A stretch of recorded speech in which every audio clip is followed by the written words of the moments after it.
Climate change intensifies storms and droughts, biodiversity loss erodes ecosystem services like coastal protection and food security.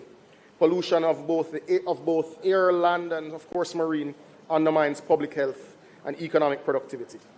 Small island developing states like Jamaica are on the front line. Sea level rise, coral bleaching, coastal erosion, and extreme weather events impose fiscal burdens and disrupt livelihoods. Our policy posture, therefore, must be anticipatory, science-led, and economically disciplined. This you have heard from me in this House before, Madam Speaker.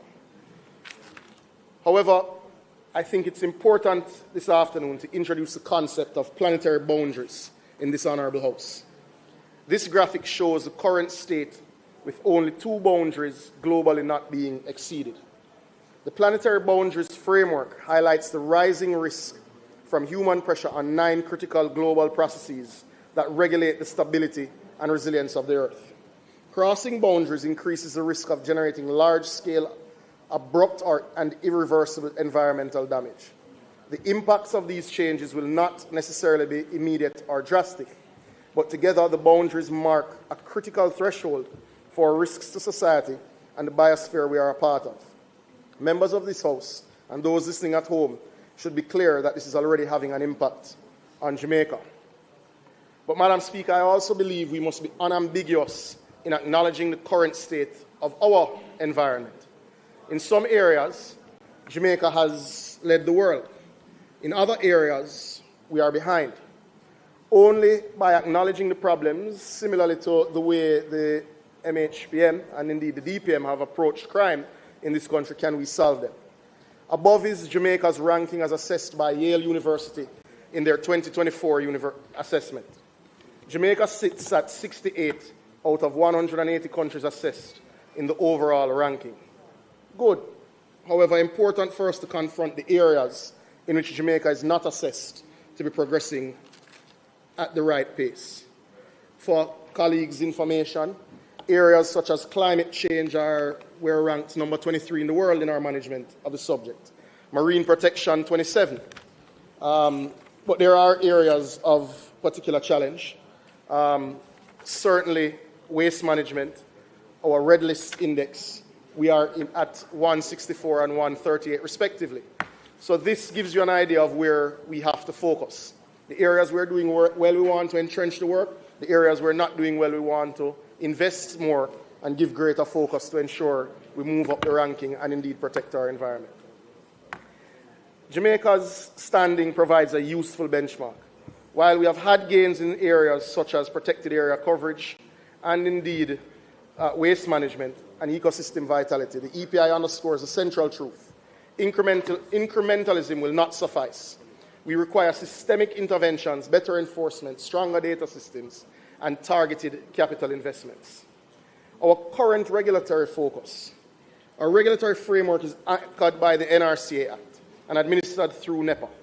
Complementary statutes include the Wildlife Protection Act, the Forestry Act, the Water Resources Act, the Beach Control Act, and the regulations governing air emissions, effluent discharge, and solid waste.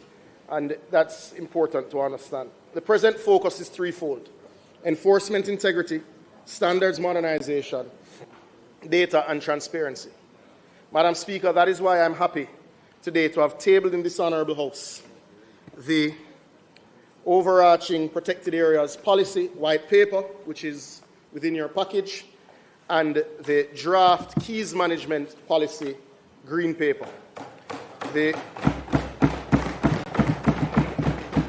overarching protected areas policy will replace the 1997 protected areas policy and will provide the policy direction for the effective management of the country's protected area system.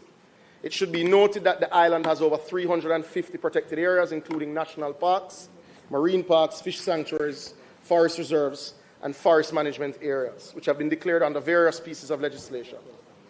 Madam Speaker, in further bolstering the country's environmental legislative framework, the Ministry, in collaboration with the Forestry Department, is advancing the repeal and replacement of the Forest Act. This new piece of legislation will include provisions that specify transfer of land, inventory, and the classification of forests and forest land, and a declaration of a no-burn season. I'm happy to report that the Forest Bill is before the Legislative Committee of the Parliament and will be tabled in a matter of weeks. Legislative Committee of the Cabinet. Additionally, Madam Speaker, the Ministry will be advancing the amendment of the Wildlife Protection Act. In this regard, a draft bill has already been prepared and is being reviewed. It is my further intention to have this bill tabled before the end of Q1 of this financial year. Madam Speaker, the passing of this bill will clear the path for honouring of the government's commitment to finally ratify the SPA protocol. Madam Speaker, additionally, the government will complete the long-awaited environmental impact assessment regulations under the NRCA Act this fiscal year. Madam Speaker, our strategic environmental focus, and I have circulated the digital document, focuses on several areas, including increased protection and indeed waste separation, emissions focus on air quality, and of course improved beach access. And I will go through them as quickly as possible in considering the time.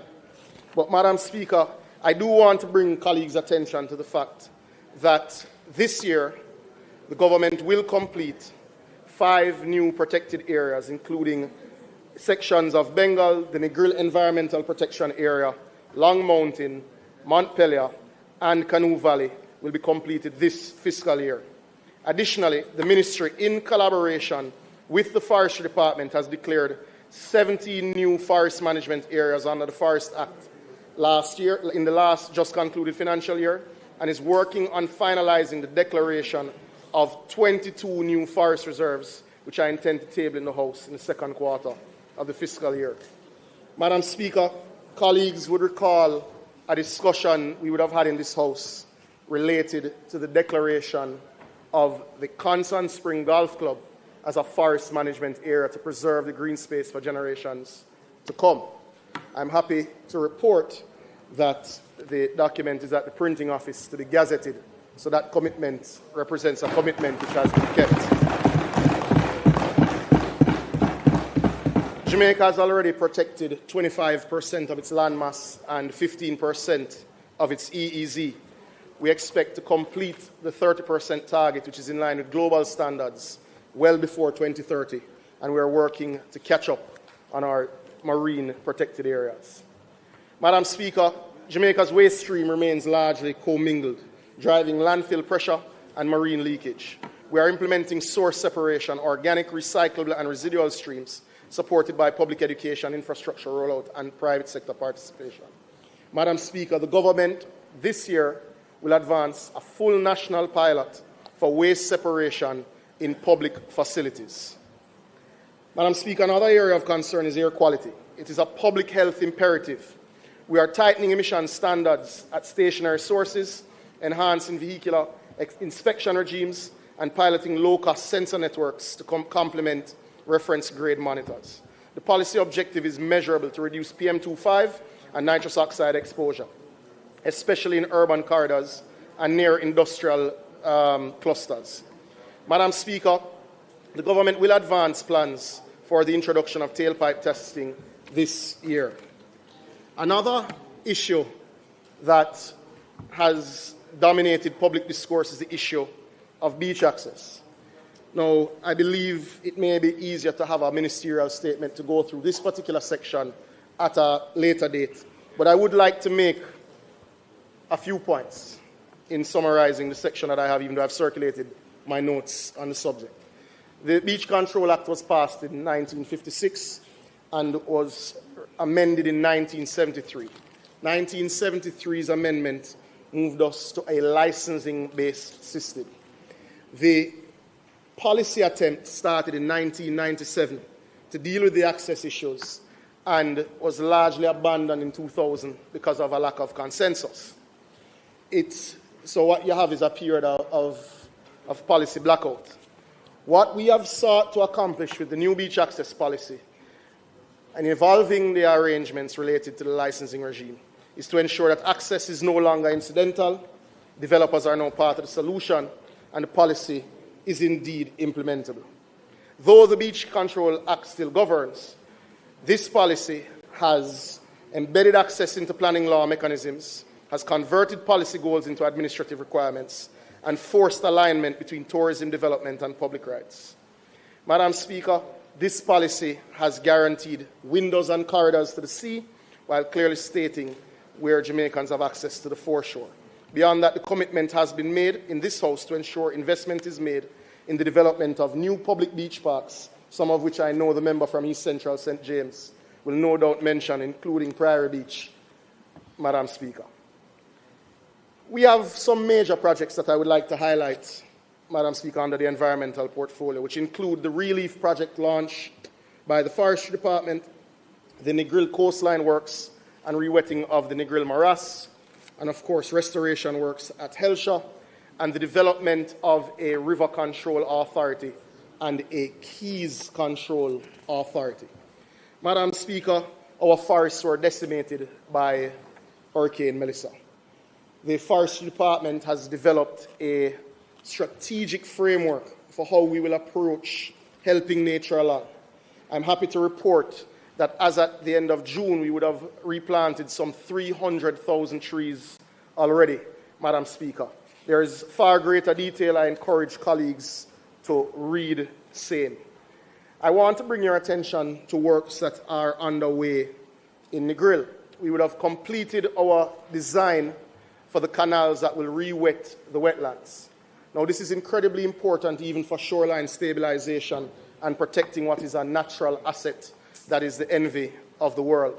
That work, in terms of building the canals, member from Western Westmoreland, will commence this year. We also intend to complete our transaction work for the development of what is called an interpretive center in Westmoreland. Now, that will be in the Royal Palm Reserve, which would have been built by Mr. Siaga in the 1980s. We'll be renovating this area and ensuring that indeed we have an area where persons are able to go and study our endemic species, watch birds, and take river tours. Madam Speaker, another focus of ours is ensuring that the regulatory system can indeed be brought to life. That is why the government, through the ministry and indeed NEPA, will be developing a river management authority and a keys management authority that will be housed at NEPA. The River Management Authority will focus on risk mapping and early warning, sediment and debris management, enforcement against encroachment. The Keys Management Authority is necessary to ensure coordinated management of our keys, which are a sensitive ecosystem, but also incredibly valuable economically. Another area of focus of the ministry under the environmental portfolio, Madam Speaker, is indeed marine governance. The government of Jamaica is focused on ensuring that we stand up the operations of the National Council on Oceans and Coastal Zone Management, and I think in the interest of time, I will bring a ministerial statement for that because of its importance for marine spatial planning, blue economic development, pollution control, and effective ocean governance. Madam Speaker, I'm sure many colleagues are particularly interested in the water section of the portfolio. But if we don't protect the environment, you don't have any water. So, indeed. Let me say this plainly, Madam Speaker. Water is not a line item. Water is the economy. Every sector depends on it. Irrigation for our farmers, industrial and commercial operations, tourism and construction, health, the basic dignity of every household. Without water, there is no economic development for Jamaica.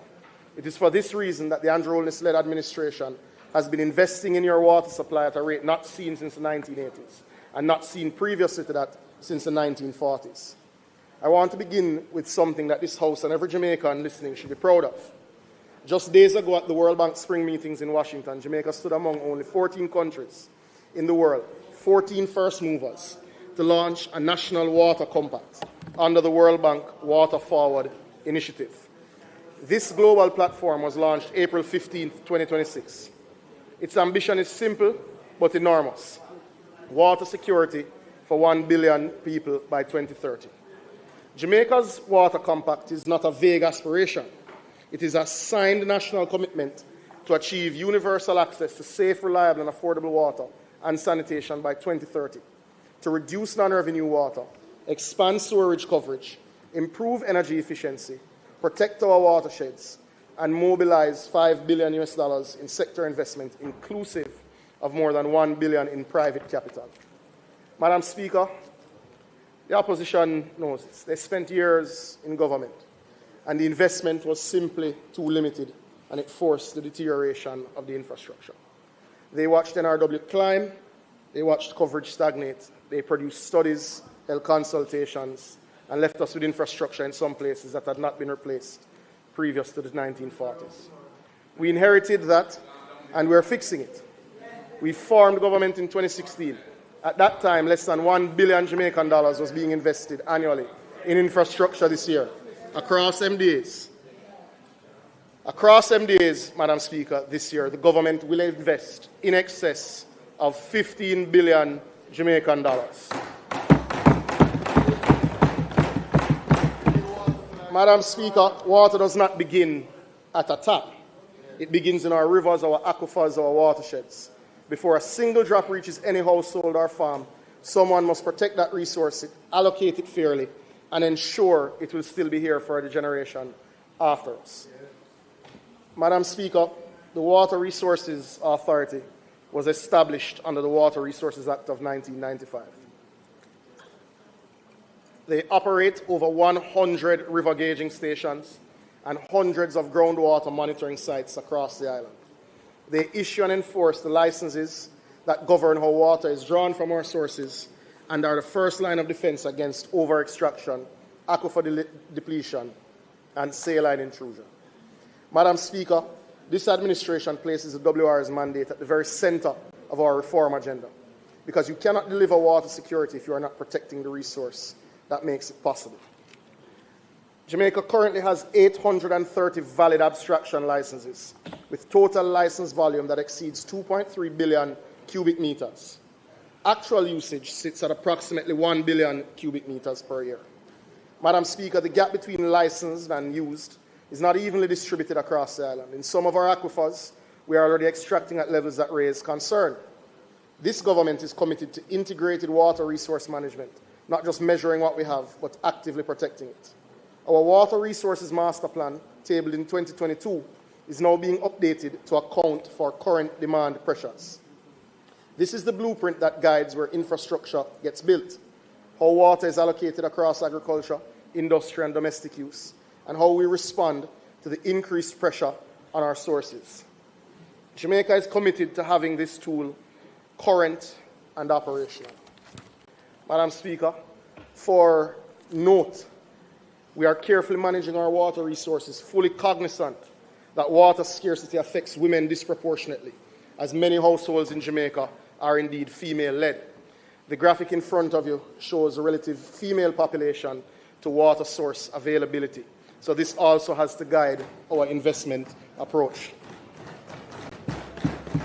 Madam Speaker, one of the most important things we are doing this year through the WRA is installing technology that allows us to see problems before they become crises. The WRA, in collaboration with the Met Service of Jamaica, is rolling out a long-range, wide-area network called LoRa-1 in a phased 3-year program. Hundreds of field sensors and network gateways will capture real-time data on groundwater levels, river flows, and rainfall across the island. Even in our most remote off-grid communities, this data will flow into centralized platforms with advanced analytical tools. Decisions are only as strong as the data that informs them, and this initiative ensures that Jamaica is operating with the best possible information in real time. Madam Speaker, we expect this initiative to be transformative, and it strengthens Jamaica's ability to detect early signs of drought, monitor flood conditions as they develop, and respond with greater speed. Madam Speaker, this initiative represents a shift from periodic data collection to continuous real-time monitoring, placing Jamaica in a stronger position to manage its water resources proactively in an increasingly climate-impacted environment. Madam Speaker, we would have seen the need for this in the recent flooding associated with Hurricane Melissa. I want to congratulate the team at WRA for the role that they would have played in informing decisions being made at the national and parish level as it related to flooding, especially in areas such as Content, Chigwell, and indeed Newmarket. Building on the lessons from the recent flood events, including Hurricane Melissa, the WRA is taking decisive steps to strengthen Jamaica's preparedness in some of our most vulnerable communities.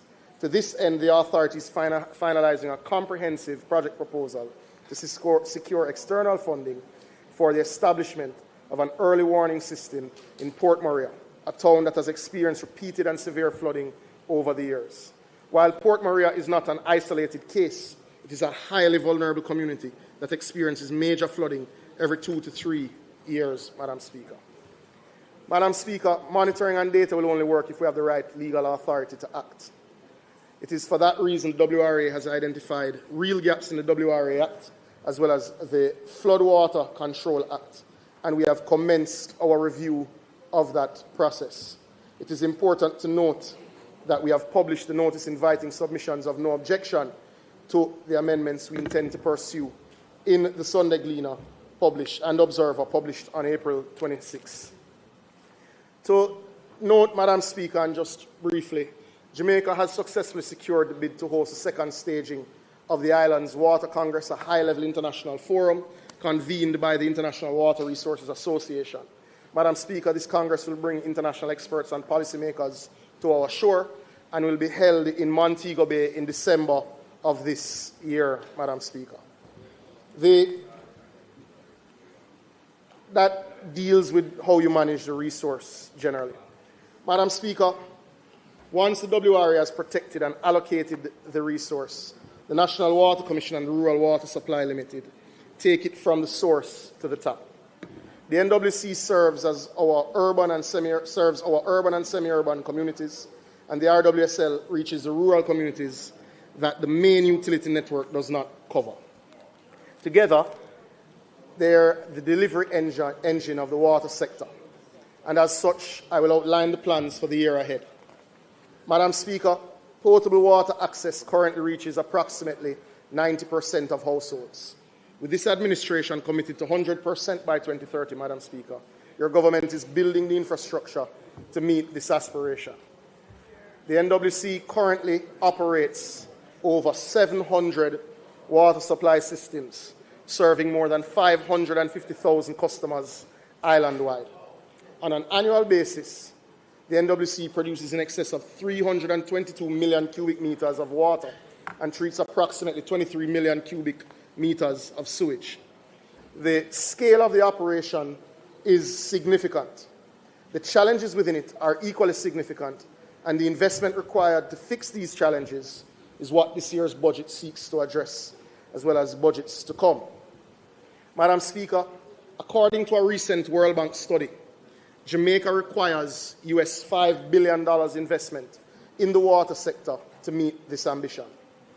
Madam Speaker, the significant impact of Hurricane Melissa on both infrastructure and operations, the NWC demonstrated strong resilience and responsiveness. The NWC restored water supply to over 90% of customers by December 31st, 2025, and supported by expanded water trucking operations, temporary supply arrangements, and coordinated field interventions. As at April 2026, I'm happy to report, Madam Speaker, that approximately 99% of facilities have been restored to operational status, with the majority reconnected to the national power grid. Ongoing works are being undertaken to address remaining facilities requiring additional intervention and to restore pipelines in remote communities that were affected by land slippage. Madam Speaker, this performance underscores the government's capacity to respond effectively to national emergencies and to maintain service continuity under challenging conditions. That is the result of planning, not an accident.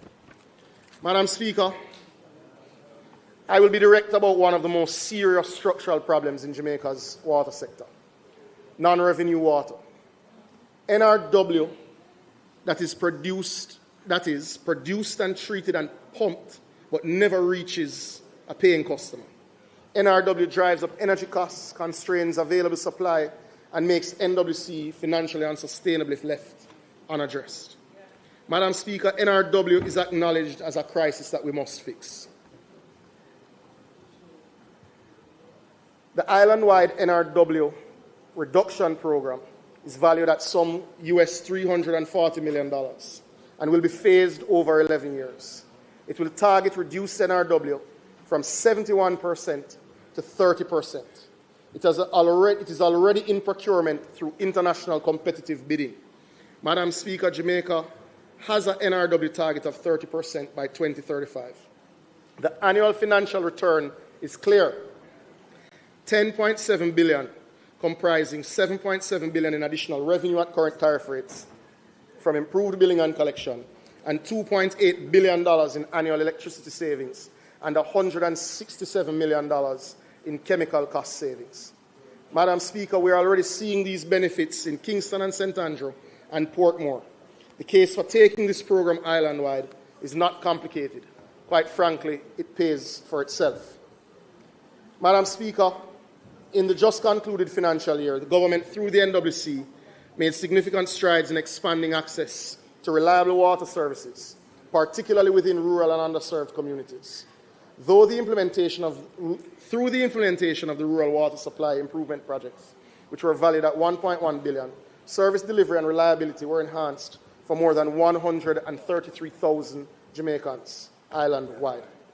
Additionally, approximately 14,000 persons across more than 20 communities gained access to piped water for the first time, representing meaningful progress towards universal service coverage. These communities included Spicy Hill in Trelawney, Lancewood, Shaw Park Heights in St. Ann, Runit, Charlie Gallant and Middle Quarters in St. Elizabeth, sections of Mason Hall in St. Mary, and sections of Orangefield in St. Catherine. Madam Speaker, for those 14,000 Jamaicans, last year was not a policy document. It was the year that water came.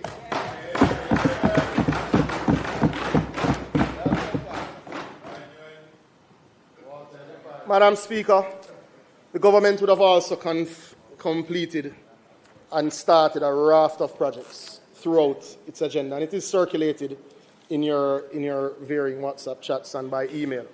But I will highlight a few, even understanding the time constraints. We would have completed the Old Pepper to Gutters transmission main at a cost of $331 million. Places like Miketown and Coleyville and Bonita Heights in Manchester would have benefited from investment. Cataboo, Runit, Middle Quarters, Rhine Park, for instance, Rhine Park in St. James would have benefited from $54.5 million, impacting 10,000 residents, Madam Speaker. We would have completed work on the Jacksontown pipeline project, benefiting 2,500 residents, Madam Speaker. We would have completed work on the Port Royal pipeline replacement project with $533 million invested, impacting 2,000 residents. Madam Speaker, we would have commenced the work on the Ferry to Rock Pond pipeline, which will impact 3 constituencies of Western St. Andrew, West Rural St. Andrew, and Northwest St. Andrew. That project is slated to benefit 26,000 residents, Madam Speaker. We would have completed a Castleton pipeline project at a cost of $25.1 million, impacting 3,000 residents. Lancewood pipeline project at $6 million in St. Ann, Madam Speaker. We completed the Jacksalt to Landover pipeline at a cost of $370 million, Madam Speaker. Madam Speaker, we would have done work in every single parish across the country, Madam Speaker. And whether it was the Kenilworth pipeline in Hanover at $360 million, Madam Speaker, or Kingdom Hall in St. Elizabeth, or the Carter Walk wastewater project in Portland, Madam Speaker, or if you went to the west in Egypt Gardens in Westmoreland, or if you looked at the pipeline replacement in Frome and Bulstrode at $15 million, Madam Speaker, we can go through a long list of projects. And you know, you never want to forget places like Gordonwood in Clarendon or the Newland area of St. Catherine, Madam Speaker. But we could go on, and I see the time ticking, and that's just what was done. We are coming to what is to come. No, no. Madam Speaker.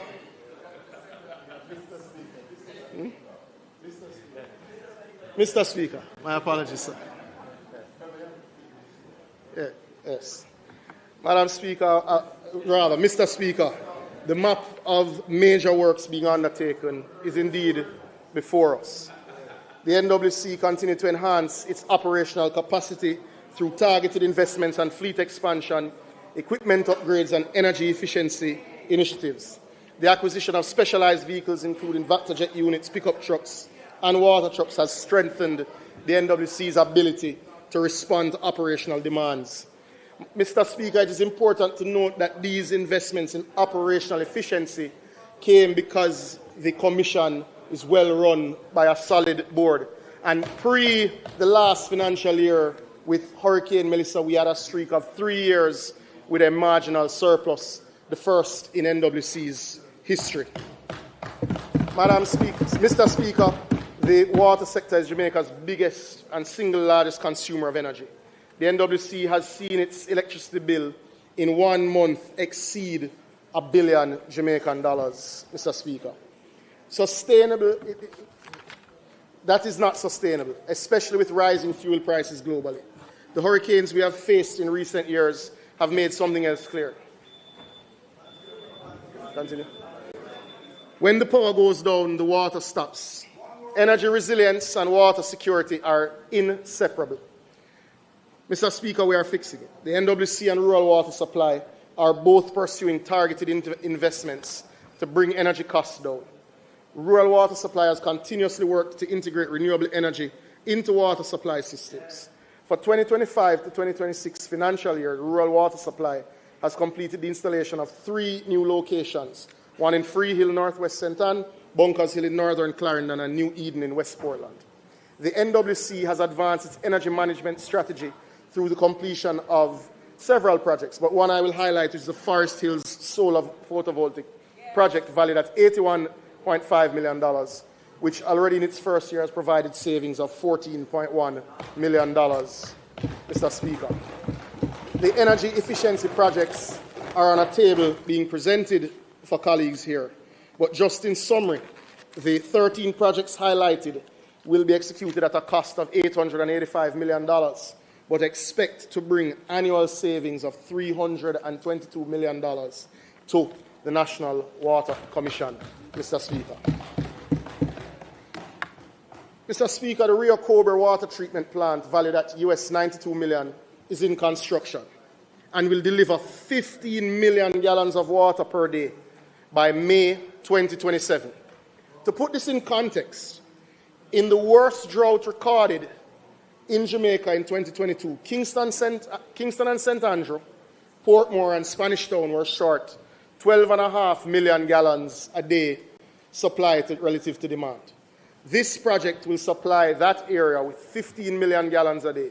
That closes the gap and provides a buffer even in what was our worst drought. And this is on track for completion in May 2027. And remember, yes, the commitment still stands. The commitment to ensure that the community in the area benefits from the extraction and that the water does not bypass the residents of the area. As we would have done in St. Elizabeth at the Pepper Wells, we ensured that the community in and around the area was connected. The commitment stands, ma'am. I come into Sligoville. Mr. Speaker, the Western Water Resilience Improvement Project is the single largest infrastructure program being undertaken by the National Water Commission. It represents a total investment of approximately $170 million in this phase and involves the design and construction of approximately 65 kilometers of new large diameter ductile iron potable water pipelines across 3 strategic corridors in Western Jamaica. Heavy construction commences this week, Mr. Speaker. The project covers 3 critical transmission corridors. The first runs from Martha Bray to Bounty Hall in Trelawney, strengthening water transmission capacity in one of Jamaica's fastest growing agricultural and residential areas. The second runs from Greenwood to Montego Bay in St. James, securing a reliable supply to Jamaica's second largest urban centre and the engine of our tourism economy. The third corridor runs from Lucy to Negril through Hanover and Westmoreland, ensuring dependable delivery to communities along the western coast and to Negril, one of the country's most important and internationally recognized tourism destinations. Together, those corridors serve the 4 parishes of Trelawney, St. James, Hanover, and Westmoreland. This pipeline ranges from 500 to 800 millimeters. It is the largest pipe infrastructure investment since the Yalas pipeline. And, Mr. Speaker, the pipes are currently being cleared at the wharf in Montego Bay. I'm pleased to report that these pipes are indeed here. The WWRIP will directly address the most persistent and consequential challenges facing the water system in Western Jamaica: aging infrastructure, high non-revenue water losses, inadequate pressure, and a network under growing strain from population growth, tourism expansion, and climate variability have long undermined water security in this region. And though the benefits of this project are well known, my own experience with this project is precisely why my support is firmly behind the NAR bill, which will be debated later today. This was declared an emergency when the pipes ran dry in 2023. And in following the process faithfully, sticking to the law, and working on this day in, day out, including members of the Water Policy Unit and NWC working weekends, it took 3 years to get the pipes here. That is what the current structure took, and that is with complete focus on this project and bringing in experts in procurement and otherwise, just to be abundantly clear. Mr. Speaker, the water storage infrastructure that serves Jamaica today was largely built more than a generation ago. It has served us well, but time and population growth have outpaced it. Our population has expanded, our weather patterns have shifted, and what was adequate then is simply not adequate now. The government, through the NWC, will prioritize investments aimed at improving water storage capacity and system resilience. Central to this effort is a proposed upgrade of the Hermitage Dam, which is estimated at US $250 million, which will involve a comprehensive technical assessment of structural integrity, sediment levels, and eventual capacity enhancements. Complementing this initiative is a planned review which is underway of the Mona Reservoir to determine the appropriate size of an expansion of this facility as well as necessary rehabilitation works. The third pillar of our capacity increase program is indeed the construction of the Rock River Dam in Clarendon. Mr. Speaker, at the community level, the NWC has identified critical storage tanks which are necessary to strengthen secondary storage and will be expending $7 million this fiscal year to increase storage at points of elevation benefiting communities. Production capacity, Mr. Speaker. The NWC has also enhanced its emergency response capability through the deployment of potable water treatment units, strategic partnerships with private suppliers to supplement water availability during drought conditions and supply disruptions. But, Mr. Speaker, new treatment capacity is also being pursued with the intended development of water treatment plants at Roaring River in Westmoreland and at the Rio Bueno through PPPs, which the government has engaged the IFC, the private sector arm of the World Bank, to work with us to ensure that we get the best competitive offer. We will further complete the engineering and planning works that will allow for the upgrades and expansion of the White River Treatment Plant, the Martha Bray Treatment Plant, the Great River Treatment Plant facilities. This will add some 30 million gallons daily to the North Coast. Mr. Speaker, we intend to pursue the projects associated with national expansion of Jamaica's storage capacity and new production capacity through NAR. This presents the opportunity to truly increase our resilience in the water sector. Mr. Speaker, further critical infrastructure to be undertaken with NARA include the rehabilitation and replacement of the Yalas Negro River raw water pipeline, which will address aging infrastructure and improve supply reliability to the Kingston metropolitan area. Mr. Speaker, colleagues should be aware of the Greater Mandeville Water Supply Project. This is being undertaken at a $2.7 billion cost. This year, we have $517 million slated to be invested. As we continue that project, we expect water losses in Mandeville to go below 50% by next fiscal year, Mr. President, significantly improving space. Now, the capital program, this is where colleagues tend to place a lot of energy and discussion. Hopefully time will allow me to go through as many of the projects as is possible. This year, Mr. President, we will focus on the following systems.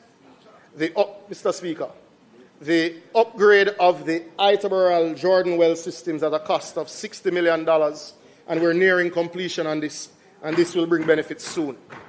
The Black River Town Centre to Arlington Parity Pipeline at a cost of $216 million, Mr. Speaker.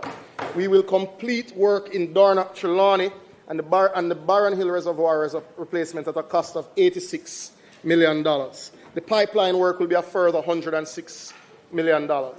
The technical start work for Rock River Low Ground Clarendon is already underway at a cost of $10 million. Sorry? Cheers. The Morant Bay Springfield to Seafort Morant Bay upgrade works will commence at a cost of $320 million. Improvements in the Savannah Lamar Township at a cost of $10 million. South Manchester, Grovetown to Cross Keys, $179 million, Mr. Speaker.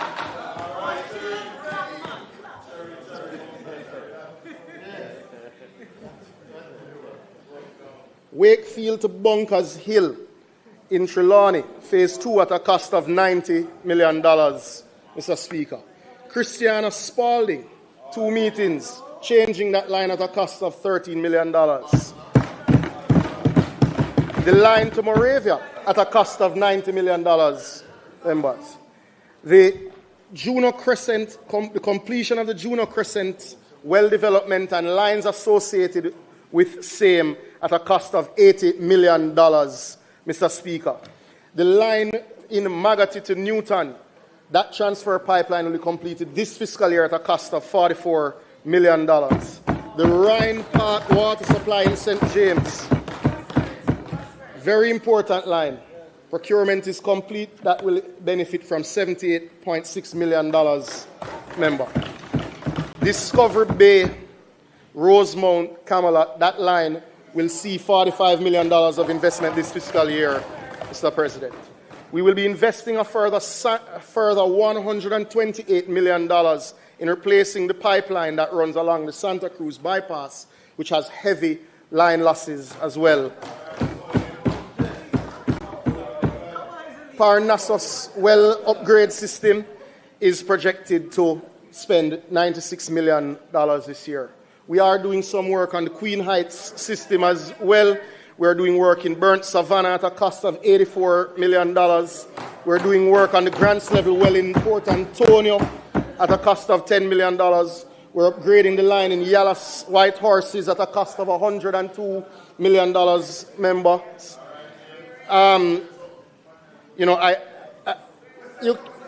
Yes, sir, at a cost of $102 million. Yes, member. Madam Speaker, the capital works list is extensive, but I will circulate to members. But there is no parish that is left out. But there are 9 projects that I've pulled out of the sheet, which I think is important to mention. South Trelawney is on a larger capital project, member, so I will come to that in a second. But on the existing capital works, Mr. Speaker, there are 9 projects that have been the source of much social discomfort. And for that reason, we have prioritized works in these areas. This includes upgrades of the West Kingston water distribution, including the lines in Tivoli and Denham Town, which are severely degraded. Upgrades of the Duhaney Park water distribution network, which have been the source of much contention in recent weeks. The St. Benedict's Heights lines, that is a community that was done in Operation Pride and lines never laid, Mr. Speaker.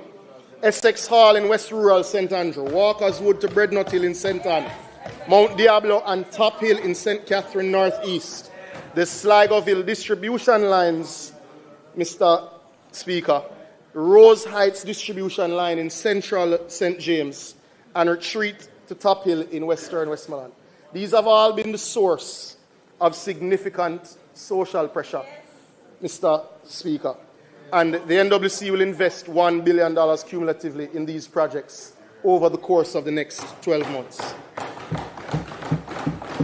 Mr. Speaker, I'm not going to go into geographic information systems and the strength of the residential and MSME amnesty, but I will state very clearly that we have processed over 15,000 customer requests, and the amnesty facilitated over 9,500 customers who were cut off before and facing the burdens of debt, having debt of over $781 million lifted from them and being reconnected. And it is a program that we are particularly proud of, Mr. Speaker. I will do my best to run through pretty quickly. Mr. Speaker, over the last financial year, Rural Water would have completed projects in Rocky Point, Brandon Hill, Bunkers Hill, the Mother Floor System in Manchester, New Eden and Cascade in Portland, Top Road in St. Andrew, East Rural, Free Hill in Northwest St. Anne, Watermount Phase 2 in St. Catherine, and Lapland in St. James. We would have also done works with our schools at the New Gardens Primary School, Aberdeen High School, and indeed Mason Hall Primary School and Richmond Primary School. We would have expended over $450 million in the last fiscal year in closing these projects. In the current fiscal year, Mr. Speaker, just to read very clearly the projects that will be undertaken by the Rural Water Supply Limited through their capital projects, it includes... Yes, sir. Just for clarity, about how long else do you have? I can take 5 minutes and highlight the final sets of projects. Mr. Speaker, I don't want to be playing tit for tat, but the Speaker was very clear. She said that we are allowed our time, plus for the ministers, 15 minutes, and for this side, 5 minutes. We have exhausted the time. Yeah, I think the member is going to wrap up now. So we'll just ask the member to... We'll ask the member... No, we'll ask the member to go to...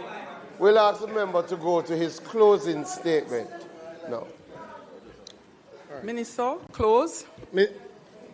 Madam Speaker, just to announce that the projects that have long been announced and not executed will commence this year in Union Balaclava, Albert Town at the Ulster Springs in Trelawney, the Green Park to Bamboo Line in St. Anne, Mason Hall in St. Mary, Agwater Vale, and Port Morant, investing $36 million US, Madam Speaker. And in closing, last point I'd like to make, because I think it's a central commitment to the residents of Greenwich Farm, we will be closing the cesspool emptying facility, which has long been a source of pain to that community and affected the school, and we expect to start the construction this year.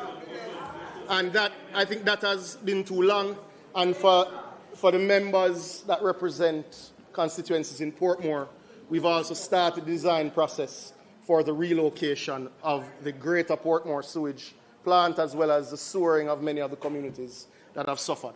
Sorry for going over time, Madam Speaker. I will finish in ministerial statements at a later date.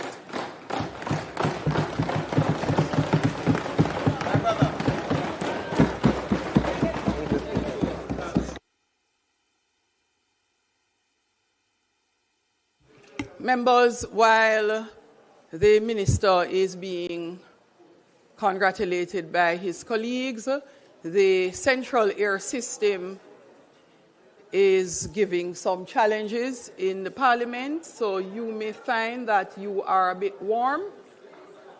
No, you may not remove your jacket.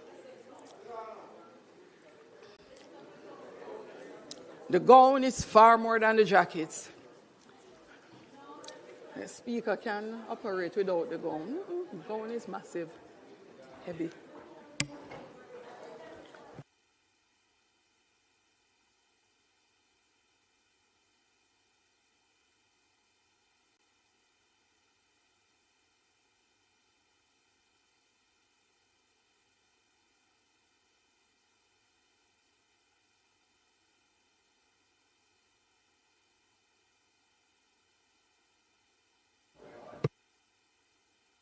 Members,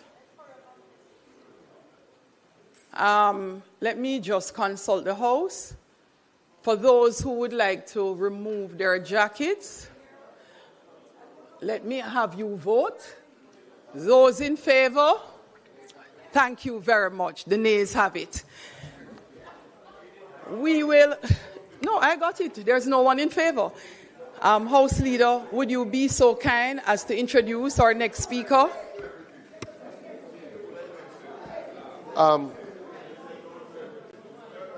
Marshall, the pointer. Well, the pointer. Madam Speaker, let us firstly thank the Minister of Water, Environment and Climate Change. A presentation full of work done, not announcements, work done, and also work that is to happen this year. Excellent presentation. Excellent presentation. We now go to the member from St. Catherine. What is St. Catherine? St. Catherine Northwestern. And Madam Speaker, we are already aware of the time. You will have 30 minutes plus 5 additional minutes. Thank you.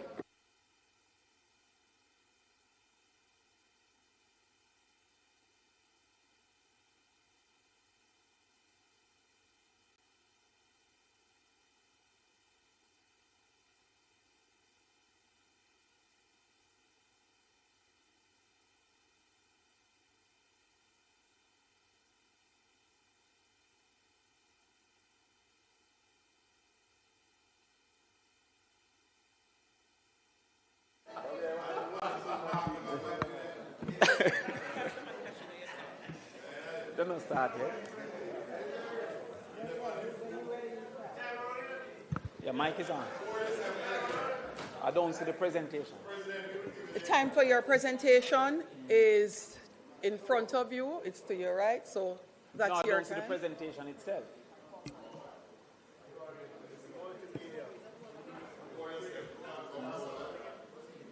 Green. You have to start though, you know.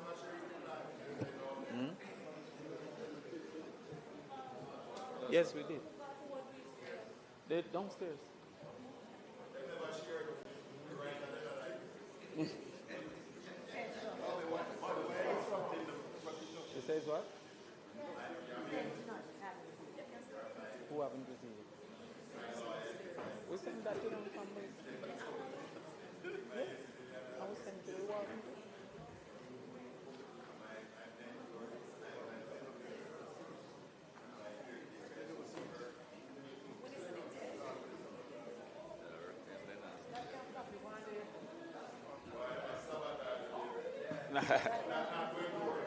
That's not the work. Today.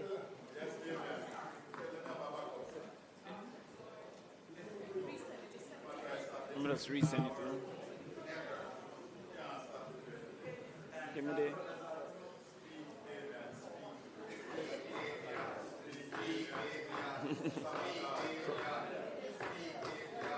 But, Madam Speaker, I know the member is trying to upload his presentation. We hope that that can happen in quick time, but we are pressed, so we ask the member, until that happens, the Marshal is trying to sort it out. Until that happens, the member starts and the presentation will catch up. Yeah, man.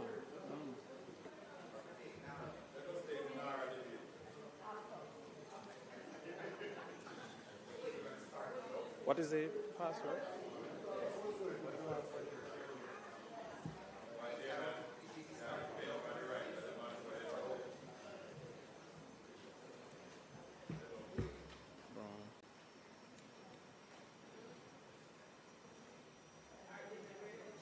All right, tell me.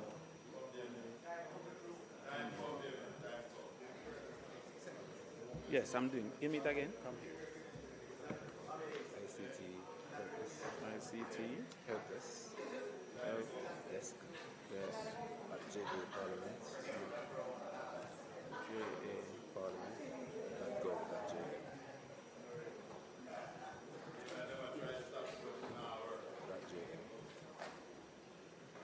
That's it. All right, send it again. Say it again. Yeah. I say. We have it done. All right.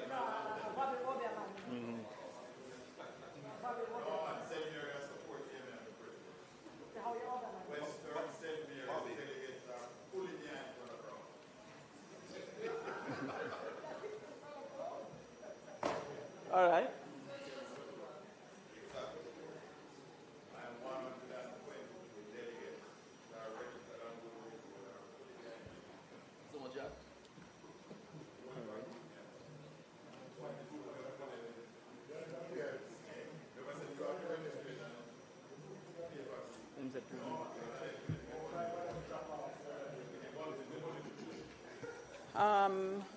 Member Crawford, unfortunately, they're still checking and cannot find the presentation. We are giving you 5 minutes from the time you were slated to start at 3:39, after which you would have to start, or we would have to move to the business of the House, continue with the business of the House, and then come back to the presentation. Okay. What would you prefer? 5 minutes take you to 3:44. 6 minutes, 3:45. I'll give you another minute. Yeah, you should have started at 3:39. I'll give you one more minute, member. Marshall? They're trying to pull it up from a flash drive instead. All right. I'm trying to pull it up from a...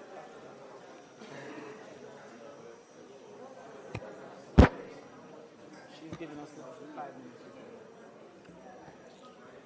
Oh.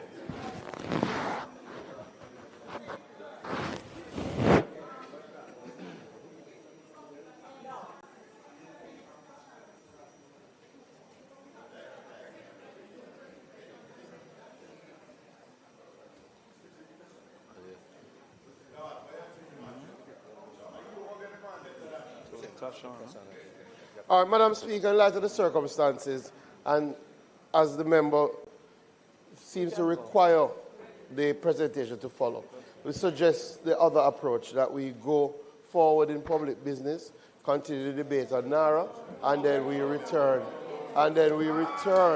There are two options before the House. This either the member starts without the presentation, which has been suggested, but the member has still not started. Right? No, man, that time is up. No, it was His time started at 3:39 and ended at 3:44, which is 2 minutes. We're not saying not take the presentation. We're saying it's either the member is ready now. Ready, man. Member Crawford, you have elected to commence? Yes, I will. Thanks, member. No problem.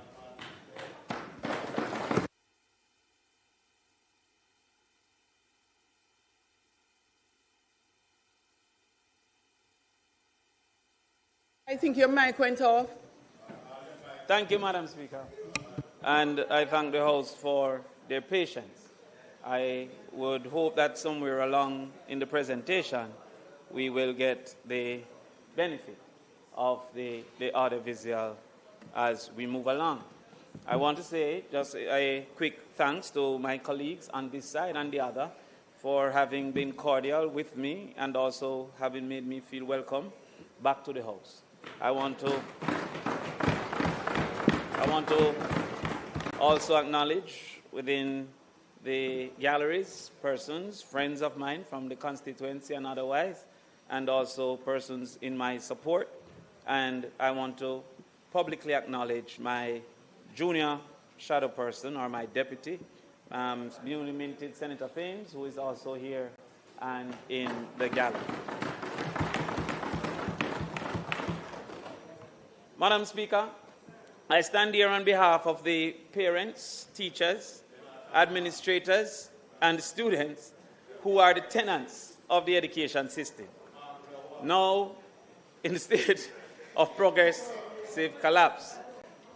Their experience are not anecdotal, and today I will play the role of a forensic auditor seeking to understand and examine the structural integrity of the system at every level, to identify and name the specific points of failure, and to determine and hold accountable those who are charged with the management of the system.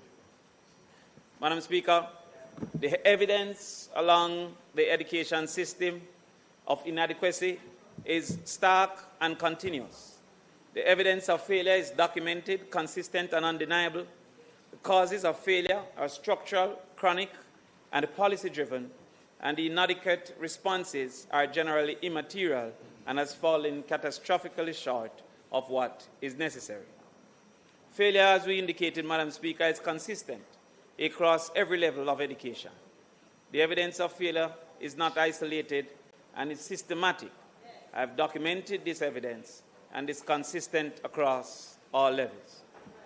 Madam Speaker, it is the duty of education to transition our children up each floor and eventually across onto the bridge of productivity and economic participation. However, that failure is stark.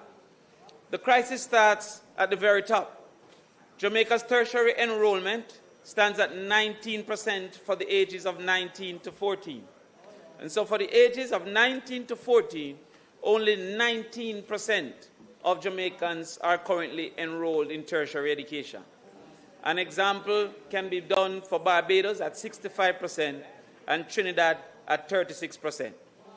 Within the labor force, only 16% have a tertiary exposure or education. And when one considers our youth that are not in education, employment, or training, it currently stands at 124,000.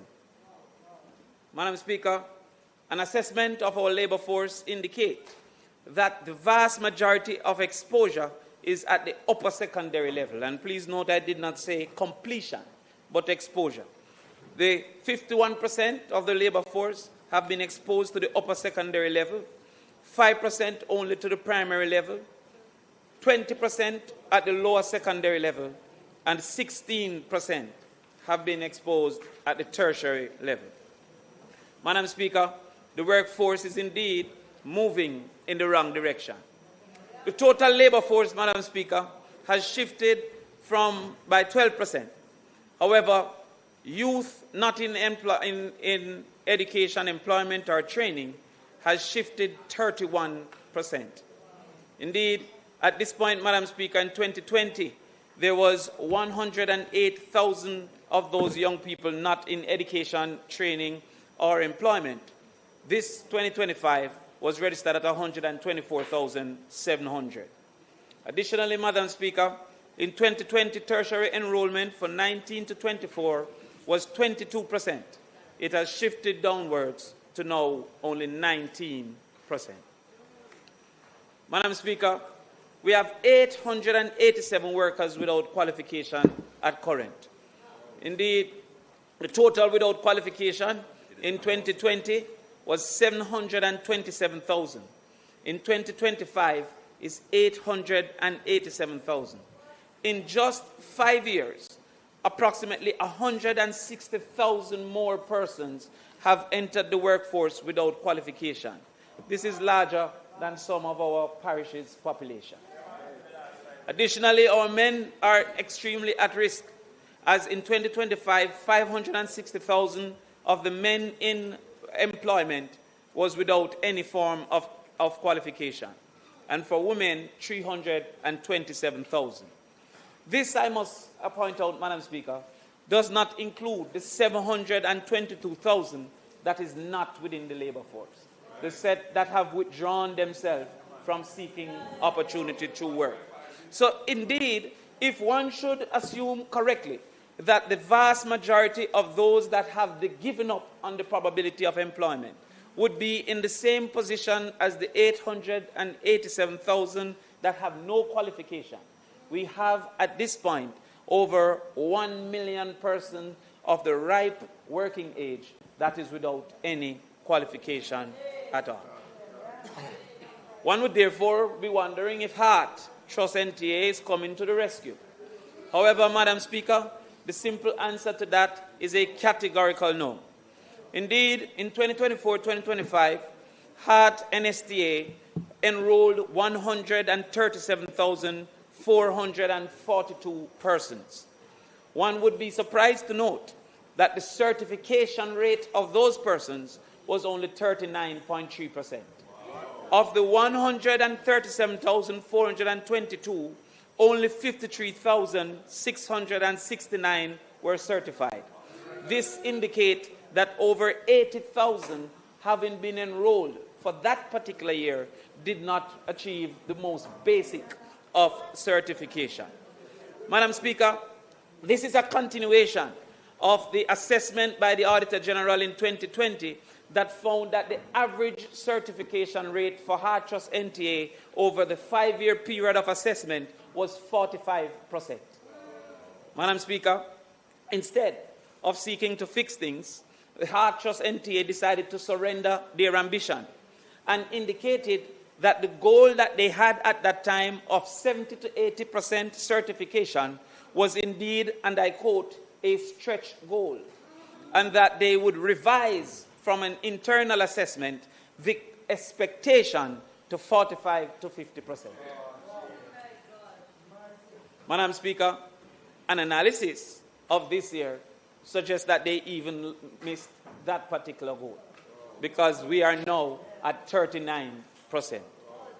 Madam Speaker, the OECD global average is 62%, and many, many other institutions are way above Jamaica.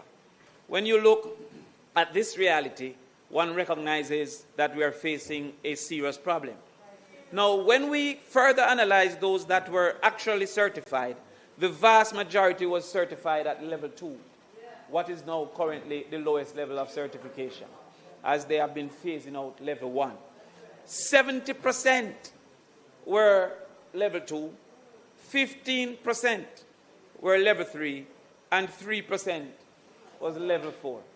It made no sense for us to continue from 5 to 8, as the numbers were indeed immaterial.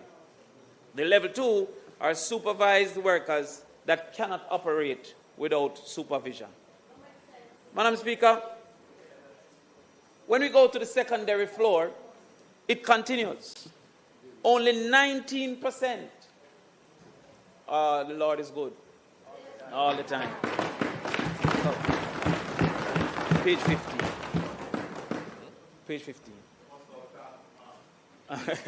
And the staff, of course, of the Parliament. Page 15. One more down.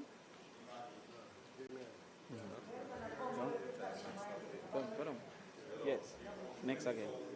Next. All right.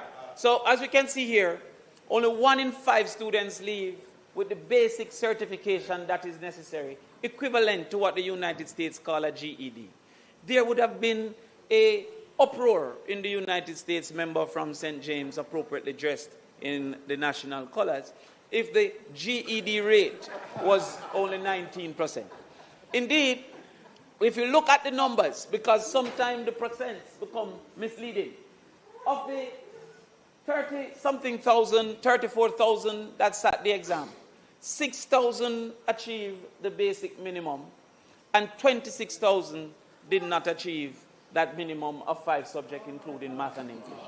Now, if you look, Madam Speaker, that this have been consistent for a while, over a 10-year period, you would have 260,000 that did not achieve 5 subjects, including math and English. To the opposite, you will have only 60,000 that would have achieved this. So,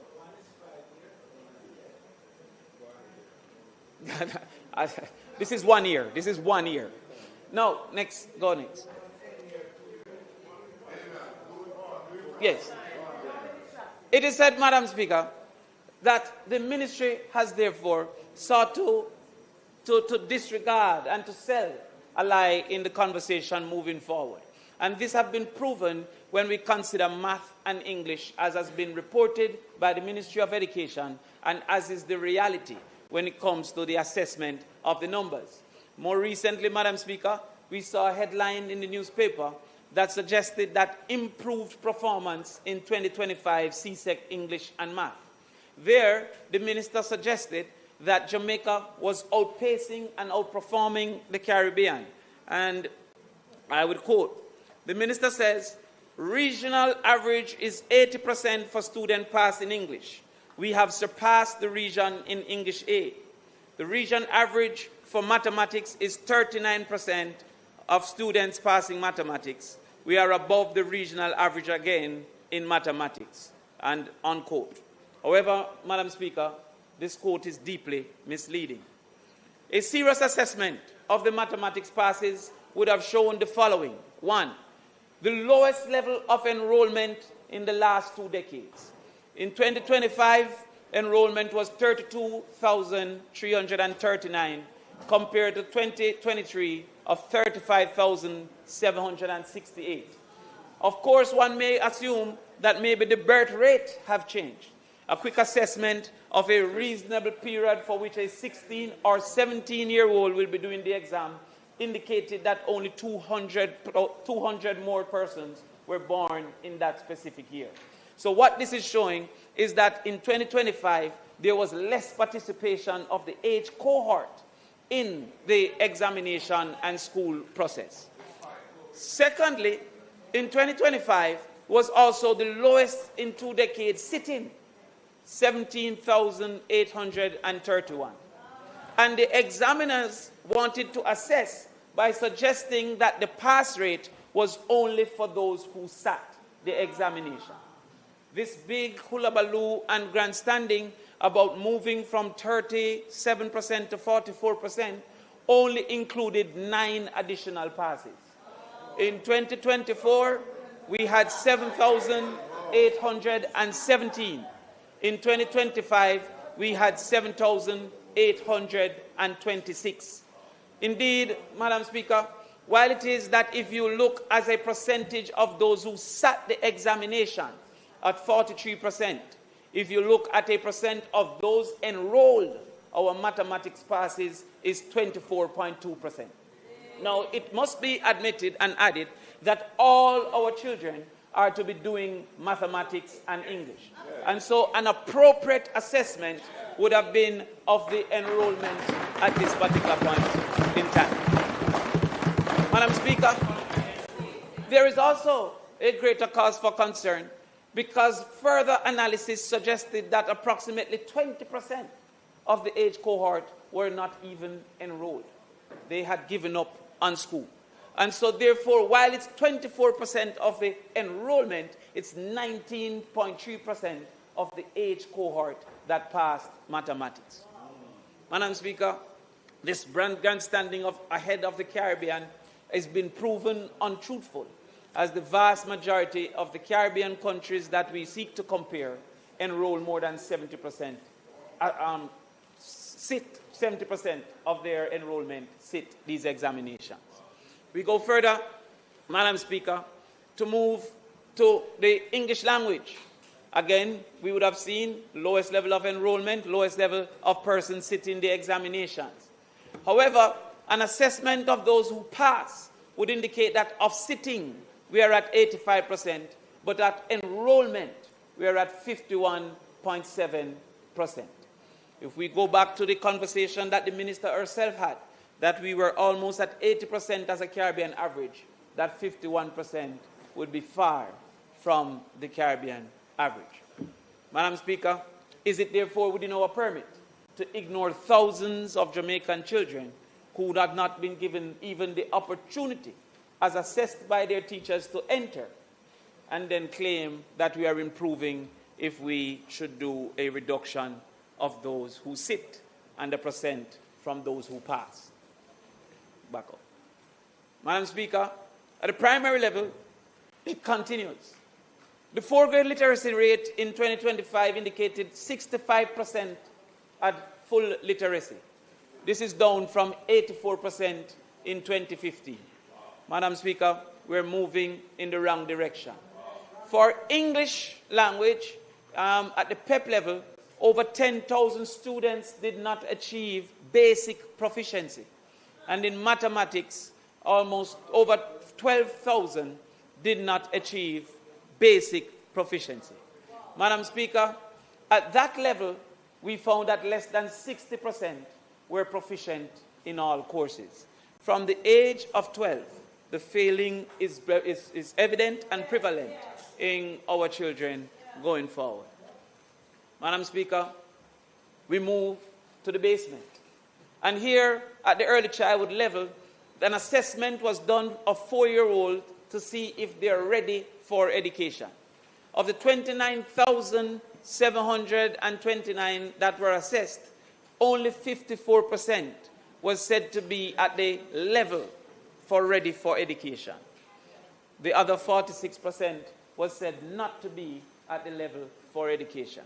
Now, Madam Speaker, the assessment of this information goes further, where it indicated that almost 11% did not show up for assessment.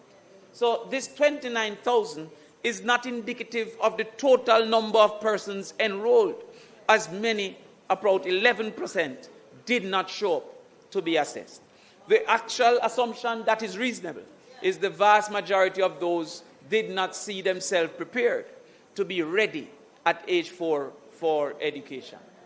Madam Speaker, what we have seen in early childhood education is a habit of underfunded and low contributions. Indeed, when one looks at early childhood chronically underfunded, public funding 24.24% of GDP, the international standard is 1%. Fully certified institutions are at 15%, and degree holders, teachers with degrees within the sector, are at 18.7%. Madam Speaker, 4.3 years of learning, the World Bank indicated, Jamaicans have been going to school for 11.4 years, is likely to have effective learning of 7.1 years, indicating that an average student in 11th grade is performing at the 7th grade level because of 4.3 years of learning loss. That actual assessment by the World Bank, same study, indicated that because of inaccess to adequate education and health, approximately the Jamaicans per individual would be 53% as productive when they grow up as if they got the adequate education and the adequate health care. This, Mr. Prime Minister, is where the productivity problem starts and where the productivity solution lies. The actual assessment of these realities have proven that there are certain gaps in the literature that have contributed to this failure. One of those gaps include technology, absenteeism, nutrition, etc. And I indicate here a comparison of Campion and Holy Trinity. Not to disparage Holy Trinity, but to just show the reality. It is certain among all of us, and we will bet a reasonable sum, that the person at Campion, all things held constant, have greater access to technology. We would accept that the person of Campion compared to Holy Trinity is less absent. We would accept that nutrition is more available to the person at Campion. We will accept that teachers and quality teachers are more likely to be constantly and consistently available at Campion. We will accept that Campion students would have much greater access to learning materials, more parent involvement, also highly motivated or a higher level of motivation, and have gotten early exposure. This is where the solution lies, Madam Speaker. Now let's assess what the government has done. In contributing to the technology gap, the government has pronounced and celebrated 3,000 laptops being distributed to 500 primary schools. Now, first of all, it means that about 300 primary schools have gotten no laptop. However, those who got a laptop only got 6 laptops. So, therefore, the schools, to share among themselves, receive 6 laptops each. Now, that assessment have been done here with the different schools and the frequency. Those schools that we have 1 to 100 students, they are getting 18 minutes per laptop. The ones with 100 to 200, they're getting 9 minutes. And if we go to ones with 500 to 1,000, they're getting 3 minutes from the laptop. Go down. Now, further, Madam Speaker, the Minister indicated in the Standing Finance Committee that we would have, the target was 30 laptops. Now, the goal is 60 minutes per day.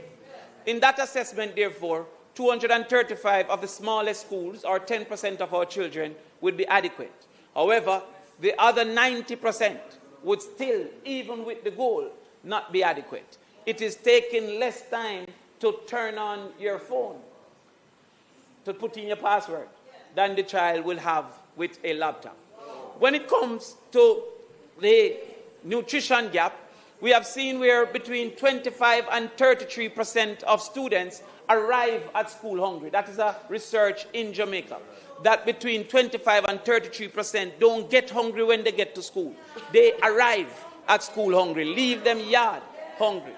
We also found 55% food insecurity, 30% skipping meals, and 29% have been hungry for at least 1 day in that week of assessment. Madam Speaker, what has been the government intervention? Big and bold in the budget was that they were allocating $347 million for basic school nutrition. When one analyzed that there's 111,000 persons currently at the basic school level, at 190 days, this translates to $18.24 per child per day. This is the contribution that the government highlights that they're giving. Additionally, Madam Speaker, Madam Speaker, I'm asking for protection. Additionally, Madam Speaker, the PATH program has over 180,000 children participating on PATH. The government has decided that they will target for breakfast 69,000 students. One assessed the $1 billion that they have allocated. Those 69,000 students, that is not inclusive of approximately 110,000 students who are in need and on path. Those 69,000 have a contribution of $76.26 per day. Madam Speaker, the principals have been concerned, and there have been high levels of quarrel among them for this reality. One of the most recent was that a principal wrote to the teachers that they will only be able to distribute for the rest of the term 3 days per week because it's not sufficient to spend on the entire amount. Madam Speaker, we also suffer from chronic absenteeism. Chronic absenteeism is said to be missing 10% of the school year. That's 19 days. We are going as high as 35% in some of our regions, and the lowest region is 18%, that is Kingston. So every single region is in the category of chronic absenteeism. Indeed, in some deep rural areas, we have as high as 55% absenteeism, Madam Speaker. Madam Speaker, they have indicated in a hurricane recovery myth that all our schools are open. However, Madam Speaker, assessment in that suggests that there is hidden absenteeism. What is meant by hidden absenteeism? a child is only perceived absent if he was supposed to be at school.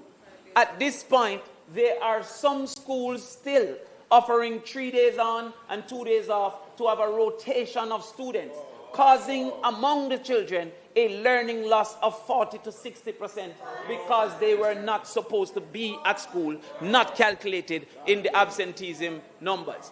Indeed, the newspaper indicated that in St. Elizabeth, over 400 students were still not found. But if you don't only read the headline, you will see further down where the police himself indicated we went into a very small sample to collect information and we reached 400 before we went into the large sample. Indeed, despite the Ministries of Education pronouncement, the president of the Students' Council Association for that region indicated that in and over St. James, St. Elizabeth and Manchester, they were observing less than half the usual capacity in the classrooms. This is what we are going, Madam Speaker. As we move forward, we see Region 1 is 18%, Region 2 is 20%, 3, 18%, Region 4, 28 to 34%, Region 6, 35%. Every single region is in the phase of chronic absenteeism. Madam Speaker, there has been a reality that absenteeism leads to dropout. And the research done by the World Bank have indicated that at the different levels of education, we consistently lose children participation. We have a dropout at the lower secondary level. Only 75% of the students are attending or enrolled. At the upper secondary, 58%, because more and more they have dropped out. Madam Speaker, when we go down and look at some of the reasons for this dropout, we see that 41% of the boys simply say they're no longer interested. Now, if we should look at the total number between 2010 and 2017, you will realize that there's an increase in the number that just don't want to attend school. There is a decrease in the value of education in that period of time. In 2010, 90% said they simply didn't want to. In 2017, 32% said they simply didn't want to. When we look at our boys, they're the ones that clearly don't want to. But look at our girls. 49% had to drop out because of pregnancy. This is a major problem that we have to consider, Madam Speaker. And to this, of the total female dropout, teen pregnancy, Madam Speaker, has become a problem in this country. Indeed, the average as recorded by the Jamaican institutions is 6,000 per year. Madam Speaker, if one looks at the reality that there is approximately 13 years of education between age 6 to age 17, we will recognize that in school at this time, 78,000 children are children of children in school at this particular point in time, looking at the rate of 6,000 per year. Madam Speaker, we therefore are asking for a reconsideration once again of the age of consent, and I once again believe that this Parliament should consider the movement from 16 to 18 as we move from a 5-year secondary institution to a 7-year secondary experience going forward. Move forward. Madam Speaker, we have to protect our children.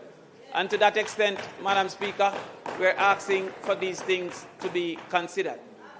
Madam Speaker, the government response have been failed bus system. They have also impacted negatively the teachers' ownership of vehicles, despite the insistence that the principals and the guidance counselors should move into these areas to interface with the children and get them back. There has been no increase in the PATH program. Madam Speaker, there is an exodus of teachers moving out of school. 10 years ago, 350 resignations in that year. In 2022, 1,800 resignations in that particular year.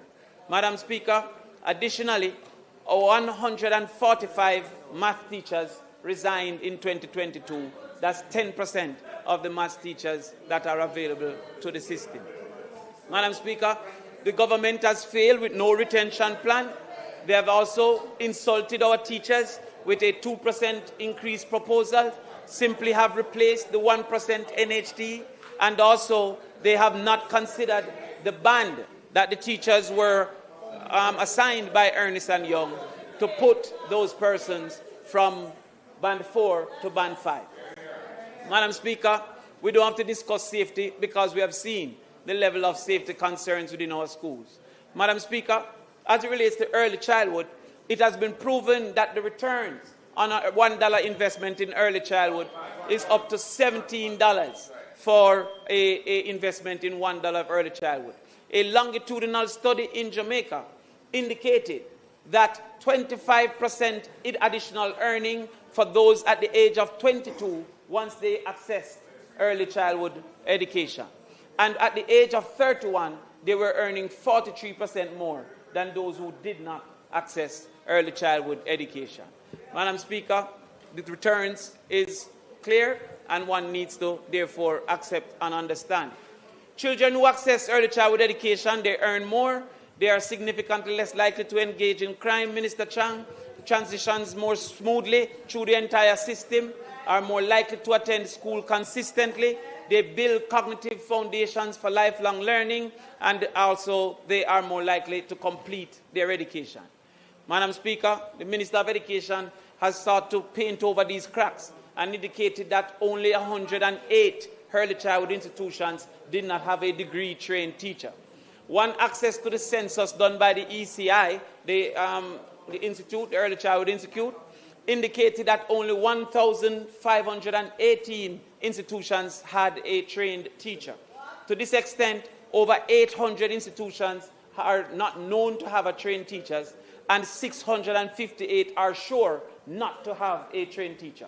One wonders, therefore, where did we get that information of 108? Now, this trained teacher must also be established to be an exaggeration because most are diploma trained, despite the government's insistence that they should be degree trained. Additionally, the permanent secretary from the Ministry of Education indicated that they were investing $38 billion in early childhood education when the budget before us indicated only $8.5 billion. So one must wonder where they're getting this information.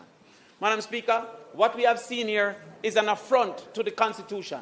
Madam Speaker, Section 13K2 of the Constitution, the Charter of Fundamental Rights and Freedom, indicate that it is the right of every child who is a citizen of Jamaica to publicly funded tuition in a public education institution at the pre-primary and primary levels. Madam Speaker, that has not been assessed.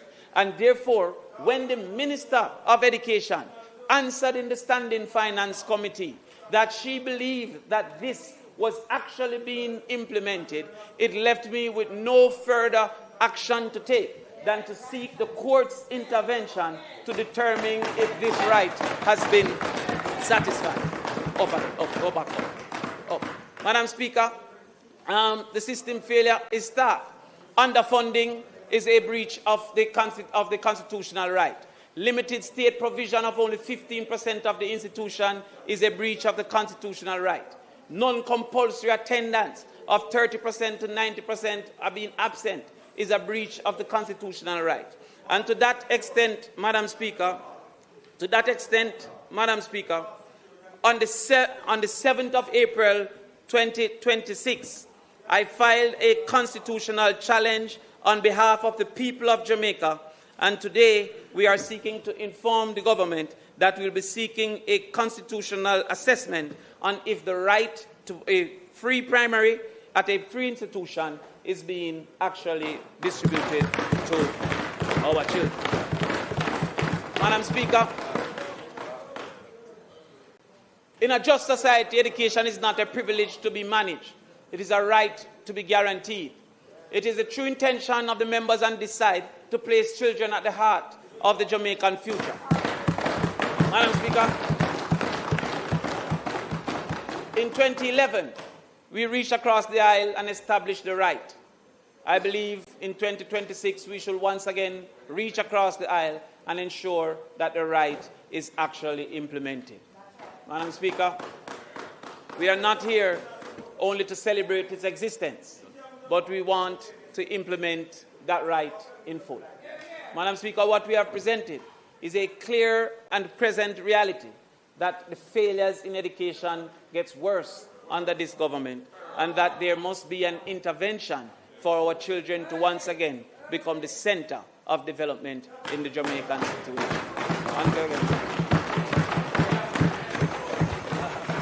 Thanks, member.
House Leader.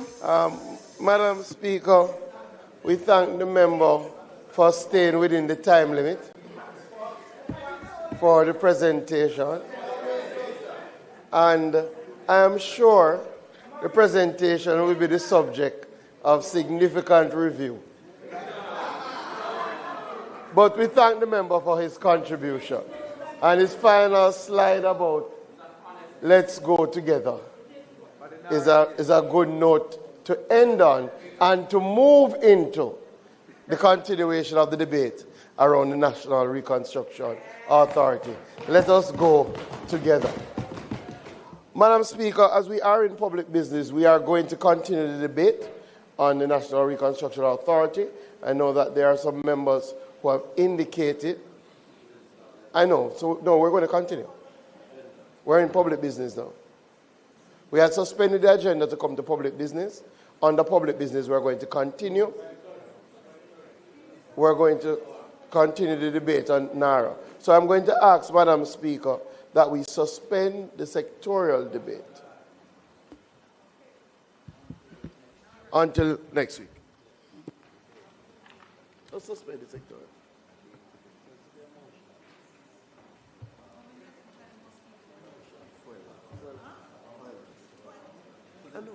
So members, just for your information, there is nothing in respect of the agenda items for today that would prevent us from continuing in public business with the debate on the NARA bill. We now ask that the House approve the suspension of the sectoral debates to continue next week. Those in favour? Aye. Those against? The ayes have it. House Leader? Thank you, Madam Speaker. As I was indicating, we will further on recommit other matters of the agenda. But as we are in public business and those matters don't touch and concern the NARA bill, we want to continue the debate to closing and take the NARA bill through all its stages today.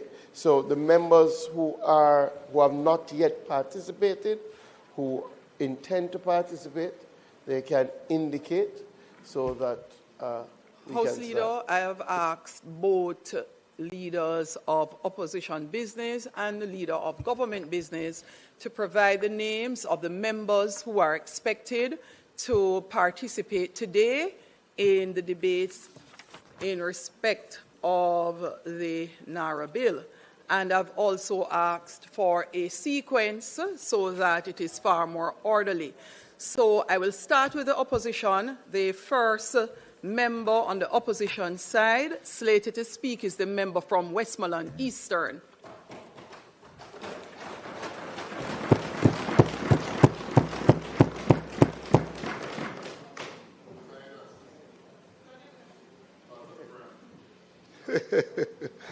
Thank you.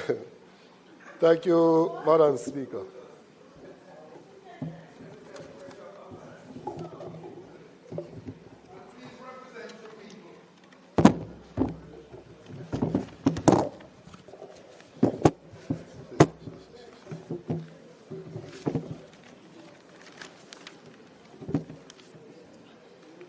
Thank you very much, Madam Speaker.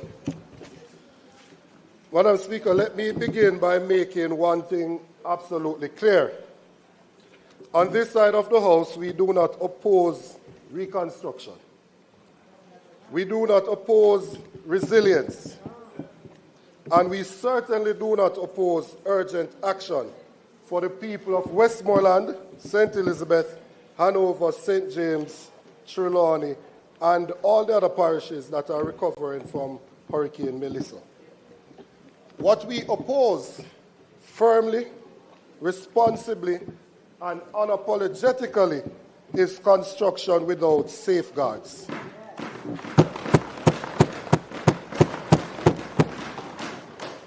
Because, Madam Speaker, history teaches us that when large sums of money, emergency powers, and weak oversight converge, the result is not efficiency, it is risk. Risk of nepotism, cronyism, victimization, maladministration, and rampant corruption.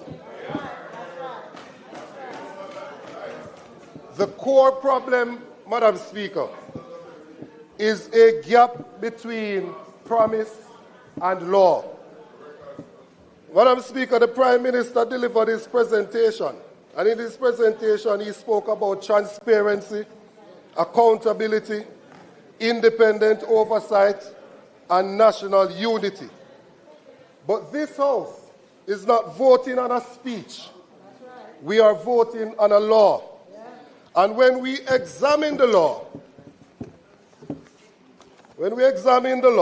the bill before us, we see a troubling pattern.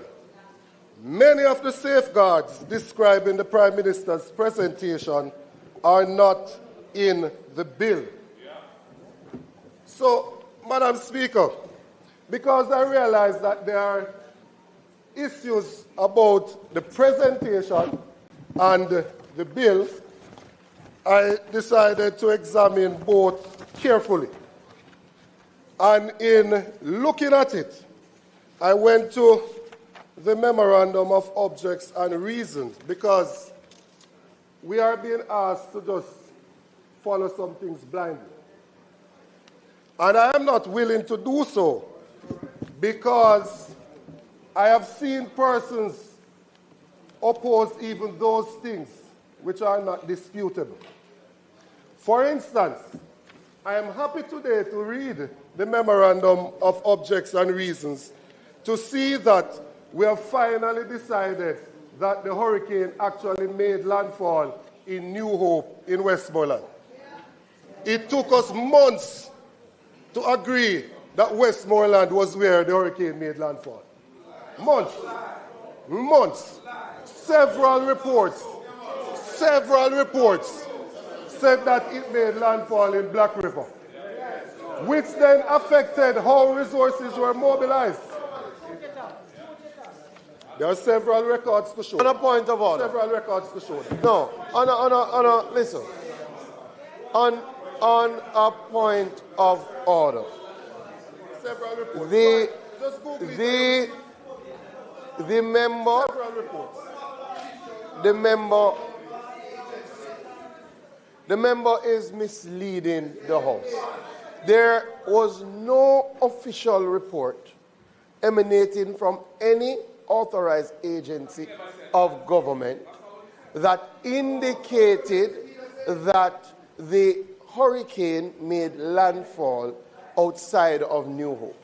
The member is misleading the House to give the impression, as he has said, that a wrong pronouncement was made and the resources followed suit. That is incorrect, and the member should withdraw. Madam Speaker, several persons. I can make my presentation today, and there is nobody in here that can tell me that I can't make my presentation. So look here. Don't start with that. Don't start with that.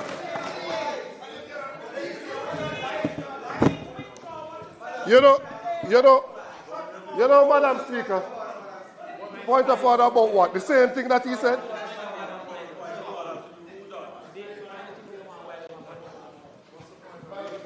Madam Speaker, we can't move on without addressing this point. He said, we said, which suggested that that we can send for the answer. He said, we said many times that the hurricane made landfall, and went on to say we said the hurricane made landfall in Black River. That was never said, because it's just factually inaccurate. So the member can continue, but he cannot mislead the House on the point.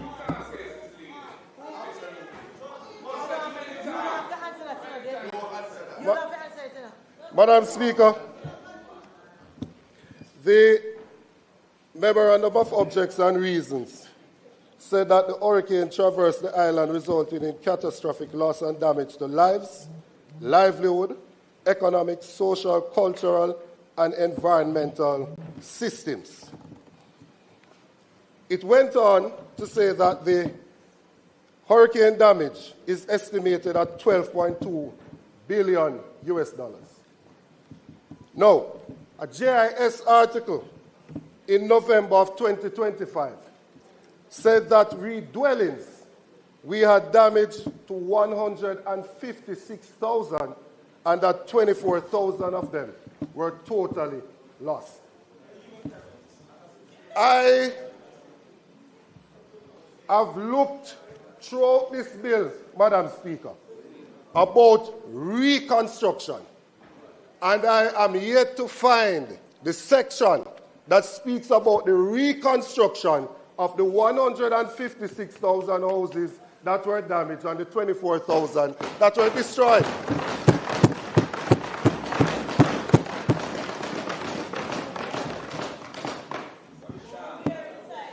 Significant housing loss.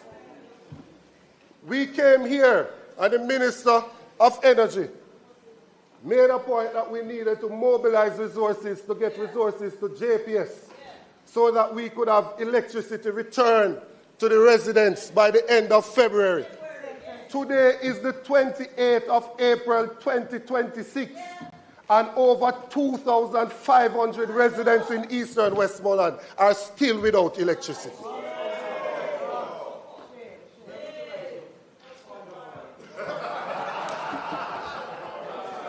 Madam Speaker, the member is misleading the House. If you look at Hansard as to what I said, February 28th, save and accept for those areas that had specific challenges. He failed to add that. And I can say, Madam Speaker, I can say that as of today, we are at 99.6% with under 2,000 people still without electricity to be done in the month of April to May. So, if you're going to quote me properly, please. You know, Madam Speaker, I'm not here to pick a fight with the Minister of Energy. I'm not.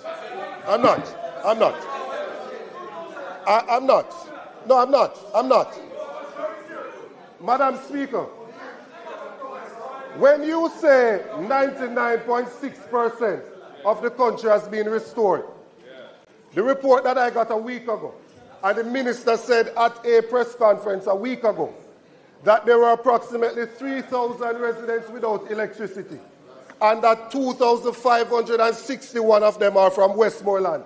The report from the CEO of JPS is that 2,561 residents from eastern Westmoreland are without electricity. So, I don't understand how that is becoming a controversial matter. The hurricane made landfall in the constituency, devastated the constituency, and we have seen no priority attention in there to get back electricity to these persons. And when we have this bill,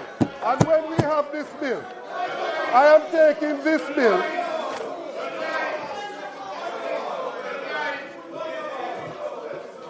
Madam Speaker, there can only be one minister of energy at a time. Minister, hold on. I cannot hear you at all.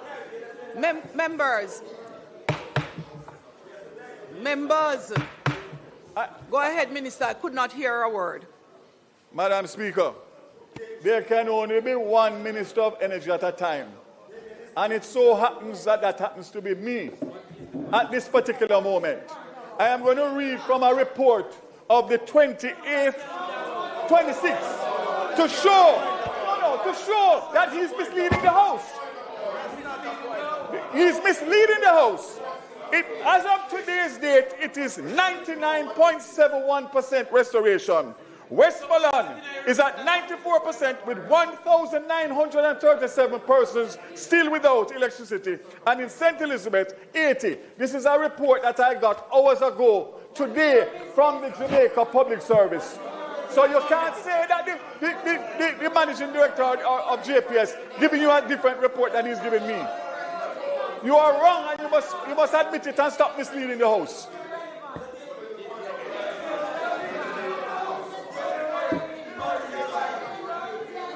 Madam Speaker, am I going to be allowed to make my presentation? Members, if a point of order is raised and the person who is on their feet debating wish to respond to the point of order, I'm going to... hold on, no. You're missing the point, member, and I won't name you. It is for the benefit of the person who is on their feet so they don't lose time. So member from Westmoreland East and others who will speak after, when a point of order is raised, if you would like to respond to it, please signal, because that way your time does not continue to run. I do not want you to lose time in the debate. If you are not responding to the point of order, then your presentation continues. Sure. Thank you, Madam Speaker. I want to be abundantly clear. The report that I got from the CEO just over a week ago stated that you have 2,561 customers in eastern Westmoreland that are without electricity. That is the report that was given. If you simply go to Google and type in VAS electricity 2,561, it will come up. Now, the point I am making, Madam Speaker, is that I want to support this bill because the people in the constituency have been devastated. But I want to see in this bill the reconstruction for the people in eastern Westmoreland.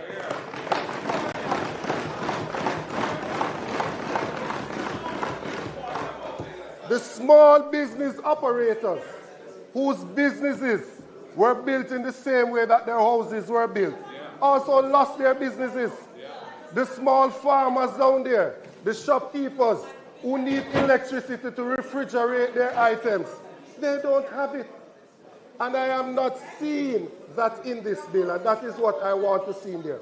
How it is that we are going to impact on the small people in eastern Westmoreland who are suffering. Today being April 28th is exactly 6 months since the passage of the hurricane. And we still have these persons without the basic commodity.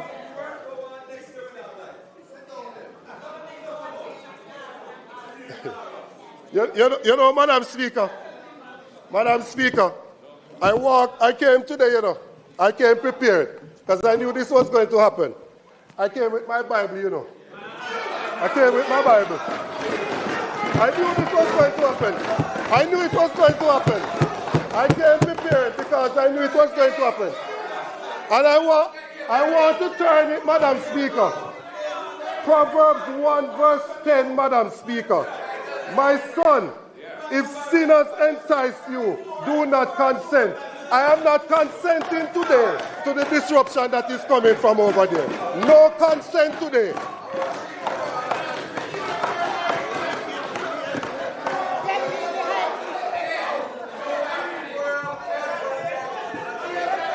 No. Madam Speaker, the priority program of the government to deal with the housing situation is the roofs program. The roofs program, Madam Speaker, has left a lot of persons without receiving any assistance. But I'm not even going there yet, Madam Speaker. I'm talking about those who have received something. First thing is that if we are talking about reconstruction and resilience, how is it that somebody would have lost their entire home, which is what severe represents in the roof program, and the allocation is $500,000? Who can rebuild a house with just $500,000? Who can rebuild a resilient house with just $500,000? There is absolutely nothing that speaks to that in this. And members whose constituencies were not affected can say whatever they want to say. When you travel across eastern Westmoreland and the parish of Westmoreland, several homes still have tarpaulin on them. Several homes still have tarpaulin on them. Right? Now, Madam Speaker, up to this morning, I got a call up to this morning. An individual who received a grant.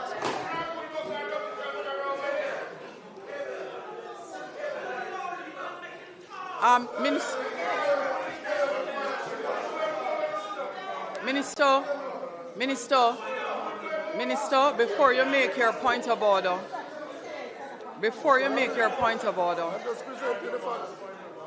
members,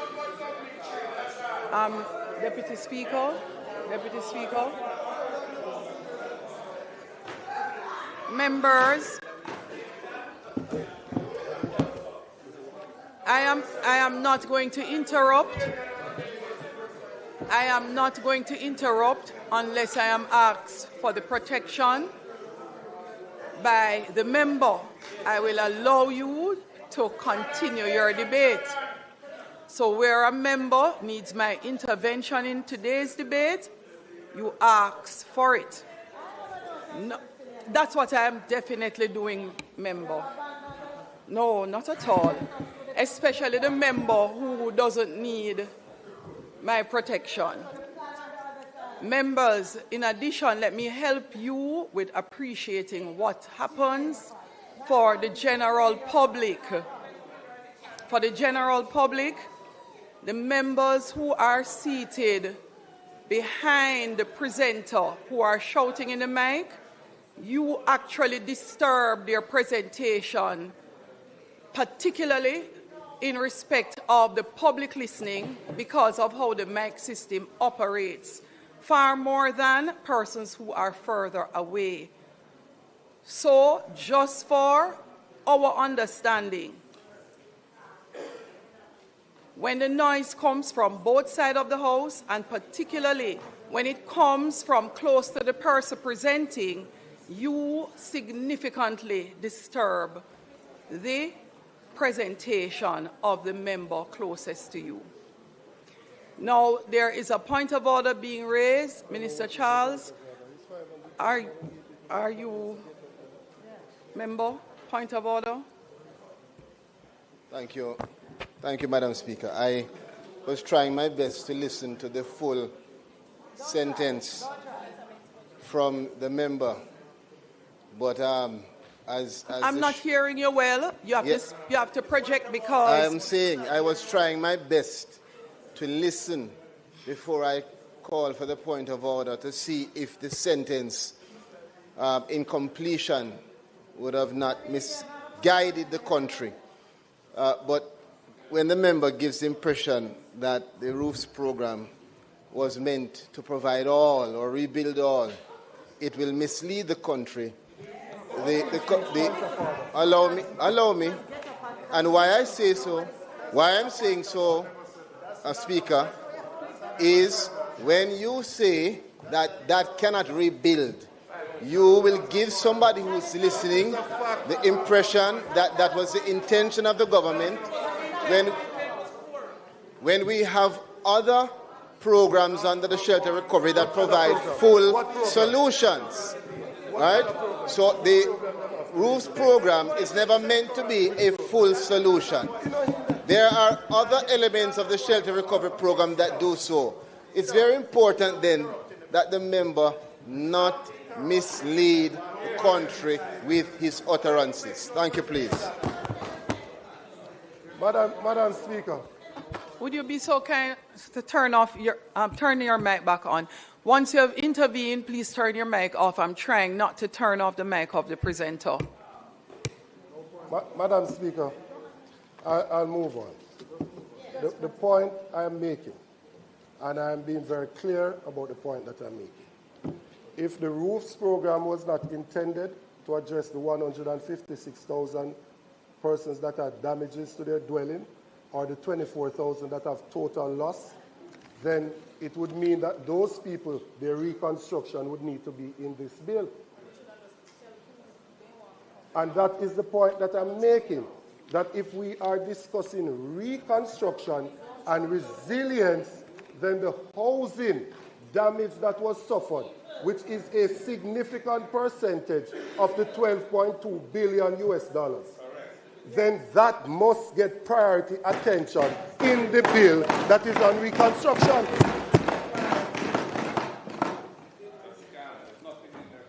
No. I got a call today, Madam Speaker, and the individual was complaining that they haven't gotten anything from roofs. And so I checked with the ministry. And when I checked, the ministry said that the person already benefited from a program through TEF. So I checked as to how much did the person benefit from TEF. The person got $100,000 worth of material. And based on that, the person is ineligible to benefit from the roofs program. Which means this individual who suffered total loss to their dwelling and under the roofs program would have qualified for $500,000. Because they got $100,000 a tourism worker, they now become ineligible to benefit from the roofs program. That is something that must be addressed. Yes. Yes. There is actually a difference between politics and governance, Madam Speaker. When I'm on the political platform, I am one of the most strident politicians you will find, making my political point. But when I'm in here, Madam Speaker, I'm talking about the governance and how the lives of the people that I represent are being affected.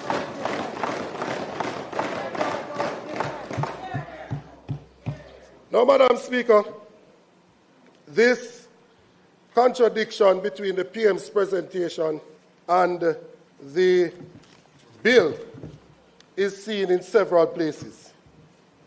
Oversight is promised, but is not legislated. We were told that there would be an independent oversight body, JAMRAC, modeled after EPOC. We were told it will provide public accountability, independent scrutiny, and even opposition representation. But, Madam Speaker, JAMRAC is not in the bill. The PM claims robust independent oversight, but the bill does not create it. There is no statutory body with the appropriate governance structure. And if you look at the PM's presentation, the PM took the opportunity to point out some examples. He said that after the Great East Japan earthquake of 2011, Japan established a dedicated reconstruction agency. What he did not tell us is that it had a board. Yeah. He then went on to speak about Dominica established the Climate Resilient Execution Agency, CREED. What he didn't tell us was that it had a board. Then he went on to speak about in Jamaica, former Prime Minister Percival James Patterson, the great man from Eastern Westmoreland, established the Office of National Reconstruction after Hurricane Ivan. When he did so, Madam Speaker, he wanted a non-political individual to chair the committee. And he decided that he was going to second someone from the EOJ. And so he seconded none other than Danville Walker, who ended up not being non-political after all, because he contested the election in central Manchester. But he chaired it. There was no overreach. They had a committee that had representation from the PNP, from the JLP, from NGOs, from private sector, and they had to get approval for the projects that they were doing. So to just give the examples without speaking of the governance framework that was behind those examples is misleading.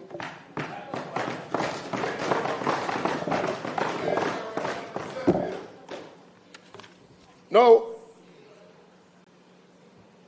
there is no legal requirement for independent monitoring, no reporting schedule, no obligation to publish oversight reports.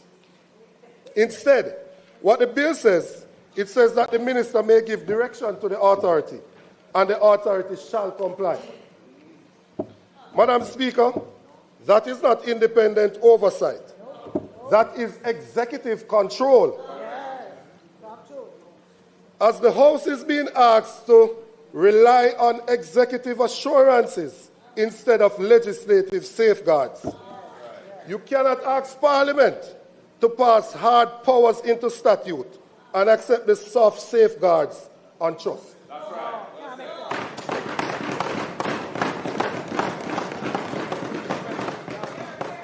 There is a concentration of power in the executive.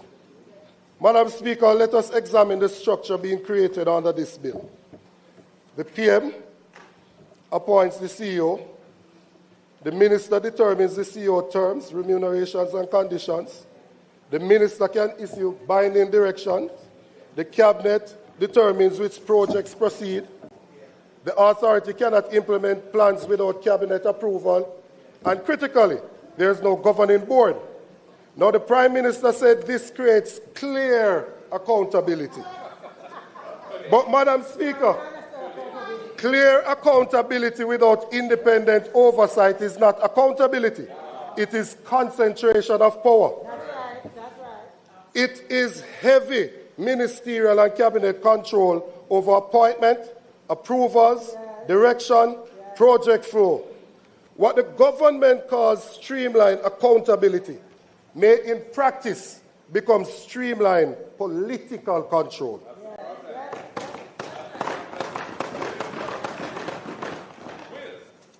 Re-procurement. This is possibly the most serious omission.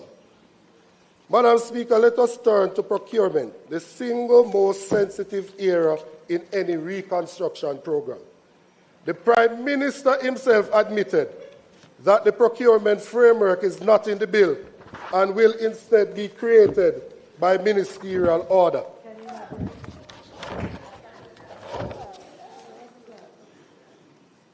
This is the Prime Minister. On the specific question of procurement, the procurement framework for NARA is not incorporated in the bill itself.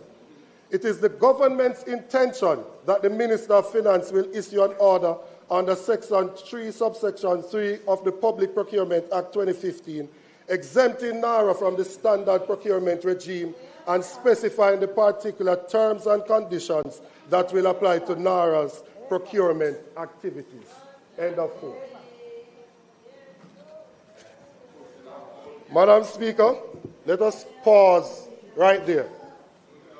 Parliament is being asked to create the authority, grant it power to spend billions, allow it to procure goods, works, and services without knowing the procurement rules that will govern those contracts. No tendering principles, no publication requirement, no conflict of interest provision, no mandatory disclosure framework for awards. This is backwards. The rules must come before the power, not after.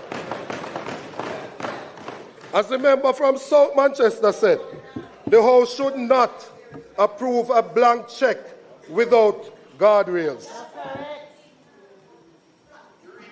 Extra, yes. You don't hear the quotation. You don't hear the quotation.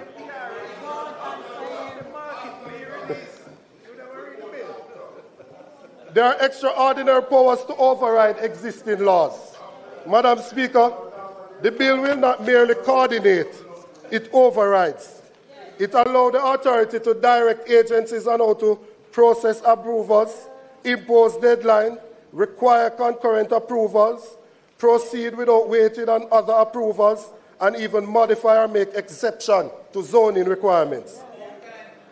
And if agencies resist, the authority can apply for a step-in order, where the minister effectively grants the approval himself with full legal effect. Madam Speaker, speed is necessary, but speed must not become a mechanism to bypass environmental safeguards, planning authorities, and professional judgment, all through a process that remains internal to the executive. There are transparency claims versus the legal reality. Madam Speaker, we were told this authority will operate with unprecedented transparency. But what does the bill actually require? 1, a register of projects, annual report to the minister. And at the same time, in Section 14, it creates a broad secrecy obligation with criminal penalties for disclosure.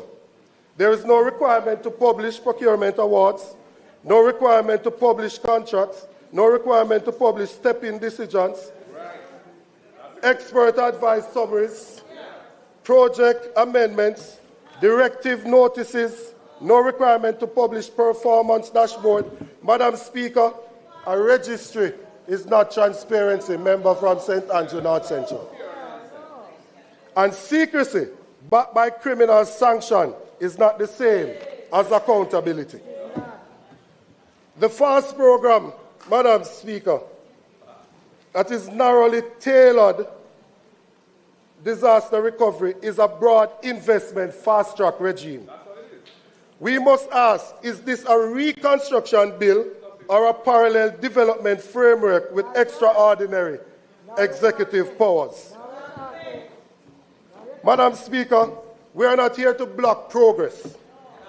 We are here to strengthen the law so that progress is sustainable, credible, and fair.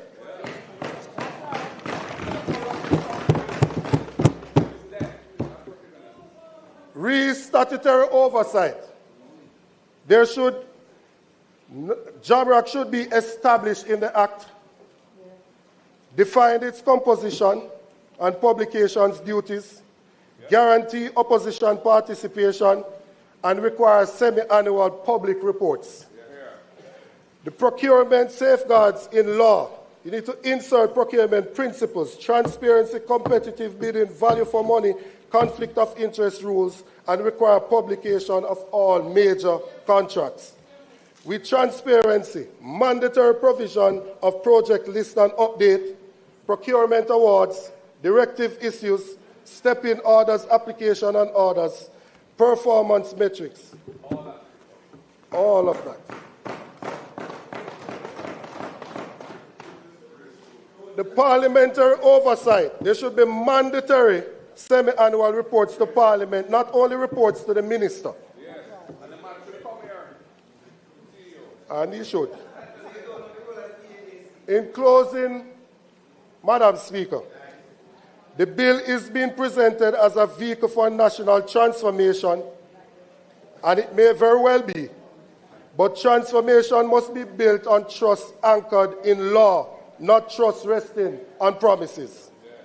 The country needs speed, yes, but the country needs safeguards. If JAMRAC is essential, put it in the bill. If transparency is essential, put it in the bill. If procurement integrity is essential, put it in the bill. If those measures are truly essential, they should be written into the legislation before Parliament passes it. Madam Speaker, we support reconstruction. We support urgency. but we do not support unchecked power. We do not support rebuilding on a weak governance foundation. Let us not just build faster, but better, fairer, and with safeguards worthy of the Jamaican people.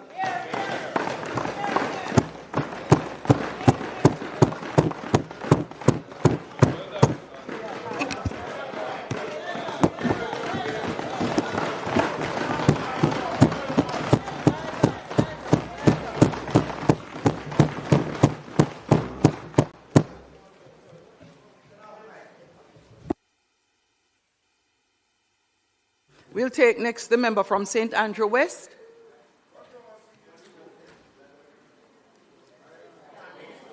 That is Member Brownberg. The Southwest. That's Member Brownberg, the member from St. Andrew Southwest.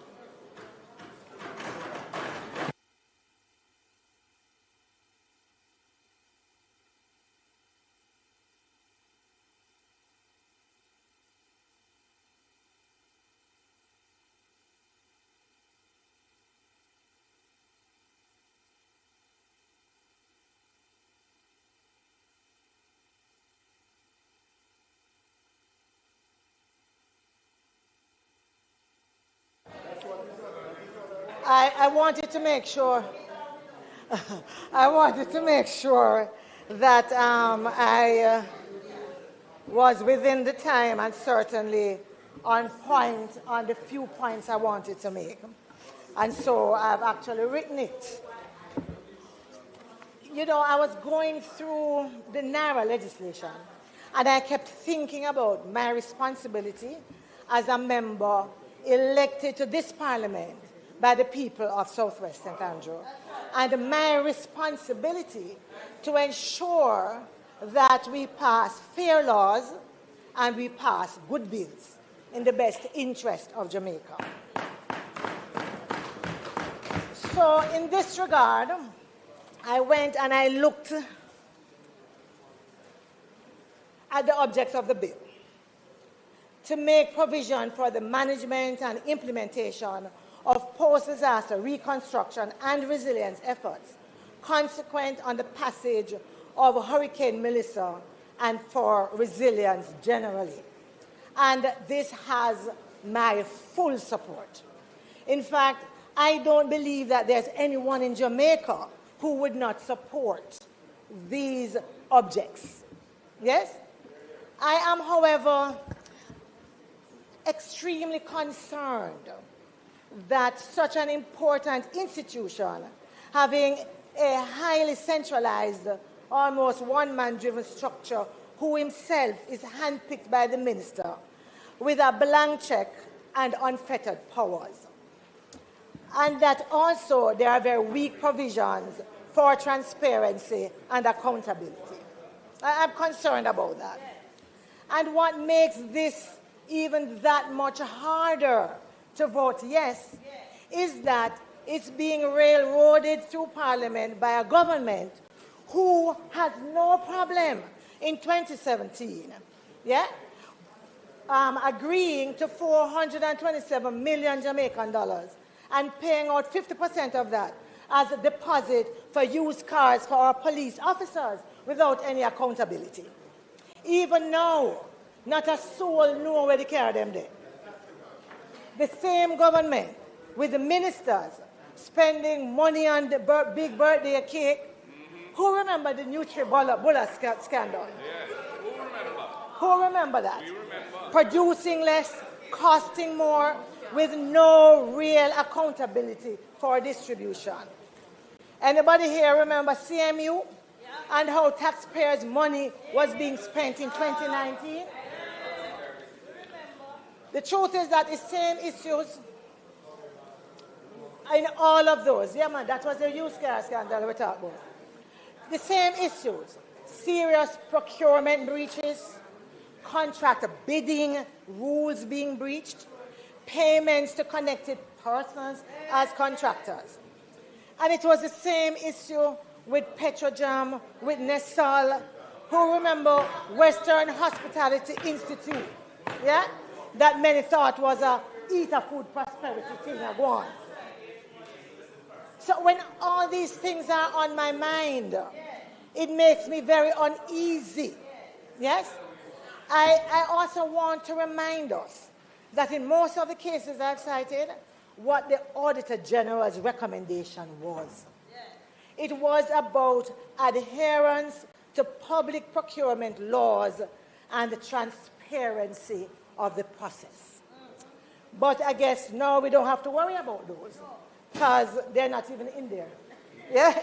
So you can ignore the transparency and you can ignore procurement laws. I believe that we do need, because the government has come here several times talking about the issues with procurement. And I have no difficulty if we believe that there needs to be changes, yes, around public procurement at this time. Then let's do it. Let's say that. Let's begin to see that at work in this bill that is before us. Yeah? And so, Madam Speaker, through you to the PM, I'm sure that he would have also seen the recommendations from JFJ and JET, yes? Outlining targeted amendments to the NARA bill, drawing from other jurisdictions. And I'm hoping that although I heard that we were going to take the bill through all the stages today, I am still hopeful that with all of the public sentiment, with the concerns of the opposition, that the Prime Minister and his team will find it in their heart to understand our concern as public and our public duty, and pause for a while, review and rework, and wheel and come again. I really am hoping so that we can actually go together. Some people say that it's not within the Prime Minister. I don't think so. I believe that at his core, he must have the people of Jamaica at heart. Yes, I do. I believe that. Because I don't think that persons make this kind of political sacrifice to just come here and run roughshod over with these bills and to see others just stuff their money, their pocket full of money and don't have no concern. I don't believe that. And so I am still hopeful that common sense will prevail and that sense of working together would lead to a different outcome. So that's the first point I wanted to make in terms of why I am uneasy, yeah, with the bill as it is. The second point I want to make is really because at heart I am a local government practitioner. I have spent 20 years in local government, and therefore it just does not sit well with me to agree to legislation that comes to Parliament and gives NARA the right to ignore the professional advice of municipal corporations and NECA. It doesn't. Clause 21 leaves me thinking that the authority is at large. One, to establish timelines for inspections, evaluations, and assessments, as well in 21.2 to set deadlines for decisions, for approvals, or other inputs made or submitted by the authority. The truth is that I get a sense of a very high-handed approach in how this is worded. And I reiterate that recovery and resilience projects are going to require fast tracking. We understand that. No question about that. But I am sure these approving entities are all on board. And therefore, there must be some way, after all, these are the same entities who are going to have responsibility for post-approval monitoring. Yeah? But NARA is designed to run roughshod over their opinions.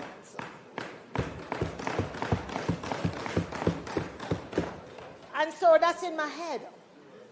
But then again, I'm thinking that this is the same government with connected persons involved in one way or another with construction, some even being flagged for building breaches. Yes, yeah. And therefore, I am thinking that the NARA legislation should also include a provision to resolve the objections by agencies. Otherwise, what's the message that we are sending to everyone with an application before those same authorities? Yeah, especially those who are not big business. So what is it? Is only the big trousers man them can ignore parish council? The rest of us mortals have to go and make changes to our plans when they object to what we have in front of them? That, for me, don't sit right. It doesn't sit right. Quite frankly, Madam Speaker, I think there's a very easy fix for this, quite frankly. I believe that what we could do is simply include in the legislation actual pre-approval consultation. Yes? So that that mechanism is encompassed in the law itself.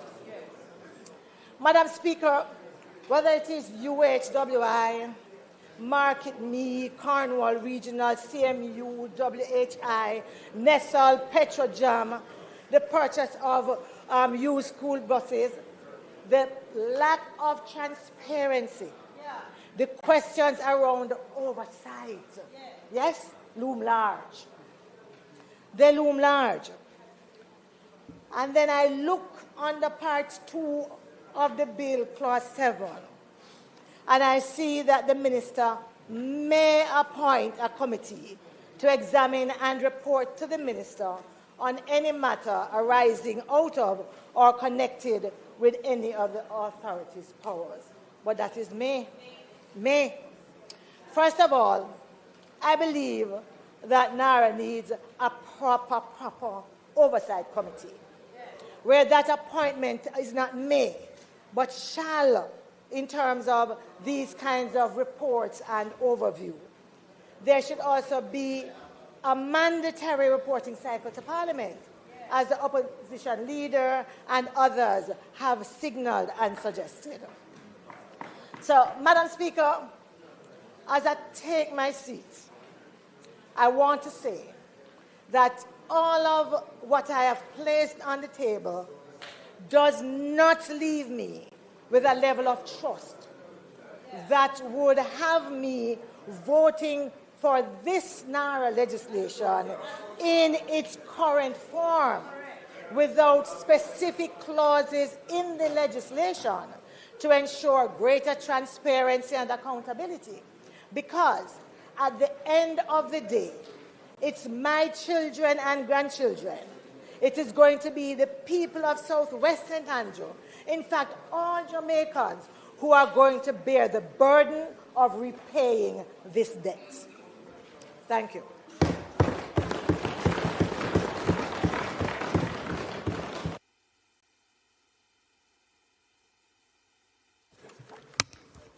The next presenter,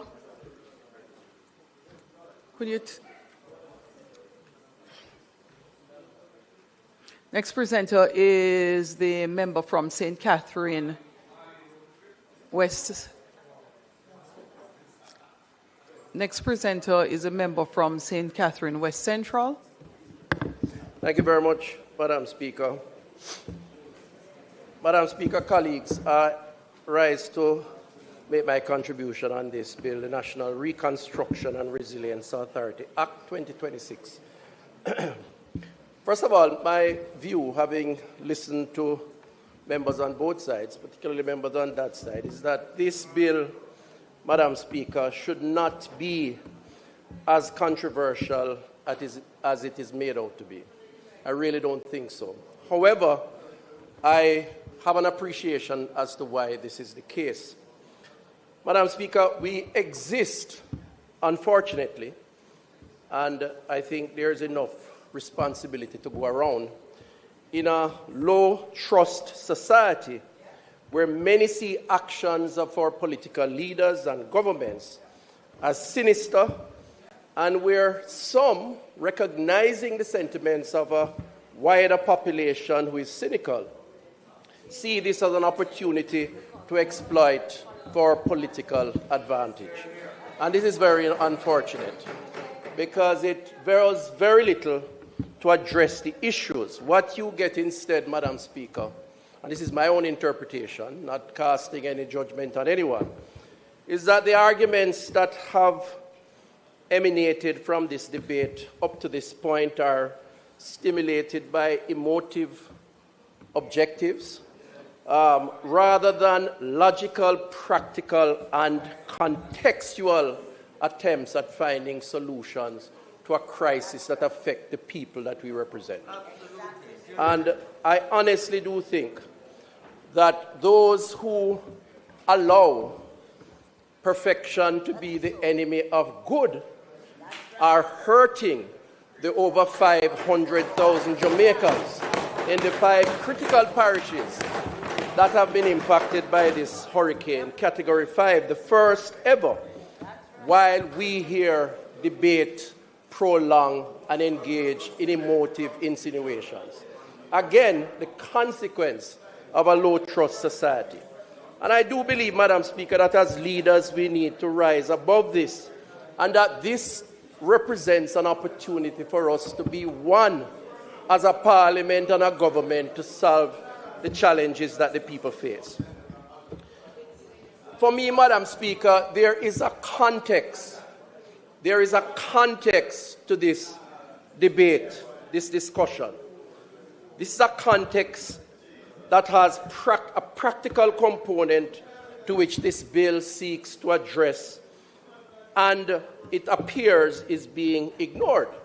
For example, the member from Eastern Westmoreland, who I know has been impacted, and indeed 2 or so days after the storm, I went to his area, and I believe a week or so, he and I were at a similar location trying to address some of the challenges. And I saw the pain, rightfully so. But we were there, working together. But the member, I think, is, and I say so respectfully, is failing to appreciate when he speaks about the title of the bill and ignoring that the response to a crisis has to take place in stages, Madam Speaker. In public health, for example, when a crisis occurs, the first action by health is to save lives. And I can give you statistics of lives that have been saved, either through helicopter, JDF-supported evacuation, some from your area, or bringing in external supports, NGOs, setting up hospitals, mobile hospitals, bringing in doctors, when our own doctors were victims, healthcare workers were victims of the storm. That was the first phase. The second phase is to try to resume a sense of normality to people and to communities by opening up roads and doing the other things that are necessary to facilitate commerce.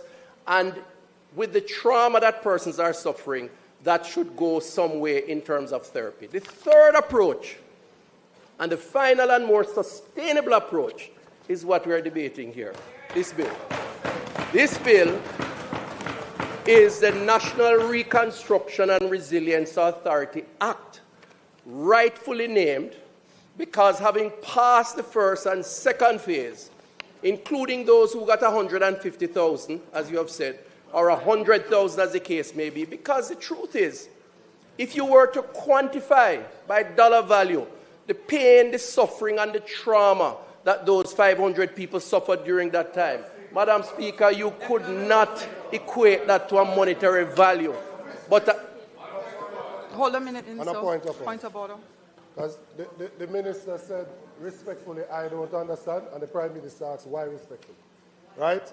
And he went on to suggest that I am saying that there shouldn't be an emergency response, essentially, to the hurricane. I never said that.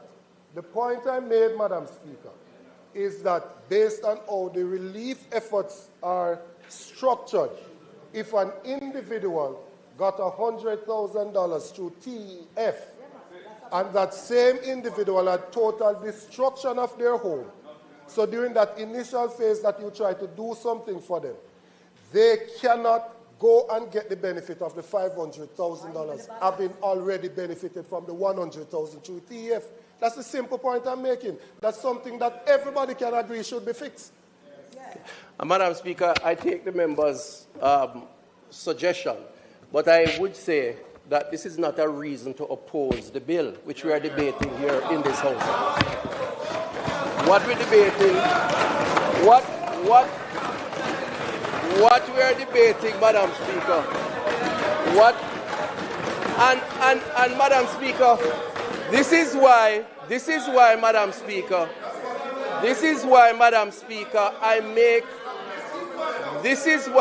Madam Speaker, if I may be allowed, this is why I started out by saying, member from Eastern Westmoreland, Madam Speaker, some protection from you, please. Madam Speaker, the member, Minister, the member as emotionally traumatized as he has been and is, rightfully so because of his representational responsibilities, Minister, is supporting. Minister, the same members, if you would only listen and follow the rules, both sides would be able to have a far more comfortable debate. I am giving no one extra time, not even a second extra. Therefore, I would like you to use your time properly. So, Minister, if a point of order is made, I've said this before, and you're responding to the point of order, indicate it means your time does not continue to run until you have responded to the point of order. If you are ignoring the comment, then we continue. You do not need to indicate, you ignore the comment and you continue with your presentation in the debate. That means your time immediately starts running again. Thank you, Madam Speaker. I'll say quickly, the only point I was making is that there are many times when representatives who have an issue on the ground zero, including the member who spoke, can take the phone and call myself as Minister of Health, we have had conversation, to resolve issues of this kind, in this case, the Minister of Labour. However, being brought into this kind of conversation, to my mind, is exactly the point I was making. We are engaging emotive reasoning in order to not support what is the most substantial response for the reconstruction and resilience. And I'm saying, let us focus on what is important. But let me move on, Madam Speaker. Let me move on. So there are phases, and we are now in the reconstruction phase. So, Madam Speaker, what is the context that is important in the discussion around this bill? The first context, given that it is a crisis, is the efficiency, or indeed, for better understanding, the speed in which we work to truly restore persons and to make them more resilient against a Category 5 hurricane. And so the bill has to be structured in a way to recognize the importance of quick decision-making. And I don't think we should make any apologies for it. I don't. In fact, if the members on that side are honest with themselves, they themselves have spoken about the inefficiencies of the current bureaucracy and the need for change. The very opposition leader has spent time talking about it. Is he now arguing that we should engage the very same process to deal with people who have emergencies? It cannot be, Madam Speaker. It cannot be. And indeed, Madam Speaker, history...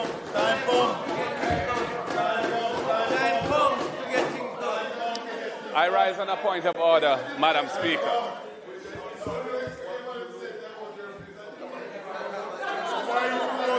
The member is misleading the House. It has never been my position, or indeed anybody on this side's position, that we shouldn't have more efficiency, a quicker procedure, and faster resolution of the issues. We're all in favor of that. The fact is that the current bureaucracy and the way the government is interfacing with it has led to all sorts of problems, and which need to be addressed structurally. However, what we are complaining about is a lack of accountability, a lack of transparency, and a lack of oversight. And a lack of oversight. And a lack of oversight. So I'm not suggesting that we're going to move faster. No, that's okay. It's okay. Opposition leader. Opposition leader. Opposition leader. I've turned off all mics. Opposition leader. Prime Minister is making a point of order on your point of order. Hold on now. I'm asking, opposition leader, are you yielding? Madam Speaker, I'm not yielding. I'm simply saying that the minister is misleading the House about our position, deliberately, I think, because the position I'd like the country to believe is that we want to slow the recovery down. We would like to fast-track the recovery. All right. But we want it to be done in an honest way, not a... All right.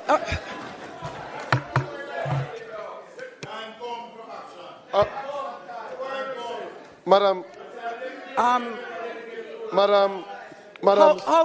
Speaker. House leader, I'm having a challenge as well, so I would like you to address it in this discussion. Yeah. For far too long, persons use point of order just to disturb the other person and make a presentation. Yeah. We are required. No, after today's debate, you will see a speaker's ruling on point of order and how it should be utilized so that we stop abusing point of order. Yeah. Madam on Speaker, both sides. Madam Speaker, you have covered the ground. Firstly, a point of order cannot be used to enter into another debate. Members, allow me. Members, allow me. Please allow the House leader to complete his statement. Members. Madam Speaker, when I rose on the point of order, it was the House leader to highlight that the member was factually inaccurate in a point he made. That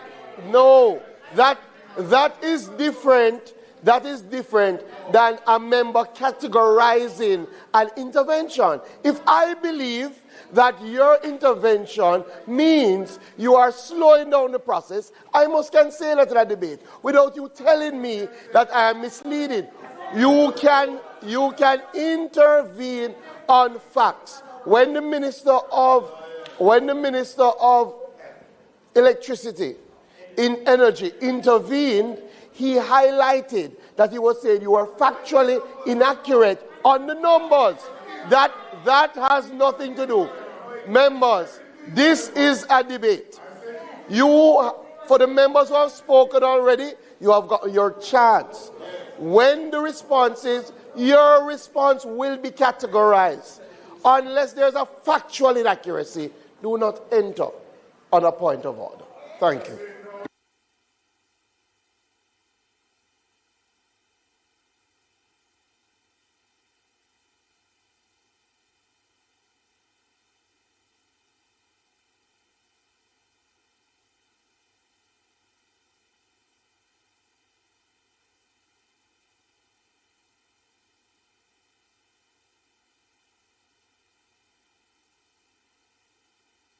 No, I do not have to take any point of order, members. Hold a moment. I do not have to take point of order. And let me remind you of the House rules as well. For a point of order to be taken, it means the person on whom the point of order is being raised must take their seat and allow the other member to speak. For efficiency's sake, follow the rules of the Parliament. Everybody. So, no, I allow the opposition leader. I remember when the Prime Minister was speaking, 2 points of order. That were not points of order. It happens on both sides.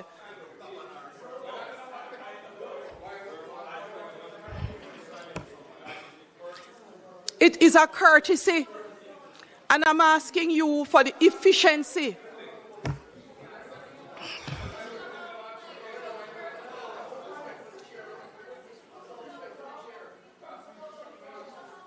No, please stop that debate. Because when your time is up, your time is up, and it doesn't matter who you are in the House.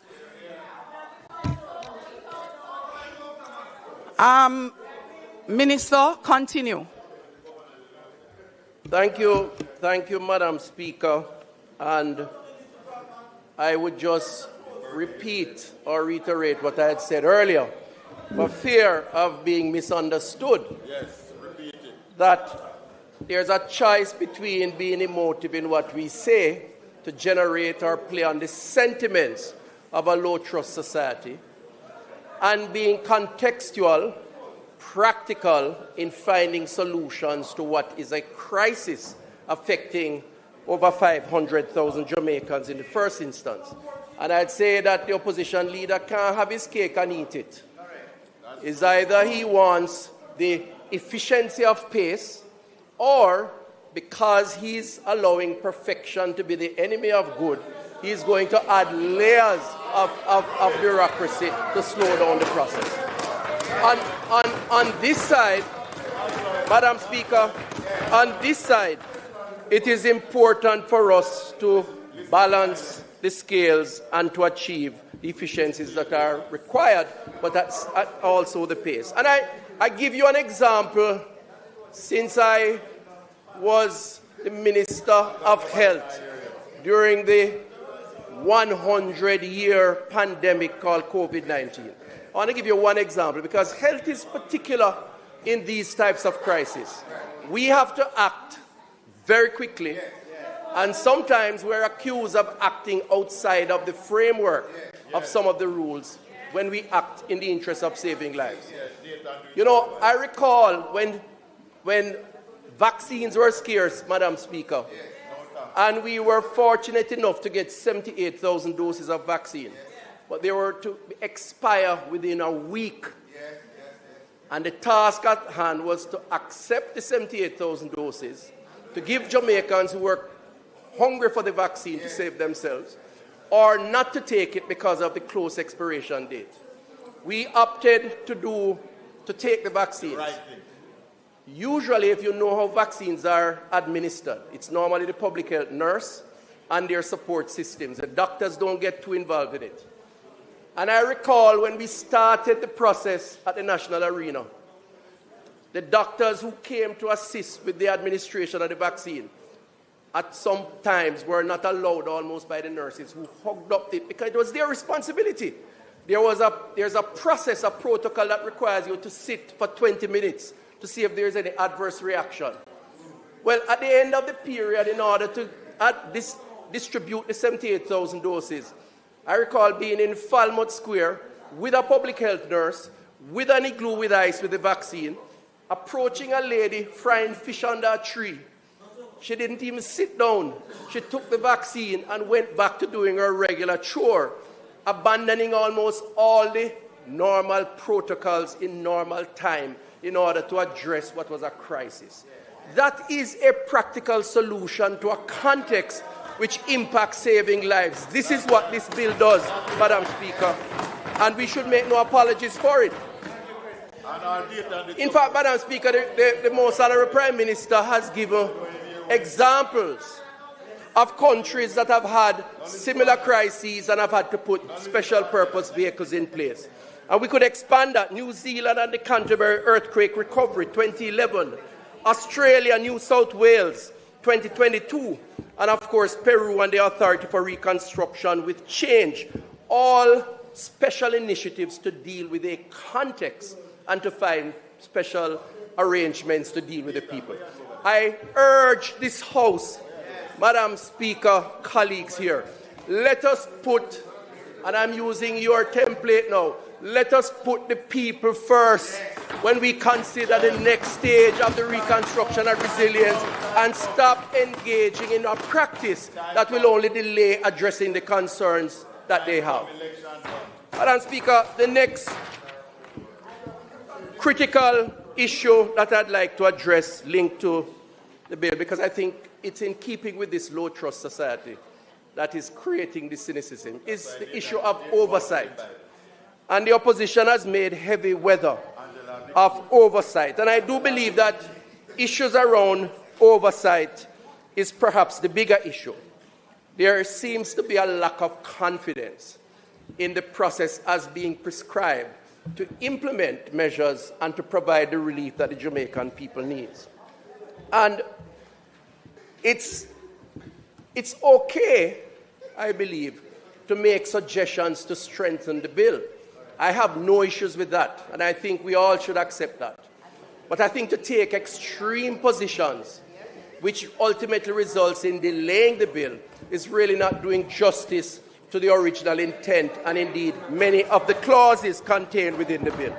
Madam Speaker, when you examine on balance the bill, there are sufficient positions and clauses that addresses issues of oversight, which I believe can accommodate appropriate levels of scrutiny up to the point of this Parliament interrogating actions that have been taken.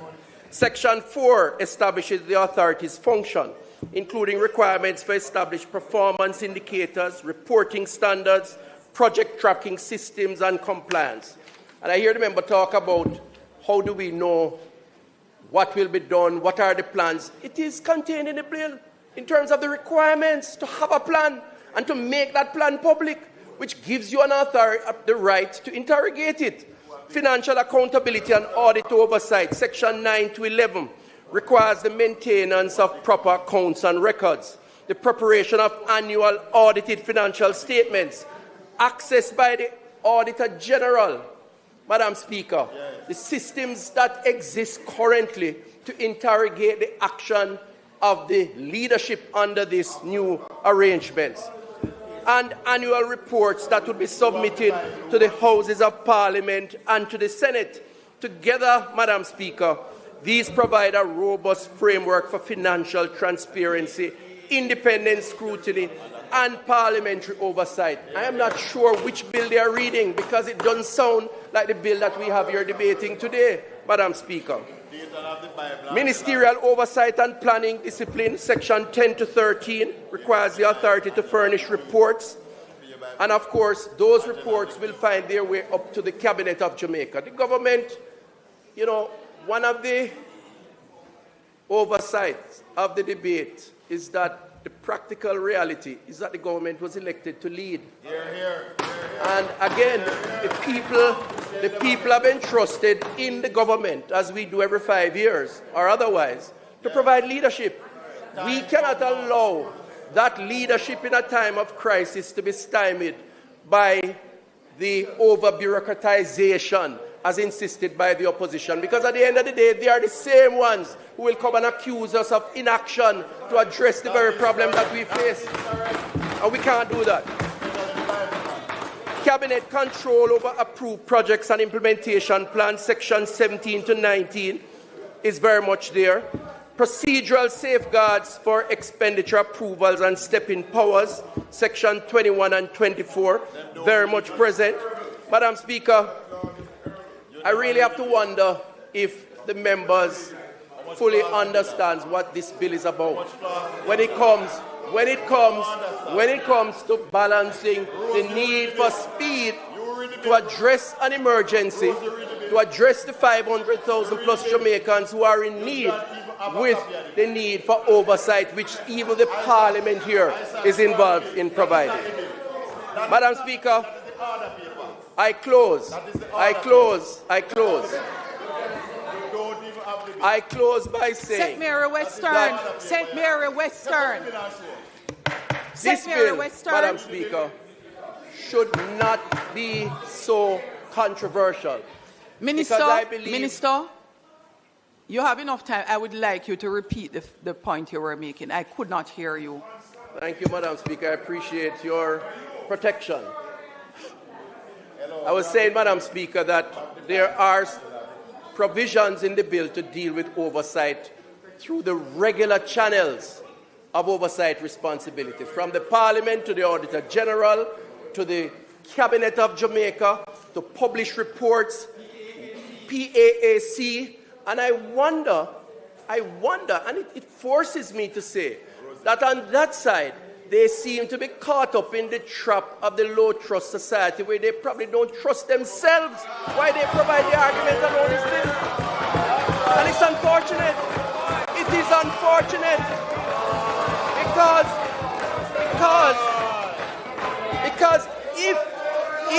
if Madam Speaker, we on this side trust ourselves to go right by the people, you don't seem to trust yourselves why you're questioning existing arrangements that are in place for oversight. So, Madam Speaker, in closing, Madam Speaker, I wish I had a Naira for Cornwall. It would have been a long time. It takes the procurement process for Naira take between 6 and 12 months per procurement transaction. That is why it's dragged out so long. I wish I had a Naira. We should have declared Cornwall a national emergency and subjected to quicker decision making. But that's another issue. Madam Speaker, I close by saying that we should be careful. We should be careful that we do not allow perfection to be the enemy of good. We should accept where suggestions can strengthen the bill.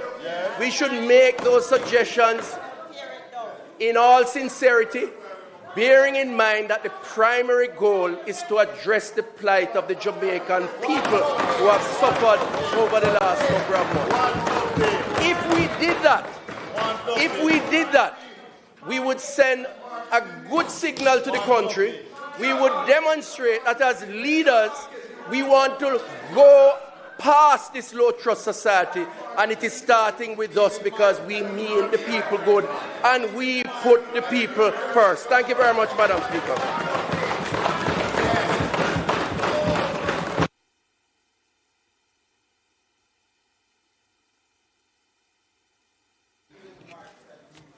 The member from Kingston Central. Kingston Central. Donovan Williams, the member from Kingston Central. Donovan Williams. Member Donovan Williams. That's for the orderly's benefit. Donovan Williams, the member from Kingston Central, all the way to the back.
Members, before the next member of the House makes his presentation, I would just like to advise the House that you have 10 presentations remaining at 30 minutes per presentation. And that is 5 hours. So you can have a wonderful time making as much noise because the speaker will relax. The speaker will relax and allow us to be here for a long time. I would like to hear the presentations. And this being such an important bill, the people of Jamaica would like to hear the presentations. There is no food downstairs. In answer to your question. So members, I am asking you, please allow each other to make their contribution to the debate on either side of the fence. No, repetitions must be restricted to 0. As it relates to point of order, I think I have already stated, for those who spoke already in the debate, don't even think of standing up. And for those who intend to speak and gave your name, don't even think of standing up. When you speak, you can address whatever point of order you thought you had, whatever interruption you wanted to make. Point of order relates to issues that abuse the House itself, the rules of the House, and we'll go over it. But if your interruptions are for clarifications and the things that we abuse it for, please refrain today.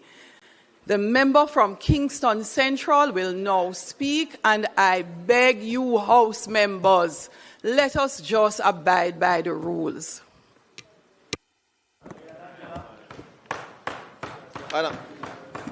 Madam Speaker, I crave your permission to speak from permission granted, member. Yes, grateful, Madam Speaker. So, Madam Speaker, I rise to make my contribution in support of the National Reconstruction and Resilience Authority Bill 2026. And I must say, firstly, Madam Speaker, this is not a routine bill. It is not an ordinary administrative adjustment. It is born of national disruption, national loss, and national urgency. Now, Madam Speaker, I support this bill because Jamaica is not served by process alone. Jamaica is not served by process alone. What do I mean? We are served by a lawful process that leads to results. And if ever there were a moment in our national life when we must move from process to performance and from institutional delay to implementation, I say it is no. What NARA does, in my view, is to ensure that these processes do not become bottlenecks to national recovery.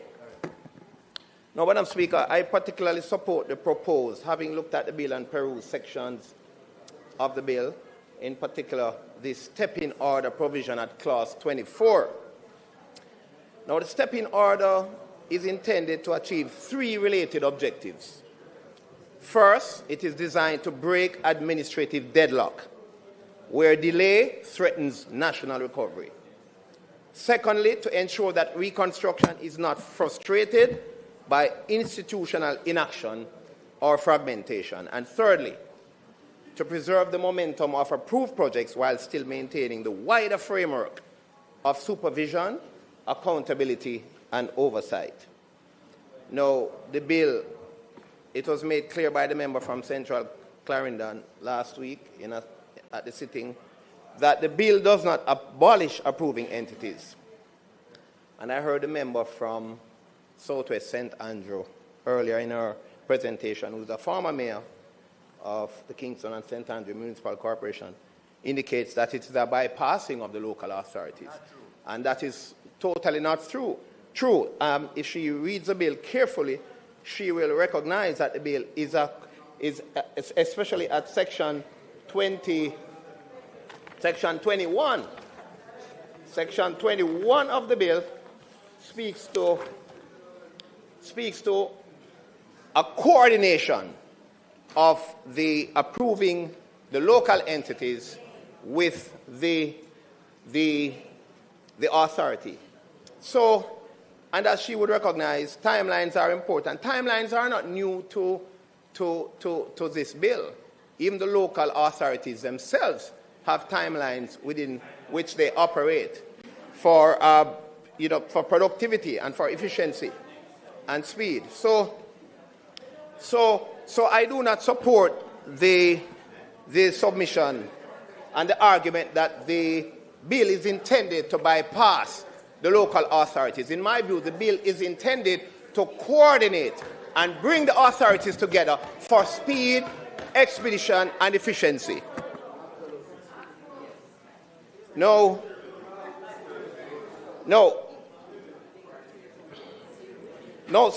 So what the bill does, in my view, is to create a structured back-end intervention.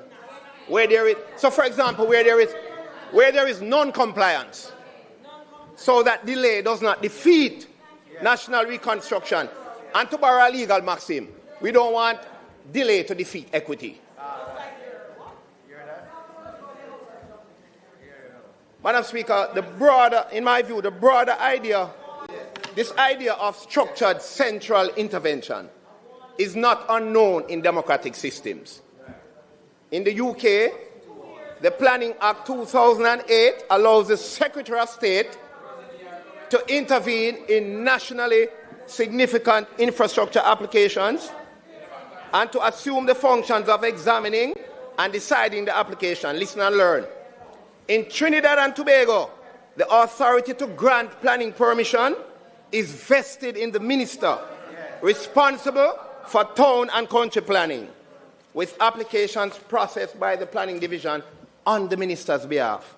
In New Zealand, the Resource Management Act allows the minister to call in matters of national significance for central decision making.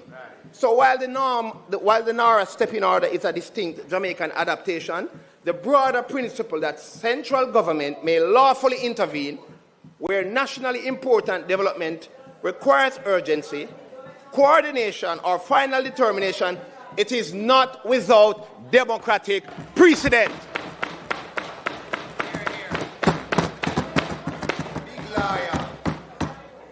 It is not without democratic precedent. We have examples from democracies all over the world. Our very own Town and Country Planning Act already vests certain powers in the authority and the minister. You want to read Section 12 of the Act? You want me to read it? Yes, read it. The authority, that is the planning authority, may give directions. The planning authority may, listen and learn, you will learn some law now. The planning authority may give directions to any local planning authority or to local planning authorities, generally requiring that any application for permission to develop land or all such applications of any class specified in the directions shall be referred to the authority instead of being dealt with by the local planning authority, and any such application shall be so referred accordingly. Hold on. So what we have now, so in other words,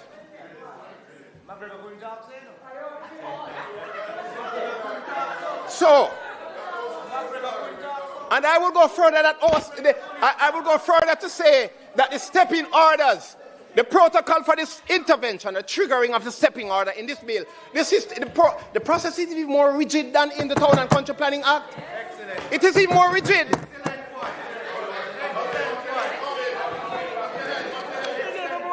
It's more rigid because remember, there's a process.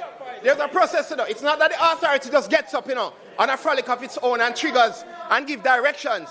There is a process. The authority would have had the intervention, would have been working alongside the planning, the local planning authority from day one. From day one. The authority would be working with the local planning authority from day one. But where, look here, where,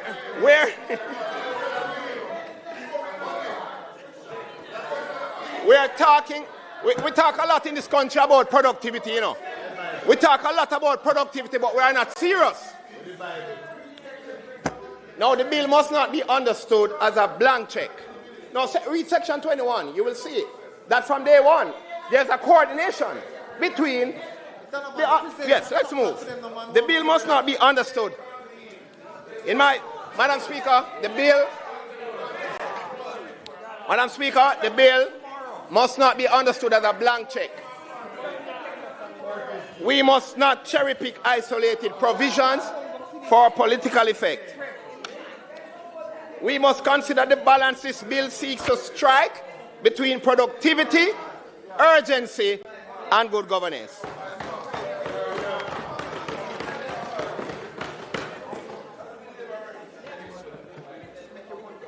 The authority is not on a frolic of its own, in my view. Cabinet must issue, and as my previous speakers have pointed out, Cabinet must issue the official list of approved reconstruction and resilient projects and designated strategic investment projects. Programs and plans are not to be implemented without Cabinet approval. You have to remember there's a role, the Cabinet is an oversight in all of this. The bill requires a public electronic register. It requires annual reports. It requires audited financial statements. It requires that these statements be laid in both houses of this Parliament. This ensures transparency and parliamentary scrutiny.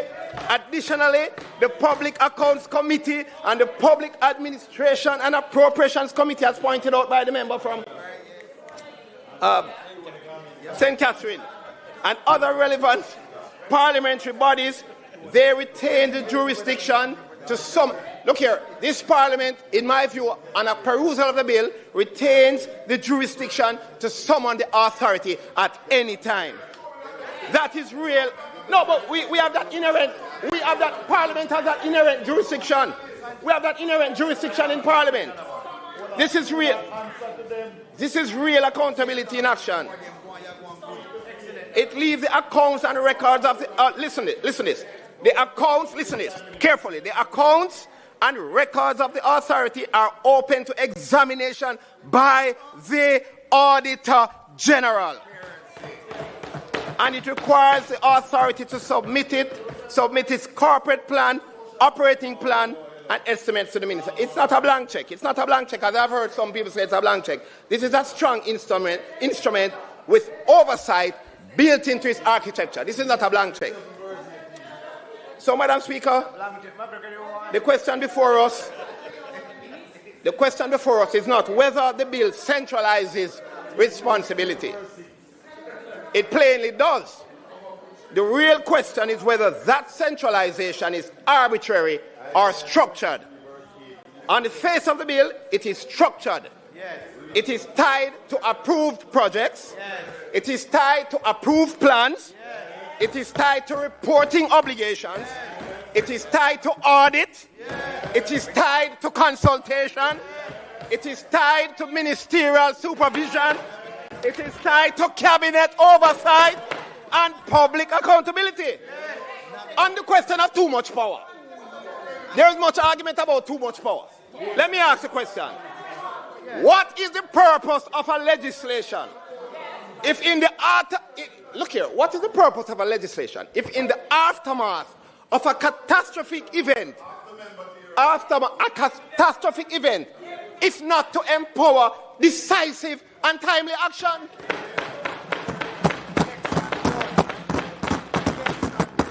We are aware and we know that approvals permits and approvals, we know that can languish for months and sometimes years. That is not resilience, that is stagnation.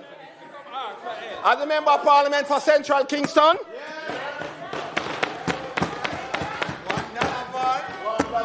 I know that governance is not experienced by our people in theory. I feel it and I know it and I see it and I walk it. The people are waiting on NARA eagerly. It is experienced in roads, drains, housing, schools, clinics, utilities, safety and jobs.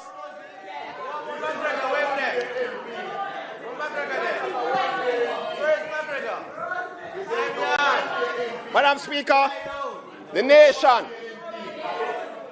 and Mr. Speaker, the nation has suffered much. The nation has suffered much. The people are waiting. The government must do what it was elected to do. Parliament must now play its part. I commend the bill to this honourable House.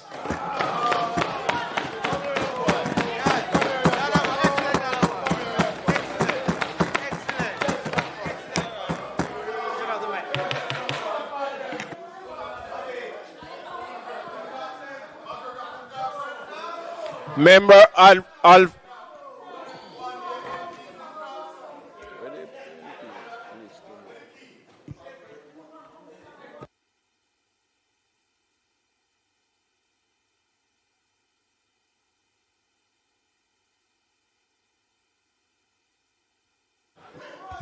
Member from St. Catherine Southeastern, you now have the floor and your time starts now.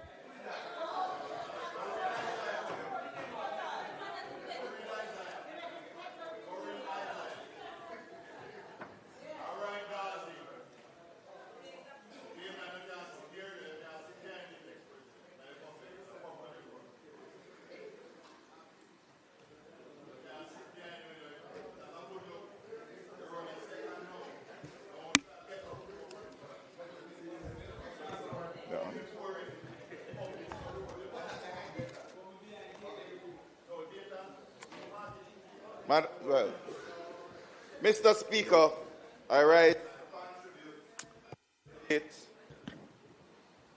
on the National Reconstruction and Resilience Authority Bill 2026. I desperately want to believe that this Parliament subscribes to Bayesian reasoning rather than the dogmatic entrenchment of partisan positions. That we understand that our positions are not absolute truths, they are probabilities. And through honest debate, through the examination of evidence, we update these probabilities. We move closer to what is right, closer to what works, closer to what the people need. We did not come to Parliament to win arguments. We came to Parliament to win a future for the people. And Mr. Speaker, if there was ever a moment that demanded that approach from this chamber, it is now. Hurricane Melissa was the worst disaster to strike this nation in a generation. The assessed damage, over $12 billion US. The people of Western Jamaica, the mother in Maroontown, the fisherman in Black River, the farmer in Darlaston, the child in Falmouth, they are not waiting for us to be right. They are waiting for us to get it right. And being right, Mr. Speaker, and getting it right are not always the same. If we are genuine servant leaders, not merely in title but in practice, then I beg this honourable House, examine the evidence, weigh it honestly, update your positions so that the bill we pass today into law will secure the present of the people who sent us here and the future of the children and grandchildren they are raising in rubble. We were not sent here by the powerful to protect the powerful. We were sent here by the powerless to protect them from the powerful.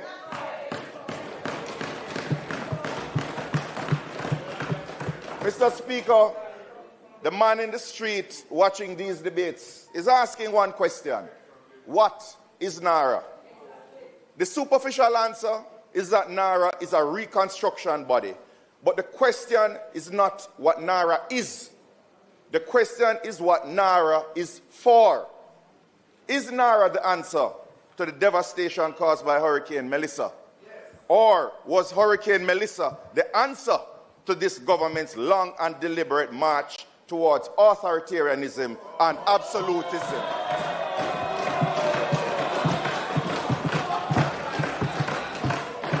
Because, Mr. Speaker, the bill before us does not give power to the people to rebuild their country. It takes power from the people and gives it to one man, accountable to one minister, anointed by one prime minister. What is proposed here today is a bill that entrenches this government's long-held desire to concentrate power and resources into the hands of a few and to castrate the state agencies and civil servants whose constitutional roles are to act as watchdogs over every taxpayer dollar. Mr. Speaker, I have searched the Caribbean, the Americas, the globe for a reconstruction body with a similar oversight and accountability framework. I did not find a better model that Jamaica ignored. I found that Jamaica invented the worst model. I am convinced that this government has designed the weakest governance model for a disaster reconstruction authority that has ever been assembled by a modern democracy.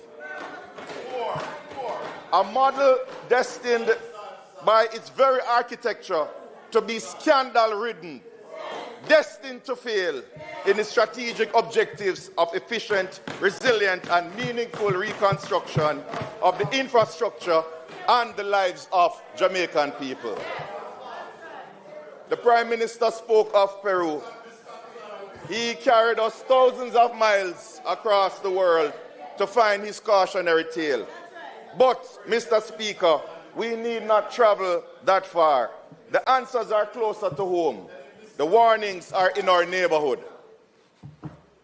When Hurricane Dorian swept through the Bahamas in September 2019, a Category 5 storm, the strongest ever to make direct landfall in that nation, the Bahamian government did not reach for a CEO with absolute powers and an advisory board. They built a full governing board of directors with legally bound fiduciary duties. The Disaster Reconstruction Authority Act of 2019 established a separate chairman, a vice chairman, a managing director, not one omnipotent executive answerable to only a prime minister, but a board with duties, with power, with accountability baked into the law itself. The Bahamas did not trust their reconstruction to one man.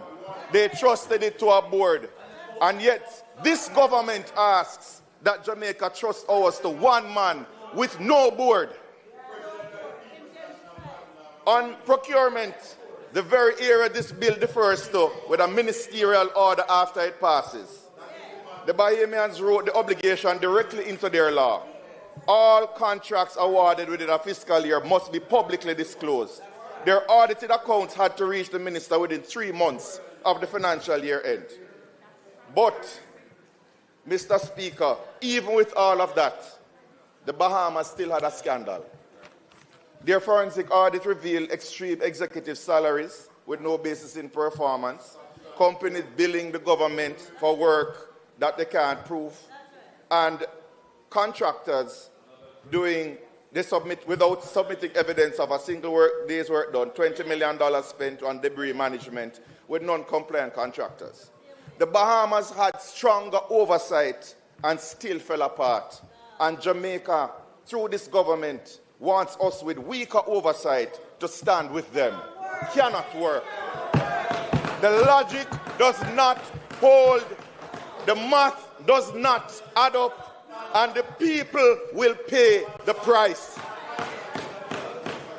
And then, Mr. Speaker, we look at Haiti. When the earthquake of 2010 killed 200. Mr. Speaker, I am begging protection from Waldorf and Statler from the Muppets. When the earthquake of 2010 killed 230,000 people, the interim Haiti Recovery Commission was co-chaired by the Haitian Prime Minister and Bill Clinton. Voting seats went to the legislature, the judiciary, trade unions, business, diaspora, civil society. They had more governance than NARA in every measurable way. Haiti had every governance structure that this bill refuses to create. And the reconstruction still failed.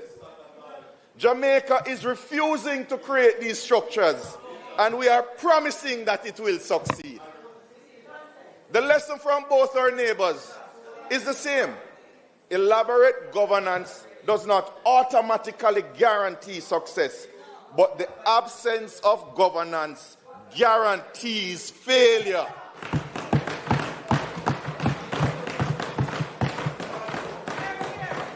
We on this side are not saying that good governance will save us, but we are saying that bad governance will certainly destroy us. Madam, Mr. Speaker, let me go into an area that my colleagues on the other side would prefer I leave unspoken. The question at the heart of this debate is not merely about governance models. It is about trust. And trust must be earned before it is given. You cannot legislate trust into existence when it has been betrayed so many times, over and over and over again. This government is not asking us to trust the system. They're asking us to trust them. And those two requests, Mr. Speaker, are very different things. Are we to believe, are Jamaicans to believe, that the government that closed the corner shops during COVID, while big supermarkets operated freely, will now protect the small local contractor? Are we to believe that the government that arrested ordinary Jamaicans on the streets for breaching curfew, while their very own toasted at uptown parties on no movement days, will now apply the rules equally to all?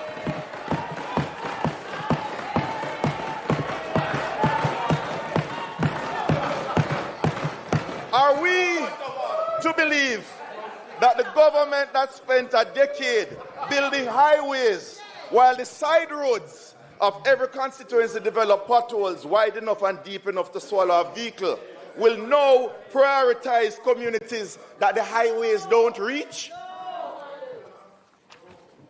Mr. Speaker, are we expected to believe that the government that allowed money to be extracted from the Ministry of Health through overpriced contracts and well-connected companies, dare I say sweetheart deals, while patients slept on chairs in corridors and died waiting for tests to be done, will suddenly become responsible stewards of public health funds? Are we to believe that the government that fought with all its might not to pay doctors, nurses, teachers, civil servants what they deserve, while raising their salaries by 200%, will now put the needs of the people above the interests of the powerful? They could not find the money to pay the nurse who saves lives. They found the money to pay themselves. But now they want us to believe that they will use $2 trillion to save the lives of the people the nurses serve. Mr. Speaker, NARA in its present form is rubbing butter a puss mouth.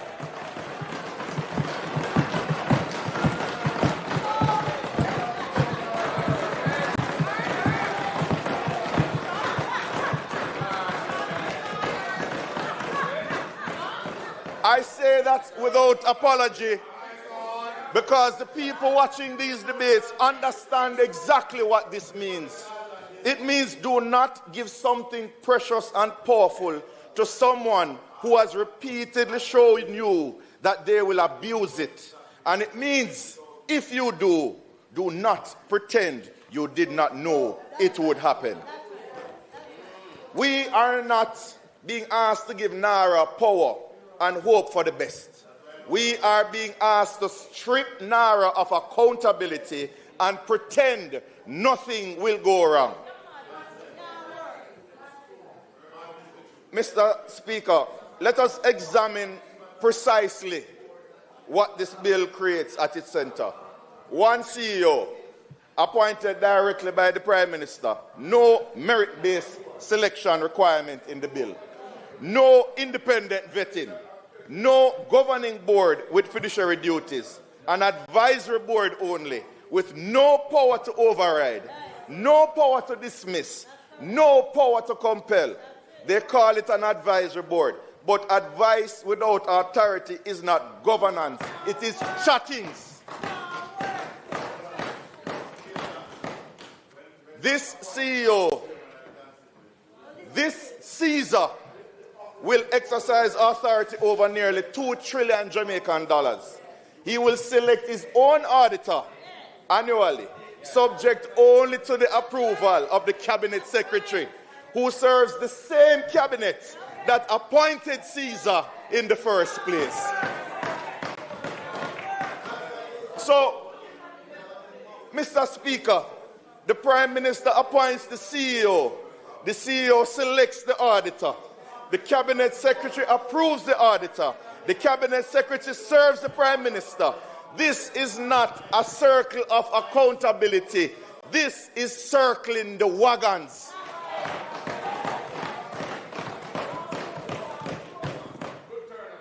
For $2 trillion of public funds, this is what we are signing away.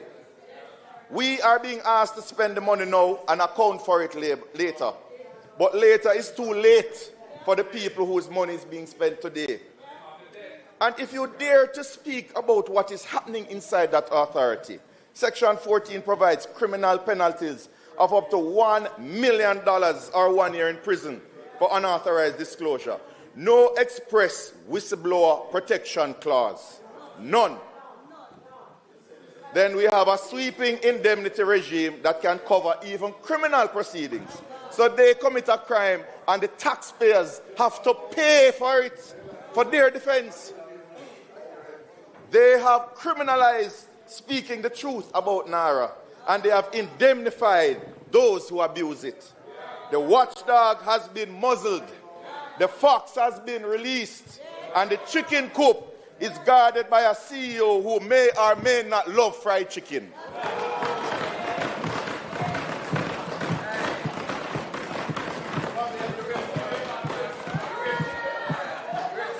Mr. Speaker, Lord Acton warned us, power corrupts, and absolute power corrupts. Absolutely. This government is not merely ignoring that warning. They are writing it into law and calling it efficiency.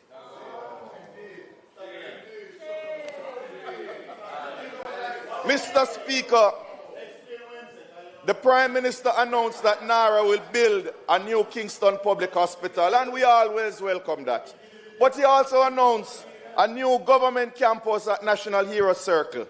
And I have a simple question for this Honourable House. Why is this government building a new home for itself when the people who elected it are still without a home?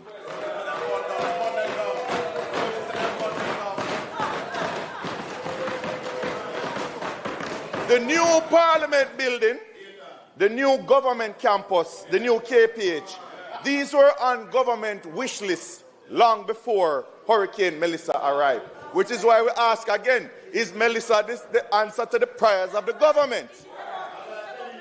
Melissa did not create these ambitions. Melissa created the financing to pay for these ambitions. Financing that future generations of Jamaicans will have to repay with interest. The storm destroyed the people's homes, and the government is using the money collected and meant to rebuild those homes to build their own legacy project and home. For 10 years, 10 consecutive years, every major hospital in Western Jamaica has crumbled under the weight of the Cornwall regional debacle. Patients from Westmoreland, St. Elizabeth and Hanover traveled all the way to Kingston because their regional hospital could not serve them. And for 10 years, this government did nothing sufficient. Now Melissa has come.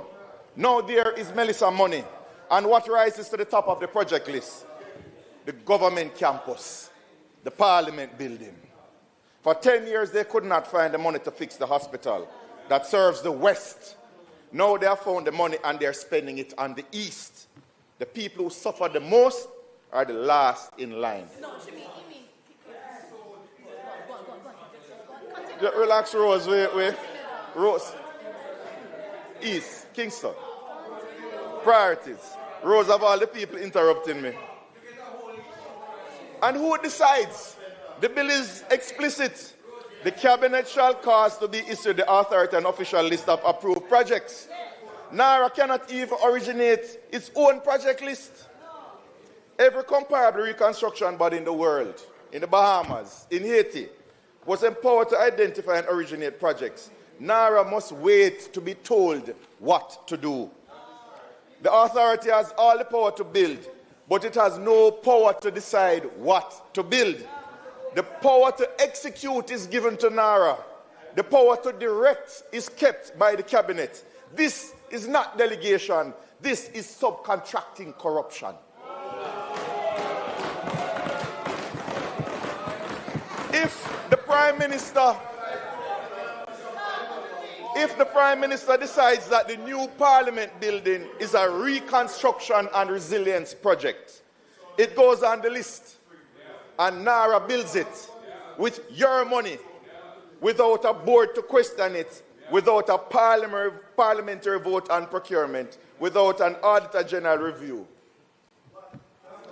Mr. Speaker, let me speak to what is truly at stake. Then raise a point of order. It's an internal auditor for 1 year. Mr. Speaker, let me speak to what is truly at stake, because this is not a debate about institutional design. This is a debate about the future of Jamaica.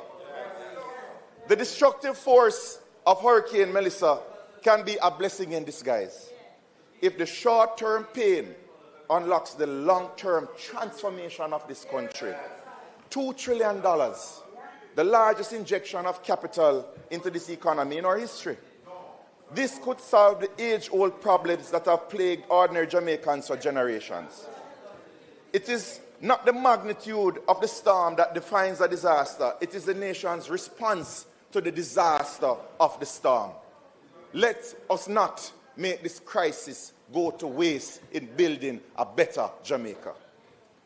We could build roads that do not flood every season. Drains that channel water rather than carry away communities. Government buildings that do not shame the people who work in them. Houses that are designed for Jamaicans to live in with dignity, not relics of an era before black Jamaicans were smaddified.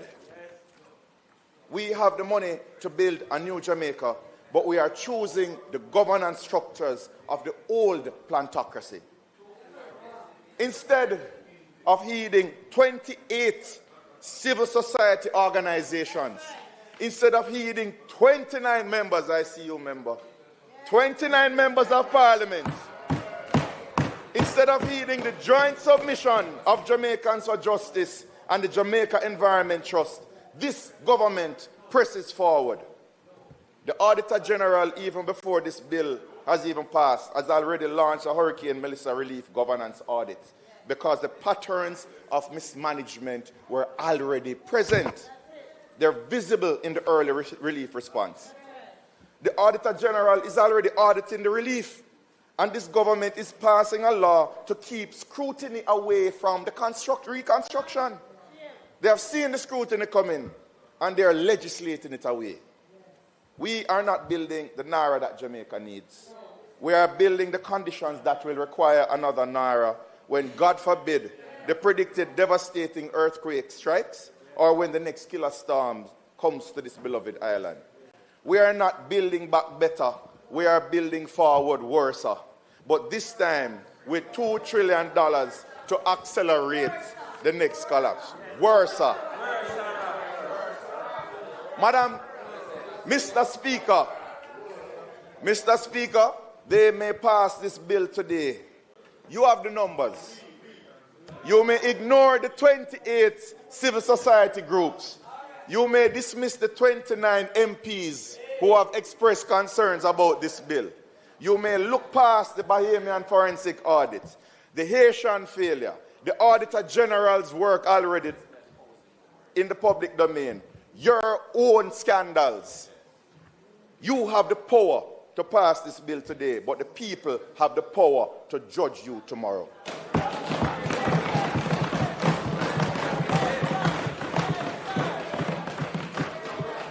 When the people who are suffering from the hurricane, you don't talk, you are the Casanova of sweetheart deals. The Casanova of sweetheart deals.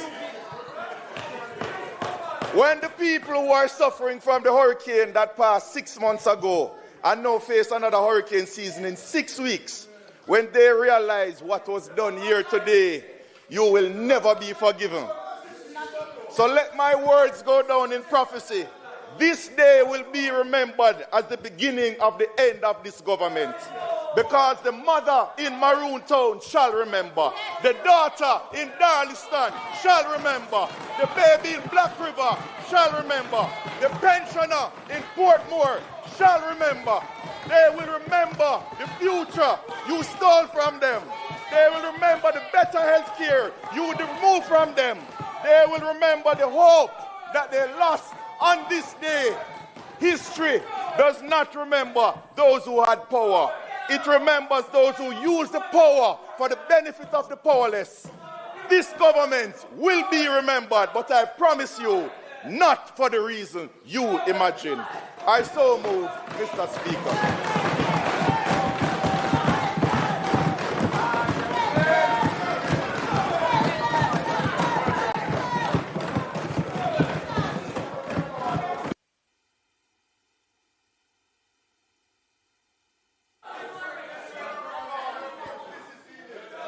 Member from St. Ann Southeastern, you now have the floor.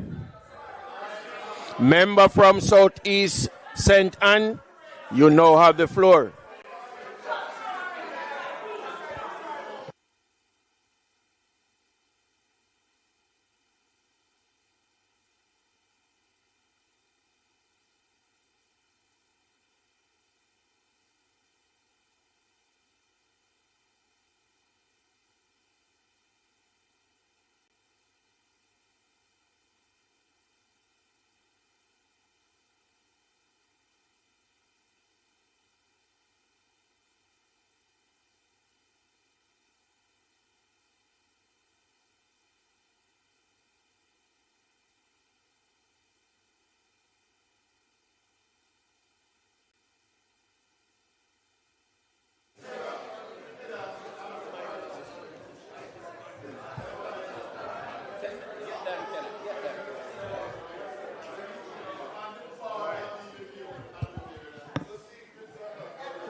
Mr. Speaker,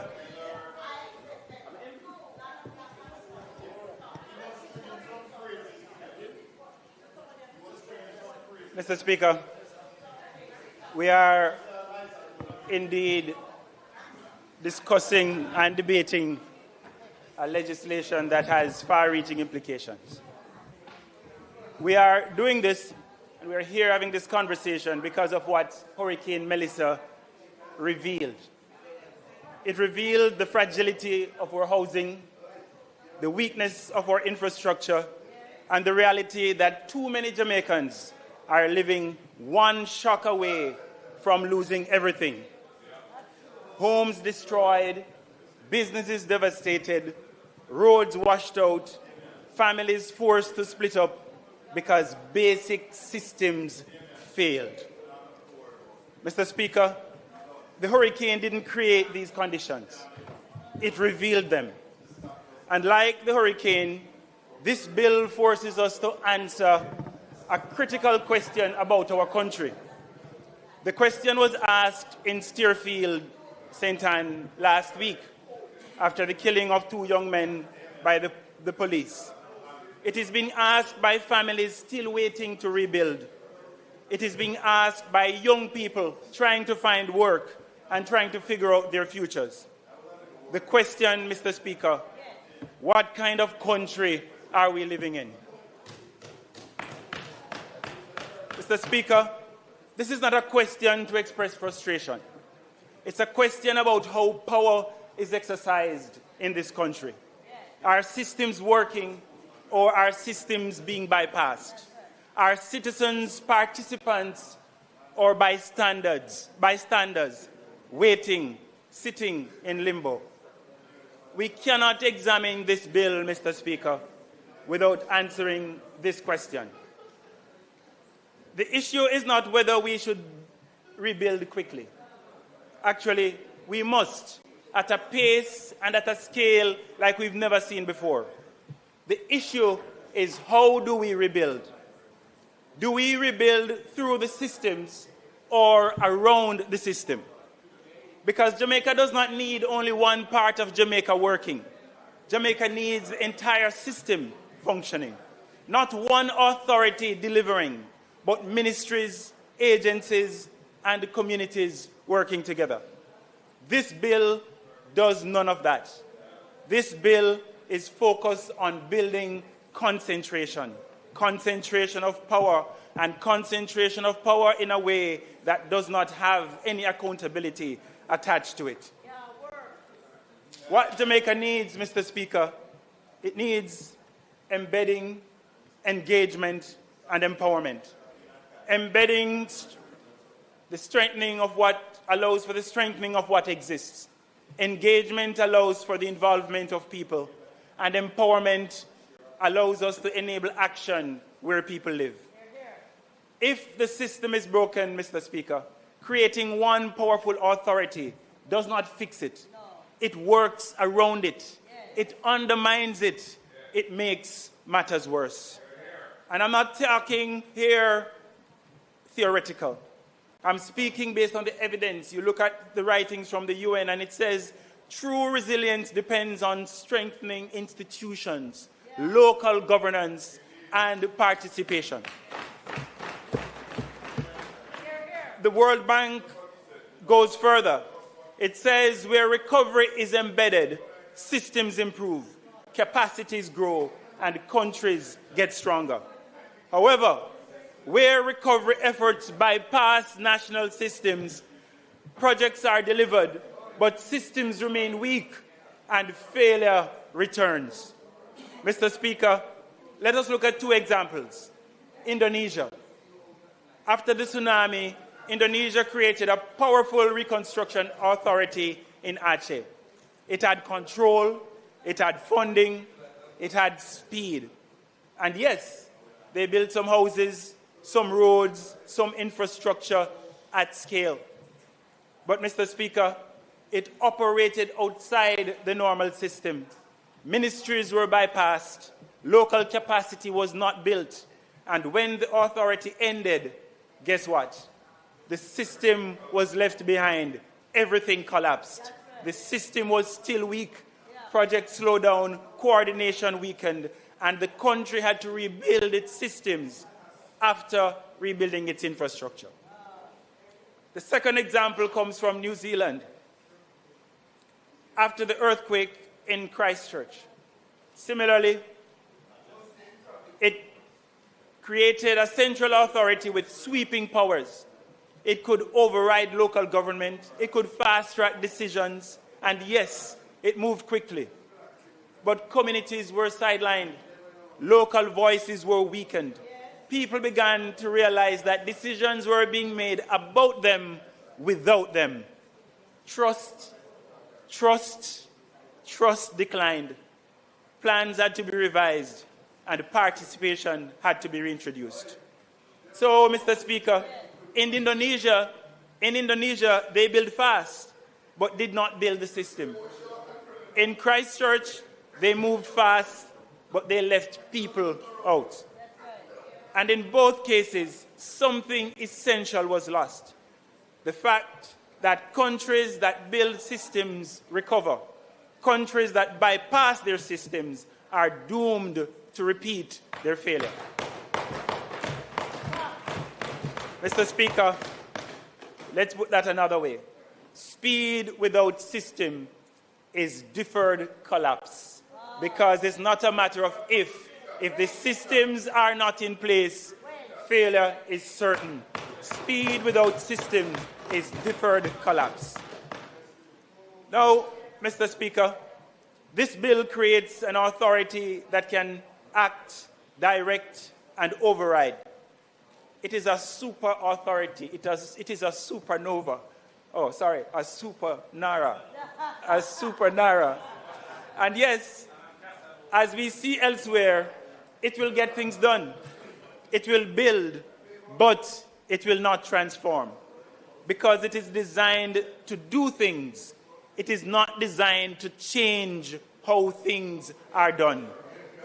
But imagine, Mr. Speaker, imagine a NARA embedded in the system, cutting through delays, clearing bottlenecks, forcing coordination, modernizing processes and legislation, not replacing the system, Mr. Speaker, but making the system work. Mr. Speaker, that is transformation in practice. One of the most telling things about this bill, Mr. Speaker, is what is missing. Well, a lot is missing. But let me talk about two things which are missing. One is structured participation by the people, and the other is the implications for rural Jamaica. So while the bill aims to rebuild communities, it excludes the communities from decision-making. This is not a policy flaw.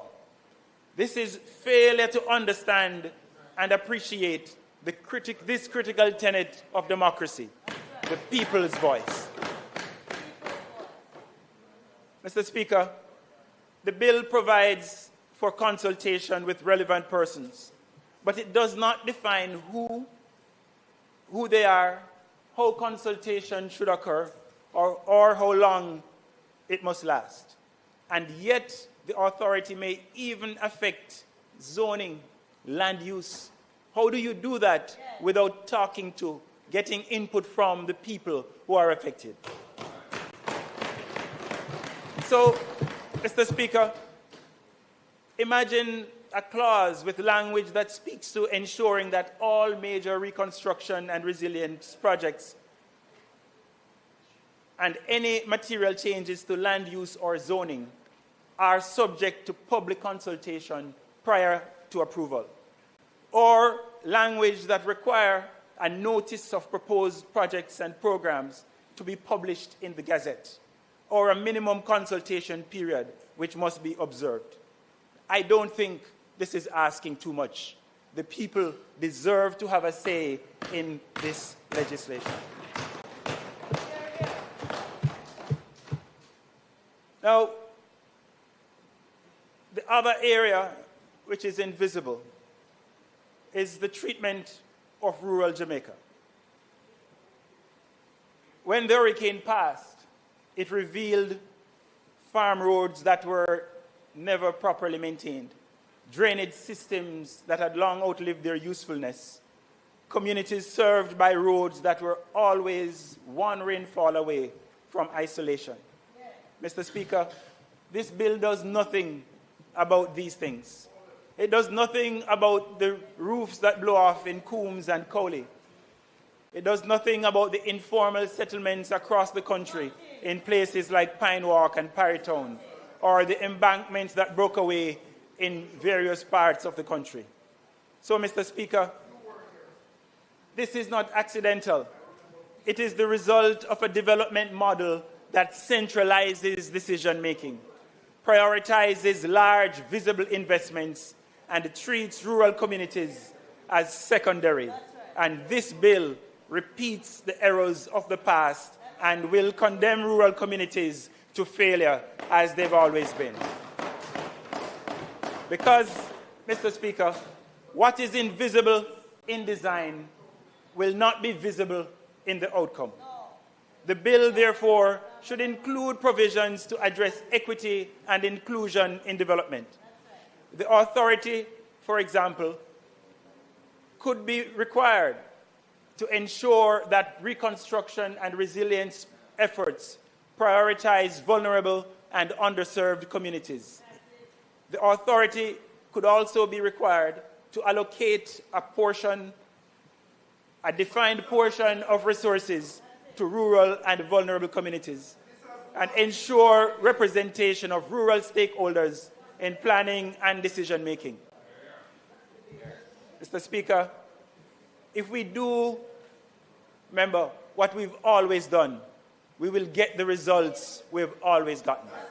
This is a chance to do things differently. And if we don't, Mr. Speaker, rural Jamaica will remain underserved, underprioritized, and unseen. And I go further, Mr. Speaker, because when you have the authority that is currently being vested in the NARA, it will also mean that the small projects that benefit rural communities will be sidelined. I turn, Mr. Speaker, to the issue of transformation. The bill speaks of transformation in the objects, and we support that. It speaks of it, but it does not show how it will deliver it. Transformation requires stronger institutions. Transformation requires better systems. Transformation requires inclusive governance. What this bill does is that it promises faster execution and centralized control. It accelerates delivery, but leaves the system unchanged. Mr. Speaker, it is not accidental. It's a design flaw. It is a flawed approach. It is an approach which must be revisited. You cannot build resilience by curtailing systems.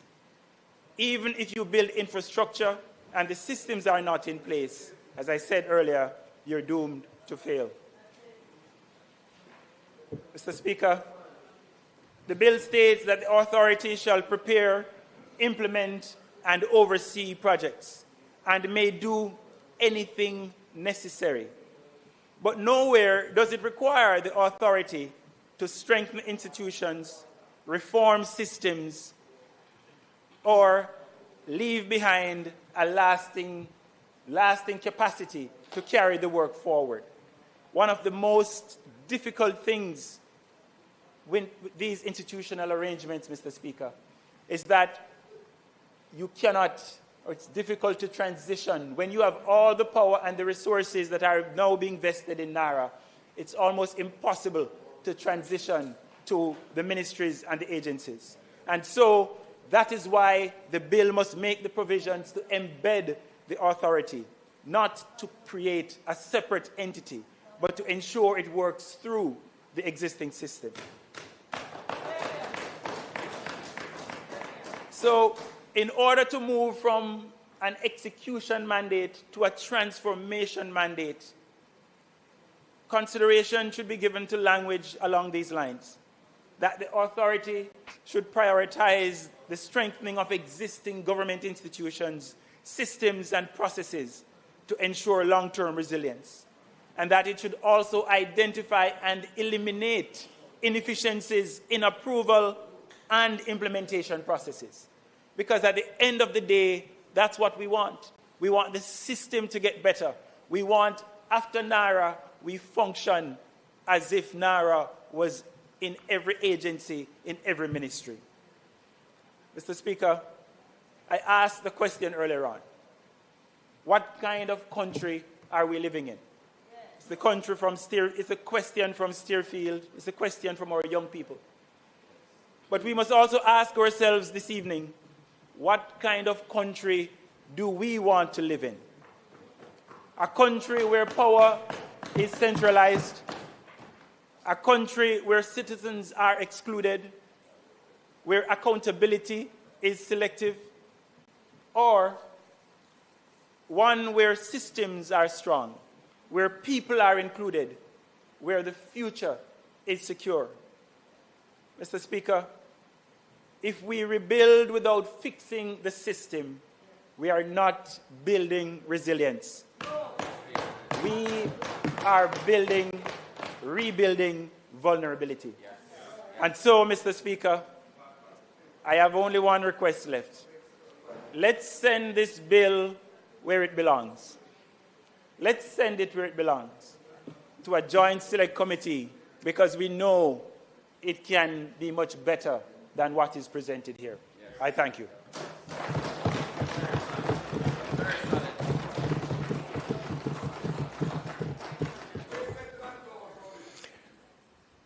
Member from St. James Southern.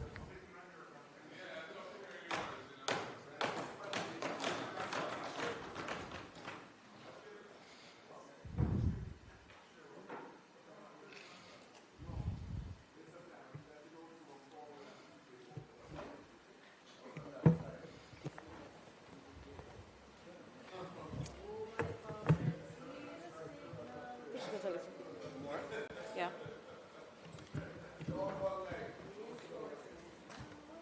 All right.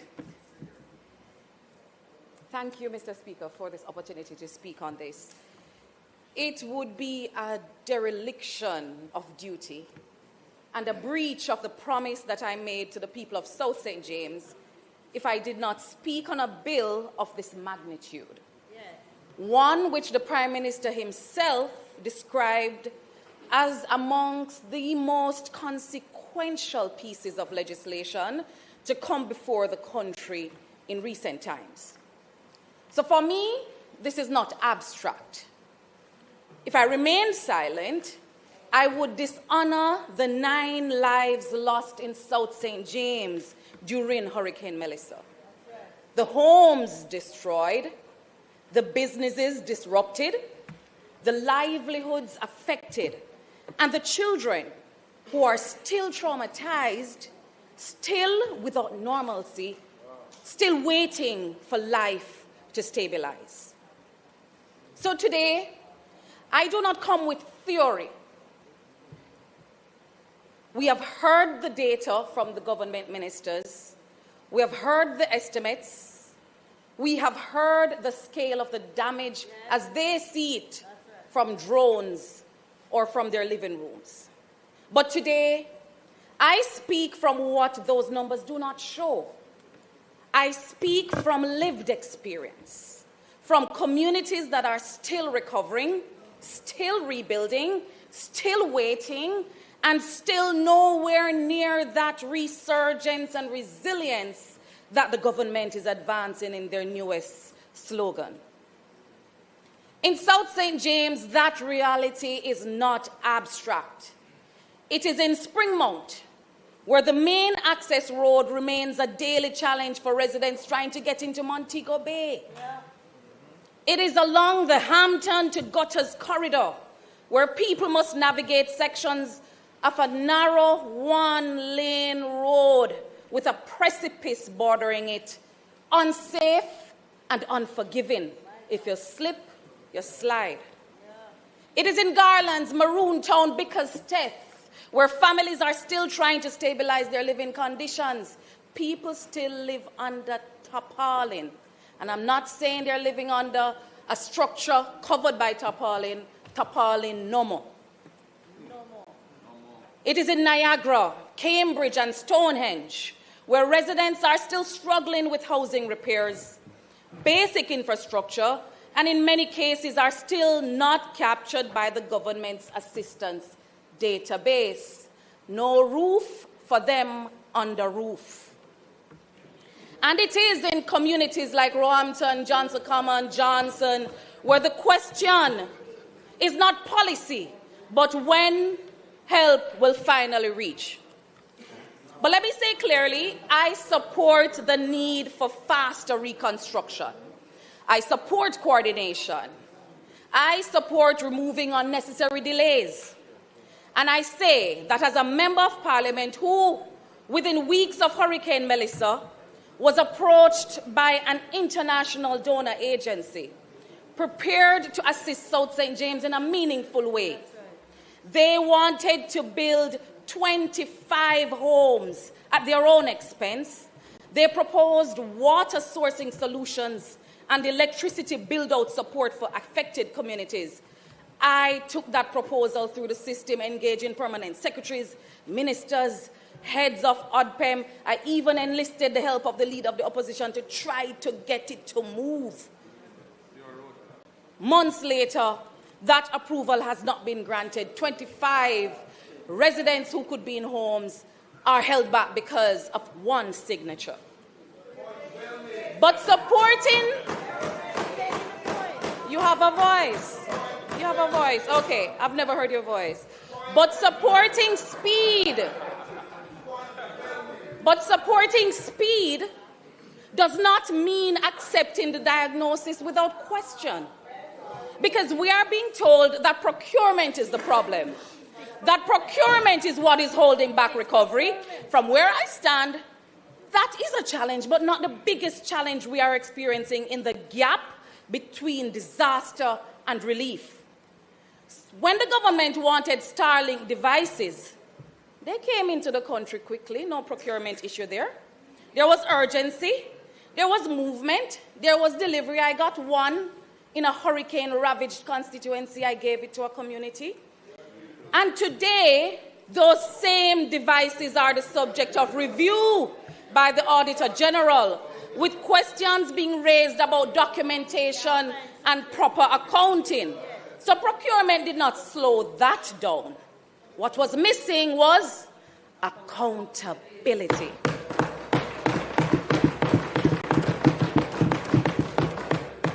Procurement again. Shelters were activated. People were moved into those shelters, but in too many cases, people were left without adequate food for days after the storm. No cot. That was not a procurement issue.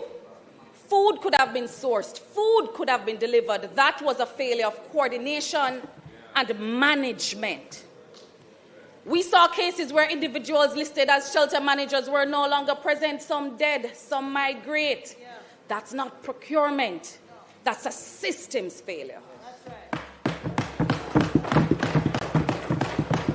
We saw food packages being distributed through the JDF, and while that distribution moved quickly, it often reached the same individuals repeatedly, while others who were in genuine need remained at the back of the line and are still waiting. That is not procurement. That is a failure of targeting, coordination, and oversight. The system has shown that it can move.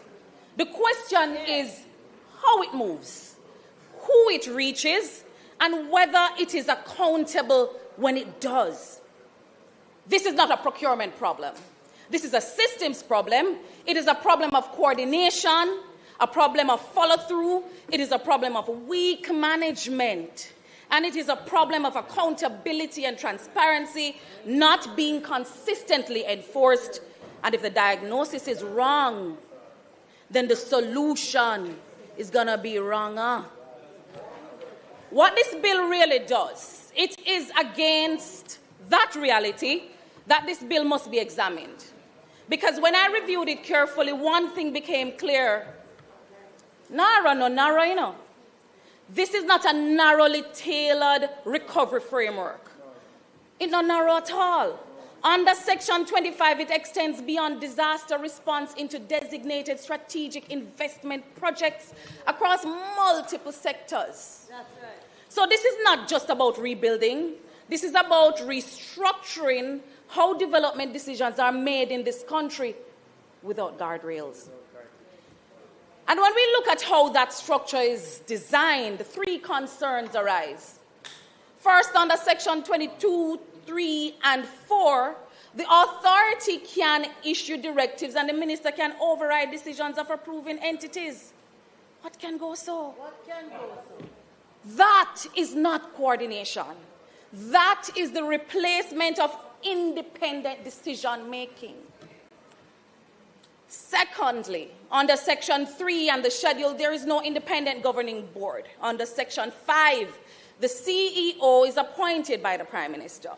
Under Section 13, the minister can give binding directions. Power is concentrated, but oversight is weakened.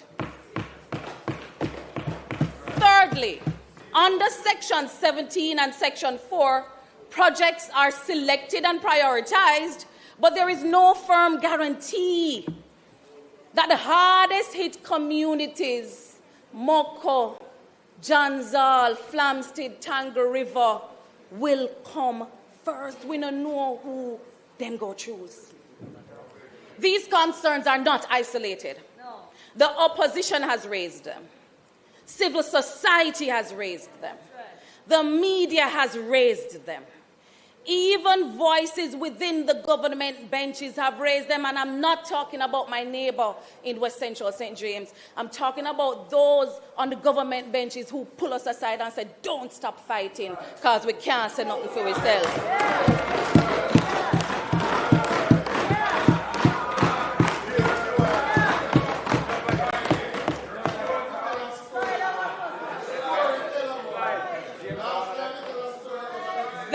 Collective voice is not saying stop. It is saying send the bill to a joint select committee, a time-bound committee. So the opposition is not saying delay it, time-bound. We can get things done. One that works quickly but ensures the bill is properly tested and strengthened. And we're here. The opposition is ready to do the work. Ready to sit the long hours. We're doing it tonight. Ready to move with urgency, but also insisting that we must move responsibly. This authority will manage billions of dollars. Trillions even. Trillions of dollars is not abstract. They represent real resources that the Jamaican people will ultimately have to pay back. They shape national priorities. They determine what gets done and what must wait. So the issue is not just speed, it is how decisions are made, it is how resources are directed, and it is whether the system ensures fairness. Finally, because if we are not careful and NARA not being narrow, it will make relief further from the people who need it most. The responsibility before us is not just to act, although we can act, but to act wisely, to ensure that the system we create serves the people who need it most, not our friends, to ensure that public resources are managed with discipline, fairness, accountability, not buzzwords, words the government ought to get comfortable with. Because if we get the system right, recovery will follow. But if we get the system wrong, this bill risks leaving Jamaicans with a heavy bill to pay. Thank you, Mr. Speaker. Thank you. Member from Trelawney Southern.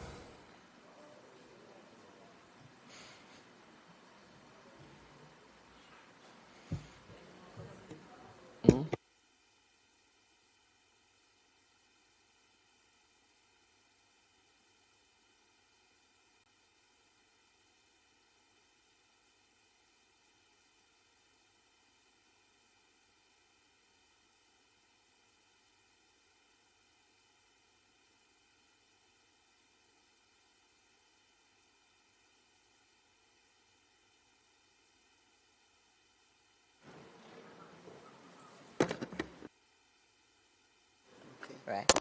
Thank you, Mr. Speaker. May I have permission to speak from a seat other than my own? Permission? You're given. Thank you. You know, Mr. Speaker, I rise this evening not to get involved in an intellectual debate. I rise not to make a speech to pander to the crowd. I rise this evening to support a bill that puts Jamaica first. I rise this evening because that is the slogan we have. We put Jamaica first. And we don't do that. Allow me to speak. I allowed you. And we do not put Jamaicans first only when we are in election mode. We put Jamaica first when Jamaicans need the help from their government. And as I listened to some of the presentations, and I'm going to quote your last speaker, who said, there are those on the government side who say, don't stop. Let me explain to you that there are those on your side who will not vote Labour, but who have expressed the view that there are times when, as parliamentarians, we need to stand together for the betterment of this country.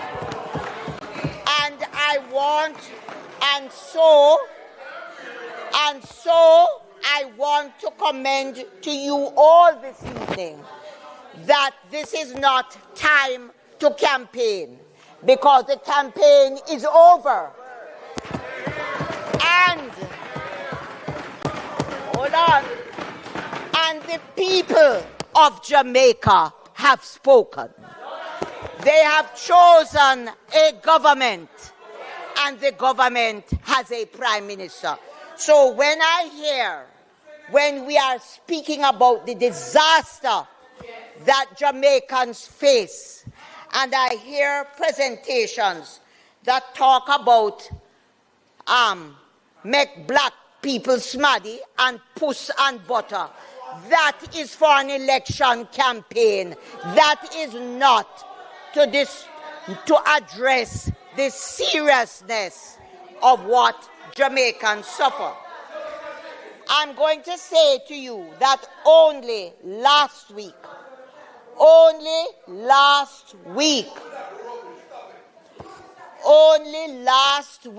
I had to reach out to a minister to help students to be able to take their exams up at the university because their parents have suffered tremendous damage under Melissa and are unable to pay the fees. Hold on. This is what NARA has come. Hold on. This is what the NARA bill has come to address. The devastation that has been experienced by a Category 5 hurricane that we have never experienced before is immense. And people are suffering. And it does appear that while you all address the fact that you are waiting and waiting, you have not taken time to recognize that extreme conditions require extreme measures and people need help now. And hold on, you are talking about corruption. Corruption does not come with the NARA bill. We have said corruption for generations. We have called it while you're in power. We have called it over here. NARA is not bringing corruption to this country. What NARA seeks to do is to assist persons who are in dire distress, the same persons that you speak about in your constituency. And I say to you, as other speakers have said, you are seeking perfection over helping the people of this country. You look and read through the bill. This is not, yes, that is exactly. And there are, I say to you, there are sensible people who have contributed in this parliament. They belong over your side. And believe me, I am saying to you, they believe that this is one such time that we need to come together and pass this bill so that we can help Jamaicans to survive the disaster that has overtaken us. This is not time to refer to people on this side as puss and butt against puss mouth. That is for your election campaign, which you lost. You lost it. You lost the elections. And this is a government that the people have chosen. And I say to you tonight that your speaker said Jamaicans are going to judge us. They have judged us.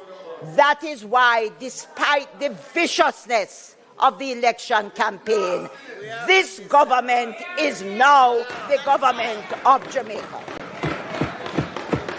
I'm saying, despite the viciousness which has come into this debate, which speakers on that side have sought to continue, the people have spoken. And I want to say this evening, I want to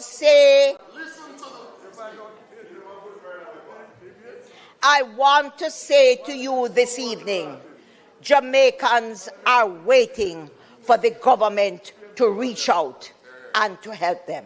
Remember, if there are weaknesses, there are mechanisms to come back to Parliament and strengthen the bill. But right now, people need the help. Children need the assistance. And I say tonight, I urge you as members of Parliament who Jamaicans have elected to help them through difficulties, to support the bill, because Jamaicans believe that that is what we are here to do. And this is what the NARA bill, the language, and I watch people laugh and pontificate and push their hands, and it's a big, those who are not trying to pander and become intellectual more than others, some of them are throwing words and talking and that. Look, that is what, and you have lost exactly what it is that this bill is here to do, to assist Jamaicans and put them first. Yes, that is exactly so. And I'm not disappointed in everybody, because there are those on your side who know. I am appealing to those who still have not gotten out of election mode, and to recognize that as parliamentarians, we have a duty to this country and to the people of this country. And so this evening I stand to commend this bill, which I trust we will pass so that Jamaicans can get help. And I also say to you that even as it is there is no bill that is perfect. There's absolutely no bill that is perfect. There will never be a perfect bill, and we will always be able to come back.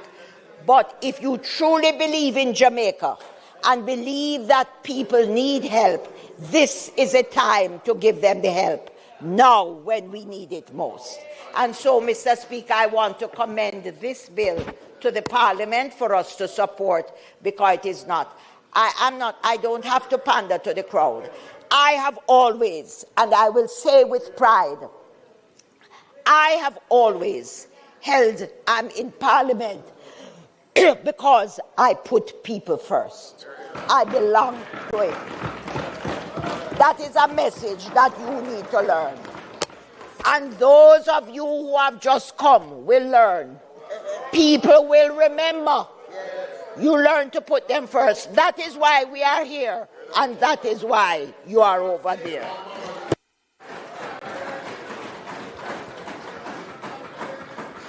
Member from St. Catherine.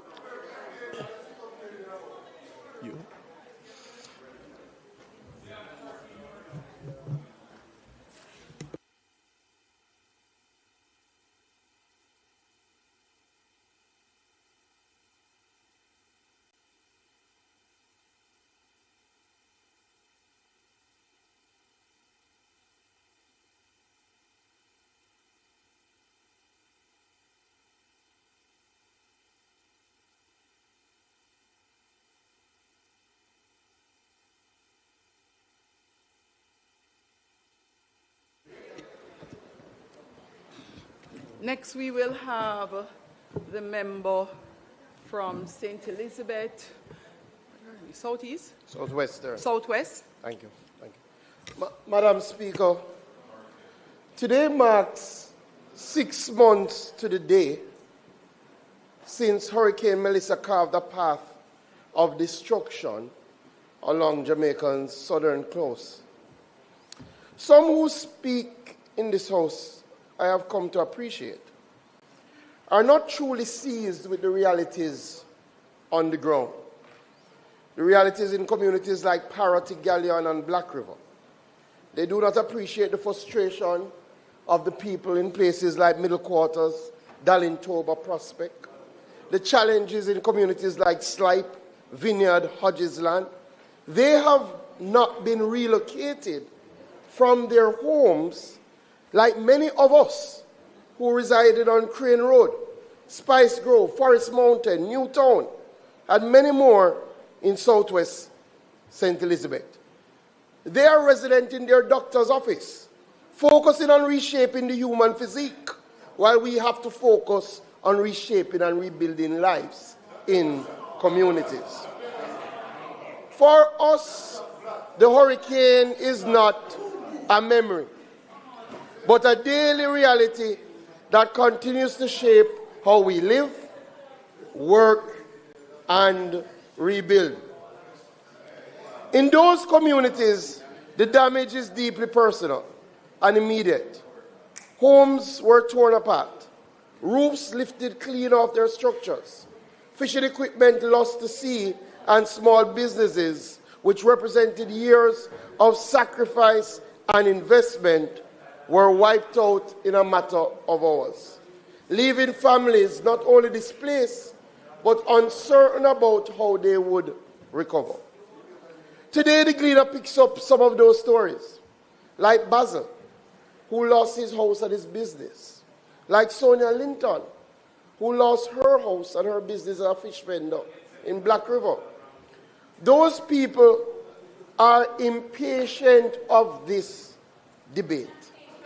And they are, quite frankly, sick and tired of what appears to not be constructive intervention, but politicking, where one member seems to be more concerned about where the hurricane made landfall, another telling us about the beginning of the end, instead of focusing on an expedited reconstruction process.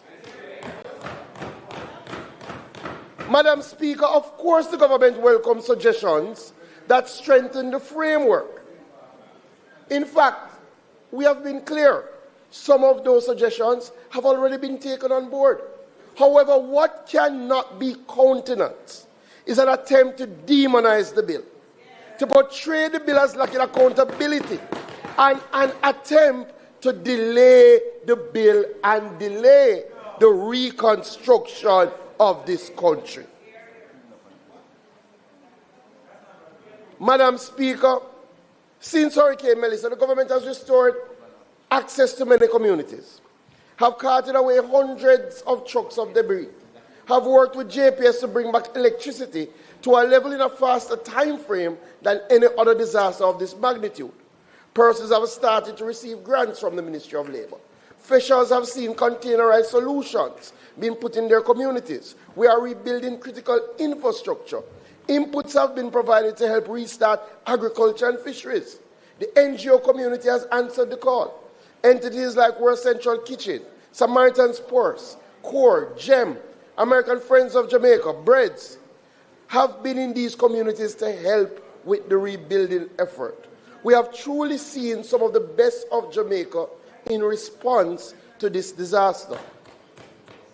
However, we cannot ignore a reality. Communities like Aparati have not yet recovered and are in need of a clear, coordinated reconstruction effort that prioritizes speed and efficiency while operating in a transparent framework. That is NARA. Madam Speaker, the bill which seeks to establish the National Reconstruction and Resilience Authority is conducting not a routine rebuilding exercise.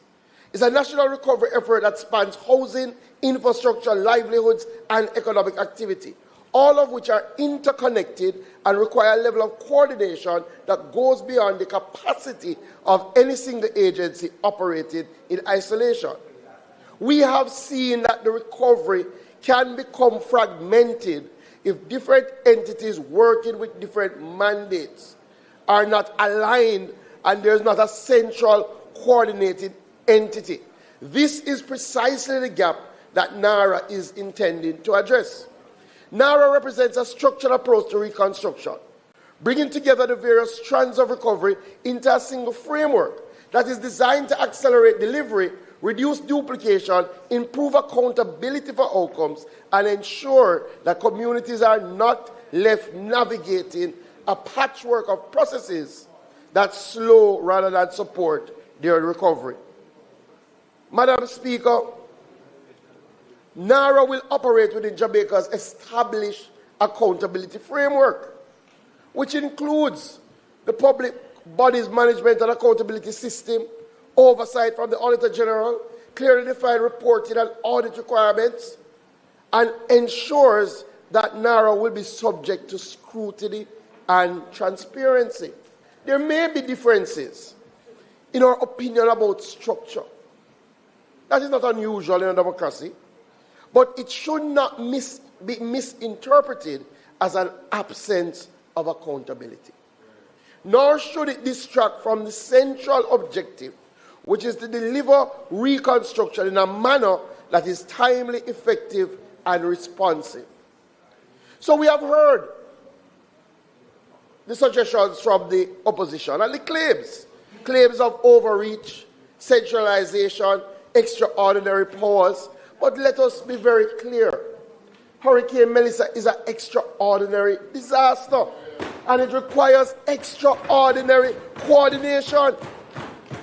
The member from St. Catherine Southeastern says he searched the world for a model like this, and he couldn't find a model like this. Well, we should not be surprised. The member often searches and speaks about tales, whether that be poison, burnout, or rumors of scandals. He then goes on to cite the worst examples of reconstruction. He cites examples from Haiti and Bahamas that have models that they are proposing, models with boards that they are proposing. He cites those as examples. But he could not find a model like NARA. Well, member, type in 2011 Christchurch earthquake. Look at the New Zealand model, the Canterbury Earthquake Recovery Authority. It is a body, I heard you, member, It did not have a board. It did not have a board. It did not report to a board. It was led by a chief executive who reported to the responsible minister. And in fact, it is the responsible minister who appointed the CEO. That is the model. And you know what they achieved in 5 years? Over $4 billion in a public recovery program. You know what they achieved? A national rebuild program in less than a year. You know what they achieved? Major reconstruction in 3 years. You know what they achieved? 13 anchor projects in 5 years, including stadium, conference center, justice center. They were able to relocate in 5 years 7,000 unsafe homes. They did in 6 years what the world does in 20 years.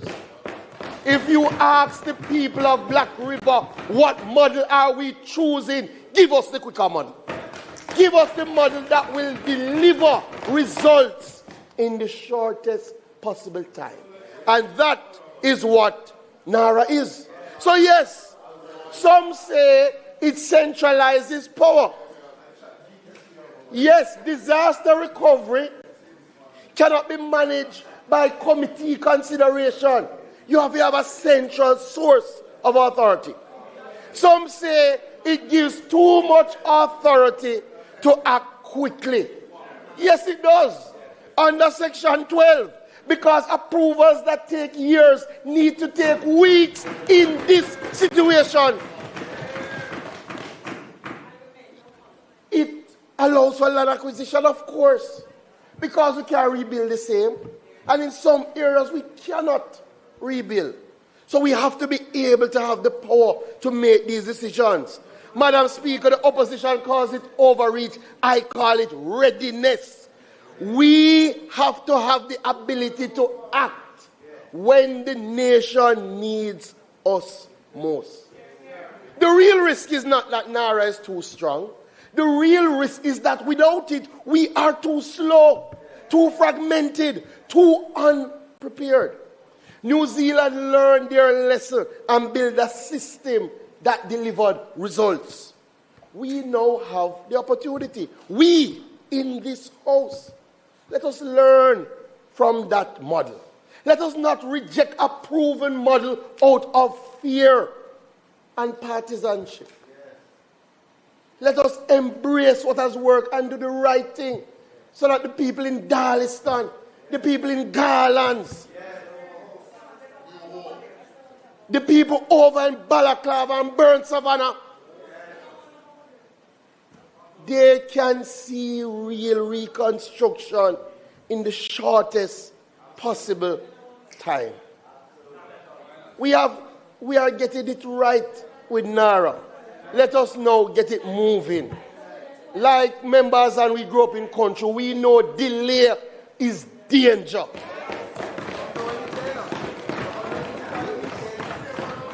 Let us resist the urge to delay. We must pass this bill today and start the reconstruction. I thank you, Madam Speaker.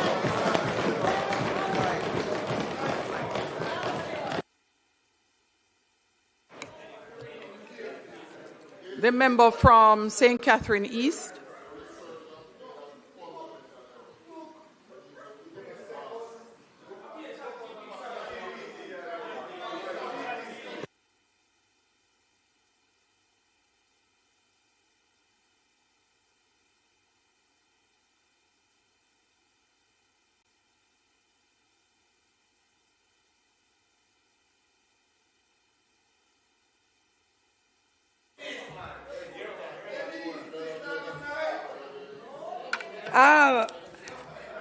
Madam Speaker, I'm going to ask you to give me some protection because I realize that they believe strong mean right, but strong can be wrong. Madam Speaker, I rise today to speak one Spanish tongue. Babs gone, so it's one Spanish tongue. I rise today, Madam Speaker, to speak on a very, very important bill, the National Reconstruction and Resilience Bill. And Madam Speaker, I want to just remind this House that emergency gone. When we had the emergencies after Melissa, it's people from all over the world was helping us. It was not NARA. Now we have a chance to use NARA, and we cannot rush it because we are going to say people want to build back stronger and better. There is a thing that named speed, but if you look at the Road Traffic Act, it tells you that speeds have limits. And if speeds have limits, the bill that we intend to pass today must have checks and balances. Indeed.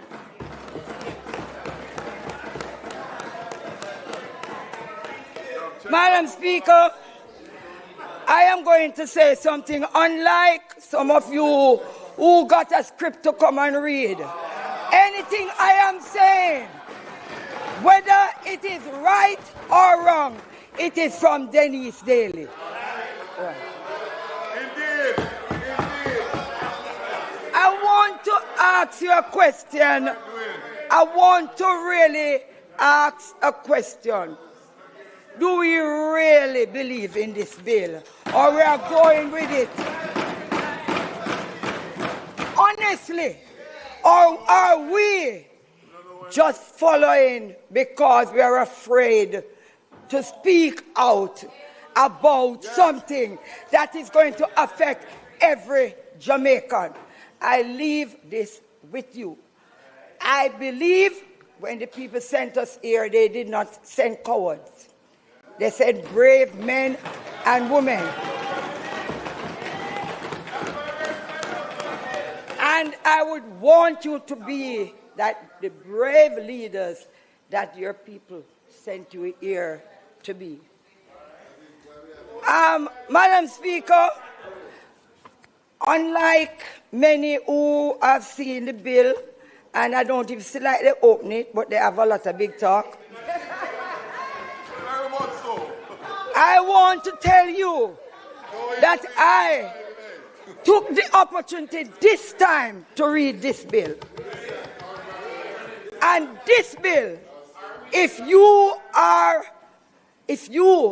are mindful and if you are aware of how the Jamaican people think of us, we will be very careful about passing this bill without checks and balances. That's right. That's right. Don't believe the same people that you're in here now trying to lobby on their behalf don't know nothing about NARA. So you're now lobbying for people who knows nothing about what you're lobbying for them for. And therefore, I am wondering if NARA is for us or is for the people. Well, we will see. We will see. We shall see. I remembered once, Madam Speaker, I was in a class. Don't worry about that. Yes, yes. You have lifelong learning, you know. You have lifelong learning. Some never go to class. And I remembered very well that a student got up and said, we are making preparation for them without consulting them. What we are doing now is making preparation for people without consulting them. Fundamental. I want to just say to you, Madam Speaker, the Prime Minister said that this bill is the largest pending bill that history will probably ever see in this country. But about 50% of this bill is going to be owed and have interest on it to be paid back. So it's not any free money. Our people money. Our grandchildren, great-grandchildren money. And therefore, they did not ask us to be swift and then be dishonest. They want us to be swift and fair and honest. That's what they asked us to do. That's why they want oversight. Plan, that's only. This bill, Madam Speaker, have too much concentration of power in one man's hand. In this bill, I see ministers to tell me head start to spin. Because everything I hear, minister.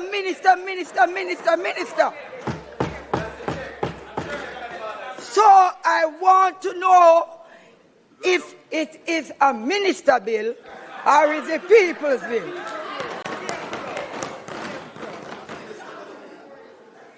You see, it is good to get power now.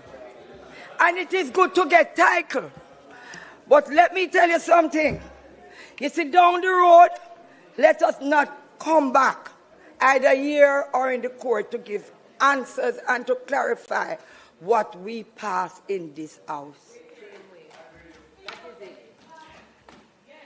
This bill is exposed to corruption and fraud. This bill, and Madam Speaker, I want protection, you know. This bill has the potential for erosion of public trust. And I'm going to tell you something. You know why some of us is so happy in here? Because we can get the ears of the CEO. But for me, you're not going to have the ears of the CEO. And the Prime Minister from Spanish Town, we don't have any drain there. Every drain is blocked. No, he comes from, when the Prime Minister, hello, the Prime Minister never refused from reminding this Parliament that he's from Spanish Town. And therefore, I am saying that some of you knows exactly where to go to get the help when Nara pass. And then some of us don't know where to go. So our people going to suffer. While you and the team that you want for specific reason will get the privilege. So therefore, this bill can carry political victimization.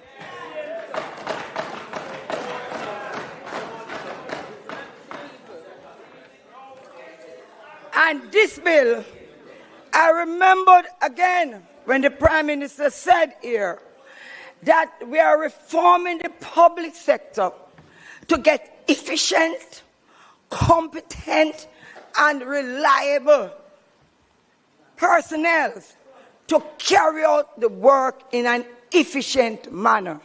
What are we going to do with these people now? It's a question, so you can answer. But, Madam Speaker,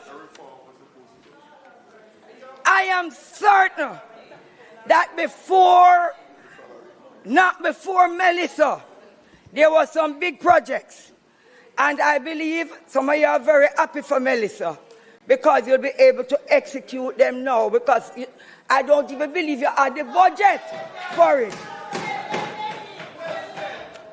So, making presentation and not having the budget and get Melissa, you're using Melissa as a bypass. But I want to say to you that you can't tell me to wrap up because you're just coming.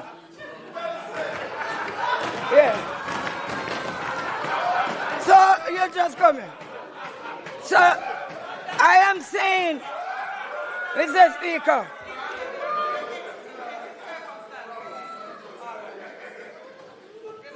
that massive responsibility that is going to be given to the CEO on a day-to-day basis is a recipe for disaster.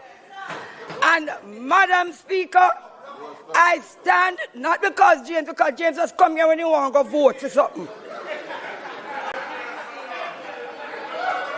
Yeah. That's the only time. That's the only time St. Thomas people see you. St. Thomas people see you in Parliament when Member you come Daly. to vote for no matter. Madam Speaker. Member Daly. No, Member Daly. Madam Speaker. House Leader. Time being now way past the time that Parliament should legally continue without without permission to do so, the time. Hold a moment. Go again, House Leader. Madam Speaker, as the time for the continuation of Parliament has passed, I ask that we move a motion for us to continue beyond the time specified. The question is that we allow for the continuation of the business of the House beyond 7:30. Those in favour? Those against? The ayes have it. Thank you, House Leader. Member Daly. Thank you very much. Madam Speaker, I was about to wrap up. But let me tell you something. Nobody instruct me unless it is Eastern St. Catherine. And that's why I'm going to continue. So if you want me to think there, I would advise you that we are from Spanish Town. We do not take instruction from anybody unless it is from our constituency. Madam Speaker, I am saying to the Prime Minister, and I'm saying to the members on both sides, do not do anything out of sentiments. Let us look at the bill in its entirety. Fix the bill, because we are not against the bill. We are against what is in the bill. Thank you very much.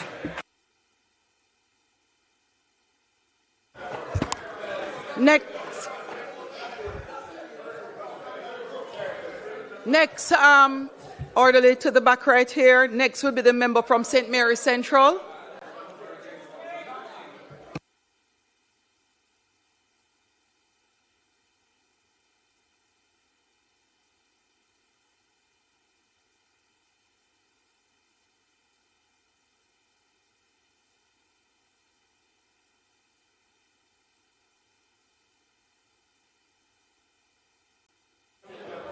I don't take the speaker. You may proceed, member.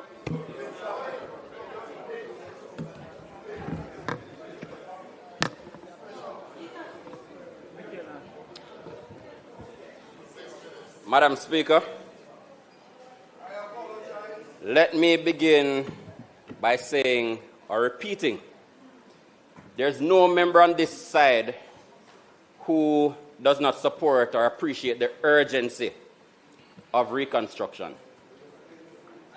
But I can speak with some confidence, Madam Speaker, because the last time the member from South Trelawney got up and spoke so passionately in support of a bill, her minister sent that bill to a joint select committee. And I am very hopeful, based on the passion that he spoke. Madam Speaker, if you listen to the members on that side, with the exception of one, you'd believe the Naira bill came down on tablets of stone. But I'm encouraged by the fact that the Prime Minister submitted 4 pages of amendments today. He amended Clause 2, he amended Clause 3, he amended Clauses 4, 8, 9, 10, 13, 17, 28, and the schedule. And I'm hoping that by the end of this evening, he will go one further and he will accept the recommendation that this bill be sent to a time-bound joint select committee of Parliament so we can have a better NARA bill. Madam Speaker, this bill creates an authority with extraordinary powers. Under sections 21 to 24, this authority can direct regulators on how to process approvals, when to make decisions. It can impose timelines and procedures, and ultimately, it can trigger a step-in order, allowing the minister to override a statutory authority entirely.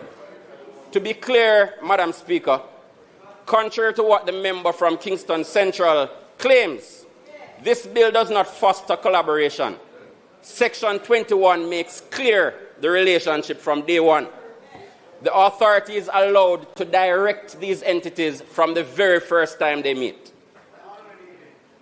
Madam Speaker, in the affected parishes where one expects an increase in applications for building permits by homeowners, this bill will put the interest of an investor who can find $15 million to spend ahead of a single mother seeking to build a house so that her children can have a roof over their head.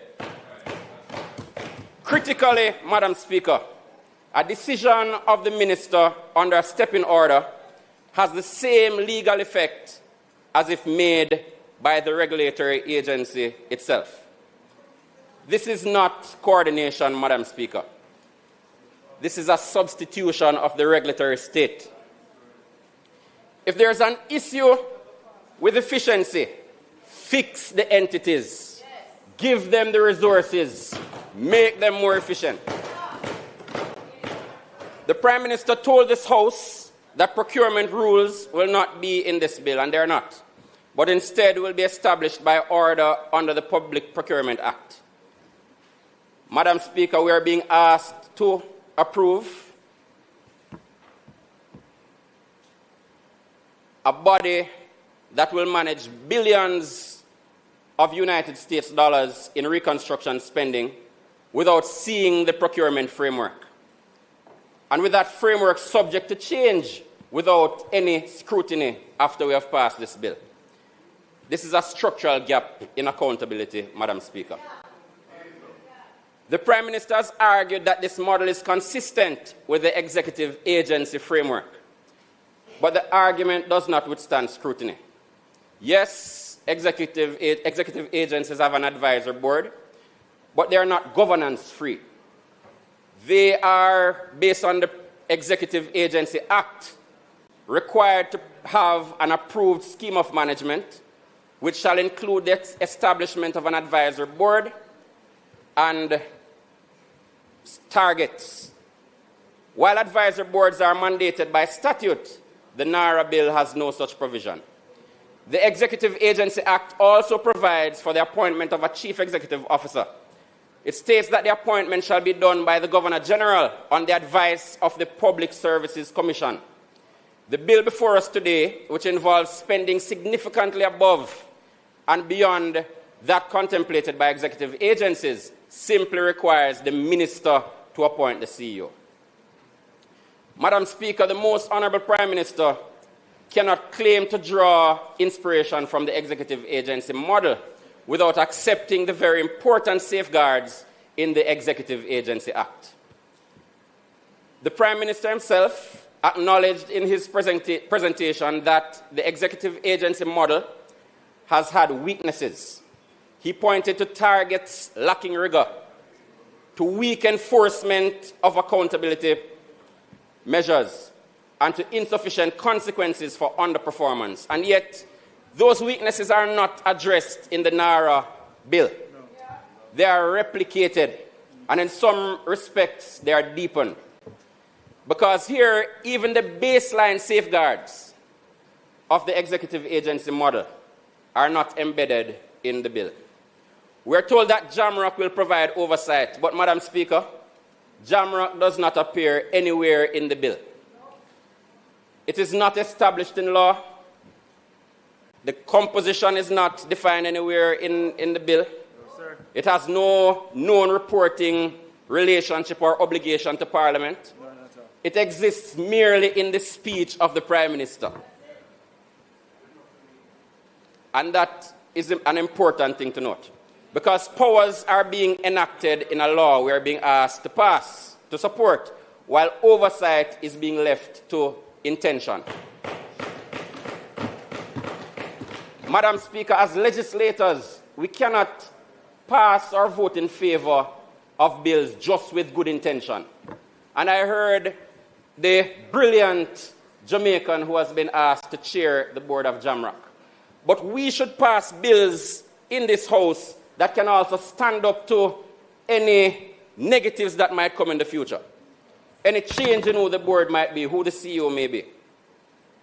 There's another omission in the bill that is troubling, Madam Speaker, and that is the lack of clarity around environmental safeguards, especially environmental impact assessments. This bill defines approving entities to include those responsible for environmental management, natural resource conservation, environmental permits. And under sections 21 to 24, our environmental agencies can be directed, they can be told what time they need to make decisions within, and they can be ultimately overridden through a step-in order. Madam Speaker, we still have no EIA regulations, despite the responsible minister promising that same would have been tabled in his 2025 sectoral presentation. And interestingly, he made the same promise again earlier today. Madam Speaker, some of our environmental groups have advised me that we have had cases, Madam Speaker, where our multilateral partners have had to step in and demand EIAs be done based on their internal guidelines because we had nothing that said an EIA must be done. And the dredging, a project relating to the Kingston Harbour comes to mind. Madam Speaker, what is not in this bill is just as important as what is in it. There's no explicit requirement for environmental impact assessments. So there's no preservation of existing environmental permitting thresholds, no protection against the waiver or compression of environmental review process, no clarity as to how regulators such as NEPA will operate within this framework. Madam Speaker, there should be no ministerial bypass of our environmental protection systems. Give them the resources and give them the support to achieve the efficiency that we desire. The Prime Minister has framed this authority as central to climate resilience, Madam Speaker. But you cannot build climate resilience by weakening environmental oversight. Environmental impact assessments are not just bureaucratic obstacles.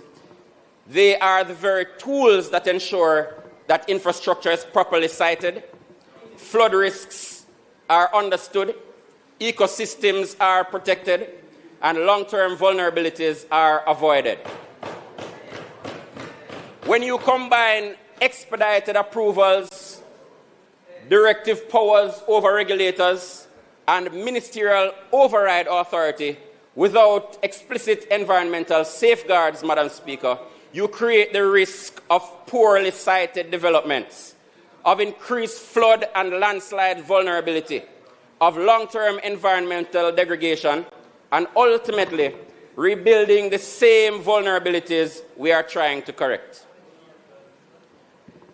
Madam Speaker, if this authority is to lead a program of resilience, then environmental safeguards cannot be optional, implied, or subject to override.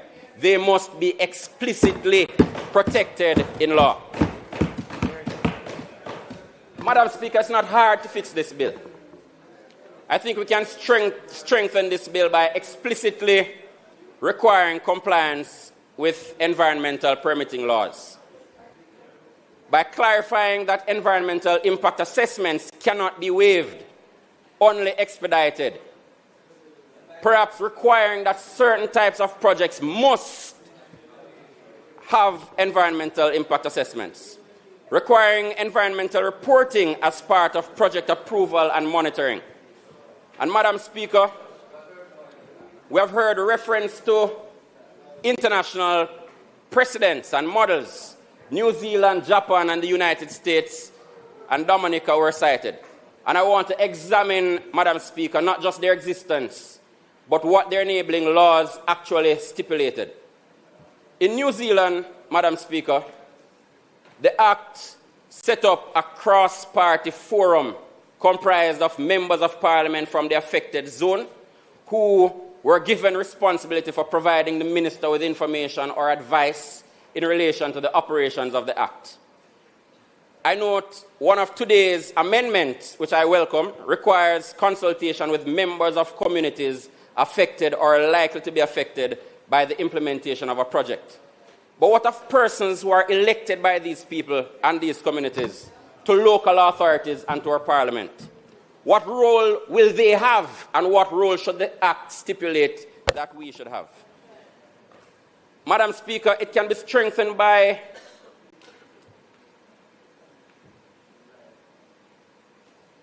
the draft recovery strategy and plans being shared with the public by the Act.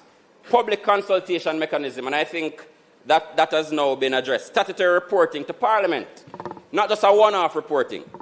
And, Madam Speaker, I note a talk about sharing with the public. I'm hoping it will not be like what has been shared with the Spark program, where you have a website with static information, the roads that were approved, but you can't go and access updates on where the road in your community is. So you're driving through mud day in, day out to get to your home blocked off, and you can't go online and get a look on a dashboard to see what the status of the project is. Japan, Madam Speaker, the Reconstruction Agency was mentioned, and that was established under the Reconstruction Agency Act of 2011. That framework required a basic reconstruction plan and continuous monitoring and reporting.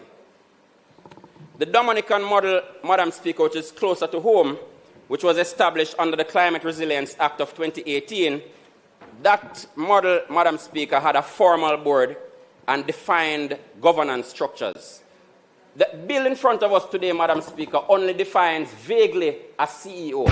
In fact, we have no idea whether this CEO needs any background in terms of planning or in terms of construction or in terms of what exactly is required of the CEO. It is not stipulated. Yeah. All we know is that the minister, the Prime Minister, appoints the CEO. Across all the jurisdictions mentioned, Madam Speaker, extraordinary powers are granted, but they are paired with statutory safeguards. But the bill before us, oversight isn't mentioned much. The advisory structure is optional. It's not stated in the Act. It's not grounded. The procurement is outside of the bill. Environment safeguards are unclear. We are borrowing the power from international models, Madam Speaker, but we are not borrowing the safeguards or adopting the safeguards. Under Section 4, Madam Speaker, the authority may carry out development, undertake business activities, and do anything it considers necessary. This is an extraordinarily broad mandate, especially when you combine it with the procurement flexibility, the override powers, and the minimal oversight mentioned earlier. And so, Madam Speaker, my intervention is not about opposing the bill. It is about how do we strengthen it so that we can have a reconstruction authority in as quick a time as possible with the necessary governance. So we can establish, Madam Speaker, JAMROC in the Act, in the bill. We can require performance agreements to be set up with the Cabinet Office. We can define procurement in the Act, in the bill. We can better protect environmental safeguards explicitly and mandate EIAs for certain types of projects. We can adopt the BOJ model, Madam Speaker, and require the Chief Executive Officer to report to Parliament from time to time so we can question him. Currently, the bill only requires that reports be tabled, but there's no opportunity for us to properly interrogate those reports in the Parliament. We strongly believe, Madam Speaker, that this bill will benefit from being referred to a joint, time-bound joint select committee with a narrow window for further consideration and deliberation. Madam Speaker, we all agree on the urgency. Yes. We all agree on the scale of the task. Yes. But urgency cannot justify imbalance in governance. No, sir. We should not sacrifice good governance and accountability on the altar of expediency. Yes. This bill concentrates power, Madam Speaker, in one minister. It weakens statutory oversight. It leaves critical safeguards undefined. If we are to rebuild Jamaica, Madam Speaker, let us do so not only with speed, but with accountability firmly embedded in law. Thank you, Madam Speaker.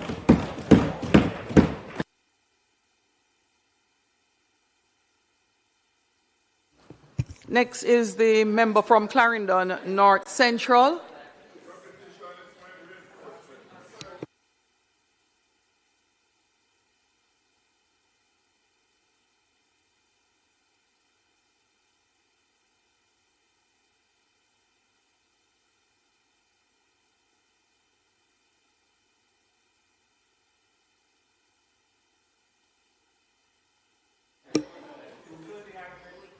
Announce the bushing program. Members, your next presenter or participant in the debate is a member from Clarendon North Central. You may proceed. Madam Speaker, I want to thank you. I rise to support the National Reconstruction and Resilience Authority bill. And I do so with a clear appreciation of the seriousness of this moment. This is not a routine bill, Madam Speaker. This is not another piece of administrative tidying up. And this is definitely not an academic exercise in institutional design. This bill is about whether Jamaica is prepared to govern reconstruction with the urgency that the times demand, or whether we will continue to pretend that extraordinary national challenges can be met by ordinary bureaucratic habits. That is the choice before us. And if we're honest, Madam Speaker, it's not a difficult choice, because reconstruction is not ordinary government business. Reconstruction is not business as usual. It is urgent, it is national, and it needs to be practical. Madam Speaker, a great deal has been said about this legislation. Some of it has been constructive. Some of it has been overwrought. Some of it has been animated by less than genuine concern for reconstruction. And some of it cleaves to the familiar instinct in some for Jamaican public life. If a proposal is serious, novel, and capable of delivery, then it must first be buried under suspicion. But, Madam Speaker, suspicion is not a substitute for analysis. The real issue before this House is not whether Jamaicans should be vigilant about public power. We should be vigilant. The real issue is whether a country confronting large-scale reconstruction can responsibly rely on an administrative system designed for normal times. Can the ordinary machinery of government, with all its silos, hands-offs, delays, overlapping jurisdictions, deliver on reconstruction programs at scale, speed, and the complexity required? Respectfully, my answer is no. And I do not say this as an insult to the public service, and it's not an attack on ministries, agencies, and departments, and it's not a dismissal either of due process. I say it because the evidence of our own experience is plain. Too often, the problem in Jamaica is not that there are no plans. We have a lot of plans. It is not that there are no institutions. We have many. The problem is that responsibility is dispersed, timelines are elastic, and accountability is blurred.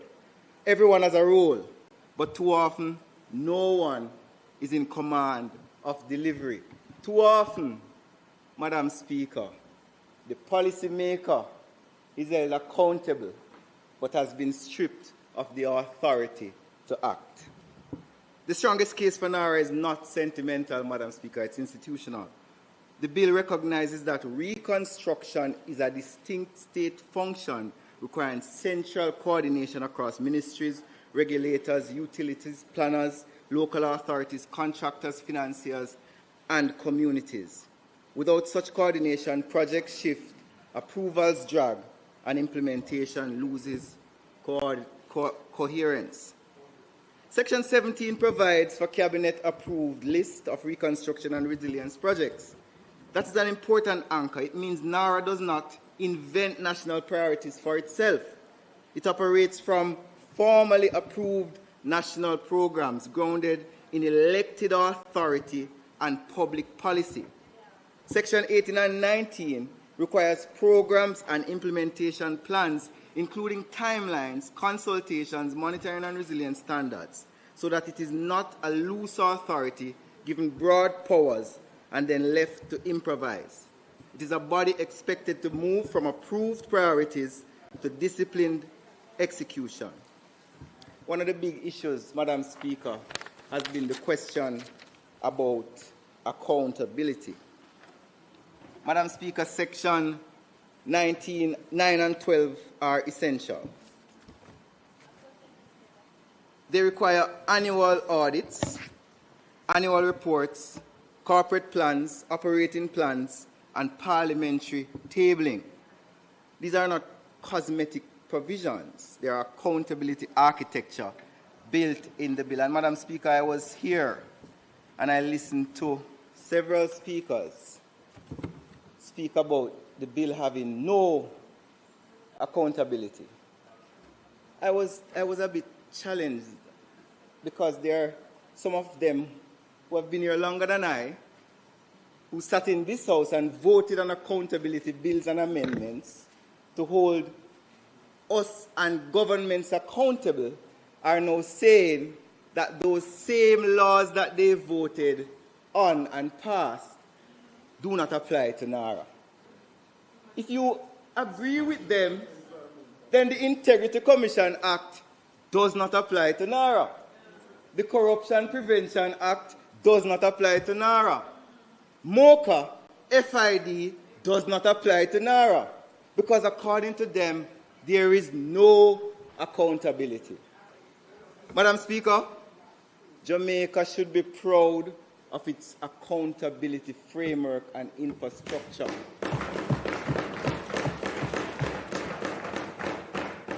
Globally, Jamaica is respected for how Jamaica has created an accountability ecosystem that is independent and well-funded and cannot be interfered with by any politician or head of entity.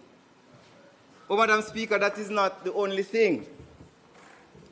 In their criticism about accountability, they criticize themselves, or they demonstrate a lack of understanding as to their role as members of Parliament in this House. The bill causes or forces NARA to provide reports to the minister. The minister is then obliged that he shall table said reports to Parliament. Parliament has two committees which the opposition clamored for that they should lead. You have the Public Accounts Committee and you have the Public Administration and Appropriations Committee. If you listen to them, the PAAC has no authority over NARA. But yet the standing order says the Public Administration and Appropriations Committee shall have a duty to C, inquiring into the administration of the government to determine hindrances to inefficiency and making recommendations to the government for improvement of public administration. It also says, monitor expenditure as it occurs in keeping the Parliament informed of how budget is being implemented. The budget for NARA will be tabled in the Parliament, and the PAAC has the power to summon the executive, the CEO of NARA, to come and testify. But I am saying to MP, Minister of State in Education, that there has been calls for civics in schools, but we need civics in the Parliament, because some of our colleagues are unaware of their role and function in holding state institutions accountable. Section 20, Madam Speaker, says reconstruction must be visible. It says transparency is not an afterthought.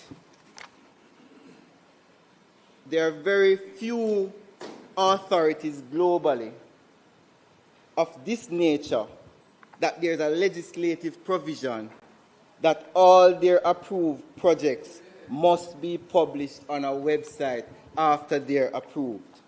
They must have the name, the description, or any other particulars as may be prescribed. That is transparency, Madam Speaker. But let us come to parts of the bill that are both controversial by some. Section 21 and 24. My colleague from Central Kingston would have spoken about the Town and Country Planning Act, and he was challenged by a member from the other side, but we play tag team over here, and I am going to give the other side of his argument that he never did. Section 13(2) of the Town and Country Planning Act, where an appeal is brought under this section from a decision of a local planning authority or the authority, the minister shall make a determination within 90 days of the hearing thereof, and may allow or dismiss the appeal, or may reverse or vary any part of the decision of the local planning authority or the authority, as the case may be, whether or not the appeal relates to that part, and they deal with the application as if it had been made to him in the first instance, before determining any. But that's what the stepping clause is, opposition leader. You need to read the bill. The stepping order cannot be activated unless the authority gets expert advice on the matter in question, unless the authority is satisfied that on its consideration of the approval requirements and the advice referred to in paragraph A, which is expert advice, independent expert advice, in the case of an approval granted subject to terms, conditions, qualifications, the matters which inform the terms, conditions, or qualifications have been addressed. The minister doesn't have free power to just step in. And I realize when my colleagues on the other side are reading these clauses, they only read one sentence. They don't read the entire clause. Madam Speaker, I go further. Where the authority, Madam Speaker, intends to apply for a stepping order under subsection 1A, which I read before, the authority shall notify in writing the approving entity concerned. And it goes on and states rights of the approving entity. The objective, Madam Speaker, of the actions related to the stepping clause is not to undermine the authority of approving entities. It is to cause approving entities who may not be acting with speed for important recovery and resilience project to act. but it comes with its safeguards. Madam Speaker, we have had experiences, and I don't see a member Terry Long here, where authorities have placed conditions on government projects to say if the government does not do this, I won't call the name of the authority, in Portmore, that if the government don't build the road, they won't approve the wall for the school. So the students of the school have been disenfranchised because the authority did not get their road. The road project is waiting on one agency, the agency is also waiting on another to approve, while the country suffers. Madam Speaker, Section 21 and 24 are meant to break that culture. NARA may convene. NARA may convene approving entities, impose timelines, and require applications to be processed concurrently rather than sequentially. This is not lawlessness. This is a common sense headed statute. Madam Speaker, when an entity fails to act or acts unreasonably, that is where the minister steps in.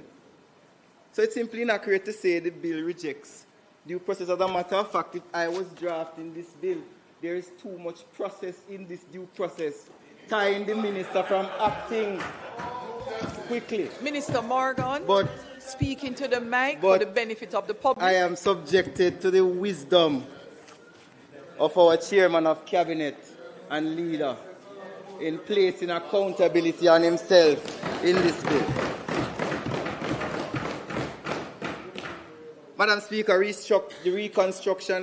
the reconstruction period, delay can be just as damaging to the public interest as arbitrariness. I wish you would give me permission, Prime Minister, to speak about the bridge program.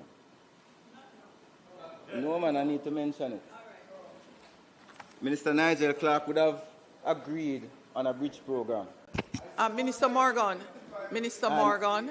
when you speak and turn your back around, you are not recorded in Hansard or heard. Thank you, Minister. You speak Minister Nigel Clark would have approved a bridge program. Yes. Approved a bridge program over 2 years ago. The FAA Act mandates that all capital projects must go through a particular process. We saw the issue with Troy Bridge, where a 100-year-old bridge was washed away, but the system told us that you had to do environmental studies, you had to do value studies, you had to figure out whether the bridge was worth replacing, while the people on the border of Trelawney and Manchester suffered. The yam farmers could not carry their produce to market. The children on one side of the river could not attend school because their school was on the other side. We now have an accelerated bridge program that is supposed to repair 55 bridges, and 2 years later, the process has caused us delay. Madam Speaker, the recovery of Jamaica cannot be subjected to the same types of delay.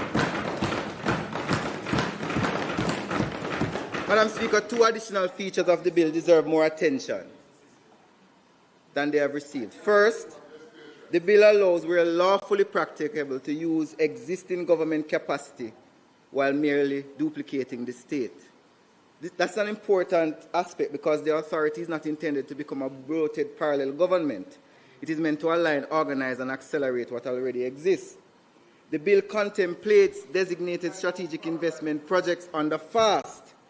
This recognizes that reconstruction is not only about repairing damaged public assets, but also crowding in productive investments. Madam Speaker, some speak as though Jamaica is wandering in unknown territory. We are not. The Prime Minister would have instructed myself and members of the team to visit Peru to study their reconstruction solution. It is that solution which has, to some extent, informed our approach to this bill. But we are not picking a solution and stamping it on Jamaica. We have adopted the solution to fit our peculiar challenges. Madam Speaker, it would be a strange kind of politics to say Jamaica should see what others have done and do after disaster, recognize the lesson, and deliberately choose a slower path in the name of comfort. Section 9 to 12 gives accountability. Section 20 gives transparency. Section 21 to 24 gives speed. And Section 28 confirms that the authority is temporary and purpose-built. The last 2 points matter because it answers the lazier criticism that NARA is some attempt to create a permanent concentration of power. The bill itself makes it clear that this is a defined institutional response to a defined reconstruction challenge. So a proper debate is not whether Jamaica should have a reconstruction authority at all. That is my respectful view, and that is no longer a serious question. The serious question is whether we are mature enough to demand a reconstruction authority that is effective, transparent, and disciplined at the same time. Can we insist on speed without surrendering accountability? Yes, we can. Can we insist on urgency without abandoning legality? Yes, we can. Can we insist on coordination without accepting opacity? Yes, we can. Can we build a legislation that does all of the above? We have in this bill. That is the real argument, Madam Speaker. Madam Speaker, I want to compare history. We have had disasters before, and governments have been given the responsibility of assisting its citizens in these disasters. In 2004, we had Hurricane Ivan, and a member of the opposition sought to use Ivan as a comparison in how we are managing this NARA process. Colleagues may not know in this House, but for totally destroyed houses in 2004, persons received $20,000 grant. For severely damaged houses under Ivan, they got between $7,500 and $10,000. And for other damage, they got $5,000 grant. Danny Buchanan, Minister Donald Buchanan, former Minister Donald Buchanan, famously clarified, and this is on JIS, the government could not fully replace all private property losses. He stressed that the state was not an insurer of buildings and that its role was to assist people in putting back their lives together rather than providing total compensation. Compare what was done to individuals in 2004 to what we have done after Melissa, and what we are doing now is a demonstration of a different type of government. There is also the argument about procurement, where the member from Westmoreland pointed out that there is no procurement provision in the bill.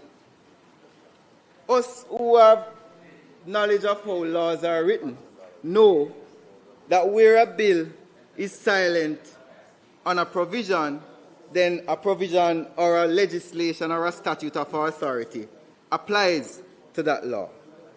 In this case, the NARA bill does not speak specifically about the regime for procurement.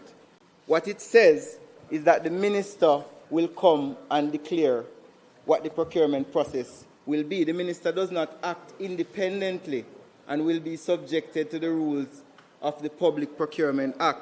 Section 3 of the Public Procurement Act says, the minister may by order, subject to affirmative resolution, declare that this act or any provision shall not apply, and it goes on. The member from St. Mary said that we are going to be not coming to Parliament, but we are asking for Parliament to approve a bill, and there will be no coming to Parliament to determine how the things will be procured. when the legislation states clearly, member, that the minister has to come to Parliament to pass an order by affirmative resolution as to the procurement process that will take place under NARA. Madam Speaker, there are some amendments that we will be Public Procurement Act Section 3, subsection 3.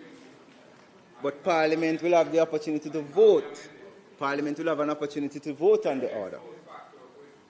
Madam Speaker, we have listened to many commentary on the bill and we have made some adjustments on the bill. We will be including, as suggested by the member from East Portland, a definition for resilience, and that will be outlined in committee. We are also making an amendment to improve the monitoring and implementation of reconstruction projects. That's clause 17. We'll be amending that to improve it, as well as we'll be improving, well, not improving, but we'll be adding a conflict of interest clause, which was something that I believe was raised by the leader of the opposition, that there was no conflict of interest clause. Additionally, we will be improving clause 10, which deals with how the chief executive officer reports, and all of these amendments will be spoken of in detail as we put them in committee, which is to begin shortly. Madam Speaker, to close, one of the criticisms that we have noticed is that the opposition has said that the NARA is a growth bill, Prime Minister, parading as a reconstruction bill. Those are my words. But I ask the question, what is wrong with that? What is wrong with using a disaster as an opportunity to go forward and invest and build your economy and make it better?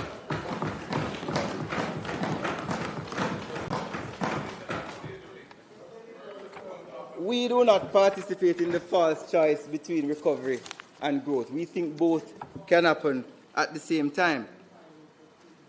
There was also the criticism that NARA is an attempt to deal with bureaucratic entanglements and low execution capacity. What is wrong with that? Why not deal with these problems through NARA and create an ecosystem and an excellence approach where other entities and other government agencies can look at best practices and adopt them based on the examples shown by NARA? There was also the criticism that we are not consulting. Well, I can say to you that this government, as a part of its policy direction, does not go into communities and change communities without having consultations. And you can use the SPARK program as an example.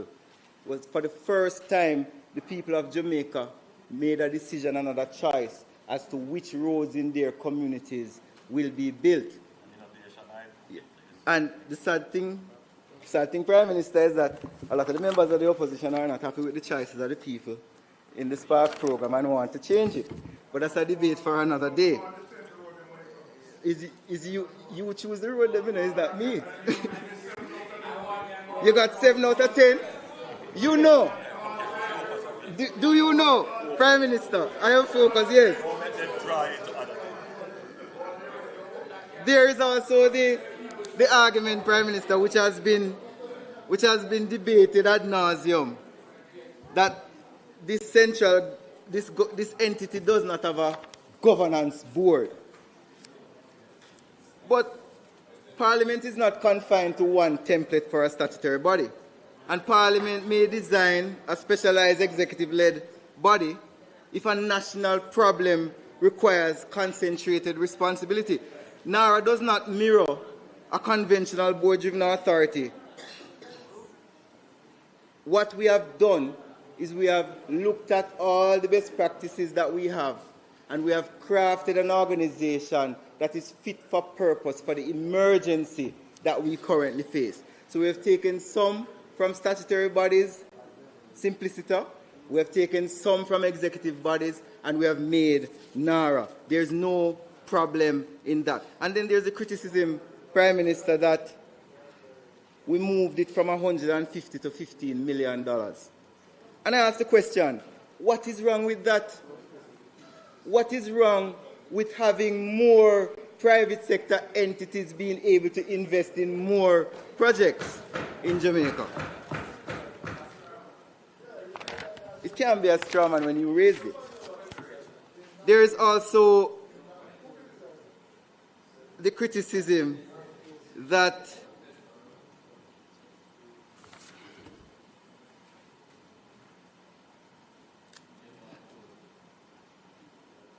let me not raise that one, Chairman.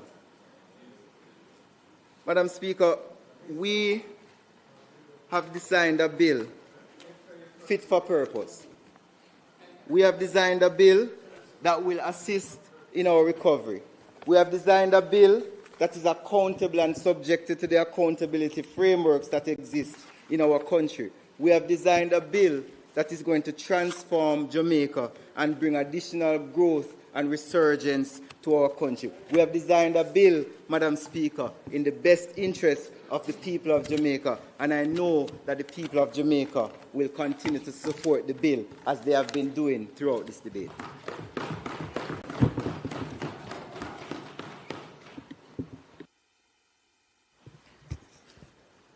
Final presenter to close will be the Prime Minister, Minister of Economic Growth and Job Creation. Prime Minister. Thank you, Madam Speaker.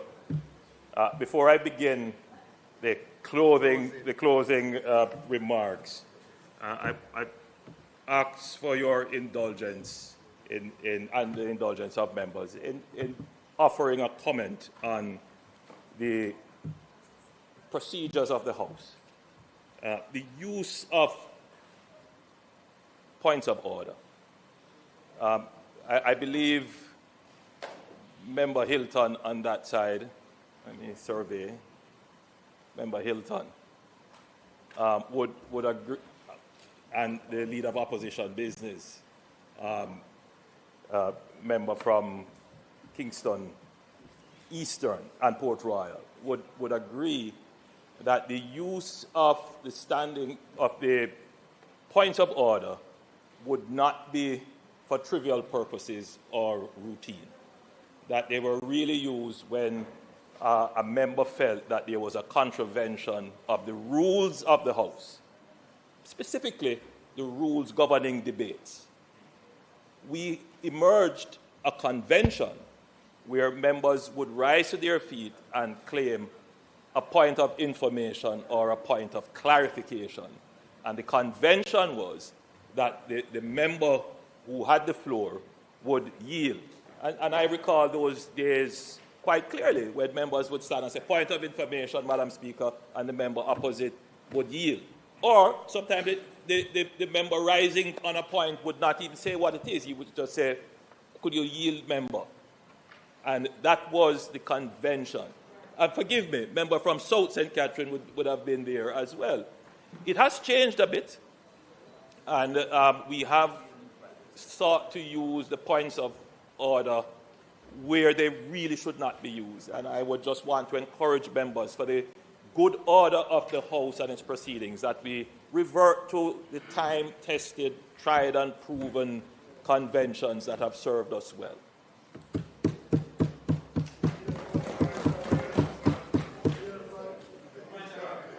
Madam Speaker, let me start by thanking members on both sides of the House for participating robustly in the debate. Valuable points have been made. Points of substance have been made. And there are other points which I think are also of substance, even if a modicum, that you would have to search very hard to find. But they are there, I'm sure, nonetheless. So, Madam Speaker, I wish to thank all who participated and would have enriched the bill. I would want to adopt just as a matter of giving a summary of the debate in terms of the opposition's participation. The member from St. Catherine, is it Eastern? Believe it or not, Madam Speaker, well, you would know we attended the same alma mater. So, Madam Speaker, the point raised by the member was that the opposition supports the bill, we just don't support what is in it. I found it to be a very profound comment. We support the bill, but just not what is in the bill. So, Madam Speaker, I find that to be a very profound summary of the opposition's position. You want a point of information? So, Madam Speaker, but I do understand what the member intended to say, that no one can say that NARA is not a necessary formation in law.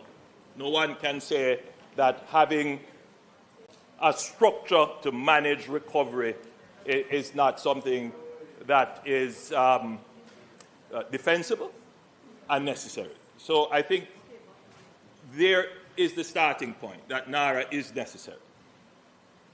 I think, however, Madam Speaker, that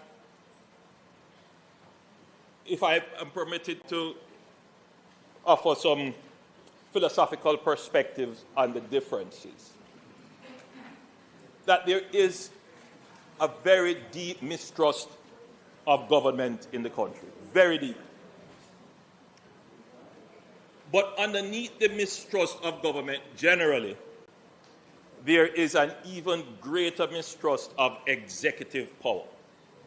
That is really what it comes down to, a deep distrust of executive power. And by the way, this is not unique to Jamaica.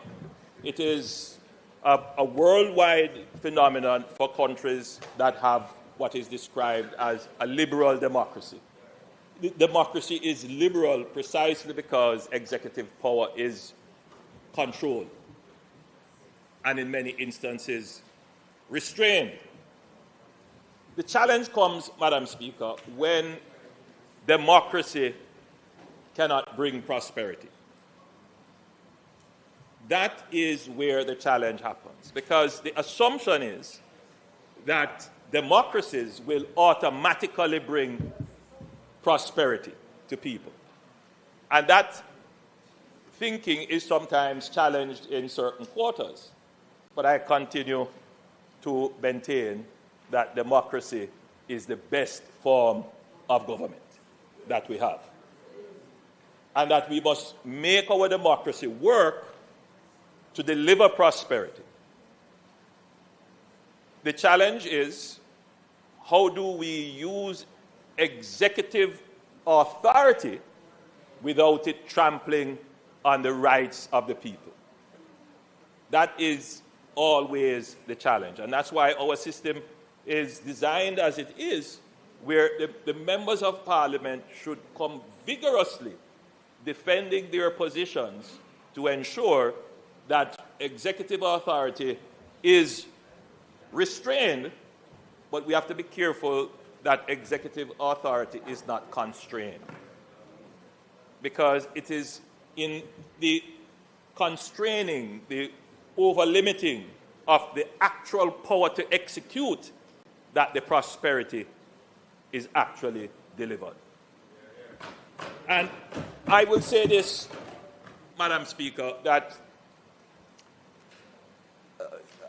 I've been in this position of Prime Minister now for a decade, and it is a learning experience. I continue to appreciate the nuances of the office each day. And I will say to you that during the pandemic, the challenge of using executive authority was a real challenge for the administration. And indeed, we had to use executive authority as it relates to controlling movements and all kinds of other things that we had to do. And the former Attorney General at the time, member from Western St. James, West Central St. James, would have gone to great pains to advise and to say, we have executive authority, but we have to be so careful with it in how it is used. And I made sure that every executive direction that I gave, that I put my signature to, as I did it, I came to Parliament at the next sitting to bring the executive authority to Parliament for Parliament to have a say on it. And there were times when Parliament's say, though not by authority, couldn't change it, but because Parliament said you should consider this or you should consider that, we took that on and we made changes to many of the various orders for movement and gathering and all the other things that we had to do.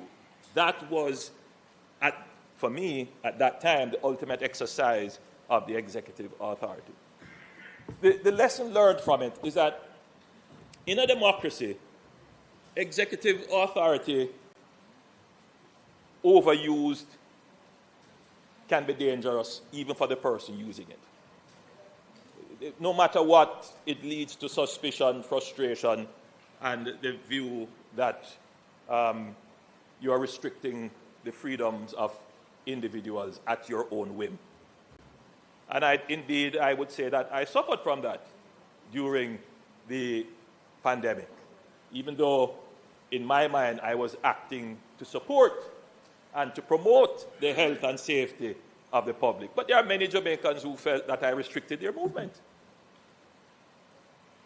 So I want to just use this as a basis to say, Madam Speaker, I am not seeking executive power for myself. It's dangerous. And executive power must be controlled, without question. I'm a firm believer in that. The question is, can we find a way to structure our business such that the use of the executive authority delivers the prosperity without taking away the freedoms, transparency, rights of the people? That's where it is at. And so, Madam Speaker, I want to thank JET, the Jamaica Environmental Trust, and Jamaicans for Justice. They wrote letters to me. The letter from JET was quite extensive. They obviously put a lot of time in going through the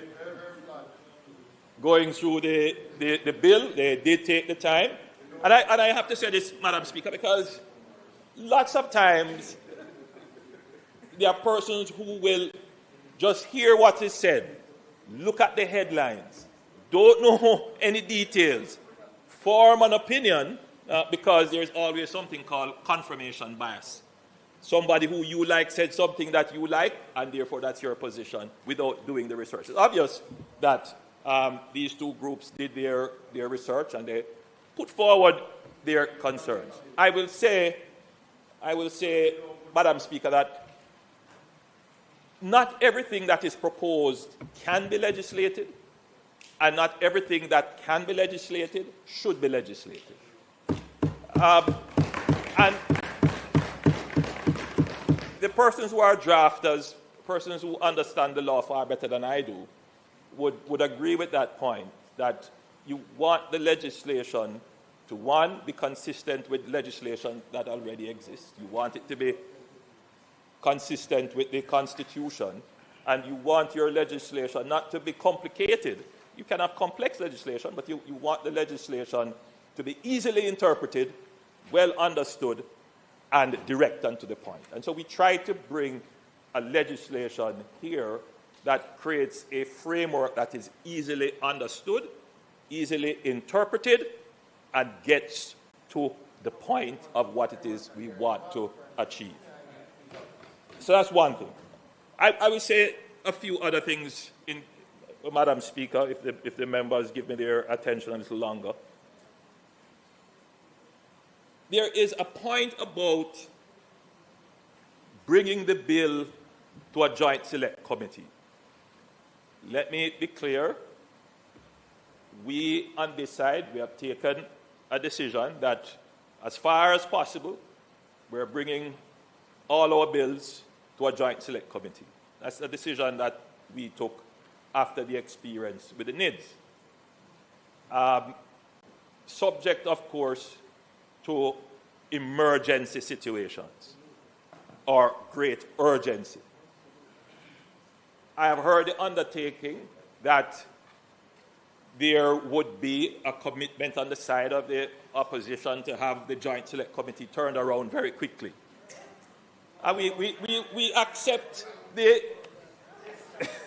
intention, but we know that it takes a little while.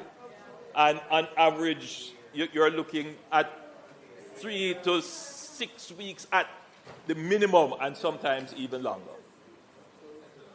So I would say I'm being generous, I'm being euphemistic, but it takes a long time. So I would say, Madam Speaker, that I appreciate the opposition recognizing that the joint select committees are not the fastest mechanism, that they will try, but for this bill, urgency is important. And I start at this point about urgency. And I'm being very careful in the use of the term urgency, because I really should say it is an emergency. But I wish to point out to members who were in the House between 2009 and 2015 that this House, not under emergency powers, but under urgency, passed several important pieces of legislation that would oversee billions of dollars, including donor funds, without subjecting them to any committee review, any joint select committee review, including money bills, including the very fiscal rules, which are far more important than the Naira bill. There was not 1 ounce of criticism of that move. Not one. At that time, part of that time, I was leader of the opposition. And the members on my side will tell you that I gave directives. This is in the national interest. Participate. Make sure that our points are raised, but we are not going to stand in the way or try to make political points of something that is in the national interest. And I wish for that to be in the public record. The fiscal rules and all the others, some of the other money bills, all the other amendments that were made, it went through without going to Joint Select Committee. And not one journalist, not one of the commentators today said anything. So I just want that to be put in the public debate. So the other point, Madam Speaker, is that during this time of urgency, between 2009 and 2015, we had to, as a country, and I say we meaning government opposition, we had to mobilize the entire country for the reconstruction of our financial system. Essentially, that's what it was, our fiscal and financial system, the reconstruction of it. And what worked very well, particularly as it related to the managing the repayment of our debt with several debt exchanges, was the establishment of an oversight body of the government policy for fiscal and financial reconstruction. And that was called the Economic Program Oversight Committee. epoch. It was never legislated in the fiscal rules. It was not legislated in the PAAC oversight. It was not legislated in any of the omnibus tax legislation. It was a social consensus. And there is no more powerful tool for oversight than social consensus. And epoch carried us through the economic reform program. It played a role in keeping the opposition then on side, keeping us informed, working with the Minister of Finance, making sure that what the government said it was going to do, it did. But the epoch, which was comprised of Jamaicans of high integrity and public trust, reported periodically, regularly, to the country on the activities of this fiscal and financial reconstruction effort of the government. And it worked. It kept the government to its word. What it said it was going to legislate, it legislated. And it kept the opposition to its word. What we are going to support, we supported. And we can stand here today to say that Jamaica came out of that very difficult period with a reconstructed fiscal architecture and monetary architecture as well. Something that we can be proud of. And we can do the same thing with the reconstruction of Jamaica after Hurricane Melissa. That is all that we're trying to do.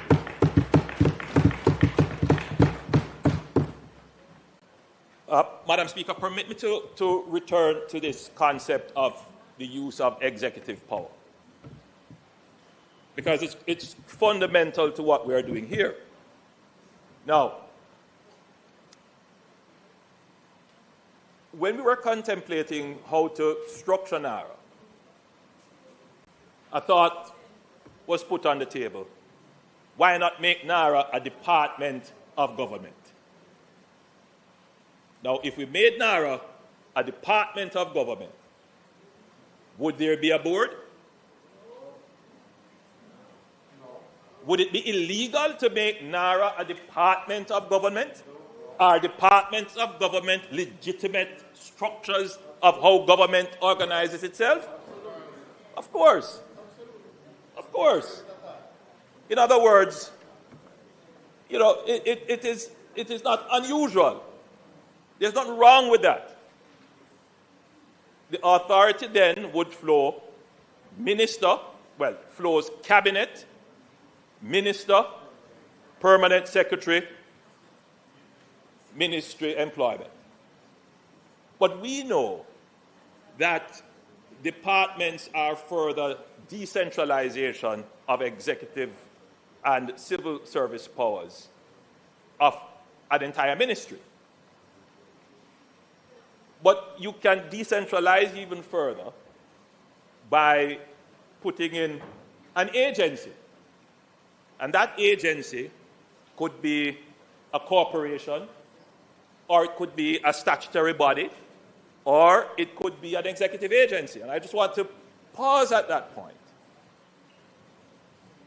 For statutory bodies, the idea is that there is a function of government that is clearly well defined, that has an indefinite function in terms of time, that would require detailed operational guidance, which would not be suited for a department of a ministry to do, but would still require ministerial guidance. So a minister would give the general policy direction and say to an entity like the UDC, a statutory body, here is your authority, it's written in law what you are supposed to do. This statutory body will exist indefinitely. go and redevelop areas for urban purposes, go and acquire land for land banking for those purposes as well, go and operate various companies to provide services. The minister can't go and run that day to day. Every day there is a different use of the executive authority delegated through a board and an executive officer. So the board manages the governance of the general policy direction, but also, in some instances, guides the executive officer in the day-to-day management and helps to resolve conflicts, manages that. That's fine. But what about a function that is very specific? For example, giving passports to Jamaicans. It's an executive agency. That function is very specific. And I was doing some research, and former Prime Minister Pattison, obviously struggling with the same issues I have raised here about how do you get the democracy and its bureaucracy to deliver prosperity, how do you speed it up, came up with the then Cabinet Secretary, Dr. Davies, with the idea of an executive agency. Now, the concept behind the executive agency came out of what is called the school. It's a new school of public administration taught, the new school of public management, which essentially tried to turn the public service more into a corporate service delivery, to use private sector approaches in government. And so the idea was for these kinds of functions that are clearly defined, that may not necessarily require great discretion of the minister, the policy direction is very clear, that you could just create an agency whose only task is get it done. What policy direction should there be in fixing potholes, other than to fix the pothole? So the NWA was, and still is, an executive entity. It has a specific task, and you just want to get that done. And so I'm giving you the history of how it came about. So instead of having a statutory body or having a department of government like Public Works Department was, you formed an executive agency where the minister gives a directive, meaning the policy directive, and the executive is only executing. The Executive Agency Act provides for the executive to have an advisory board. How it works is that the executive recommends, the Prime Minister appoints, but it's not a governance board. It's not a governance board. And it advises the CEO. Now, what we did with NARA, we looked at it and we said the functions of NARA are going to be very specific. More than that, members, it is time-bounded. So this is not going to go on indefinitely. And the policy direction for NARA will be very clear. They will be written and made public. But more than that, the scope of NARA, I heard somebody say NARA is not narrow. That's not true. NARA will be focused on a specific set of projects that will be published. The other issue that I would want to clarify, though, that the use of this structure, NARA, focused in this way, does not take away from existing resources. And that was a prime consideration in the creation of NARA. The member from St. Catherine Eastern and the member from St. Mary's Central raised the issue that what is going to happen is that NARA is going to suck up the approval resources, and a lady who wants to build her house and recover from the hurricane, her approval will be left behind.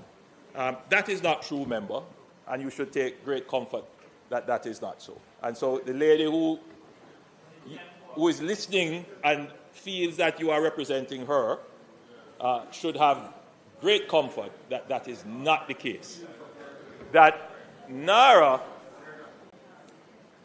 is designed to operate in parallel with, not in competition. And NARA is designed in such a way that the resources that it will have are going to be on top of what exists in the regular system. So it's not going to take away from the regular system.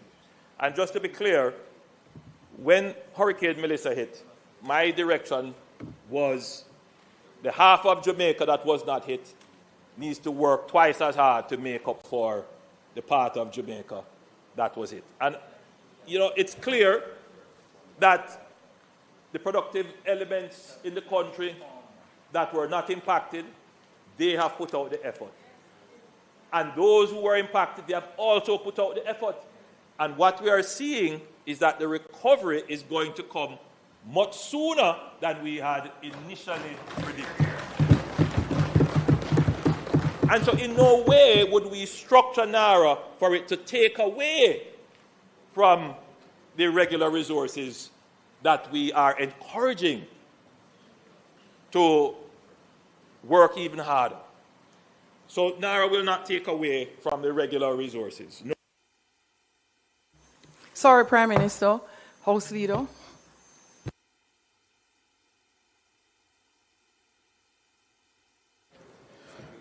Madam Speaker, as we are clear, it has been a robust debate. And as the Prime Minister is closing, we ask that he be given an additional 15 minutes to complete the presentation.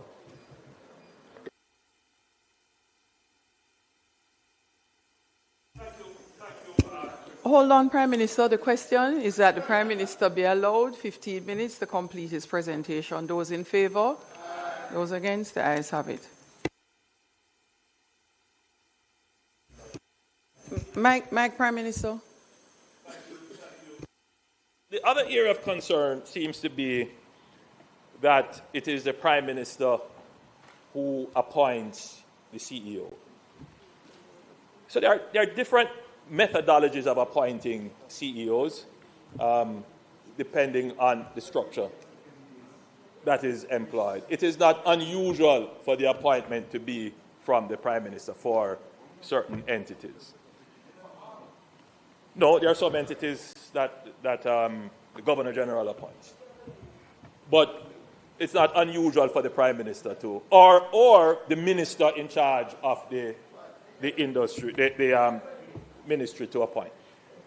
I want to be clear that the post of CEO for NARA was internationally advertised. Internationally. We got several dozen applications, many of them from all over the world. We appointed a very high-level interview panel, review committee. I don't have the members who are on it, but I know I should probably say it, just to be clear, the Cabinet Secretary, my recollection, the head of the Port Authority, Professor Gordon Shirley, who also is the chair of our Police Services Commission, the head of the Transformation Implementation Unit, the TIU, was also a member, and a few other persons. So there is no involvement of me directly or personally in vetting any CVs or shortlisting anyone. I want that to be publicly known. So there is a distance, a healthy distance between myself and the process of finding, interviewing. I also want to point out that there seems to be a concern about concentration. I've heard that centralization is a term used. That NARA seems to centralize power and authority in, sometimes the criticism is centralizes it in the CEO or centralizes it in the minister. In the executive model, it is a deliberate strategy. The whole idea was that the diffusion of the responsibility is what caused the lack of performance, because you can't point on anyone to say you are responsible. And so when Dr. Carlton Davies crafted it, he said, you know, the rationale, he said that the primary, well, let me not say that, let me go ahead. The rationale was to ensure that responsibility is not diffused. That there is one focal point for which accountability can be effective. That was the idea. And I would want Jamaicans to appreciate that your government is very sensitive to any concentration, any centralization that may lead to unregulated, unwieldy executive power. That's not our intention. But at the same time, Jamaica is in a different phase of its development. And we can claim to be in a different phase of our development because we have gone through a phase of our development where we haven't really analyzed it yet. In the sense, Madam Speaker, that our accountability, our anti-corruption and oversight framework is probably the most robust in the Caribbean. We spend billions of dollars. When you look at, so if you look at our oversight capabilities and what we have built, we have let's start with the Auditor General. Enshrined in our Constitution, high functioning. Nothing is exempt. And the Auditor General has moved from doing post-audits to doing real-time audits. They have moved from doing accounting audits to doing performance-based audits.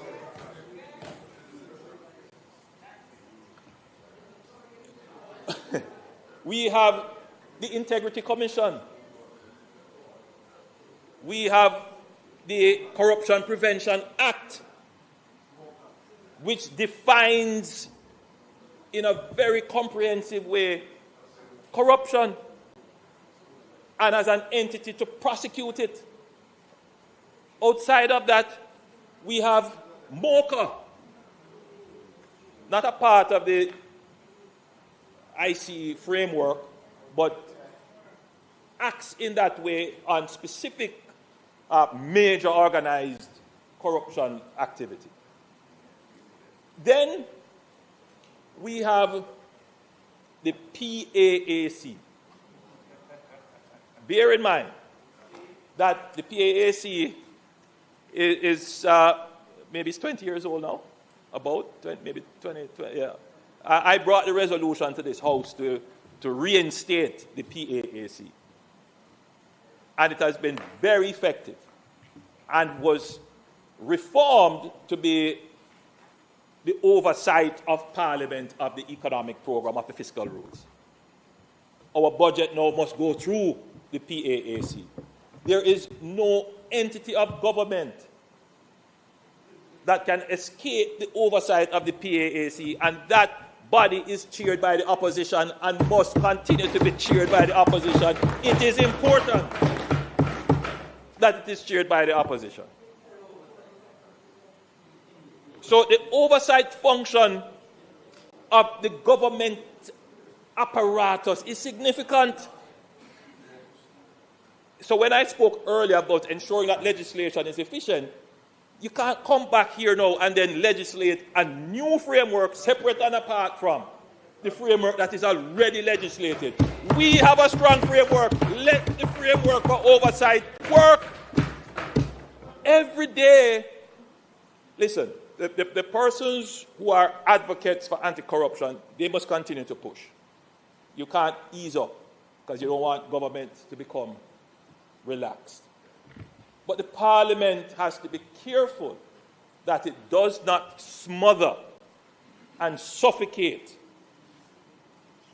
the effectiveness of the public bureaucracy by an overlaying of procedures that have no relevance to outcomes.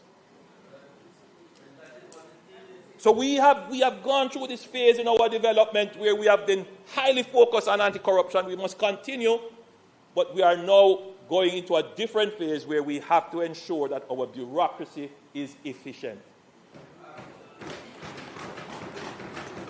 It is not a wiping away or an undermining or a dismissing of the anti-corruption frameworks. No, it is. We will continue to push that and continue to spend the billions of dollars on it.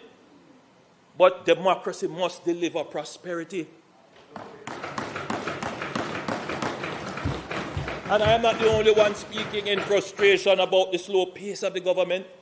It is said on both sides. This is what we meant when we say we have to pivot. So I think I've captured most of the issues. And again, I want to thank all the members who have participated, who have contributed. It has enriched the bill. And it is my hope that on this matter, the public record would be that the Parliament, by acclamation, supported the bill rather than history records a divide on this momentous moment.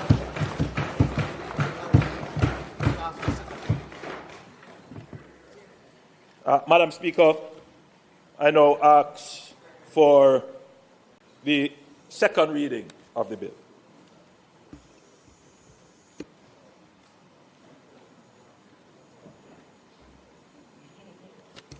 Question is that the bill be read a second time. Those in favor? Aye. Those against? The ayes have it. Clerk? Let me.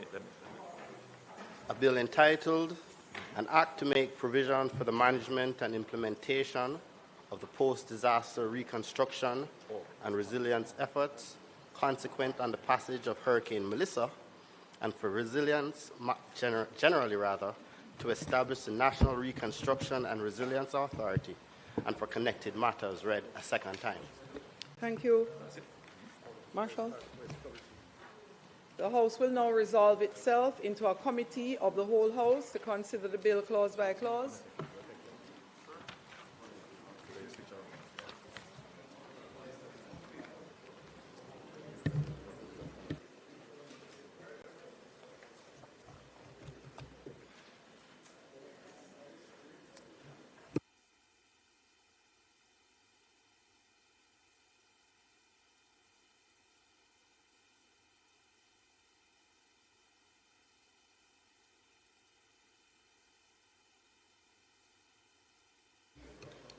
We are now in committee.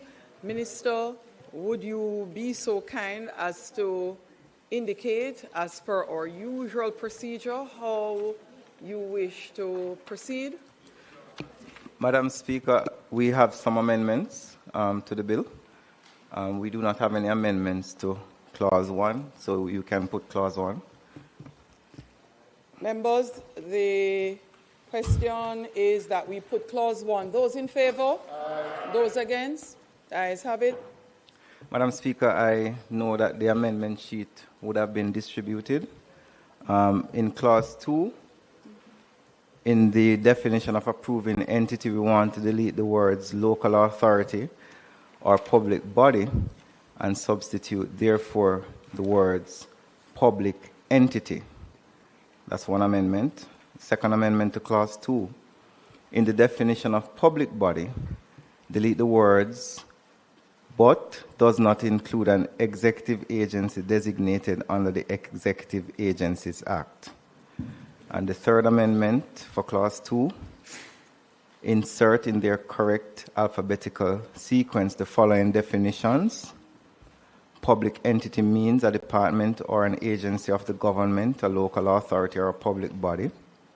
And Madam Speaker, we have accepted the recommendation of the member from Eastern Portland to give a definition to resilience, and that is resilience in relation to disaster and climate change means the capacity of communities, infrastructure, institutions, economic and environmental systems to A, anticipate, prepare for, and reduce the adverse effects of disasters and climate change, B, absorb, withstand, and adapt to the impacts of disasters so as not to sustain catastrophic damage or loss, C, recover from the adverse effects of disasters in a manner that, 1, restores and where practicable improves upon pre-disaster conditions, 2, reduces or eliminates future vulnerability to the effects of disasters and climate change, 3,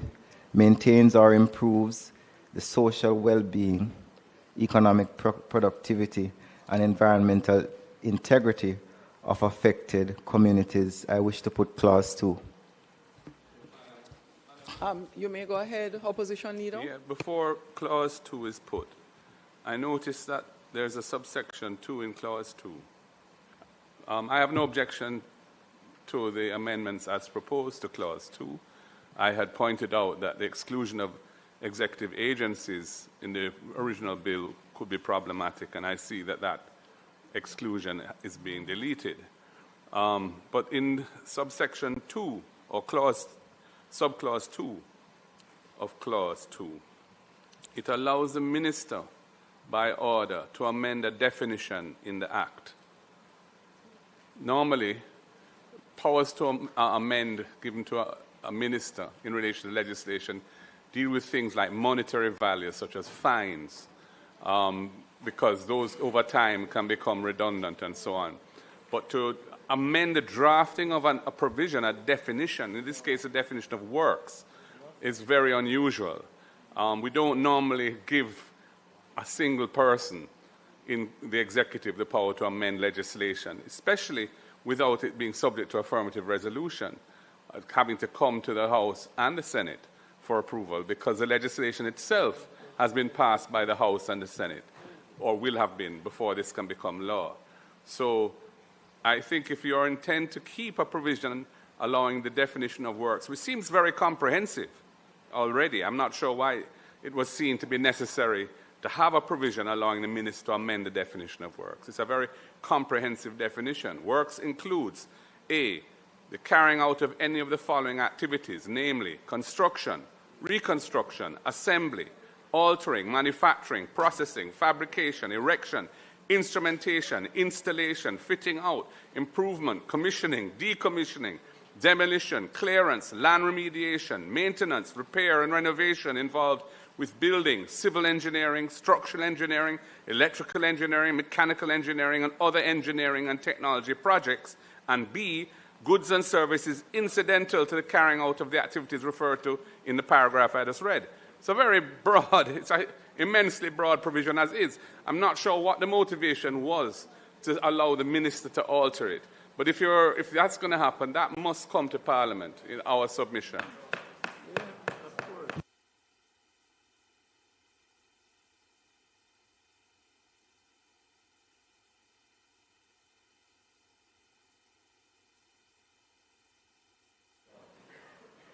Thank you, Madam Chair. The issue raised about the power to alter the definition is one that I have also noted, and would ask that it be made subject to affirmative resolution, 1. Secondly, in light of the clarification provided by Minister Morgan, given the definition of procure and how wide it is to say by any means, since the intention is that the procurement would take place in accordance with regulations promulgated under the Procurement Act, perhaps an amendment of that section would be advisable. To have procure mean the acquisition of goods, works, or services by any means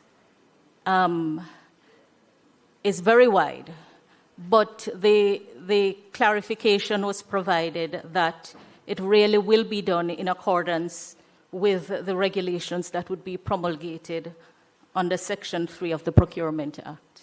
So I am proposing for consideration that the definition be amended to read, procure means the acquisition of goods, works, or services in accordance with the regulations promulgated under the Procurement Act, and including where necessary purchase. So it's really substituting by any means with a reference to what has been stated is intended to be in accordance with regulations to be promulgated under the Procurement Act.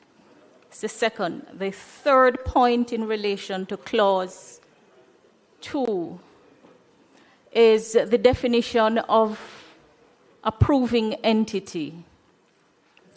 And it captures, well, it states that it means a local authority or public body that exercises any statutory, regulatory, administrative, or operational function, where the exercise of that function is required for the implementation, execution, or delivery of an approved reconstruction and resilience project or a designated strategic investment project, including functions relating to A, physical planning and development controls, building controls, including the issuance of building permits and the conduct of inspections, land subdivision, land use and zoning, environmental management, natural resource conservation and environmental permits,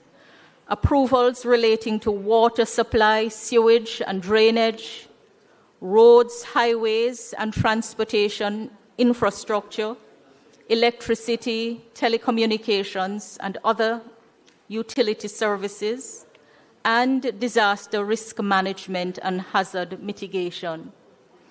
In light of the concerns raised and how approving entity is used in the bill, including at Clause 24, Subclause 2, I'm just wondering, how is it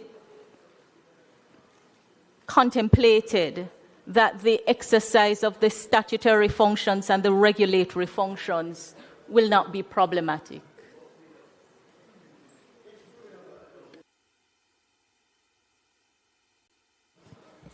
Thank you. Green, and then opposition leader and members, would you please do not engage in repeating comments made by others, because once we get into that mode, we will be here forever. Yeah. So please only limit your comments to additional information you would like to offer instead of repeating suggestions made by other members. Thank you. Yeah. Member Green? Thank you, Madam Chair.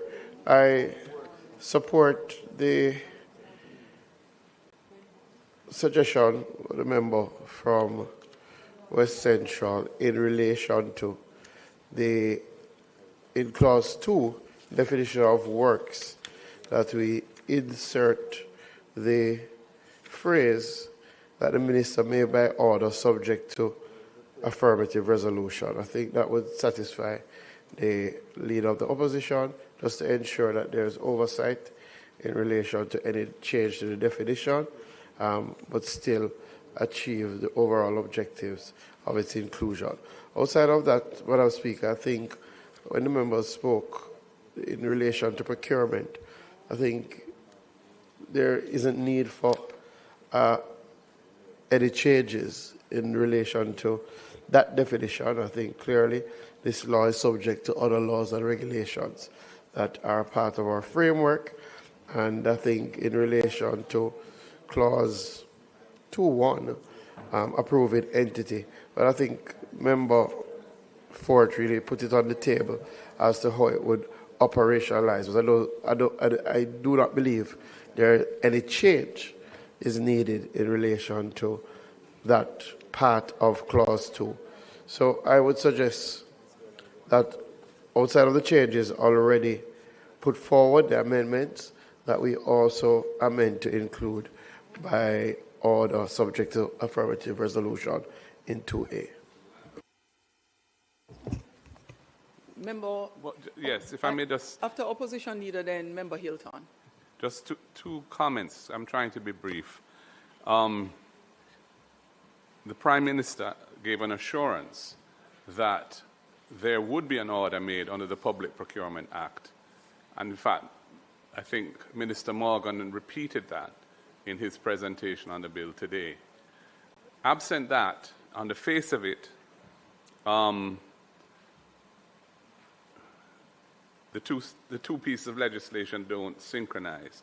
So I think the member from West Central's point is there ought to be a reference, if it is the intention that there will be an order under the Public Procurement Act that addresses how procurement by NARA is to take place, with a framework which we hope will be one which ensures sufficient transparency and accountability in relation to the procurement by NARA, given the massive projects which it is expected to handle.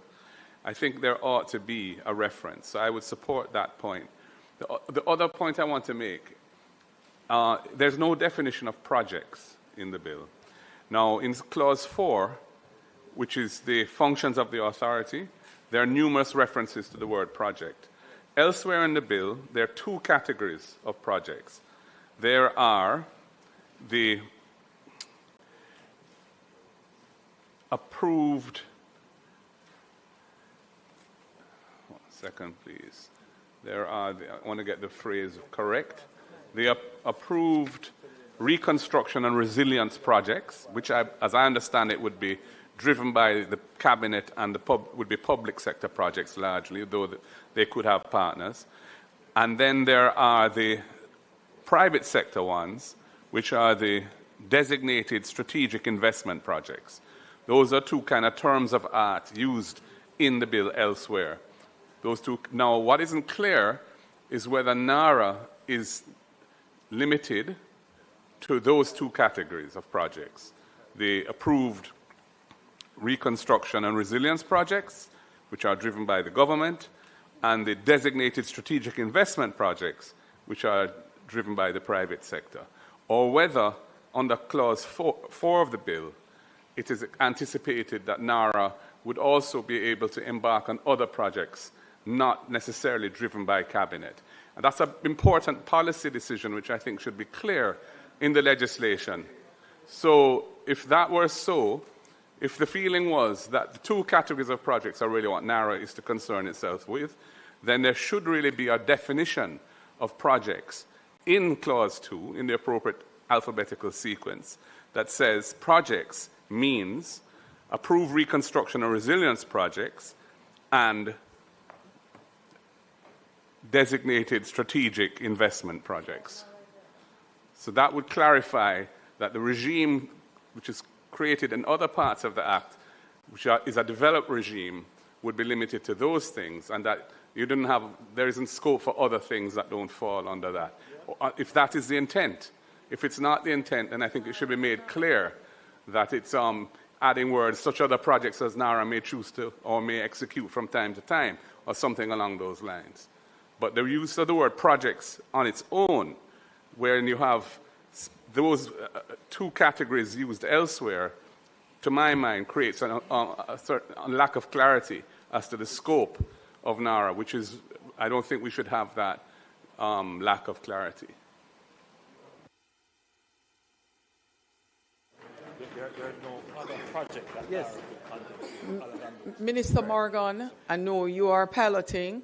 Would you allow Member Hilton to go first? Thank you, Madam Speaker, Madam Chair. The Leader of Opposition observation is particularly critical because if you look at Clause 21, both and subsection 2, that looks at the notwithstanding provision of any other enactment to the contrary, then it will give a even wider scope unless you define work and narrow the scope of the procurement exceptions. It will really undermine, I think, any sense of governance and in the structure that has emerged from 21 subsection 2. The notwithstanding provision takes away from any limitation. So I think the point made by the leader is critical if you're going to have language like notwithstanding any other provision or enactment to the contrary. Thanks, Member Hilton. Thank you, Chair. We have no challenge in accepting the amendment to Clause 2, subsection 2. The Minister may, by order, alter the definition of works subject to affirmative resolution. As it relates to the other amendments suggested, I just want to mention that though, and as it was said before, the law does not specifically outline a regime of procurement, it does come under the authority of the Public Procurement Act.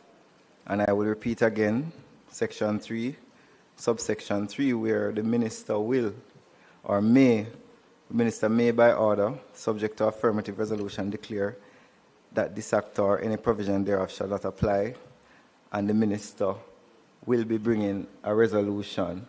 As it relates to the list of projects, NARA's authority will be restrained to the projects approved by Cabinet, which is a list of projects. And we have said that on numerous times, and as a matter of fact, those projects will come here. So there is no contemplation that there will be, NARA will be doing every project in Jamaica. That's not the policy direction, that's not in the statute. So I want to put Clause 2 as amended. Member from St. James West Central. Thank you, Madam Chair. Just to say that if we legislate that something can be done by any means, it means that it can be done by any means. And if the intention is that the procurement is to be done in accordance with the regulations, just a minute. I appreciate the concerns about the slowness in procurement. And they are real. I mean, all of us here have experienced it. But if the answer is really that the intention is to have the procurement done in accordance with those regulations, it will not achieve the objective of legislating that the procurement is to be done by any means. Thank you, Member. Madam Speaker, we hear the member and we put Clause 2 as amended. The question is that we put the amendment to Clause 2 as written. Those in favor? Aye. Those against? Aye. Divide. Clerk.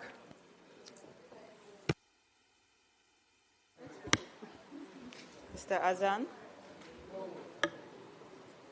Mr. Bartlett? Mr. Bartlett? Mr. Bartlett?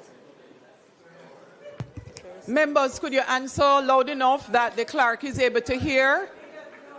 We will need to move quickly because we will have a lot of divides if we're not. Right. Mr. Brown? Dr. Brownberg? Dr. Brownberg?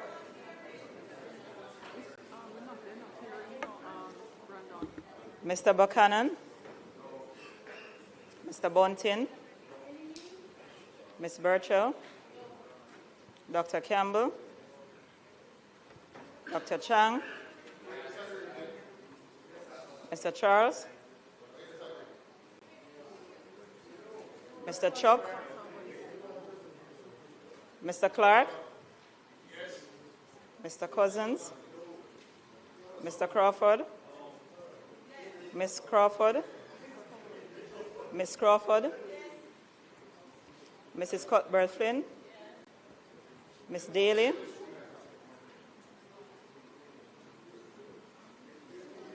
Mrs. Dalrymple Philibert? Dr. Dawes?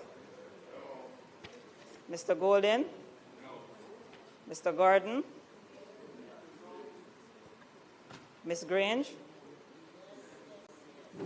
Mr. Green? Ms. Hamilton? Mr. Ailes? Mr. Hines? Dr. Onis? Mr. Ilton? Mr. Jackson? Ms. Jess? Ms. Jess? Ms. Lee? Mrs. Marlene Malahuford?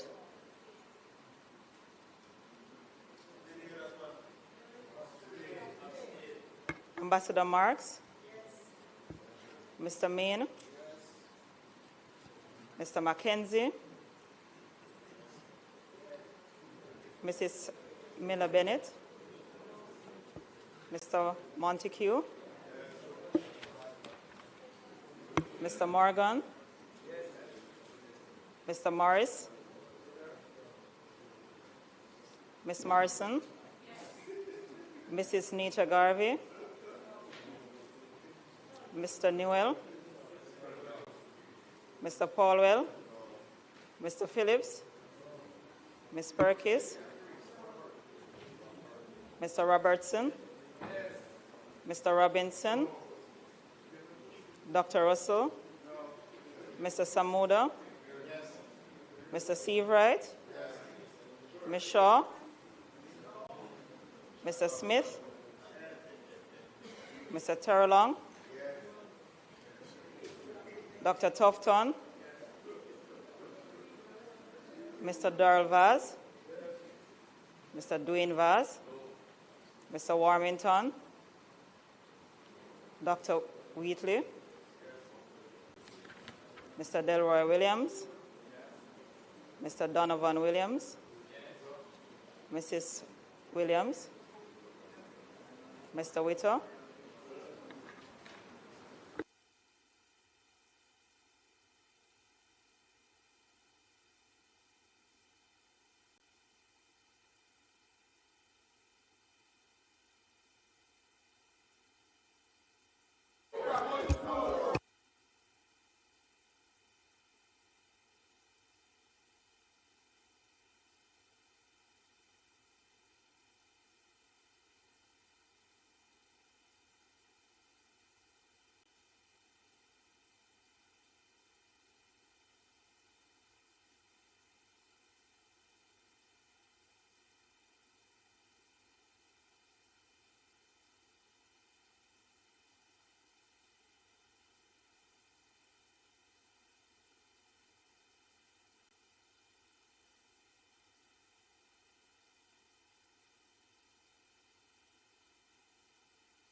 Members, ayes 31, nays 26, abstain 1, absent 4. It carries. So the amendment passes. Yeah. The new wording with the subject to affirmative resolution, when the minister read it, he put it in the wrong place. It needs to be, the minister may by order subject to affirmative resolution alter paragraph A of the definition of work. Read it again.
Members, we will continue. The count and tally is absolutely correct.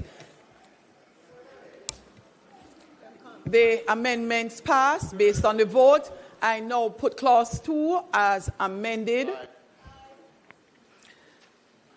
Those in favor? Those against? The ayes have it. Madam Chairman, I would like to make a marginal, in the margin, a change in clause 3 where we're going to delete the words "the," and I would like to put clause 3. Opposition leader. I have two proposed amendments to clause 3.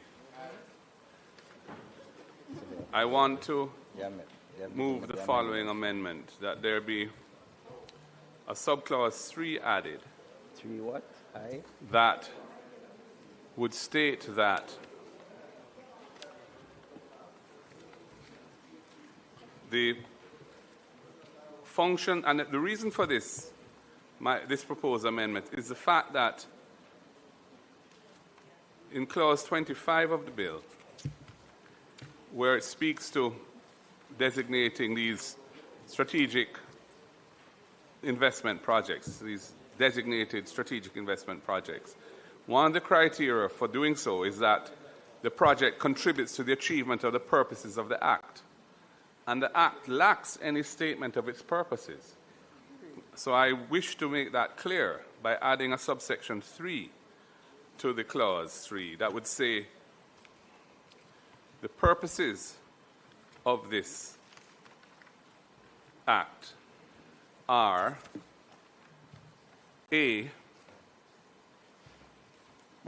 are to establish a statutory framework, and I'm taking this language from the Memorandum of Objects and Reasons.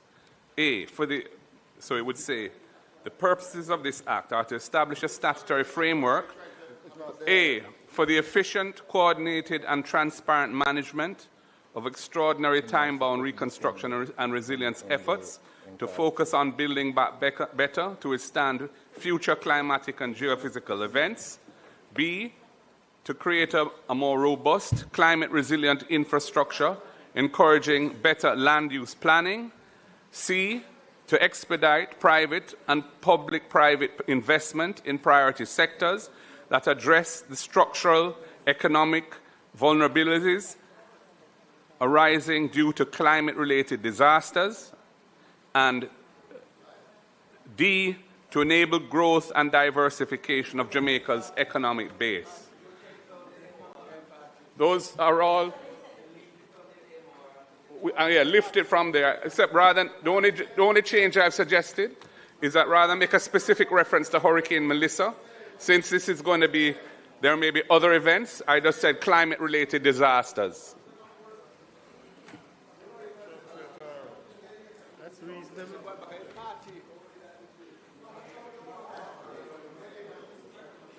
That is reasonable. Let's hear them.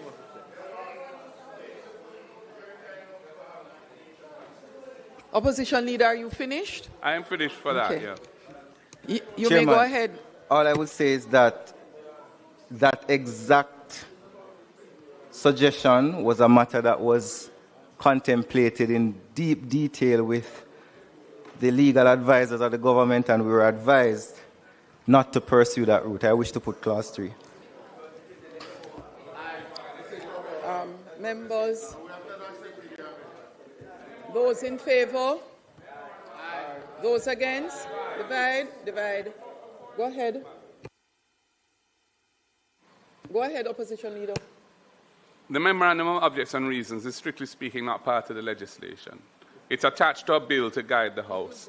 But when the Act passes and it's printed in the revised laws of Jamaica, you will not see it.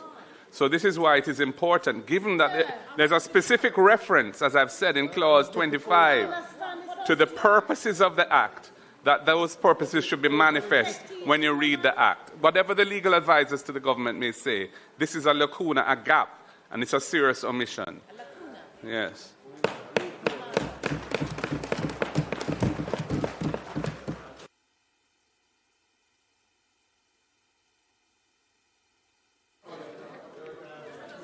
I was saying, Madam Speaker, and I repeat it again, we had a discussion both at Legislative Committee and otherwise about this exact matter that the member is raising, and we have been advised that this is not something that we should transport from the objects and reasons and put into the bill, as it is not necessary.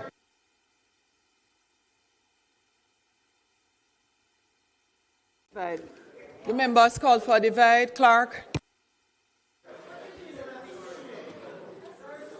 Mr. Azan, Mr. Bartlett, Mr. Brown, Dr. Brown-Burke, Mr. Buchanan, Mr. Bunting, Ms. Burchell, Dr. Campbell, Dr. Chang, Mr. Charles Jr., Mr. Chuck, Mr. Clark, Mr. Cousins, Mr. Crawford, Mr. Crawford, Miss Crawford, Mrs. Cuthbert Flynn, Miss Daly, Mrs. Dalrymple Philibert, Dr. Dawes, Mr. Golden, Mr. Gordon, Miss Grange, Mr. Green, Miss Hamilton, Mr. Hales, Mr. Hales, Mr. Hines, Dr. Holness, Mr. Hilton,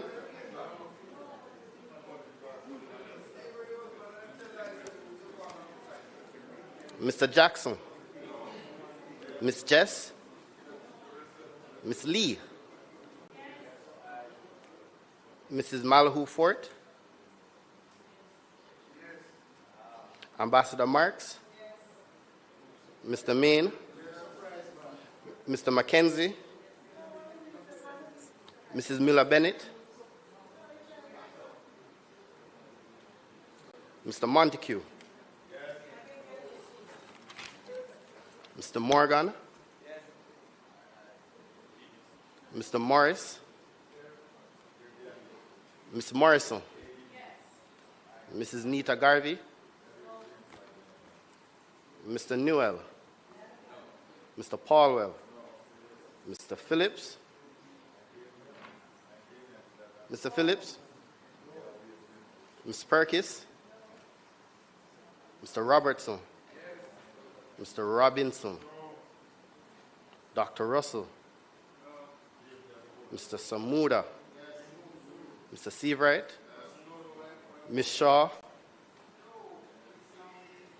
Mr. Smith, Mr. Terrelong, Dr. Tufton, Mr. Darrell Vaz, Mr. Dwayne Vaz, Mr. Warmington, Dr. Wheatley, Mr. Williams Delroy, Mr. Donovan Williams, Mrs. Fable Williams, and Mr. Witter. Thank you. The clause carries, clause 3, with a vote tally of 32 ayes, 27 nays, and 3 persons being absent. Minister, clause 4. I wish to make a marginal correction in the marginal note to the clause, delete the word "the," and then I wish to put clause 4. Madam Chair. Opposition Leader. Madam Chair, I have a question and a proposed amendment. My question is for the Prime Minister. Where there are references in 4 to projects, first of all, it talks about the authority being responsible for the administration of this Act, including the preparation, implementation, and oversight of national reconstruction and resilience projects. And then there are several references in the lettered paragraphs to the word projects on its own. And I asked the question, or I had suggested an amendment that we define what projects means for the purposes of this Act. Specifically, my question for you is it your understanding that narrow scope of activities would be limited to the approved reconstruction and resilience projects, which is a regime that where there's a register and so on for that, and it has to be approved by Cabinet, and perhaps the so-called designated strategic investment projects, which are the ones that have to be at least 15 million US, and there's a regime around that as well. Are those the 2 categories of projects that fall within the scope of this Act, or is the Act also embracing other projects? We don't know what the scope of them would be. That's what I'd like clarity on.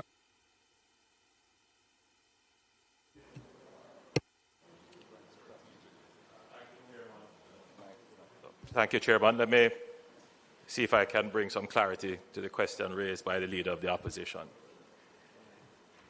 NARA will undertake projects that are exclusive to the government, public works, projects that are exclusively funded by the government. NARA will also undertake projects that could be considered public-private partnerships. And NARA provides an avenue for projects that are considered strategic, which will be privately executed but may benefit from the expedited approvals and permitting process or any other advantage or incentive that the government may offer. So essentially, there would be two types of projects. Projects that are public and projects that are private. Essentially, whatever is registered on the list of projects, on what we call approved projects, which we will have to make an amendment, approved projects by Cabinet to include the projects that the government will undertake specifically and designated strategic projects. So if you were asking earlier for a definition of projects. And I think a safer way would be to say that projects that the undertakings that appear in the approved register by Cabinet, those would be what we term projects.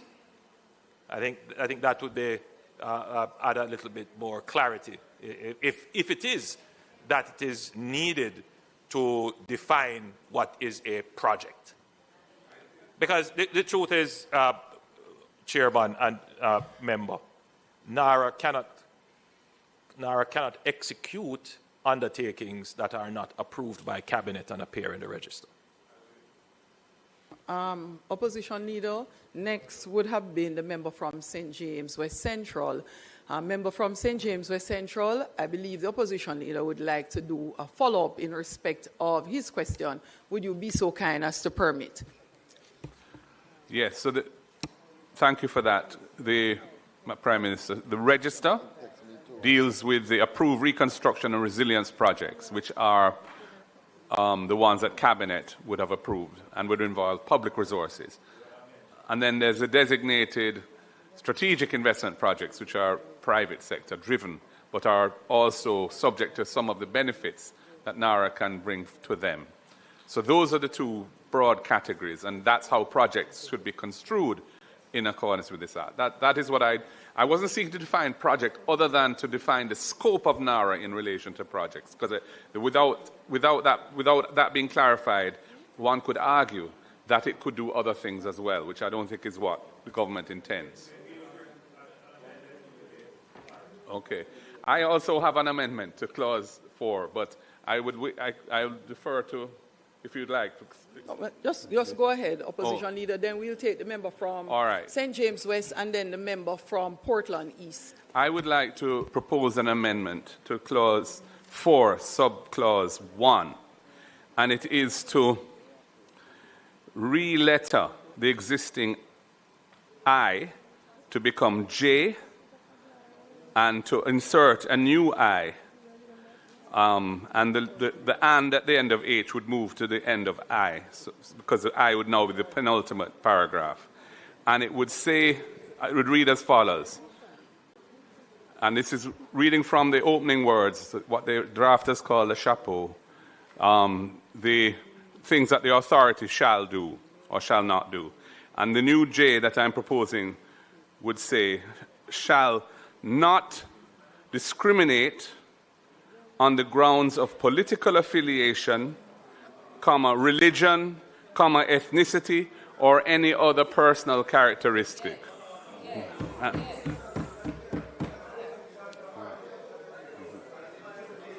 I'll read it again. Leader. Huh? Oh, not finished. No, go ahead. I'll say it again. J would read, and the word shall precedes it. J, not discriminate on the grounds of political affiliation, religion, ethnicity, or any other personal characteristic. Gender.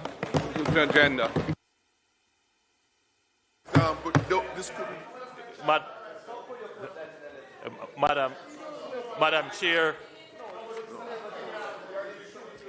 Prime Minister, a moment, please. Member Russell, here, turn your mic off, please. And members, could you not turn your mics on at all until you're recognized? Madam Chair, I can appreciate the attempt of the Leader of the Opposition to ensure that every element of concern is legislated in the bill. But the truth is that our Constitution already makes it absolutely clear that you cannot discriminate on any of the grounds that he has raised. And the remedies for that are already well established. The purpose of the legislation is to be efficient. I can understand you want to make sure that everything is, but I think the Leader of the Opposition is going a bit too far and being very redundant in some of the things being proposed. Madam Speaker, Opposition Leader. I'm mindful of the fact that Section 18, Clause 18, says that programs for reconstruction and resilience, those are NARA's programs that it develops and so on, have to identify all relevant persons involved and their respective roles in the delivery of the program. That has to go to Cabinet as a submission. And that augments the concern that I have as to the potential for political victimization in how NARA operates, because it's a creature of the executive.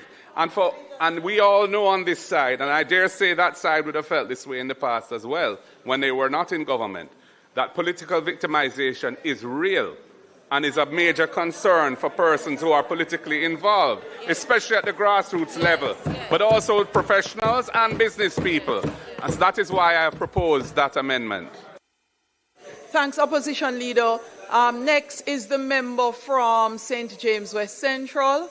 After that is the member from Portland East, then the member from St. Anne South, and then the member from St. Catherine South.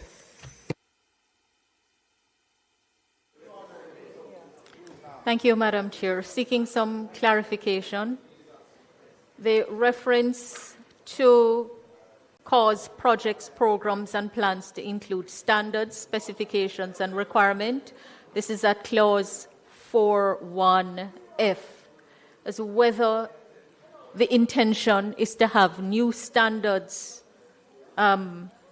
created, or are they referring to existing legal standards? So, for example, if you look at the newest piece of legislation in the among the laws that are impacted, you have the Building Act of 2018, and Part 3 speaks of the National Building Code. And when the act was being done, the code, the documents, the law provided what would comprise the National Building Code. And it says the documents are the International Building Code as modified by the following documents, each of which is declared by the Bureau of Standards to be a standard specification pursuant to Section 7 of the Standards Act and published February 2009.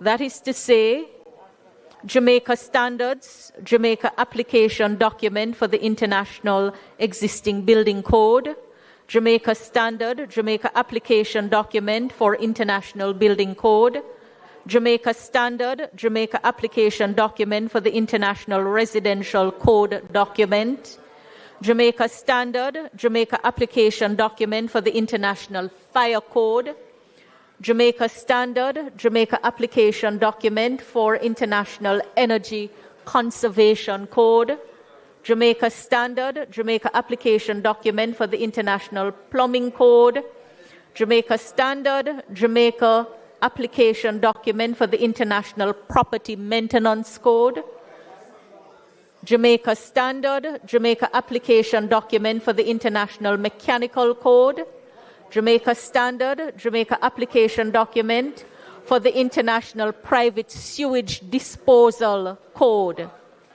Jamaica Standard, Jamaica Application Document for International Fuel Gas Code, Jamaica Standard, Jamaica Application Document for the International Code, Council Electrical Administrative Provision and National Electric Code, and other things. So we have legal standards which refer to international standards. And the question is whether the intention is to utilize the existing standards that are part of our law and which can be adapted, both adopted and adapted, or to introduce completely different standards not already part of the law or part of the system that we use for adoption and adaptation. That's the first question. The other question relates to how subclause 4 is drafted. So subclause 4 says the authority shall, if lawful and practicable, utilize existing capacity, resources, facilities and systems in government which may be appropriately co-opted for the purposes of this Act. This is the only place if lawful is utilized, and it begs the question whether something that is not lawful can be had resort to in other place. I know it couldn't be the intention that you can resort to anything unlawful, but the way it is drafted here begs the question and calls for some clarification. So I would propose that since page 6, clause 4, subclause 4, the Act shall, the authority shall, if lawful and practicable. I understand the practicable, but if you're saying if lawful, then it begs the question whether in other places it can resort to unlawful matters. And especially since the law is asking for such wide powers to amend other laws.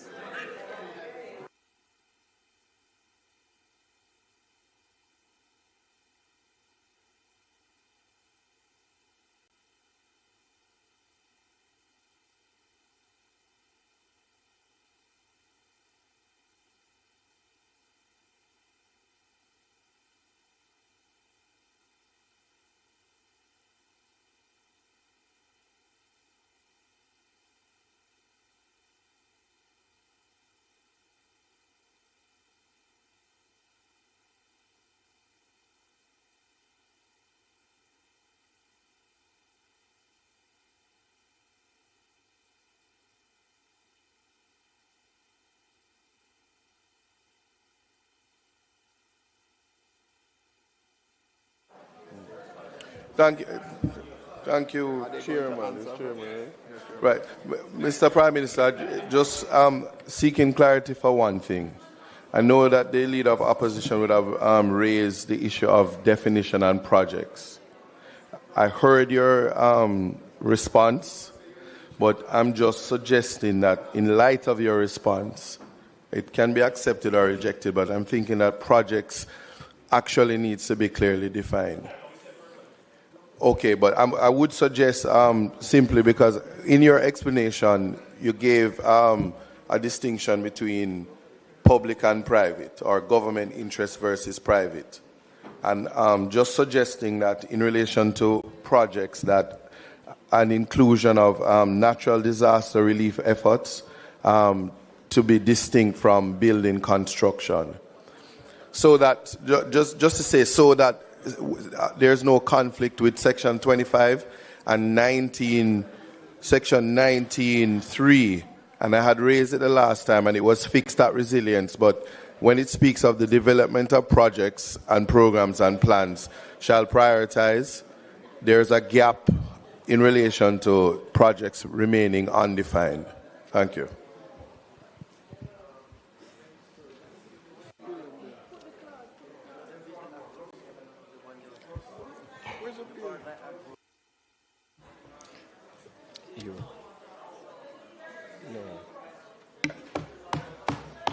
Go ahead. Thank you, Chairman. The two things. First, the Prime Minister in his summation. All right, let me go to the other one since the Prime Minister is distracted. Minister, when you were doing your summation, you spoke about the need to use it as a learning opportunity and the fact that the systems will get better as a result of NARA.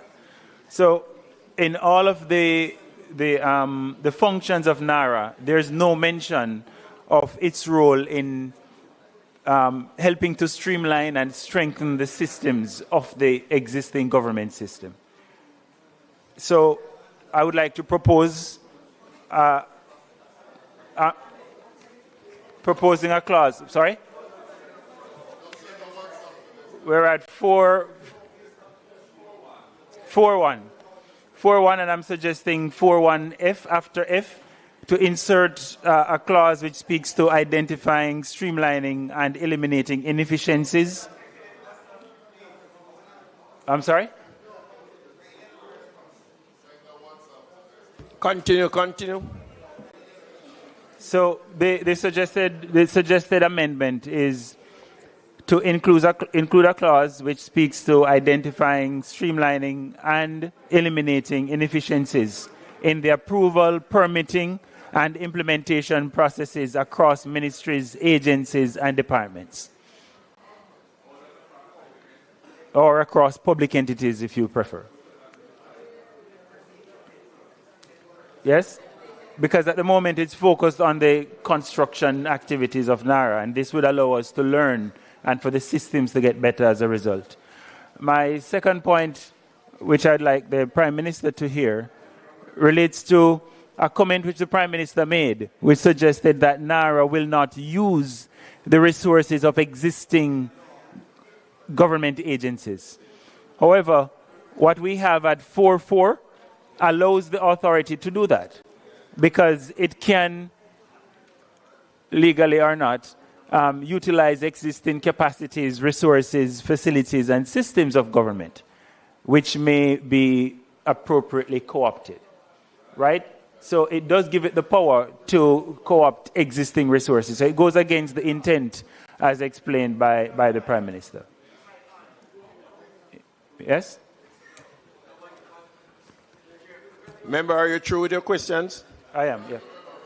Minister.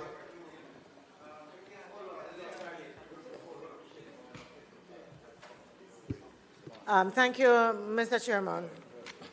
Mr. Chairman, I was looking at, I think that this is probably the most appropriate place if we were going to include mandatory environment impact assessment. I don't see it anywhere. No, I'm just asking. I didn't see it anywhere else, and I thought that this would be a good place for it. Did I miss it? No, you didn't. Because if I didn't miss it, I think that it is important.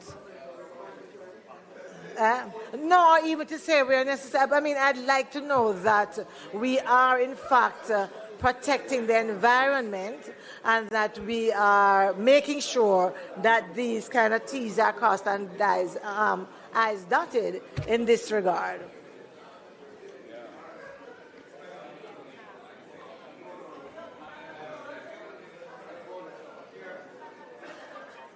Madam Chair. Hold on a moment, please. You know, Member Jackson actually was before. I can yield if that's the case. Yours was covered, thank you. Minister Samudo? Madam Chair, there is absolutely nothing in this piece of legislation that is in conflict with the Standards Act.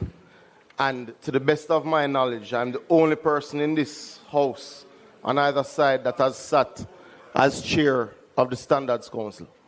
So I can say so with a fair degree of comfort, because literally this is an unnecessary point. So, Madam Chair, I would encourage you as a former chair of the Standards Council. I don't believe the member from East Kingston chaired it. I know you'd have appointed chairs. I don't believe the member from Western St. Andrew would have chaired the Standards Council, though you'd have appointed members. Correct? I can assure you, the Standards Council and its legislative remit is not in question in this particular matter. And I would encourage you, Madam Chair, to put this matter to a vote, because it is not in contravention of anything related to the Bureau of Standards. And I am certain of that. So please put it to a vote, Madam Chair. Thank you very much, Madam Chair. I just want to respond in short. One, we cannot use NARA as a catch-all for all issues of efficiency. To the member from St. Anne, and the Minister Samuda would have responded to the matter related to 4F. And I just want to say that it will be in accordance with the existing laws of Jamaica. I don't think there is anything else for me to respond to. Can we put the matter to a vote?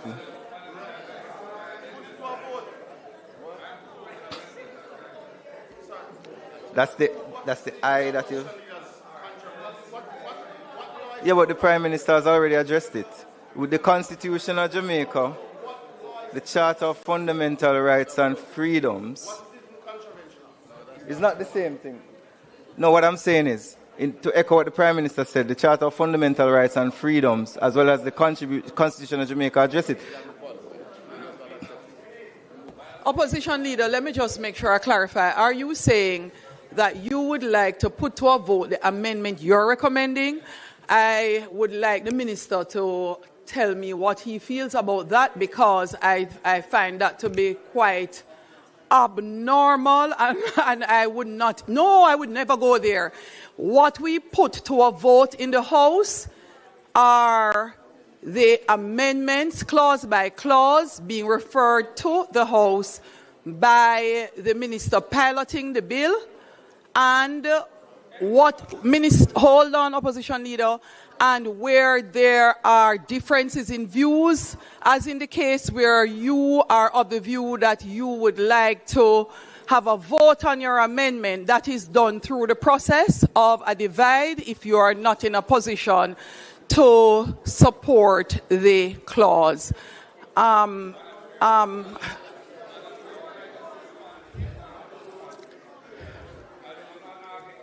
All right, go ahead. Hold on, one at a time. Yes. Opposition Leader first. Yes. Just to say that... Hold on, Opposition Leader, and after that, we go to the Minister piloting the bill. Thank you. Go ahead, Opposition Leader. There's no provision in the Constitution that I'm aware of that protects individuals from political discrimination. Secondly, enforcing constitutional rights requires going to court and all of the expense that entails. The advantage of putting a provision in here where the body itself, NARA, would have a specific obligation not to discriminate on those grounds would be that the CEO and staff of NARA would know that their own statute directs them not to do that. And given that there are other provisions which require all individuals involved in projects to be disclosed to the Cabinet and so on for the Cabinet to approve, there is a real risk of a perception of that arising. This is why I think it's an important amendment, and if you won't put it to the vote, we will just have to answer to you when you put the clause without it. Yes, that is perfect, Opposition Leader. Chair, I wish to put clause 4. No, but sorry. Minister, you didn't respond to my second point. No, member, you asked what is the mischief. I have not been in the House for as long as many of the members, but the day we get to that place where we start voting on pieces of amendments, it goes into a totally different realm. No, we are not there. Minister, you may proceed. Thank you very much, Chair. Remember that the only amendment that we're putting is in the marginal note to the clause, delete the word "the." Sorry, but my question...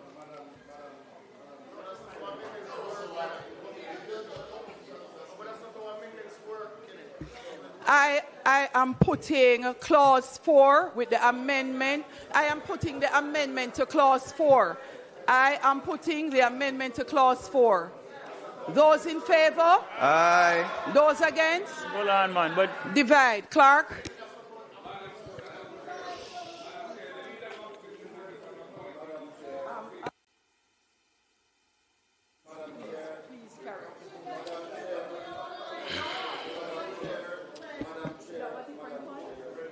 No, leader of opposition business. Do you have a different point? Do you have a different point? Yes or no? Yes or no?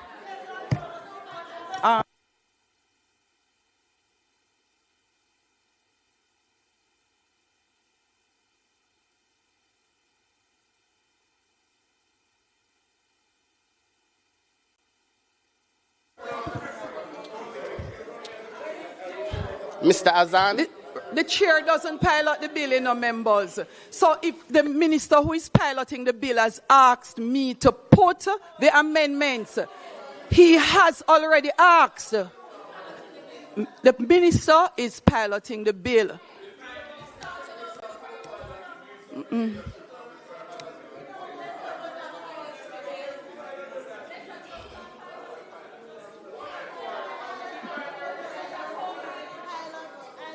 Thank you. Thank you very much. Members. Yes, Madam Chair, the simple point I wish to put and to make is that any member, any one of us, can propose an amendment to any section in committee that's of the not bill. In question. Madam Chair, in contention. Madam Chair, that's not in contention. Your role is really to allow the members to speak. No, I take offense to that. No. Leader of opposition business. If you do note, the chair has allowed for amendments to be proposed. The amendments are proposed. I am saying to you, leader of opposition business, that to start an exercise where we are voting on the proposed amendment of any member is out of the norm. What we vote on is the amendment that is being put forward by the person piloting the bill. And all members of the House have the opportunity to vote yea, nay, to call a divide and vote accordingly. Minister? Just on a point of clarification, Chairman, the leader of the opposition pointed out that he's not aware of anywhere in the Constitution that speaks to discrimination on the basis of one's politics. My information, and I stand to be corrected, is that the Constitution does speak to one's political opinion. So we just, well, you know, one's opinion could equate to an affiliation as well. So I just want that for the record, Madam Chair, that the requirement for this to be included would be redundant.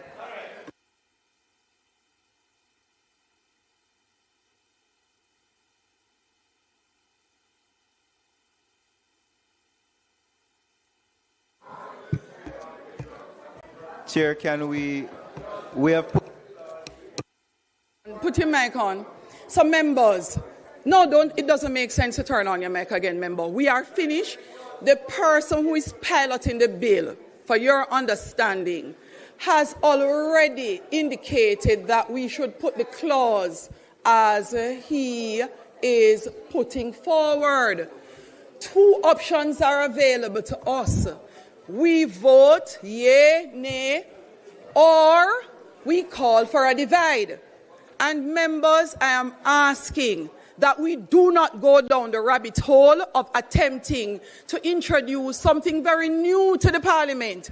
So, as leader of opposition business said, members, every single member is allowed to put forward any recommendation you would like. That is not a challenge. However, the person piloting the bill ultimately will say to all of us in the House, this is what I am putting to the House for a vote. So we will not start a process of voting on what you would like to vote on. House Leader? Chair, we already put the clause with the amendment that we noted, which is in the marginal note to the clause, delete the word "the," and I'm asking you to put that clause. Clause 4 as amended. The question is that we put clause 4 as amended and a divide has been called. Clerk? Mr. Azan, Mr. Bartlett, Mr. Brown, Dr. Brown-Burke, Mr. Buchanan, Mr. Bunting, Ms. Burchell, Dr. Campbell, Dr. Chang, Mr. Charles Jr., Mr. Chuck, Mr. Clark, Mr. Cousins, Mr. Crawford, Ms. Crawford, Mrs. Cuthbert Flynn, Ms. Daly, Mrs. Dalrymple Philibert, Dr. Dawes, Mr. Golden, Mr. Gordon, Ms. Grange, Mr. Green, Ms. Hamilton, Mr. Hales, Mr. Hines, Mr. Hines,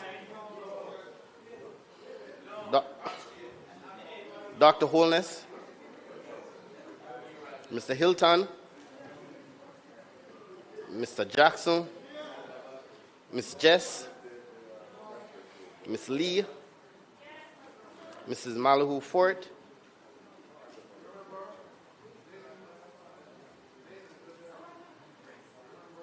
Mrs. Malahu Fort,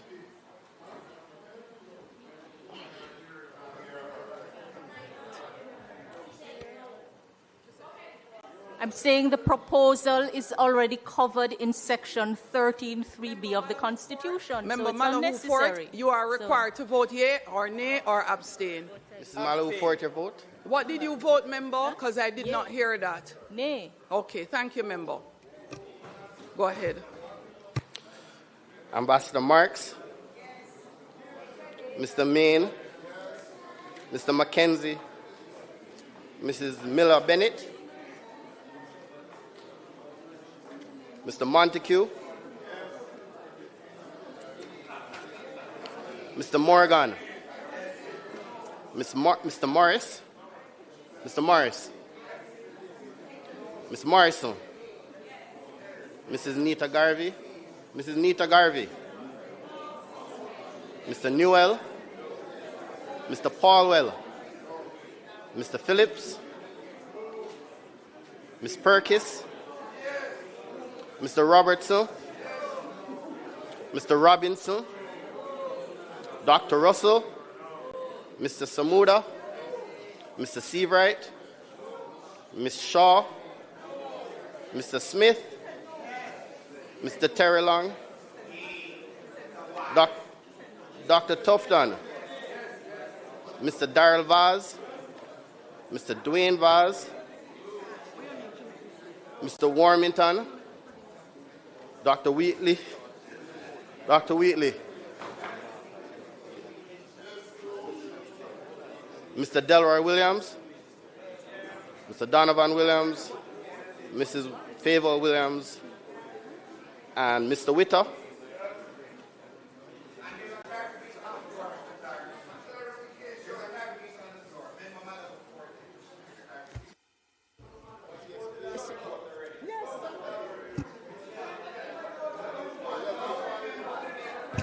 Member Malahoo Fort. Yay. Yay. Yay is my vote. Yay. Yes. Look here, members. Member Malahoo Fort. There's only one chairman, you know. One. No, that's the rule. Please, follow the rule. I asked what was the vote of the member. No, I couldn't hear her. I heard the member beside her answer for her. She said something about... You can pull it. Member Malahoo Fort, what was your vote? Yes. Yes. Yes.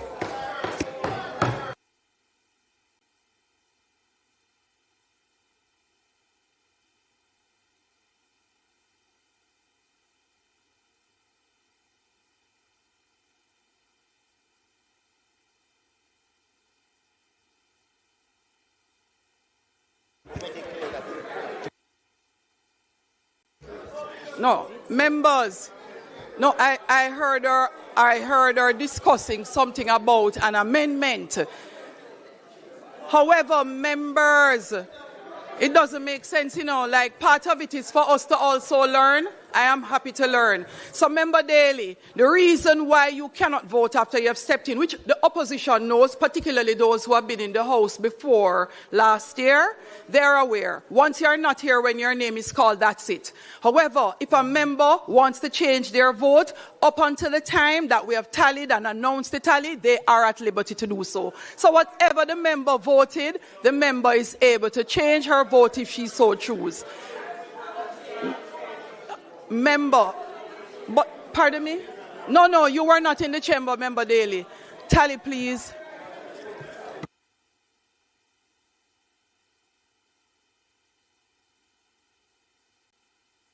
Hold on.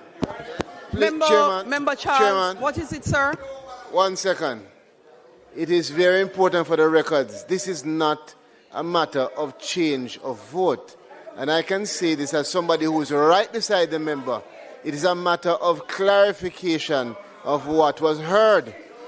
And the hold on, luckily in this case, the member also, in her preamble to her vote, explained herself, unlike the rest of us. And in her explanation, she was very clear as to what she said about 13 being the Constitution. So a nay vote would make no sense. Member Charles, you are absolutely correct because it was in her explanation. Exactly. So that I appreciate. It's a clarification. Yes, and members, Erskine May, paragraph 2586. If any member of the Lords by mistake votes in the wrong lobby, they must wait until the others in that lobby have voted and then ask the tellers not to count their vote. The tellers then accompany the member of Lords concerned to the table. And look, no, she did. She did. She said that's not what she voted. And no. And Mr. Cousins, I don't know why you'd like to be here forever. Okay? But the member's explanation, which I listened to, did not accord. She was actually objecting to the amendment being suggested. That's what I got from her statement. So let me tell you, members, the ayes 32, the nays 27, and absent 3. Members, the clause carries as amended. Next clause, I wish to put clause 5, 6, and 7 without amendments. I wish to put clause 5, 6, and 7 without amendments. 5, 6, and 7 without amendments. Members, the person piloting the bill, that's not a joke, you know. 5, 6, and 7. Oh, you don't ever do that, member. Marshall, please. Angela Brown-Burke, I name you. Outside.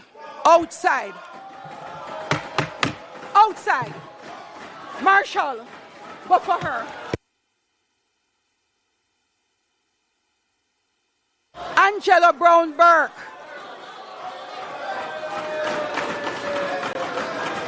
Members, I name Angela Brown-Burke and ask that she be removed from the chamber.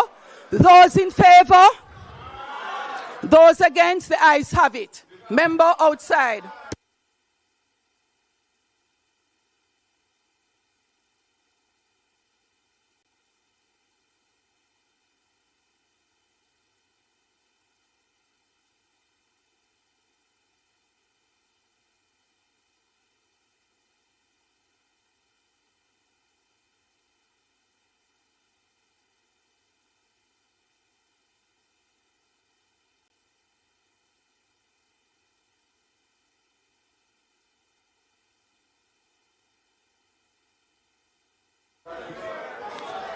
Standing order under Rules of Order number 43, subsection 2. The Speaker or Chair shall order any member whose conduct is grossly disorderly to withdraw immediately from the House during the remainder of the day's sitting and may direct such steps to be taken as are necessary to enforce such order.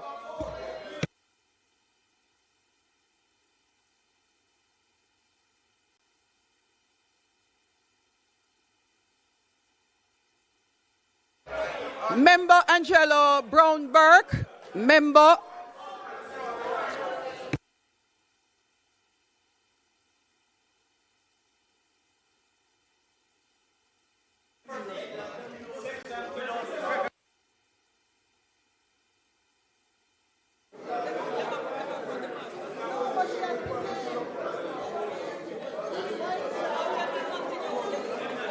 Madam Speaker. House Madam Leader. Speaker.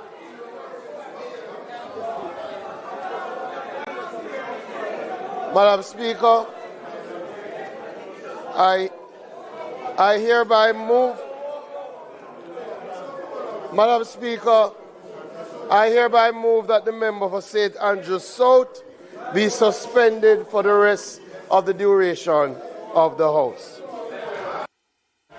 Those in favor? Those against? Clark?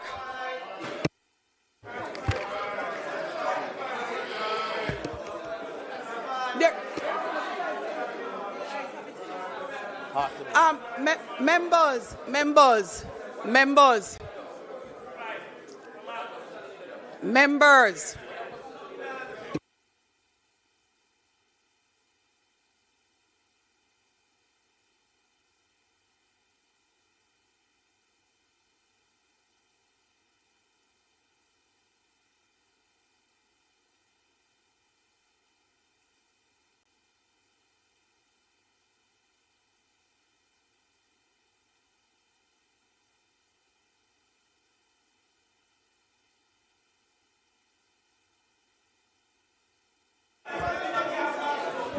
Madam Speaker, for the avoidance of doubt, our chairman, the motion that is being moved is that the member for South East St. Andrew be suspended for the remainder of the sitting.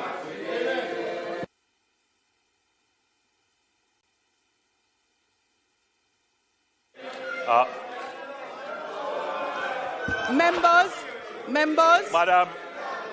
Member Marshall, could you please remove Madam the member Chairman. immediately? Immediately remove the member. You are instructed to please immediately remove the member from the House. Madam Chairman, we were proceeding quite effectively in going through the clauses of the bill. I think what we are witnessing now is a display which, when we reflect on this in years to come, it will not be amongst our best. And I think the order of the House and dignity of the House must be preserved. And I would invite all members to join in preserving that dignity of the House. You are the members.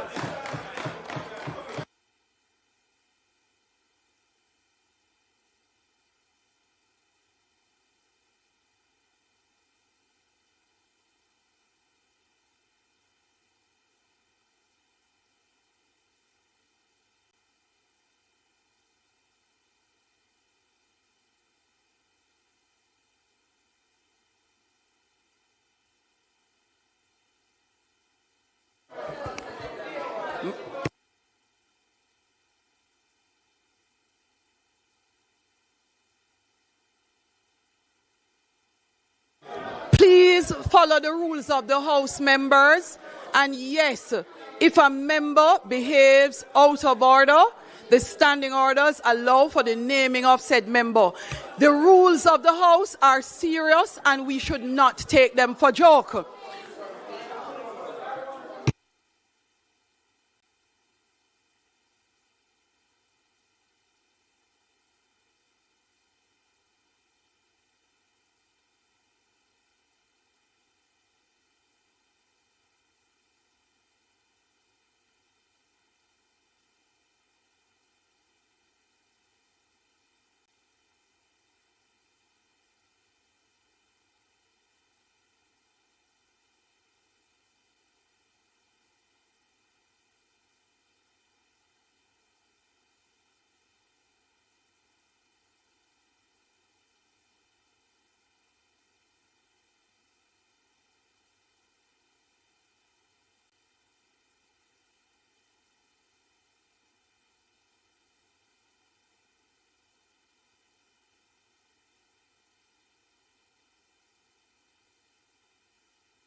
Marshall,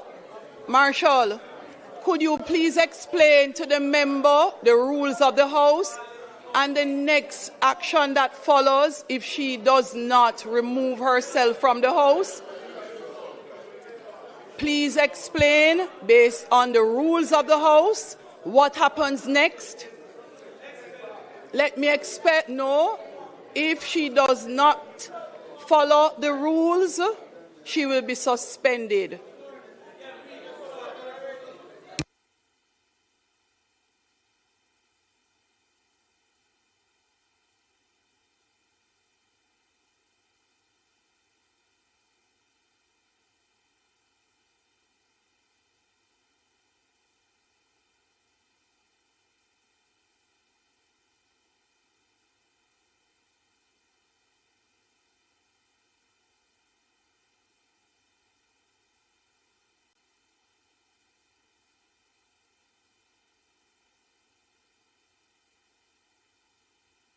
Members, I am suspending the committee and resuming the House. Marshall, could you lift the mace, please? Suspending committee.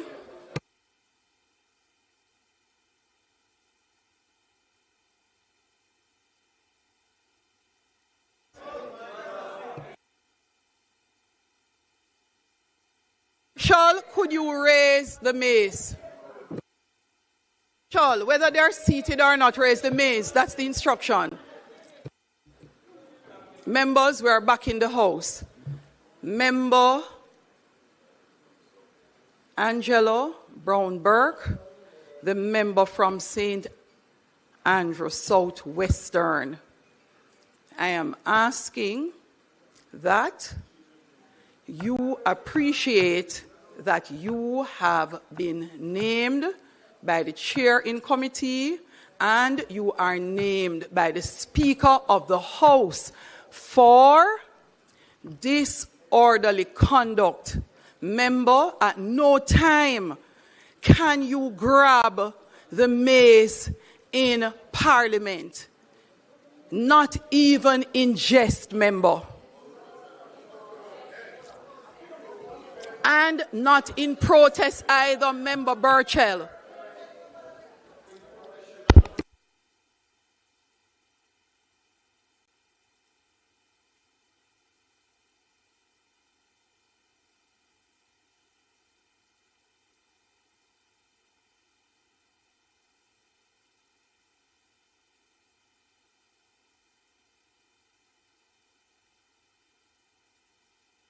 Members, member, do not leave. Member, do not leave. None of you. Members.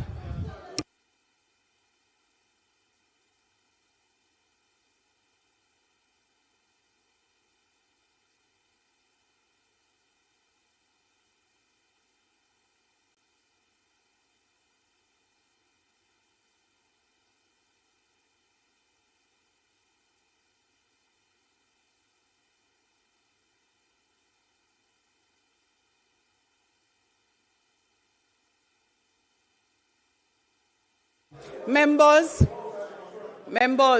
again, I'm at the House. I am going to ask that we put to a vote the removal of the member. Yes. House Leader. Let's start with the beginning.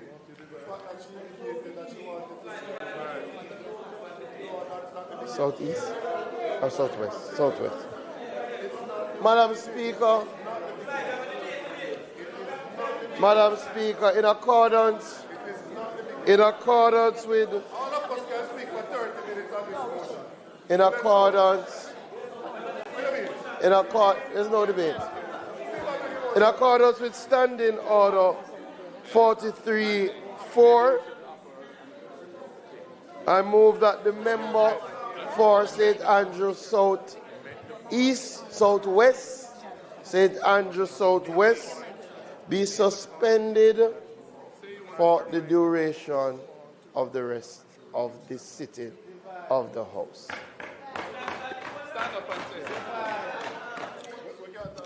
Those in favor? Madam Speaker. Those against?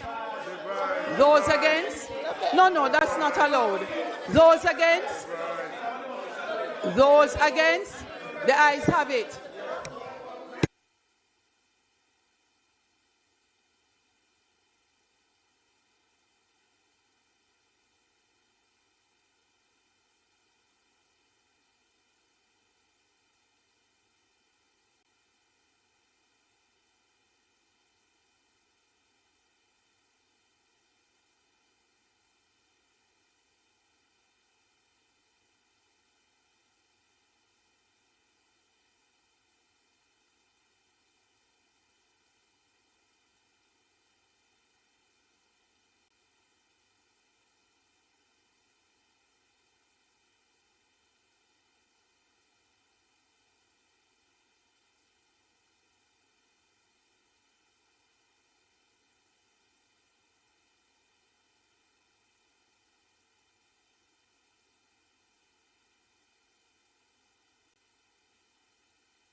Members, I'm going to suspend the sitting of the House for 5 minutes. We will be back at 10:50. Those in favor? Those against? The ayes have it.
now reconvene. I apologize for the late start. We're back in committee. We reconvened first, and we're going back in committee.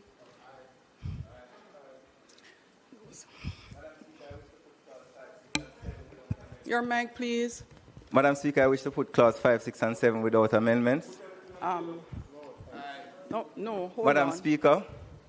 Member Malahoo Ford, member from St. James West Central. Which of the clause do you have a challenge with? Clause 5, clause 6, clause comments and questions and proposals. Okay, so Minister, could you please put clause 4 and then we go to clause 5 to see what is the concern of the member? Madam Speaker, we put clause 4 with the amendment in the... No, that was finished. Yeah. You said you have 5, 6, and 7? That's what I'm putting without amendment. No, the member is saying she has an issue. Okay. With number 5, you said. Go ahead, member. Thank you, Madam Chair. My understanding is that it is the intention that the remuneration of the CEO would be subject to a prescribed rate. That is my understanding, as all remuneration would be but the way it is drafted, it leaves it unclear. So clause 5.2 indicates subject to subsection. It's okay, Madam Speaker. It's okay. I'll move put clause to 5, Madam Speaker. 6. Yes. I put clause 5, Madam Speaker. Members, we put clause 5. Those in favor? Aye. Those against? The ayes have it. Clause 6. Member Malahoo Ford. Madam Speaker, clause 6 speaks to delegation of functions. 2 questions. First, what is the difference between the authority and the CEO in this respect, since the authority essentially is the CEO and the CEO is mandated to act on behalf of the authority and be responsible for the day-to-day management of the authority. So the authority and the CEO respectively may, with the approval of the minister by instrument in writing, subject to the provisions of the Act, delegate. That's the first part of the question.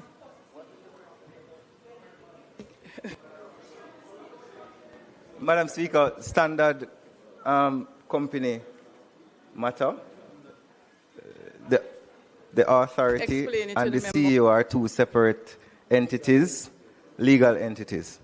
Can I put clause 6, Madam Speaker? No, I would want you to explain further to the So member. the other, Madam Speaker, please hear me out. So this delegation can be made to any person without qualification. And I was looking on something that has happened, which really triggers the concern.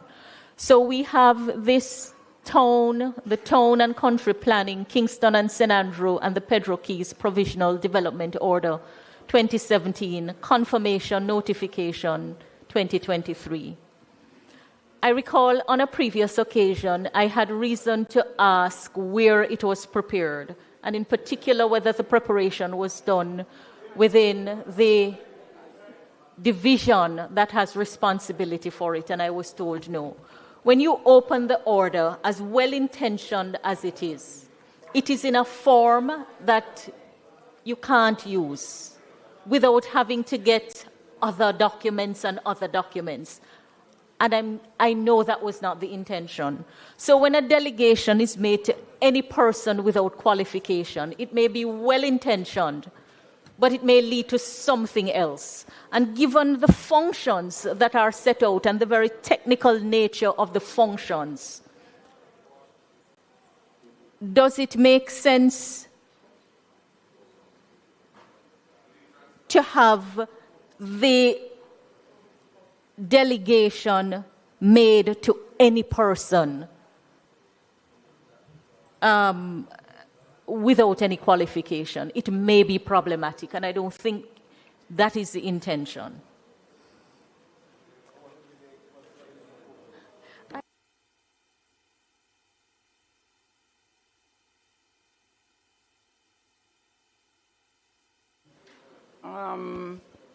Member, are you finished?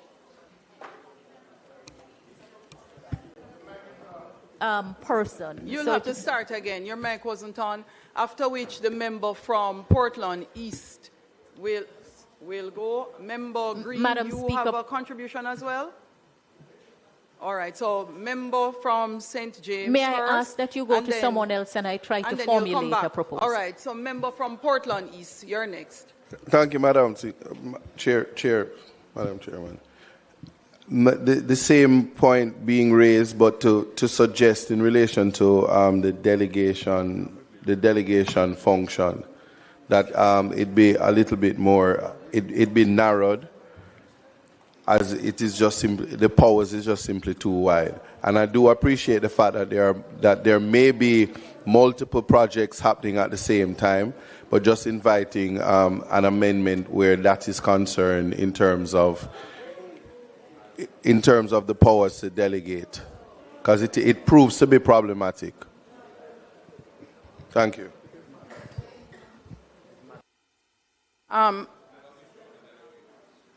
Is a different issue, opposition leader? Go ahead, please. No, and then after that, member Green. My concern is that the power of delegation is extremely wide. So other than the power of delegation itself, every other function or power in the Act can be delegated. And I think there should be some transparency in relation to this. Like, for example, if there's and it has to be in writing, it should be published. All delegations should be published on the website of NARA so that people can know what functions have been delegated. Because you may assume that the CEO is supposed to be doing something, and next thing you know, it's somebody else. And you wouldn't have any way of verifying that. So I think, given the importance of some of these powers and how far-reaching they are, delegations should be done transparently, and they ought to be made public.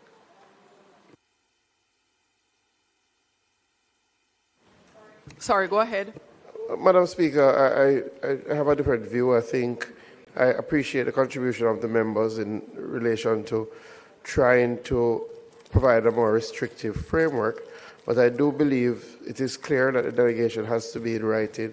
It is clear that it cannot happen without the approval of the minister, which, in my mind, those two elements already provide a restrictive framework to which the delegation can be made. And I think we appreciate why it's the authority and the chief executive officer as separate legal entities, and that there has to be some flexibility in relation to this particular clause in relation to delegation of functions, especially if we want to ensure that the NARA doesn't try and undertake every single thing, but operates on an efficiency-based model. So I know it was the subject of a significant amount of work with the legislative committee. And I think where we are, we have some safeguards, but it also allows the delegation to be done in a way that ensures efficiency.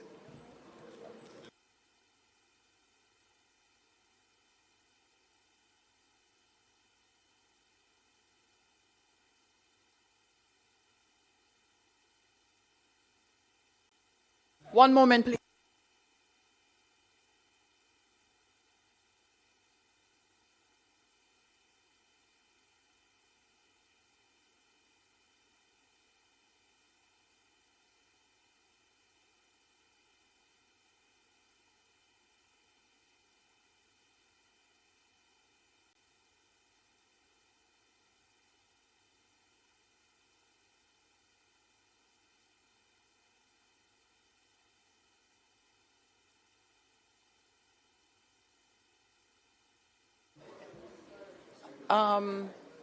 I think member from St. James, West Central, is before.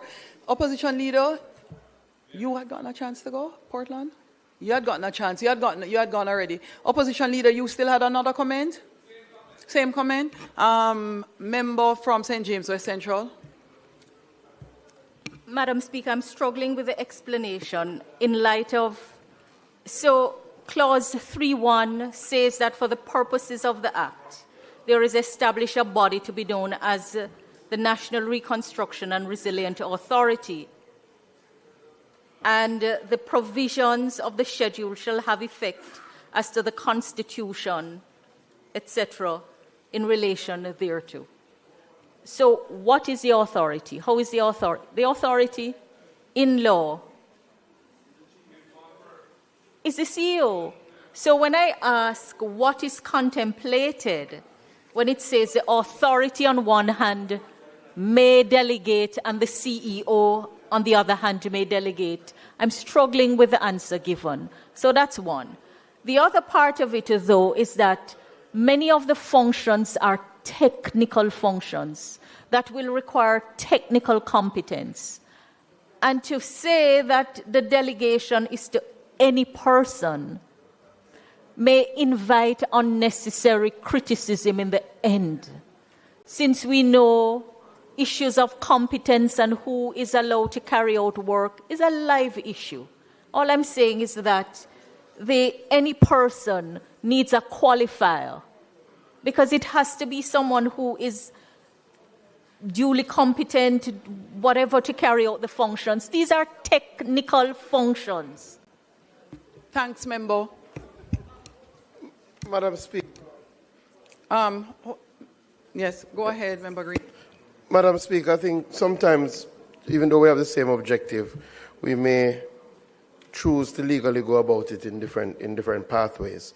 The NARA is a body corporate, and that is 3-1, and as such, a separate legal entity. I do appreciate the point raised that based on the schedule, it will be constituted by a CEO, but I think for completeness, the drafters have ensured that they indicate the authority and the CEO. The member may be of the view that it is not necessary.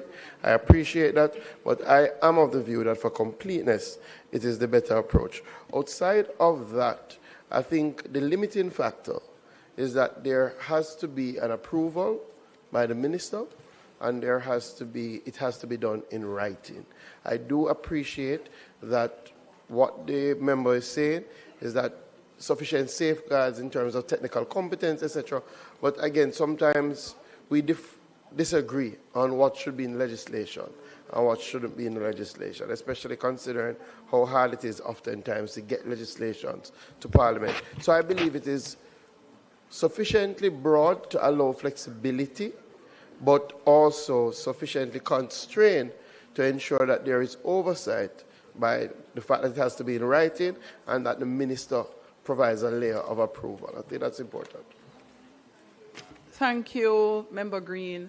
Member Morgan. Can we put the clause 6? Members, the question is that we put clause 6. Those in favor? Those against? Divide, Clerk.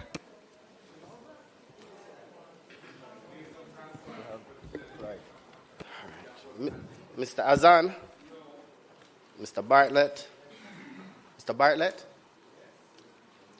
Mr. Brown, Dr.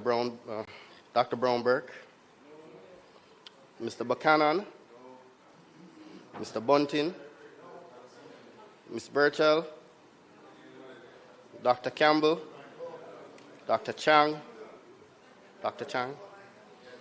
Mr. Charles Jr., Mr. Chuck, Mr. Clark,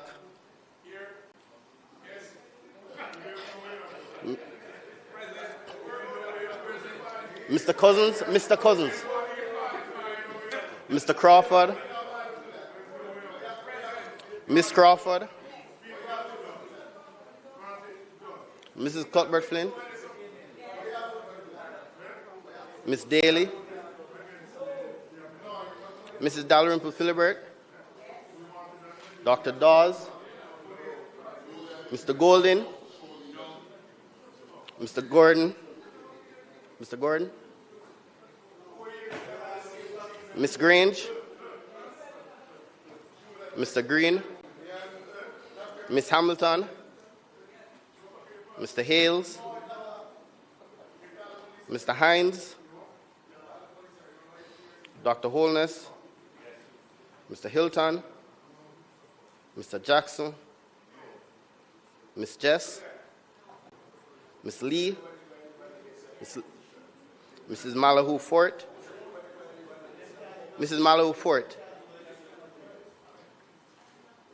Ambassador Marks, Mr. Main, Mr. Mackenzie, Mrs. Miller-Bennett, Mr. Montague, Mr. Morgan, Mr. Morris, Ms. Morrison, Mrs. Nita Garvey, Mr. Newell, Mr. Paulwell, Mr. Phillips, Ms. Perkis, Mr. Robertson, Mr. Robinson, Dr. Russell,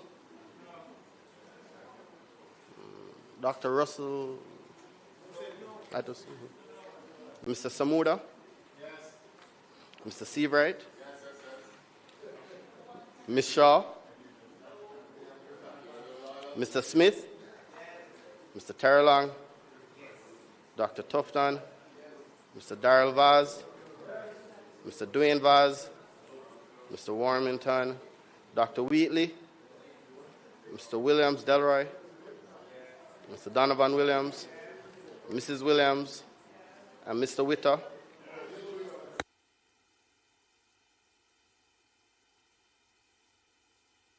Members, the clause carries with a vote of 32 ayes, 25 nays, and 5 absent. I put clause 7. Member, put clause 7. Leader of opposition. Yes, I have a proposed amendment to clause 7. Well, the first amendment is to change the marginal note to say appointment of board and power to appoint committees. What? So appointment of board and power to appoint committees. And then I would renumber the existing subsection 1 as subsection 2, and I'd insert a new subsection 1 that would read, the authority shall have a board comprising not less than 5 nor more than 9 members with a mandate to ensure effective and accountable oversight of the operations of the authority and the functions and responsibilities of the Chief Executive Officer.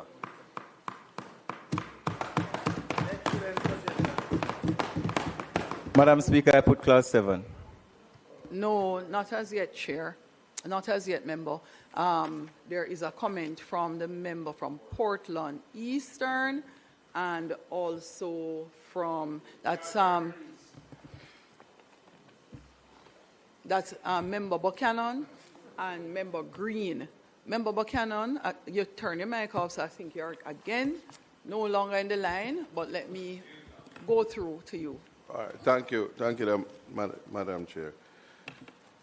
This same amendment I'd raised earlier, and I'll just say it again, that in relation to the minister's ability to pay his committee, that it be subject as well to this usual Section 5, that it be capped similar to the salary regime in Section 5.5.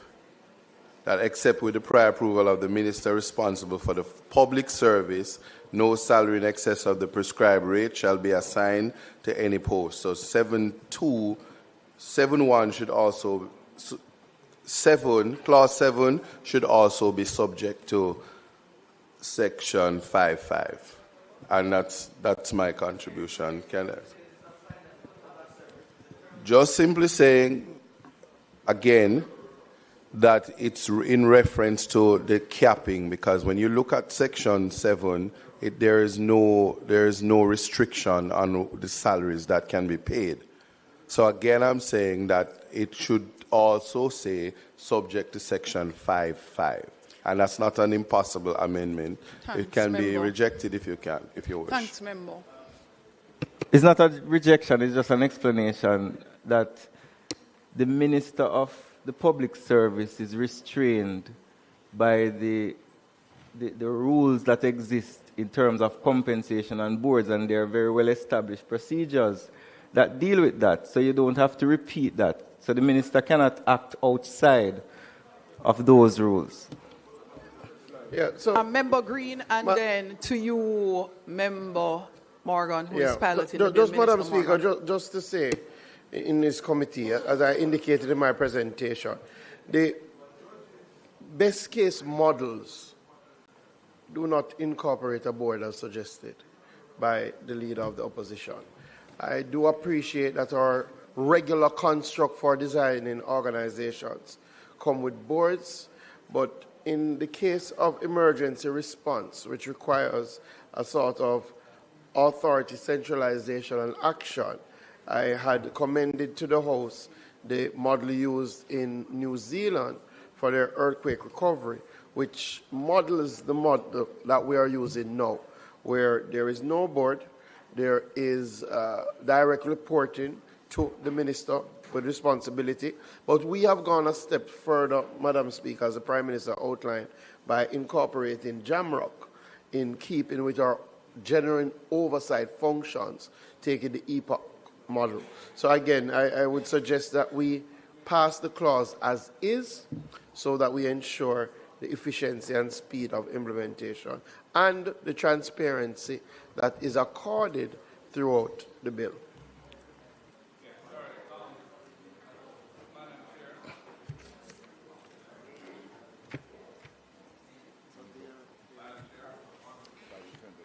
All right, members. So unless you have a different point, opposition leader, Member Newell, you have a different point, Member Newell? Oh, hold on, opposition leader. Member Newell? Just on the point of the board and the other bodies that generally don't require. In New Zealand, which the minister just repeated, the cultures are different. So New Zealand, for example, is number 4 on the Transparency International Index. Jamaica is at number 73. Peru is at number 130. So we perhaps, based on our situation, we may want to look at different models and what kind of framework will ensure that there's confidence in the society in terms of accountability. Thank you. Opposition leader? Yes, sorry. I just wanted, in the amendment that I proposed, I wanted us to add a subsection 2 and renumber the other subsections which follow accordingly, which would say that the chairman of the authority shall be appointed from among its members by the minister in consultation with the leader of the opposition, and the minister may make regulations governing the procedures to be followed by the board, because there would need to be what a quorum is, how many meetings, how often it should meet, and so on. So there need to be regulations for that. So I would add that as a subsection 2, what I just said. Thanks, opposition leader. Prime Minister. Thank you, Chairman. I mean, the leader of the opposition just explained exactly why it is we have to avoid that model for quick and effective implementation. Just to be clear, the member from Central St. Mary pointed out that the New Zealand model might not apply because it's a different culture and the issues to do with corruption, perception, and so forth. Just again for clarity, where there is a very specific task for an entity to execute in a very well-defined period, the need to have a board that will exercise discretion, interpret policy, and deal with issues to do with the day-to-day management of the entity. Those issues would not arise in this instance of an entity where the direction is specific and all that is needed to do is to execute. And that is why we have defined it as an executive authority. The need for a board does not arise in the sense of a governance board.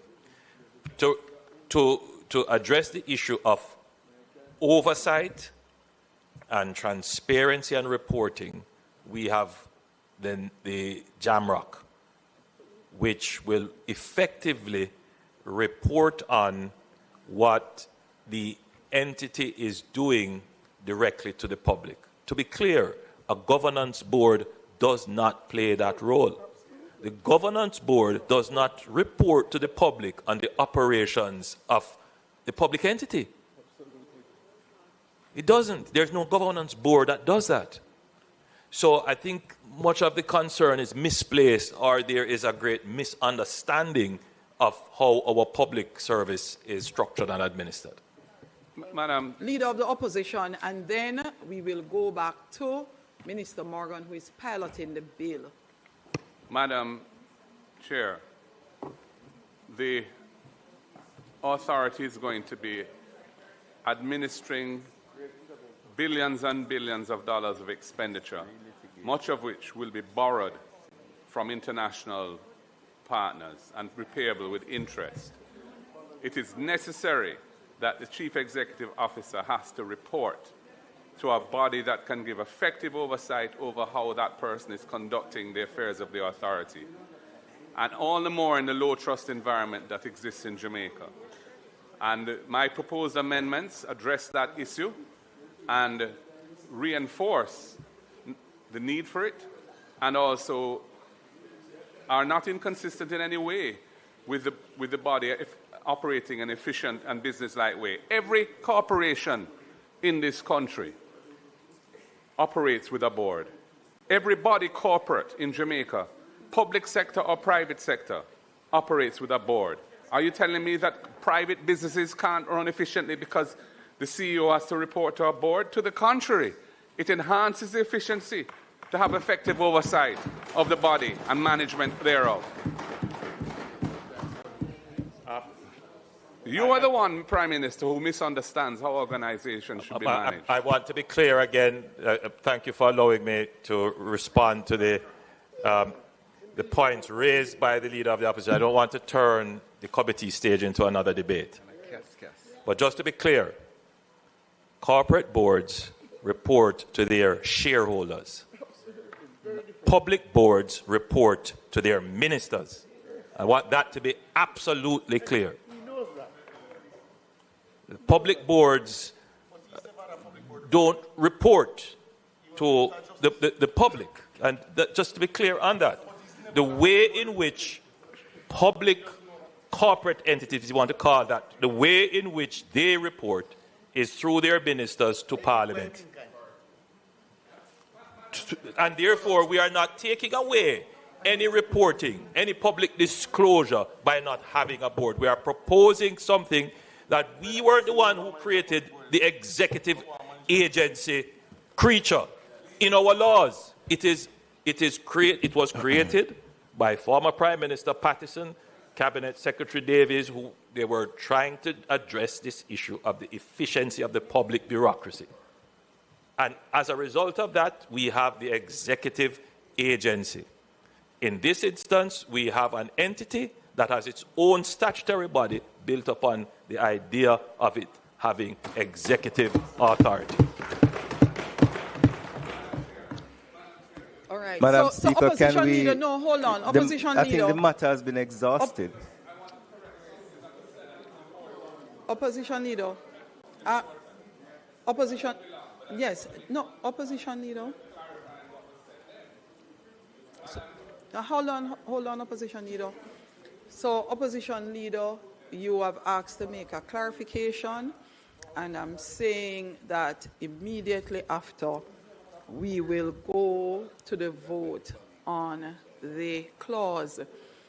And I would like to remind all members,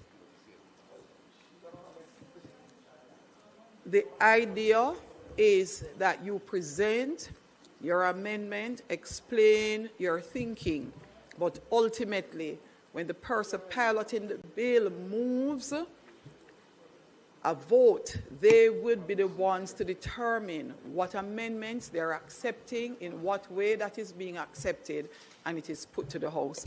For us to make a decision as an entire House. Opposition Leader, go ahead, please. Thank you, Madam Chair. The issue of reporting, I think, is a confusion here. The CEO, as the executive of the authority, the Chief Executive Officer, would report to the board. It's a public body owned by the government of Jamaica, so the board is accountable to the government through the minister and ultimately to the parliament. That is the normal flow. So the point really is, though, that the purpose of the board is to provide effective oversight and governance of the operations of the authority as executed day to day by the CEO and the staff. That is how corporations work. We are creating one here which doesn't have that critical layer in it. It's not about reporting to the public. The methodology for that is elsewhere in the bill, and we have some comments on that. This is about governance and oversight within the authority itself. That's my last point on this. Go ahead and... Thanks, Opposition Leader. Madam Speaker, I wish that we would stop repeating the same points made in the debate and relitigating it. Can we put the clause to a vote, please? I put clause 7. Those in favor? Divide. Mr. Azan, Mr. Bartlett, Mr. Brown, Dr. Brown-Burke, Mr. Buchanan, Mr. Bunting, Ms. Burchell, Dr. Campbell, Dr. Chang, Mr. Charles Jr., Mr. Chuck, Mr. Clark, yes. Mr. Cousins, Mr. Crawford, Ms. Crawford, Mrs. Cuthbert Flynn, Ms. Daly, Mrs. Dalrymple Philibert, Dr. Dawes, Mr. Golding, Mr. Gordon, Ms. Grange, Mr. Green, Ms. Hamilton, Mr. Hales, Mr. Hales, Mr. Hines, Dr. Holness, Mr. Hilton, Mr. Jackson, Ms. Jess, Ms. Lee, Mrs. Malahoo Fort, Ambassador Marks, Mr. Main, Mr. McKenzie, Mrs. Miller Bennett, Mr. Montague, Mr. Morgan, Mr. Morris, Ms. Morrison, Mrs. Nita Garvey, Mr. Newell, Mr. Paulwell, Mr. Phillips, Ms. Perkis, Ms. Perkis, Mr. Robertson, Mr. Robinson, Dr. Russell, Mr. Samuda, Mr. Seabright, Ms. Shaw, Mr. Smith, Mr. Terrelong, Dr. Tufton, Mr. Darrell Vaz, Mr. Dwayne Vaz, Mr. Warmington, Dr. Wheatley, Mr. Delroy Williams, Mr. Donovan Williams, Mrs. Williams, and Mr. Witter. Thank you. The clause carries. The vote is 24 noes, 6 absent, and 32 ayes. Minister? Chair, I wish to move for amendment to clause 8. In the marginal note to the clause, delete the word "the" and then put the clause. Madam Chair, I have a question for the Prime Minister on clause 8, and it relates to the specific funds which are set aside out of the budget each year for disaster-related activities. I think there are 2 statutory funds that are funded from the budget, if my memory serves me correctly. Then there are other mechanisms under the disaster risk financing program, such as the catastrophe bonds and the CRIF insurance. I believe the Minister of Finance had indicated at some point that those resources would be made available to NARA, for NARA to proceed, use them for reconstruction. I want to know whether or not that is the case, and if so, what is the mechanism by which that would be done, because Clause 8 doesn't really speak to it.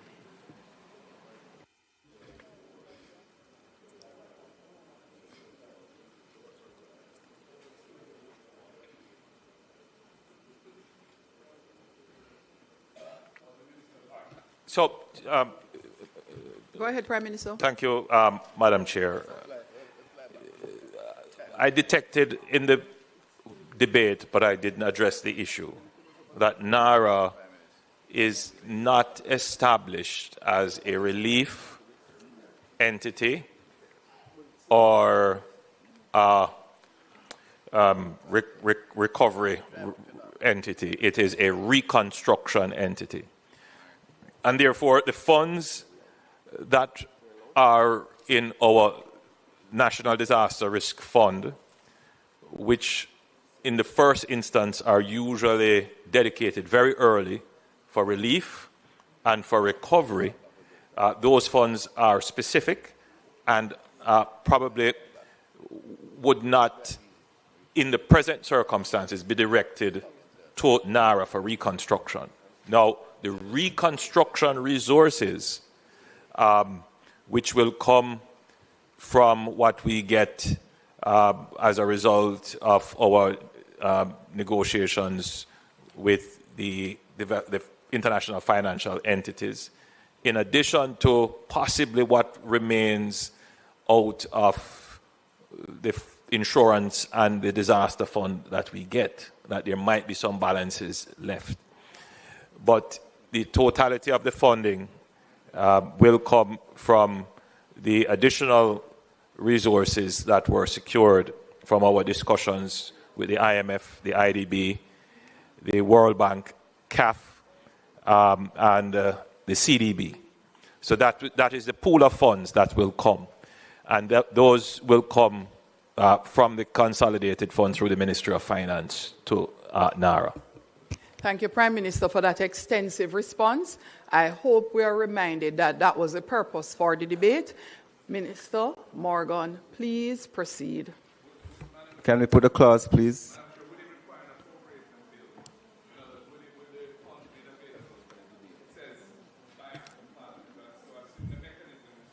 Yes.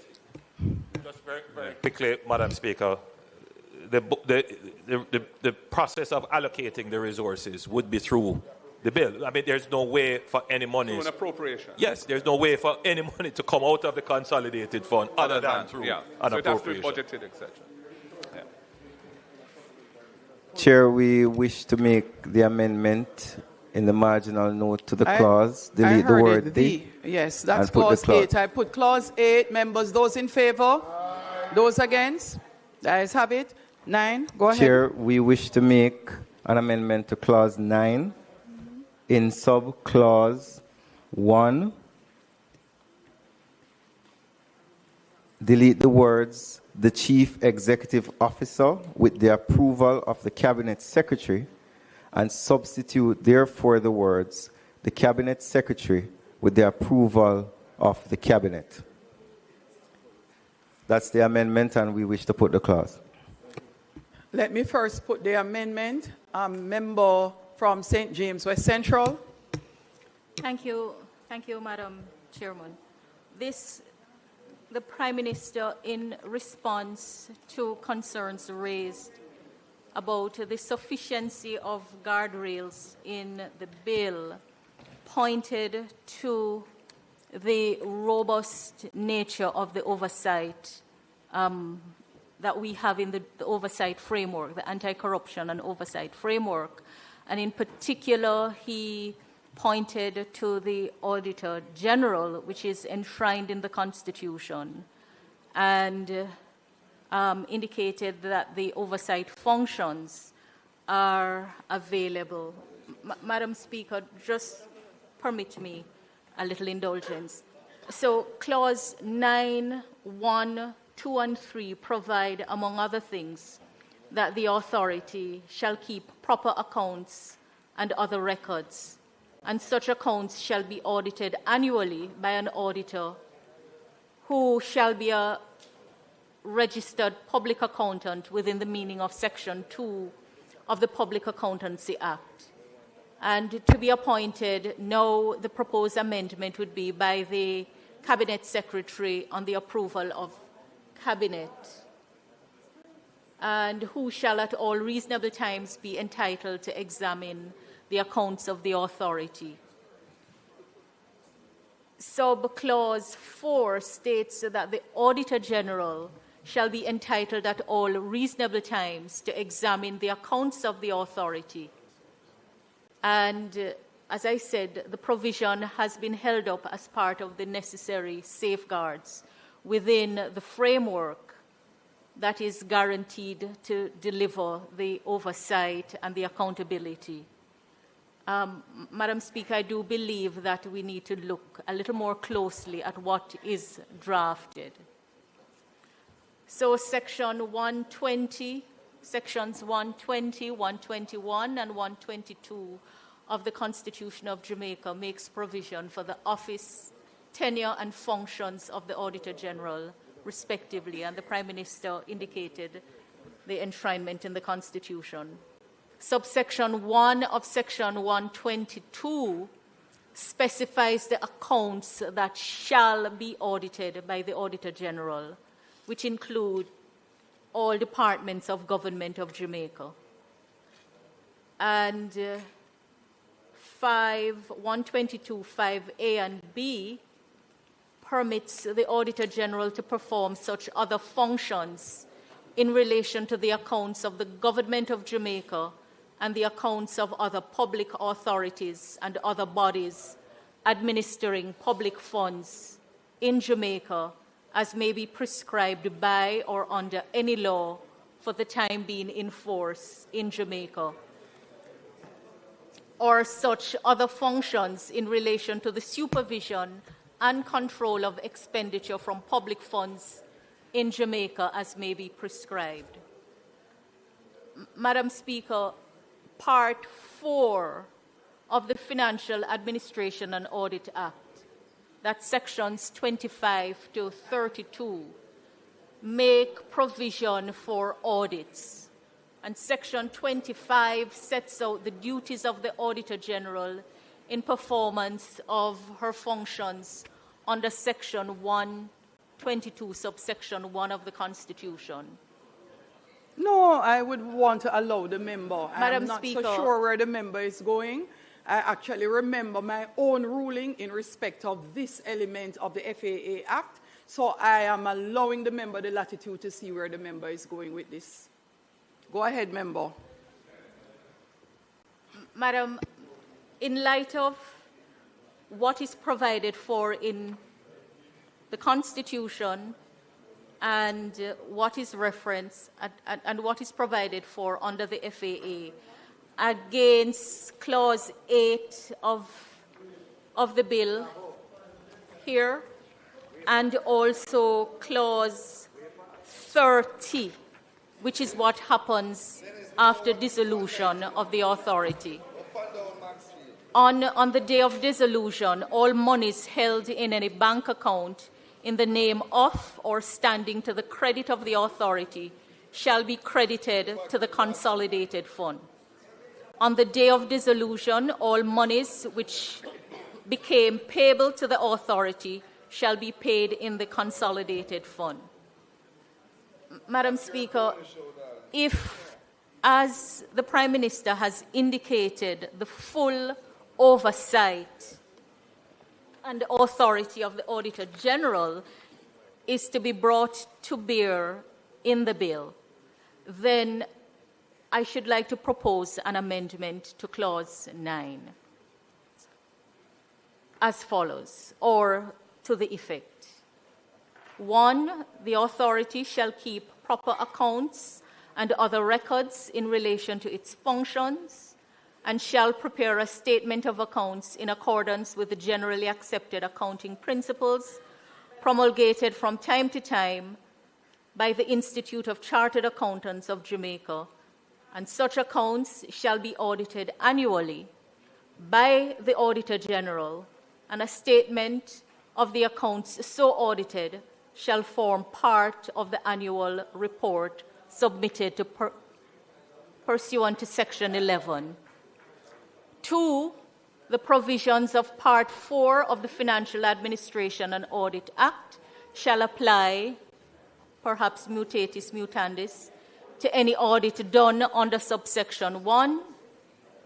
3, Notwithstanding subsection 1, the authority may, where it considers it necessary in the public interest to so do, appoint, with the approval of the Cabinet Secretary, a registered public accountant within the meaning of Section 2 of the Public Accountancy Act to audit the accounts and other records kept pursuant to subsection 1, and a statement of the accounts so audited shall form part of the annual report submitted pursuant to Section 11.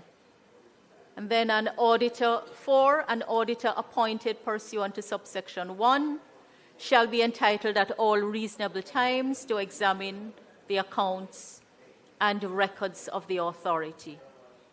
I'd also like to propose a consequential amendment. It would require including another clause after clause 34 to indicate that the Financial Administration and Audit Act is amended in section 25(1) by deleting the chapeau and substituting therefore the following.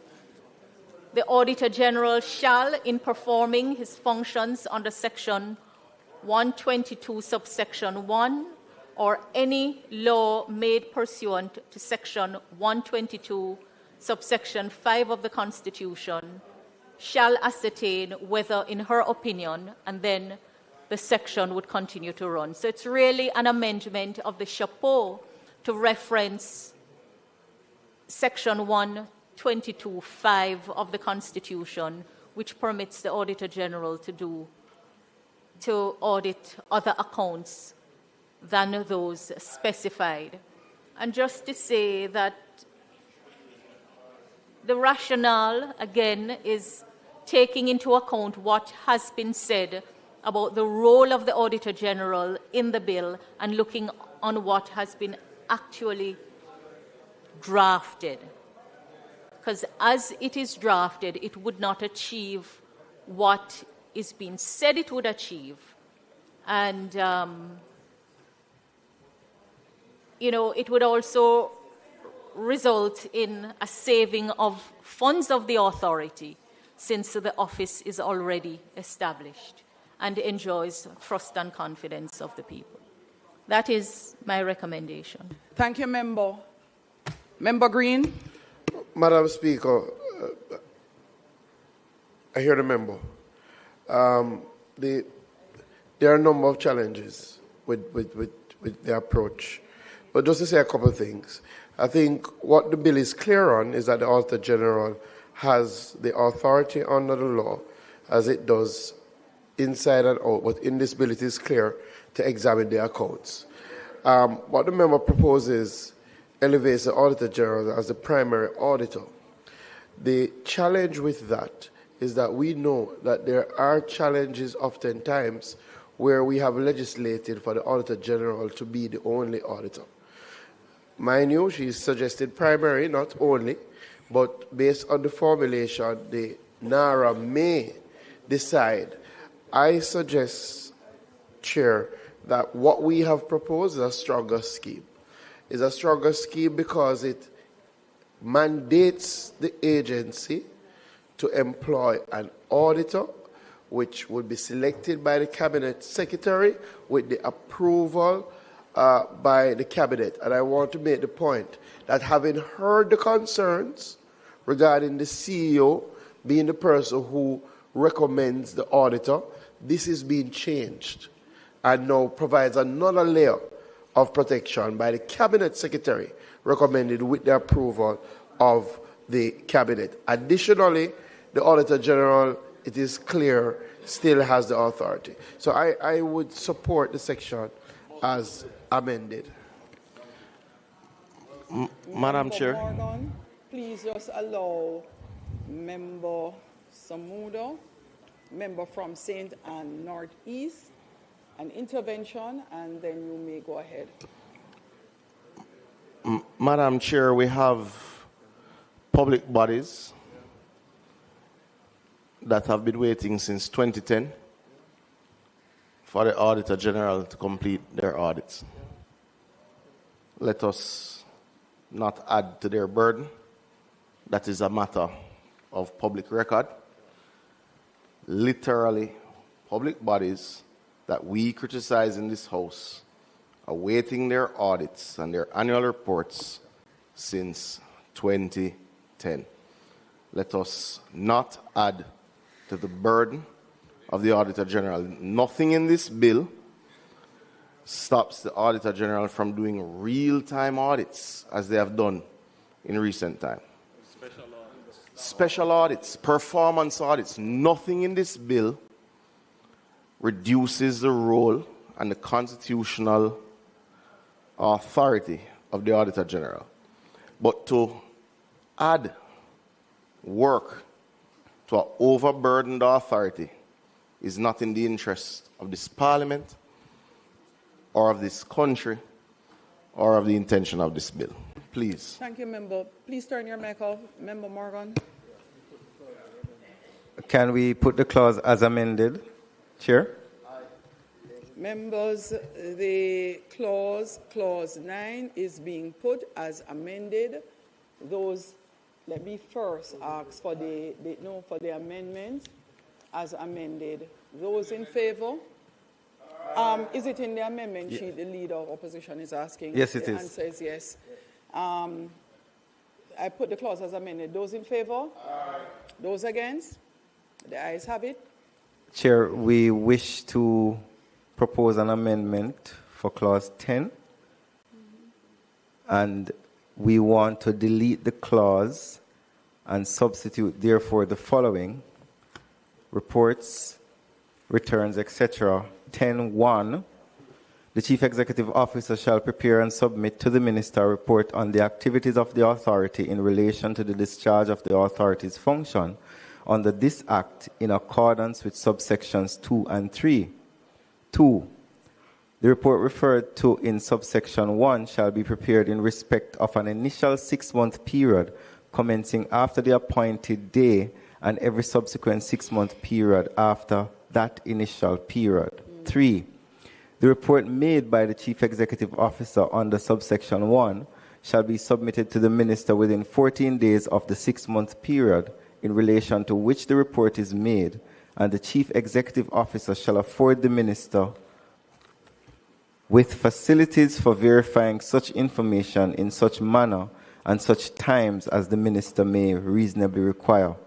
And 4, the Minister shall cause a copy of the report submitted under subsection 3 to be laid in the House of Representatives and Senate. I wish to put the amendment and the clause. Go ahead, Opposition Leader. Madam Chair, I wish to propose an amendment to the amendment.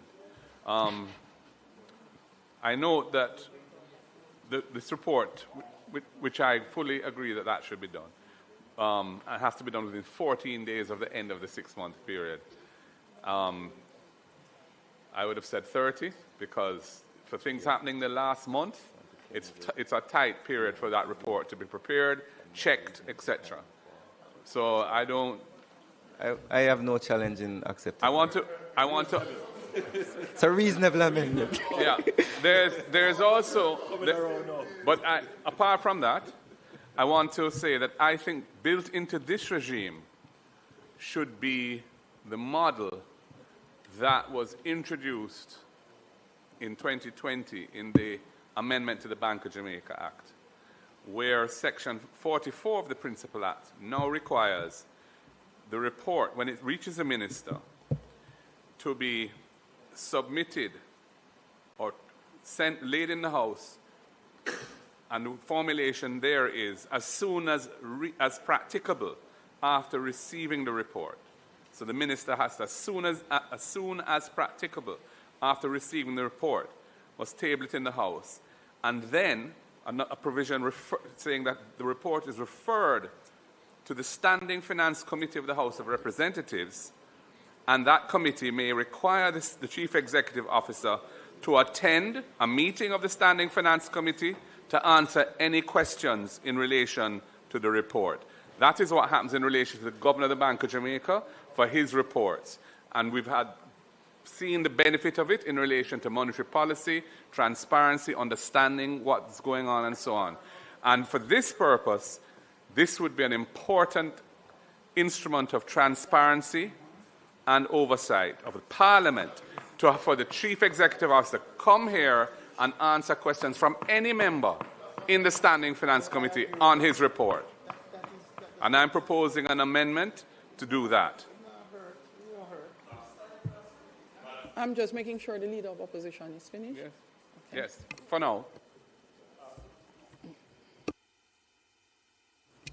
Thank you, Madam Chairman. I have sympathy to the view that the head of NARA should come and report to Parliament. Indeed, at the Legislation Committee, that was also my suggestion, and I actually pointed out to the drafts persons the model which was introduced under this administration for the BOJ which allows for the BOJ governor to come and report. There are some challenges with that which members should appreciate. The first thing is that we have no problem with as quick as practicable, as soon as practicable. I mean that the timeliness of tabling and so forth, that's not a challenge for us. The problem is that, one, the model was designed because the Bank of Jamaica is an independent entity. The legislation essentially now makes the BOJ independent. So it would not be usual, and I stand to be corrected, but it would not be usual for any committee of Parliament to call the BOJ to come and explain their monetary policy decisions. And therefore, we had to find a way to put in law for the monetary policy to come. Not for us to give directions to the BOJ, let's be clear, but as the Leader of the Opposition said, to get a better understanding of what the monetary policy is and to make our suggestions. But we can't direct the Bank of Jamaica as it relates to its monetary policy. So this framework that was created, was done to allow the BOJ to come and for us to have dialogue and discussion. As it relates to NARA, NARA is not an independent body.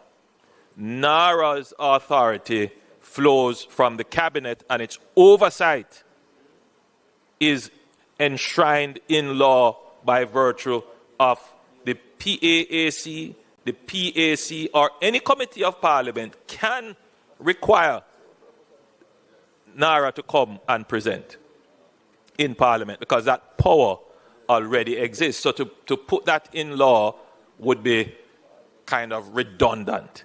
And that is why we have said we bring the report, table it as quickly as possible, and we cannot prescribe, we wouldn't in law prescribe which committee of Parliament should review the report. Parliament, that's for Parliament, for us to decide which committee. It may very well be that you want to use the PAAC to do it, but you might have another committee that does it. Infrastructure might want to do it, or maybe Standing Finance could do it. So it is for the Parliament to decide. So I'm sympathetic, and I think the way in which it is crafted in the bill allows for the report to be tabled, and as soon as possible, the procedures of Parliament can be put in place, to go into operations to summon to Parliament the head of the entity to come and present, as is done for any other entity. Chair, we wish to adjust based on recommendations by the Leader of the Opposition in subsection 3 of the amendment from 14 days to 30 days.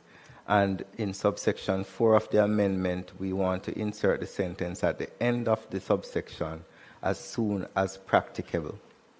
And then we wish to put the amendments and the clause. Members. Before we put the amendments, just to say that The benefit of what I am proposing is that all members of the House get the opportunity to ask questions to the Chief Executive Officer on any issues arising from the report. This is important because NARA is an extraordinary agency. It's not a normal construct. It doesn't have a board. It enables the minister to step in and override all regulatory bodies. It enables NARA to issue directions to all regulatory bodies. That includes environmental bodies, planning bodies, local authorities, etc. And it is not there's not sufficient transparency built into the structure. And that is why I think there may be projects in particular constituencies where an MP wants to ask questions on something coming out of the report. It should be open to all members on both sides to be able to say to the Chief Executive Officer, this is a report, you have a project here, how come this, why not this, so on and so on. And they invigilate that, and then we have the benefit of transparency around that. I appreciate the point that the role of Bank of Jamaica is somewhat different because it's independent. But I would say the same reasons why it is important that the governor come to the Parliament to give account on monetary policy and exchange rate policy, the same reason why the CEO of NARA, administering $6.7 billion US worth of funding or whatever it may end up being, which is new debt for the country, doing all these major projects, granting all kinds of benefits to private sector projects that would otherwise have to fully comply with the regulatory regime, all of that, there ought to be that opportunity. So I agree it's not on all fours with BOJ, Prime Minister. I'm not saying it is. But I think the reasons are compelling to allow that for all members to do it. Yeah, but if it's not in the law, who's to say that you will? Majority will then rule. So it's important, I think, that the Act itself provide a mechanism. Minister Morgan. Chair, I wish to amend subsection 4, and I want to correct what I said earlier.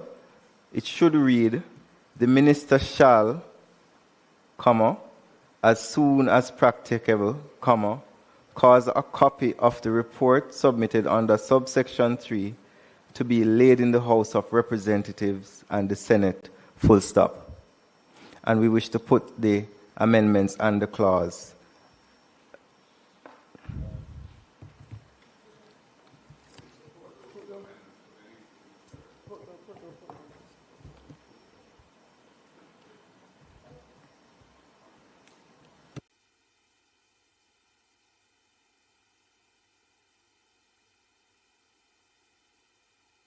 I put clause 10 as amended. Those in favor? Those against? Pardon me? Divide?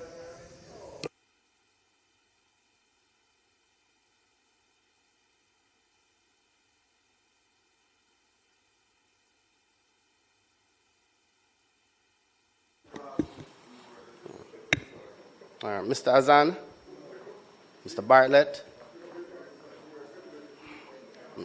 Mr. Brown, Dr. Brown-Burke, Mr. Buchanan,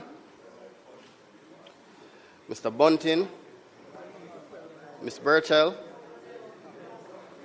Dr. Campbell, Dr. Chang, Mr. Charles Jr., Mr. Chuck, Mr. Clark, Mr. Cousins, Mr. Crawford, Ms. Crawford, Mrs. Cuthbert Flynn, Ms. Daly, Mrs. Dalrymple Philibert, Dr. Dawes, Mr. Golding, Mr. Gordon, Ms. Grange, Mr. Green, Ms. Hamilton, Mr. Hales, Mr. Hines, Dr. Holness, Mr. Hilton, Mr. Jackson, Ms. Jess, Ms. Lee, Mrs. Malawu Fort, Mrs. Malawu Fort, she said yes? Ambassador Marks, Mr. Main, Mr. Mackenzie, Mrs. Miller Bennett, Mr. Montague, Mr. Morgan, Mr. Morris, Mrs. Morrison, Mrs. Nita Garvey, Mr. Newell, Mr. Paulwell, Mr. Phillips, Ms. Perkis, Mr. Robertson, Mr. Robinson, Dr. Russell, Mr. Samuda, Mr. Seabright, Ms. Shaw, Ms. Shaw,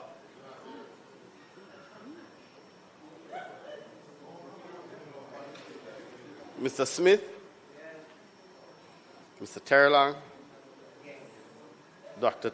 Tufton, Mr. Darrell Vaz, Mr. Dwayne Vaz, Mr. Everall Warmington, Dr. Wheatley, Mr. Delroy Williams, Mr. Donovan Williams, Mrs. Williams, Mr. Witter.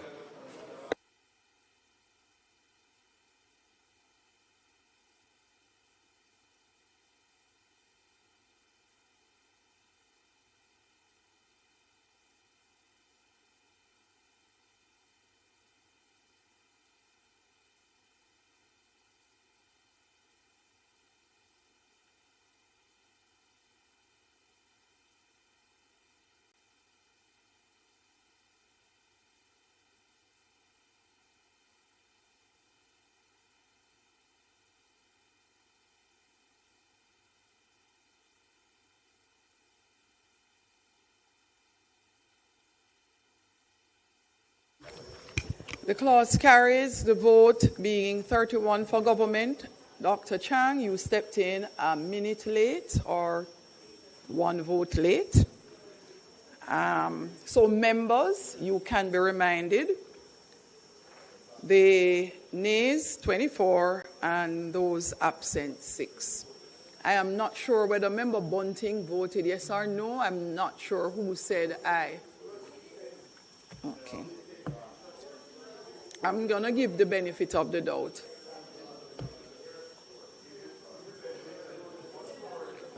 Go ahead, Minister Morgan. Chair, I wish to put clause 11. Those in favor? Aye. Those against?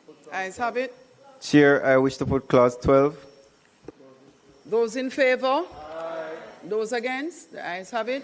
Chair, I have an amendment to clause 13. It should say in subclause 1, in subclause 1, insert next after the word directions, the word in writing. So it should say after the word directions, the words in writing. I wish to put the clause on amendment.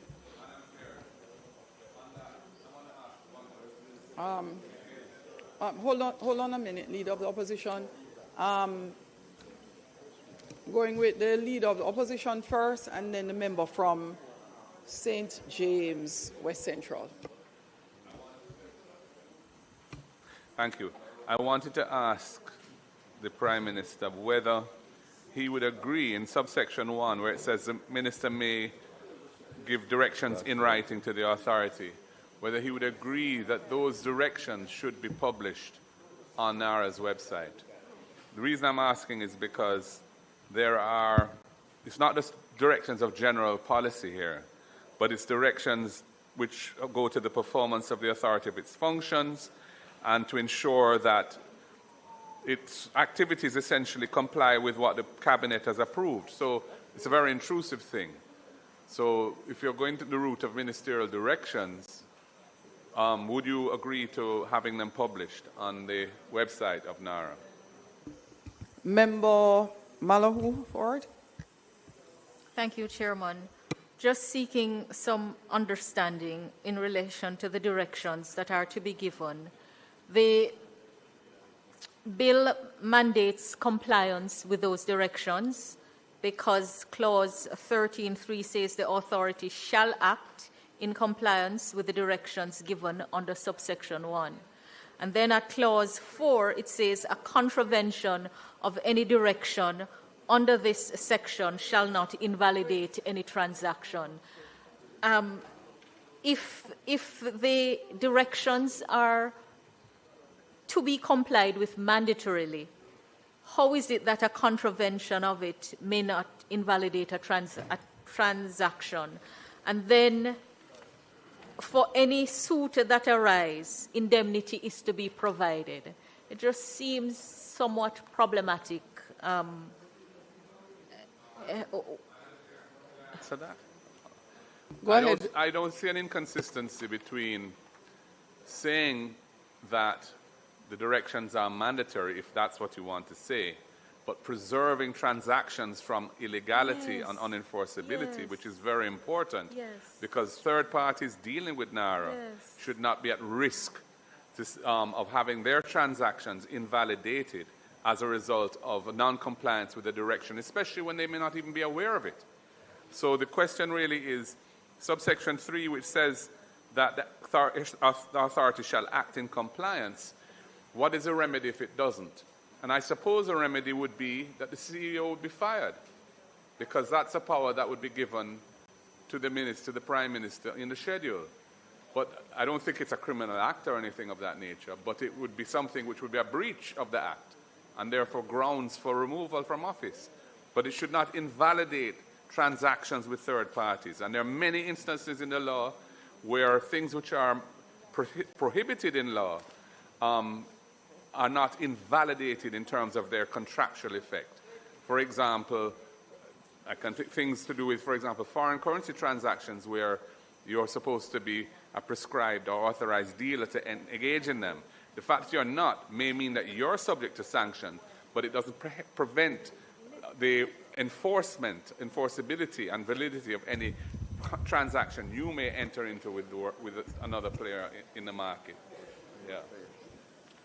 Minister Morgan? The leader of the opposition agrees with my position and the position for the bill. Can we put the amendment and the clause?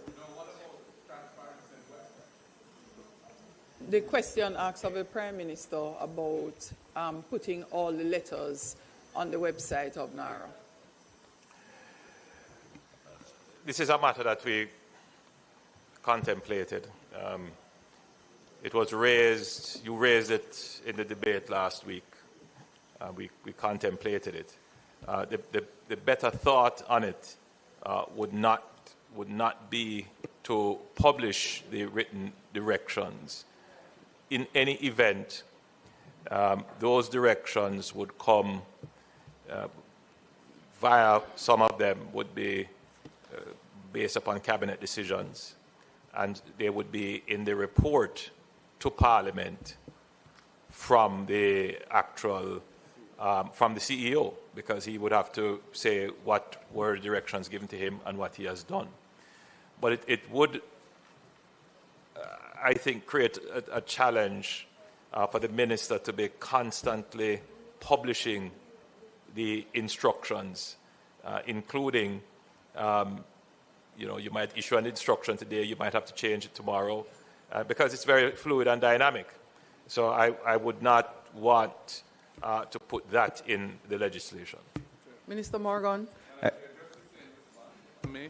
That if it is that the directions issued in writing by the minister are to be included in the CEO's report, which goes to Parliament, I'm okay with that. That is transparency. There's nothing in the provision that deals with that report which says that directions given to the CEO must be included in the report. But if it's the understanding of the House, based on what the Prime Minister has said, which is recorded in Hansard, that that report must or should include any directions given and followed or not followed, I would be content with that. because that achieves my objective, which is transparency. There's nothing I have suggested today which is designed to do anything other than make the body more accountable and transparent. Nothing that I've suggested today that would slow down its performance, its effectiveness. To the contrary, it will enhance trust and confidence in it and improve its performance. Thanks, Opposition Leader. Yes, Minister Morgan. I wish to put the clause as amended and the clause. I wish to put the amendment Those and in the clause. favor? Those against? The ayes have it. Minister? I wish to put clause 14, 15, and 16 without amendment. Those in favor? Those against? The ayes have it. I wish to make... Gone already. I wish to make amendments to clause 17. Come. So clause 17. So there are several amendments I wish to make. One of them is not in the amendment sheet. Clause 17, in subclause 2A, insert next after the word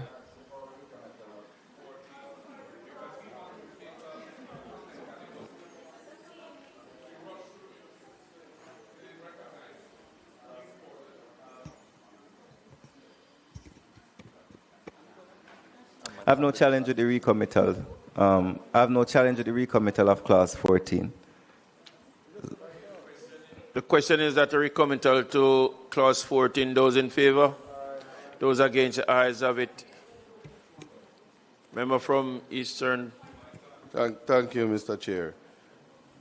In relation to 14.2, yes, it says nothing in this section prevents disclosure to any person which is permitted or required under this act or any other law. I'm just asking that the words prescribed and designated be included in the amendment. That is it. I didn't hear you.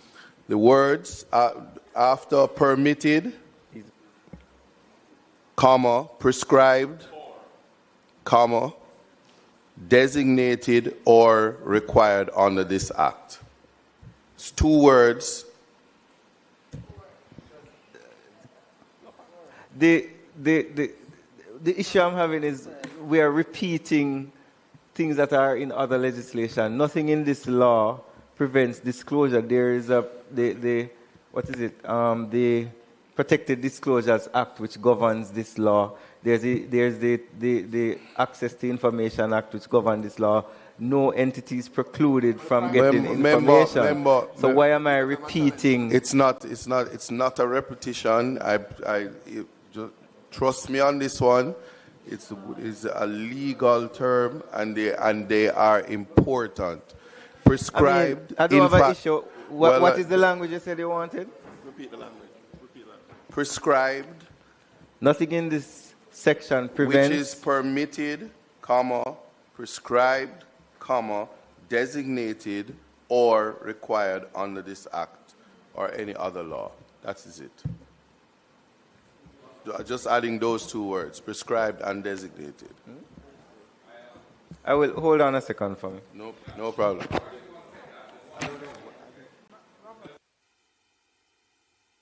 Just to ask you, also, if the court makes an order for disclosure of some kind in proceedings before the court involving NARA, that should be an exception from the secrecy provision. And that is not covered by the language here. It's not covered by the language here.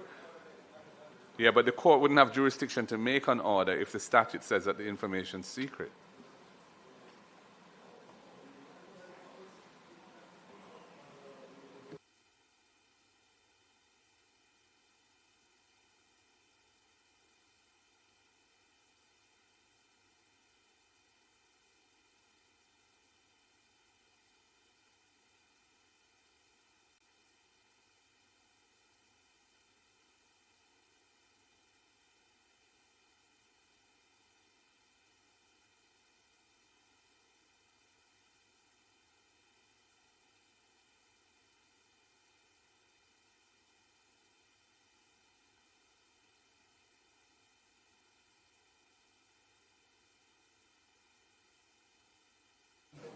Portland Eastern, can you repeat for the team what your amendment was?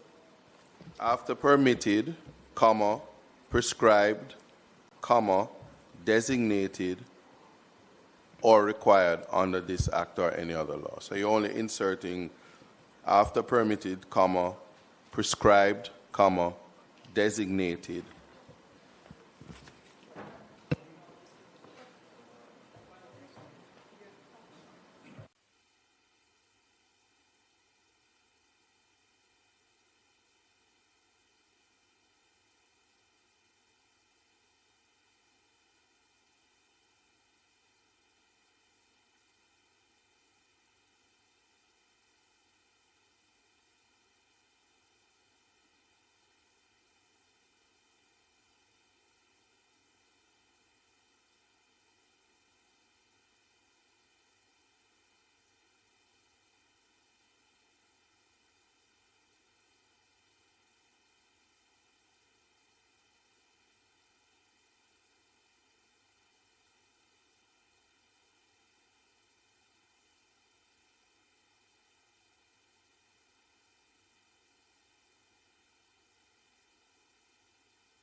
Sorry, we can't accept that amendment, and I'll explain to you. So prescribed is defined in the Interpretation Act, right? And it says, means prescribed by the act in which the word occurs or by any regulation made thereunder and in relation to any regulations where no other authority is empowered. In that behalf, in the act means prescribed by the Governor General in Council. Right? That's not necessary to add to this act because the act already covers pretty much all the variables that are contemplated. Can we put the clause as amended? No. I'm sorry. Clause 14 as amended, please put... No, clause 14, please put clause 14. My apologies. Not as amended. The request is that clause 14 be accepted. Those in favor? Those against? Ayes have it. Okay, so we are now at clause 17, and we have several amendments in clause 17. The first clause one... 18. No, 17. It's a 15 and 16. So now we're at 17. We did 15 and 16 already. We voted on that already. So we're now at clause 17, and there are a couple of amendments. One, for full disclosure, is not on the amendment sheet, so I'll read it for our members to know what it is. The first one, in subclause 2A, insert next after the word develop the word projects. So in subclause 2A, no man, there's another amendment that's not on the amendment sheet. And then there's another one, insert next after subclause 3 the following. 4. The authority shall, in developing and for monitoring the implementation of reconstruction and resilience projects, programs, and plans, hold consultations with persons affected or likely to be affected by the implementation of a project. And that's an amendment that was requested by members of civil society. And there is a new clause, 5, for the avoidance of doubt, a reference in this act to a project shall be construed as a project included on the official list. Let me read that again. 5, and we're adding subsection 5. For the avoidance of doubt, a reference in this act to a project shall be construed as a project included on the official list. I wish to put the Opposition leader first. There's a reference to the official list. What is the official list? Because does that, I thought the official list was limited to the approved reconstruction and resilience project. It's in clause 17 and 20. If you read clause 17, cabinet shall cause to be issued to the authority an official list of approved reconstruction and resilience project. Remember, the opposition called for... Right. All right. You called for a definition of projects. Yes, yes. It's an odd place to do it, but okay. They better somewhere than nowhere. Should really be in clause 2. I mean, somebody looking for a definition not going to be looking in clause 17 for a definition. It's for the avoidance of doubt. Should be in clause 2, which is what I suggested before. Anyway, Madam Chair, in the original amendment sheet, there was a more extensive version of what is now the subsection 4. And it read 4. This is what was tabled today during the debate by the government. It said, the authority shall, A, in developing and for monitoring the implementation of reconstruction and resilience projects, programs, and plans, 1, hold public consultations with members of the communities affected or likely to be affected by the implementation of a project. 2, discuss projects, programs, and plans with representatives of non-governmental organizations and vulnerable groups, including women, persons with disabilities, the elderly, children, and youth. And B, during the implementation of a reconstruction and resilience project, meet every 6 months with members of affected communities, civil society, the private sector, and other interested individuals to discuss and receive feedback on the implementation of the project, the programs and plans for the project, and the various related activities. Now, that's a much more comprehensive requirement than this very truncated version, which just says that in developing and for monitoring the implementation, hold consultations. But it doesn't say, it doesn't go into any kind of detail as to who should be included, etc. Why have you departed from which I had thought was a salutary and beneficial amendment, and you've come with something else which is much shorter? Not to me.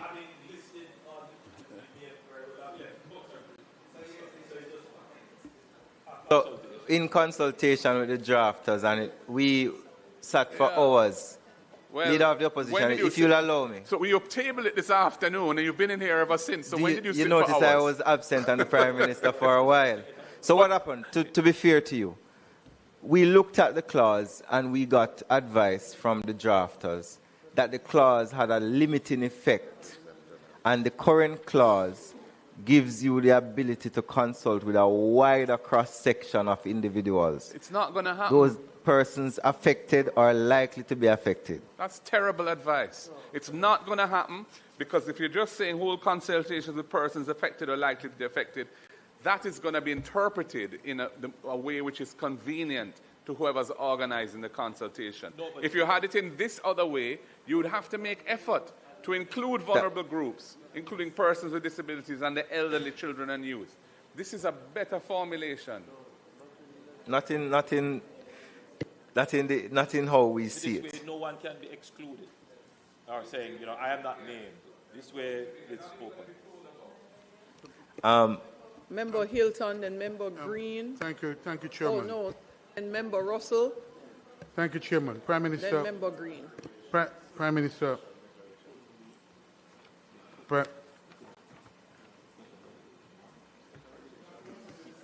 Can you give her? Prime Minister. Prime Minister. Remember, in my contribution, brief as it was, I argued and urged that communities that are affected should be consulted on, because the phrase was very wide. They would consult relevant persons. And I argued that the affected communities should be consulted with. And you referee said that that will be addressed. And when I saw this earlier iteration, I was quite pleased. I thought that an attempt was made to identify specifically that affected communities and persons, particularly vulnerable persons and communities, would be specifically identified. Now, that doesn't limit the authorities' ability to consult with whomever else they want, but the affected communities is specific, and you should have, at minimum, that consultation. If you want to go wider, that's well within the remit of the authority.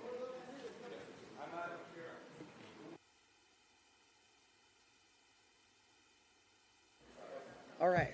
No. So, hold on, opposition leader.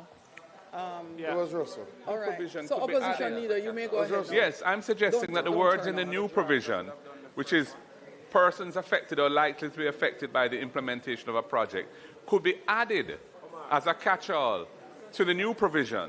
So it could say, discuss projects, programs, and plans with representatives of non-governmental organizations and vulnerable groups, including women, persons, the elderly, and children, youth, and any other persons affected or likely to be affected. Including but not limited to. That's what I was suggesting. Including but not limited. They're not going to do that. They're not going to say that. Trust me. They're not going to use that formulation. But no, because they just don't. But you're right. But the opposition leader's point carries because... So say a catch-all. Let's say, and any other persons affected or likely to be affected by the implementation of a project. I think it was Member Russell? Member Russell, you had another point, Member Russell, or that was it? That was your statement? Yeah. All right, so that's it from Member Russell. Member Green. So, Madam Speaker,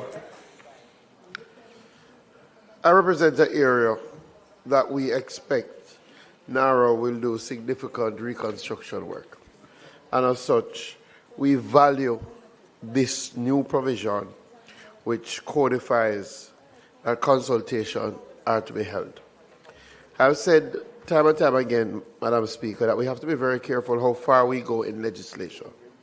Because once we put it to law, that these persons must be consulted with, and you start defining the categories of consultation, we may actually lead to the paralysis that we're trying to avoid. Right? This gives the authority a wider breadth in terms of consultation because it subsumes all the categories without individually listing them. And this is a much better approach because, Madam Speaker, again, I will be clear. This gives us a wide array based on what is put in this new dispensation because it says persons affected or likely to be affected, which includes the vulnerable, which includes persons with disability, which includes everybody who is affected or likely to be affected, and we will have them at the table. But what I disagree with,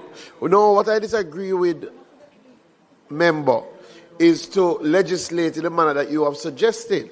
And you know, because at the end of the day, we have to strike a balance to ensure that we don't put in a legislation that paralyzes action. Very important. So I agree with the drafters on this one, that this iteration provides wider scope, but also allows the organization to act. Go ahead, Prime Minister. When we contemplated the NARA bill, we recognized that from the outset we would have to consult with the communities affected, whether they be the physical community affected or demographic community affected. It was not specifically itemized in any clause in the bill. The leader of the opposition raised the issue again, and civil society, the letters written to us. And what we did was to give a policy direction. The drafters would interpret that policy direction. The policy direction is we want the broadest consultations. And I believe the way in which the drafters have coined it in the clause gives a wider breadth than for us to go to name specific categories, which could be limiting. Madam Chair, and through you, Prime Minister. Morgan, Can we put the clause as amended? Madam Chair. So, Madam Chair, and certainly in support of the Prime Minister's point, the special benefits regulations that come to both the House and the Senate, where myself and the leader of the opposition served, deals with the NHT allocations of homes. And there are particular groups that are mentioned and there are particular groups that are not mentioned. For instance, every single development that the NHT does has a special benefit allocation for the disabled, but it is not legislated as such. No, it's not legislated as such. It's something that we discussed and went through with the board while myself and yourself sat on the Regulations Committee of the Senate.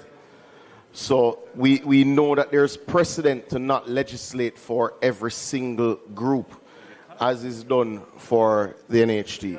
So even though the police, for instance, get an allocation out of every single NHT development, it is not legislated or regulated as such. The disabled community are given preference for every single NHT development, even though it is not legislated or regulated as such. It is not abnormal. No, and I've pressured for it, but the leader of the opposition sat in the Senate with me when we had this discussion, so he should be familiar that there is precedent for not listing every single group, because we have discussed that there in another place, and it was agreed, leader of the opposition. It's not abnormal, and we went through this already in another place, Madam Chair. Leader of Opposition, last comment. Thanks. It is clear that the government is not minded to use its original formulation of this amendment tabled this afternoon. I think by not referring to those people, those groups, in reality, they're going to be excluded, or they're not going to be sufficiently included. It's important to mention them, but I'm not going to belabor the point any further other than to say I disagree with their exclusion. Oh! No, hold on. I thought you were finished. Turn your mic on again, please. I want to ask, in the 17.2a, where you've put the word project, I think it is, or something. Projects. In the list of things that what must be included, it says project scope, delivery arrangements, and timelines. Why is the project budget not included in that list? This is what I believe has to go to Cabinet. Why is the project budget not there? Why are the funding arrangements not there? The funding arrangements for the project? And why are the contractors and professionals to be engaged by the project not there? Those seem to be three glaring omissions from what is in these plans and programs. Project budgets, the funding arrangements for the project, and the contractors and professionals to be engaged in the project. Go ahead, Prime Minister. So, I think it's a reasonable observation, but while Minister Morgan comes back, it is not always the case, and I'm speaking now without having reference to what Minister Morgan may come back to say in response to it, but my initial view on it may be that some of those matters, such as budgets, may not be finalized. They might be preliminary. Timelines might be preliminary, and therefore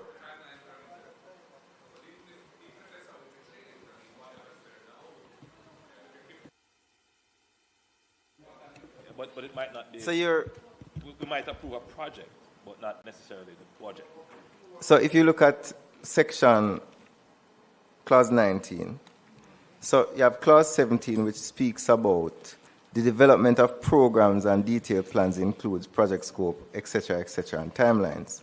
But then if you look at 19, it says the authority shall prepare plans for the implementation of approved reconstruction and resilience project. Those things will be in the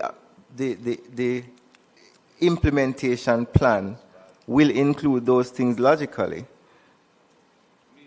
The way it speaks to Yeah, but it's detailed two plans. different things. It says detailed plans, and then it says including certain things, but some things are some fundamental things You see are the omitted. problem with I'm not listing. believing the point. I just wasn't sure why you'd left it out. You know. Yeah, but you've listed 3 things, but you haven't listed 3 other critical things. But they will be logically. Can we put the clause as amended, please? I put the clause as amended. Those in favor? Those against? Ayes have it. Hold on. We have something. What did you say? Yes, I said put the amendment and the clause. I put the amendments. Put the amendment and the clause. Those in favor? I put the clause as amended. Those in favor? Those against? Ayes have it. Chair, we wish to put clause 18 and 19. Let me just check to see if there are any comments there. Okay. Are there any amendments? No amendments to 18 and 19. I put clause 18 and 19. I wish to have an amendment to clause 20. Hold on a minute. Hold on. Member from St. James, West Central. I didn't have it. It's a new one. I'll read it. I'm sorry. Thank you, Madam Chair. Just querying, what are the functions of the authority? The functions at 19.1 speak to the approved reconstruction and resilience project. Would these functions also apply to the designated strategic investment project? I'm about to insert something in clause 20, which may be of assistance. Member, turn your mic off, please. Just a minute, Madam Chairman. The monitoring and implementation of plans. Go to clause 20, and then if it does not satisfy Member Malahoo Fort's concern, then we will go back to the clause. So continue with the insertion for clause 20. Insert in clause 20, insert in subclause 1,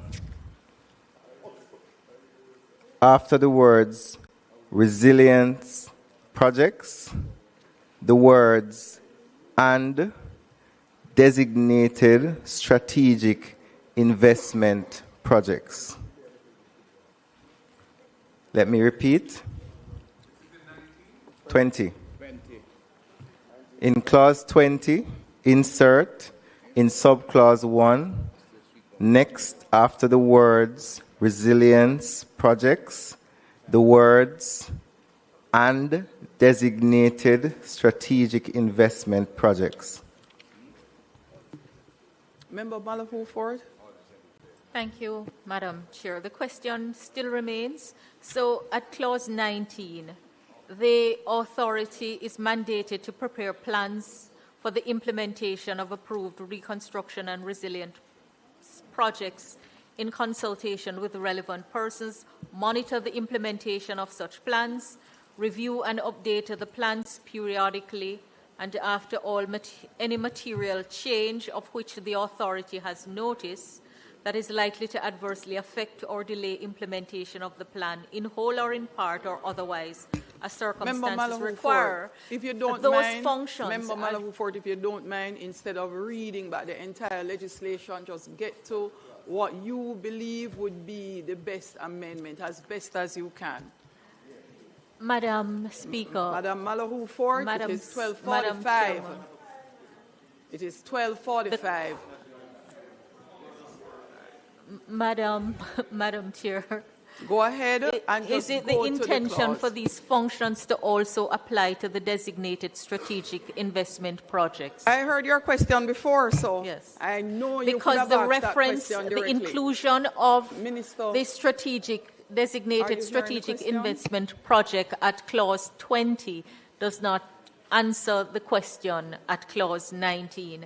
Your question before at clause 19 was said, and it was so succinct that I couldn't understand why you needed to read the clause in its entirety. Minister?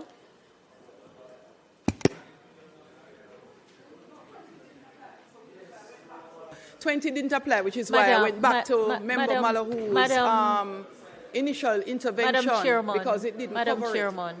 One of the overarching concern is whether the bill as drafted achieves what we say it is. And one of the recurring points is the monitoring function, monitoring for implementation. Member Malahou, that's why I went back to the clause.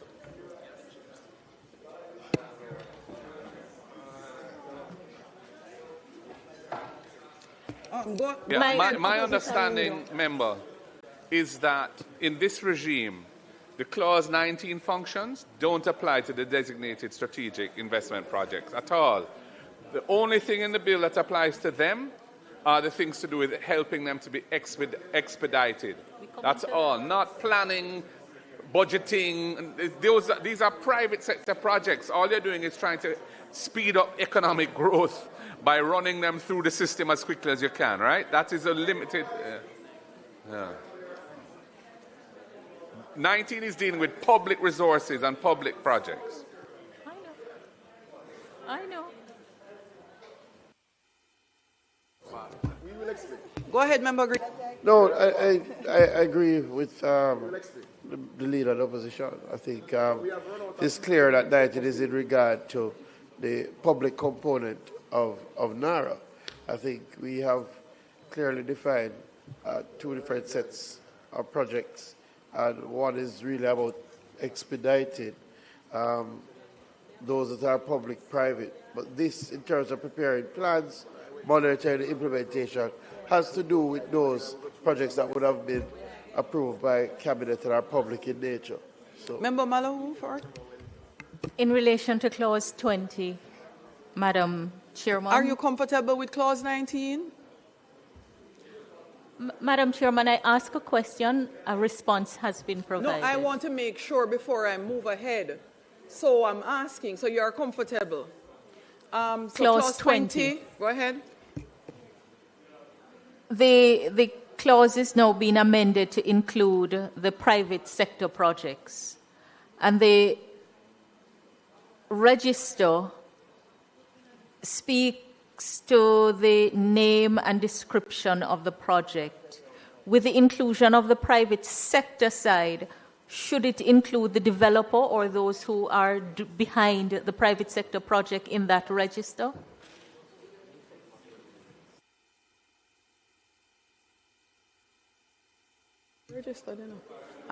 Member Green.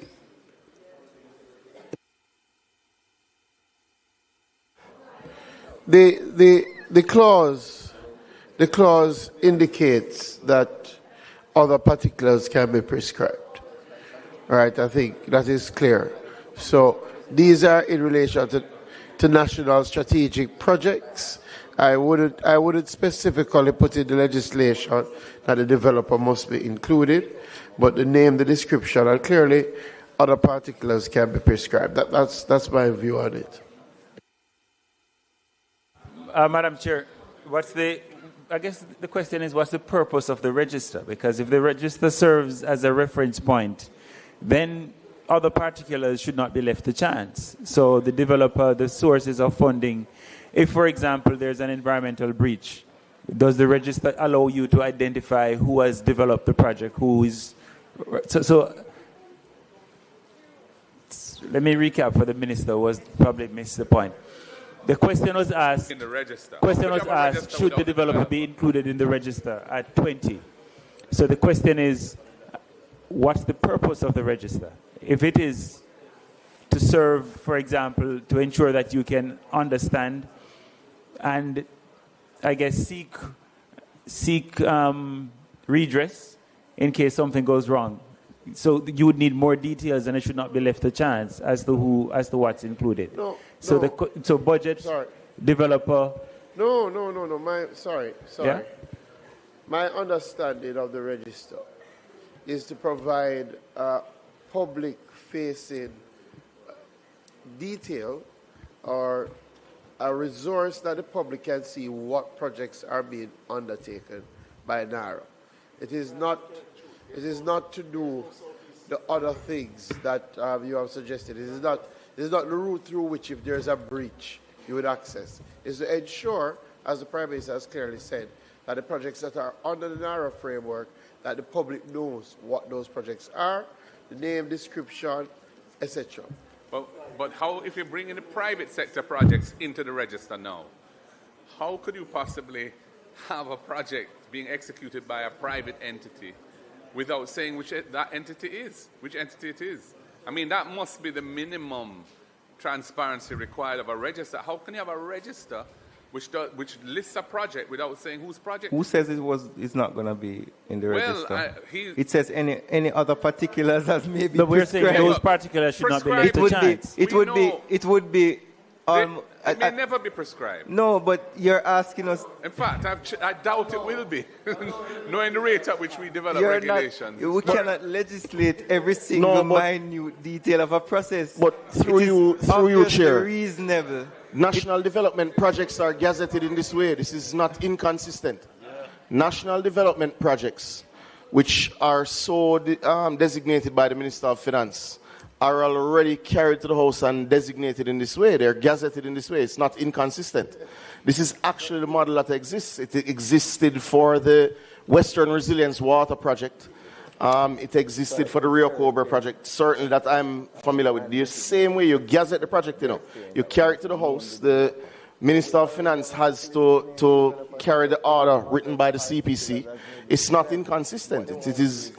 You don't, but when you designate that project, you don't designate who is doing it. You don't designate very much a lot of details around it. You designate it so that you can clear the pathway for it to be executed. It's not unusual.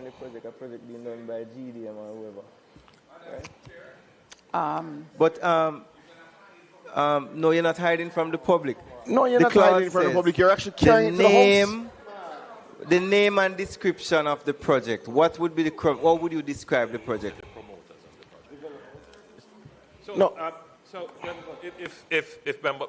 Madam Chairman, from a policy perspective, what we are trying to accomplish is to have every project known to the public that NARA is funding, executing, facilitating, right? And if private persons are going to benefit from facilitation, possible access to funding, then the public should know who they are. Now, the challenge that we have is, who do we name? Do we name an individual? Do we name a company? I mean, what you would want to put in the public domain would be the promoters of the project. So I don't have a challenge in And Prime Minister, under the Town and Country Planning Act, which will govern every project because they have to get approvals, the law requires that parish councils must have a public register which details every single application for every project that takes place. So it's not a case where the projects are being done in secret, right? But if it is that, it is the intention to add. Yeah, we could put the promoters of the project, or developers, whichever it be, for the private one, promoters, because that's really what you want to who are the people who are the I don't know what the term in law would be to describe who are the persons developing or promoting a project.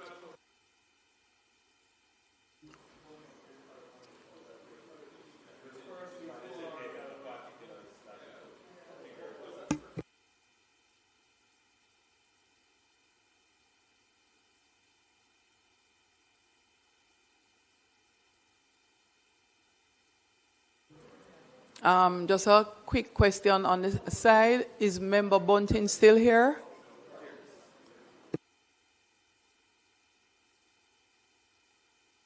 Because PAAC is in a few hours, and some of the members are indicating that they are driving to the country, and it is challenging for them to drive there and get back.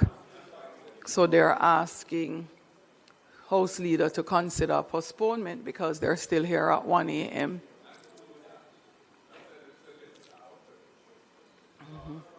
So, House Leader, could you get a message to Member Bunting, Chair? You sent him a message? Okay, no problem. Yes, Member Paulwell will send a message. Okay. Members, your concern has been duly noted. Member Paulwell will send Chair a message to indicate. It means that it also puts the ministry, the organizations who are slated to come at short notice of postponement. Mr. Cowan, you will take charge of the internal.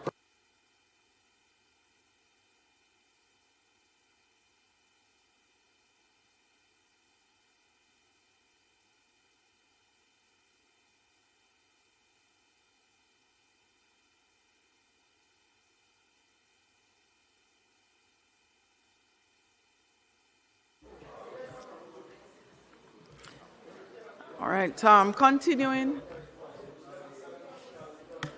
Minister.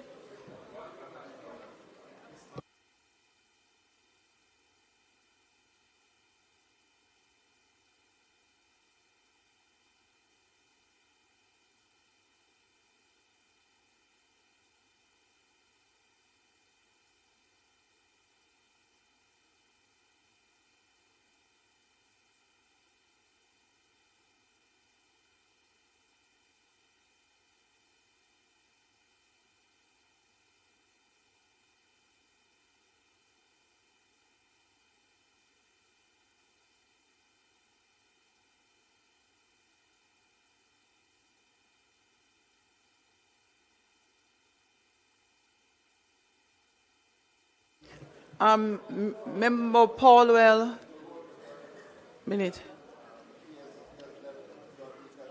No, that's him, but the Parliament staff who would be required to be here tomorrow are also present now. I can't ask them to leave the sitting. So we are having a challenge because when I stepped in earlier, the Marshal raised the issue, and based on the time, I do believe that we will have a challenge. I have to also think about the health and wellness of the parliamentary staff.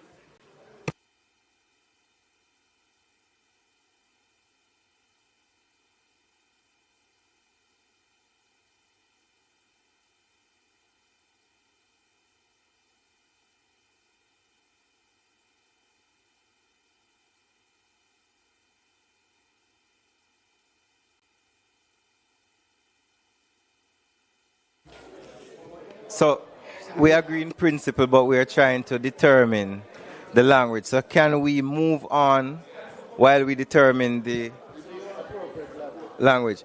I wish to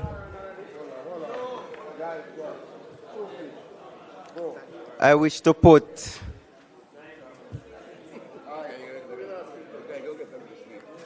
'21, '22, '23, '24, and '25. We're coming back to 20. Chair? So you're coming back to 20. However, we are taking 18 and 19. Right. And it means it stands because I've not heard of any amendment that really now adjusts 18 and 19. I'd gone back to allow Chair? the member. Chair? To elucidate. So we're skipping 20 and we're going to 21. 21, 22, 23, 24, and 25. I wish to take those. I wish to put favor? those. Aye. Those against? The ayes have it. For clause 26. For clause 26. I want to renumber clause 26, 27, 28, 29, 30, 31, 32, 33, and 34 as sections 27, 28, 29, 30, 31, 32, 33, 34, and 35 respectively. And there's a reason why I was very slow in reading. And insert next after clause 25 the following: exemption from PIMS. 26. Section 48B2B, comma, 40, Chair.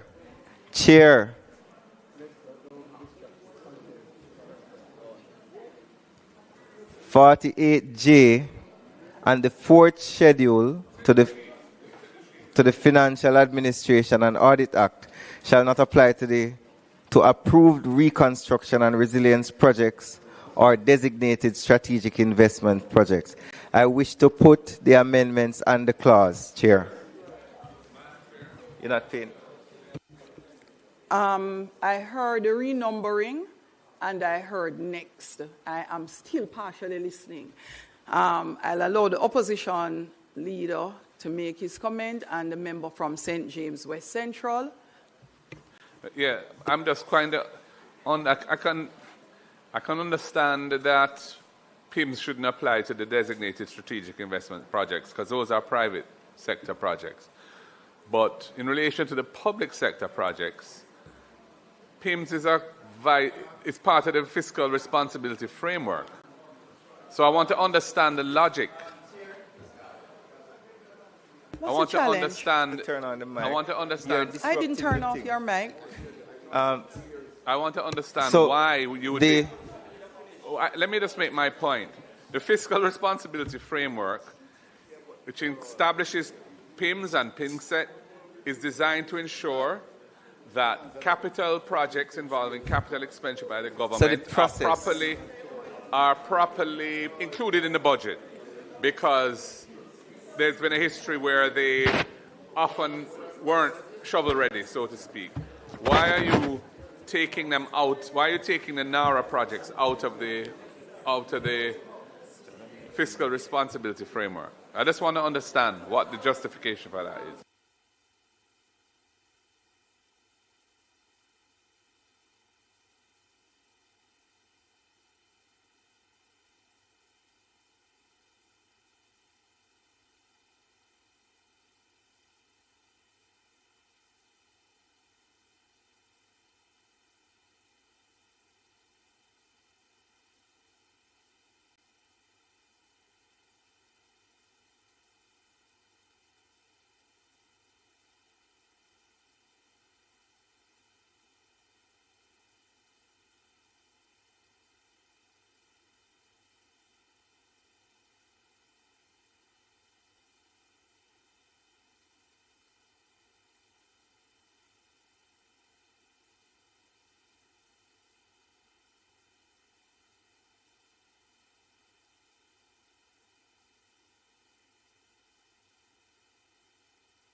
Prime Minister and the Minister of Finance.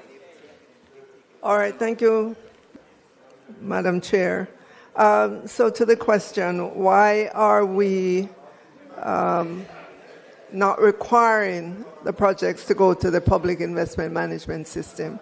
So imagine, member, as stated in this act, that Cabinet would have a list, the list of projects, right? And those would be given to NARA. Now, if we did not exempt NARA, NARA would be required to go through the public investment appraisal branch. And that branch has the legal authority to deny, defer projects that come before it. So, yeah, so you can't.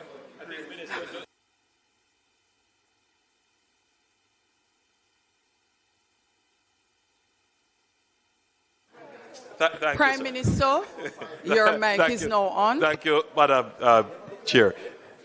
So we don't want to in any way compromise the fiscal framework, but bear in mind that we have already lifted the ceiling, we have already secured the funding, and so technically the decision for the capital expenditure is already made.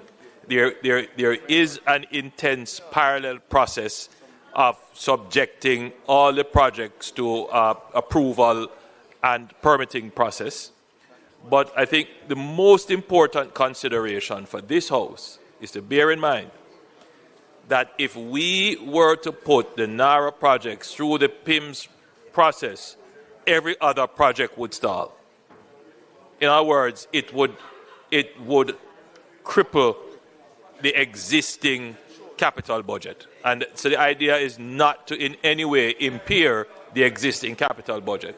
The existing PIMS process could not take on the projects that NARA are going to do and still do the regular projects. And so that would create the problem. So we have to exempt it.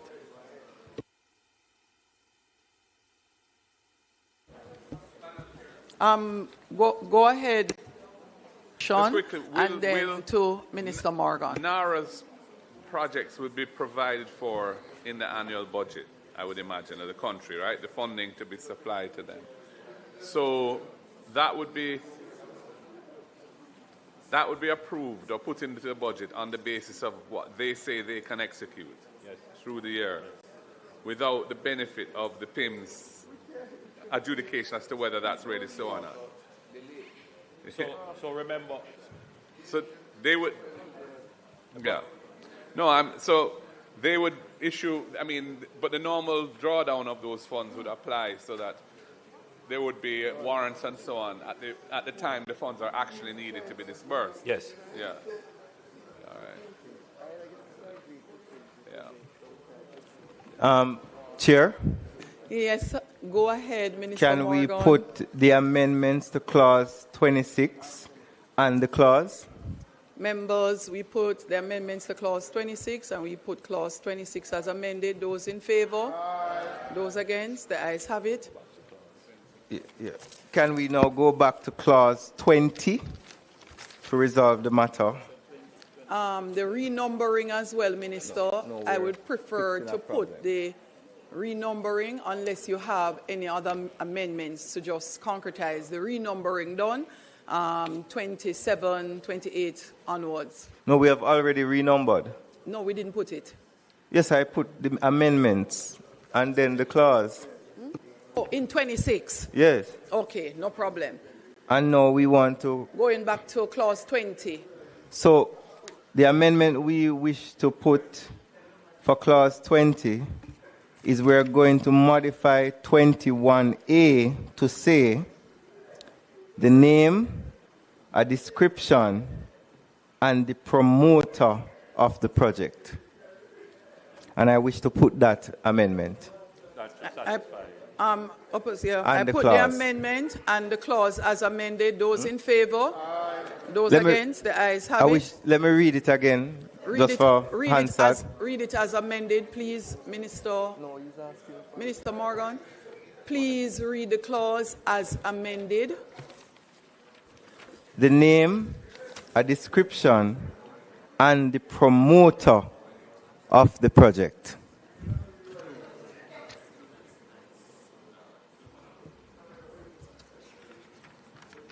Chair, I wish to push clause 27 without amendment. Those in favor? Those against? The ayes have it. Chair, I wish to make an amendment to clause 28. In the marginal note to the clause, delete the word the. I wish to put the amendment and the clause. We put clause 28, the amendment and the clause. Those in favor? Those against? The ayes have it. For clause 29, I wish to make the amendment, delete the word section 31, and substitute therefore the words Section 32. I wish to put the amendment and the clause.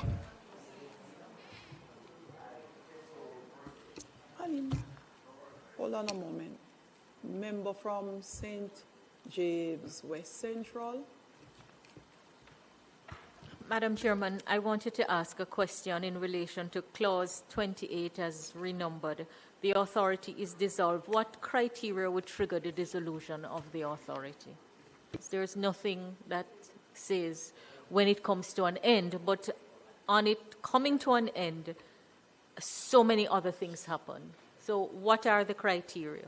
I don't think so, the minister.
Go ahead, Minister Morgan. So it would not have been wise to put in the legislation the end date of the entity. And if you look at Section 1, subsection 3, you'll see Part 4, dissolution and transitional arrangements shall come into operation on a date to be appointed by the minister by notice in the Gazette. And in the bill, generally, you have provisions as it relates to the assets and liabilities of the entity. And the entity will be dissolved when it has fulfilled its mandate. That's the response. Chair? There's no time? No. Yes, Minister Morgan.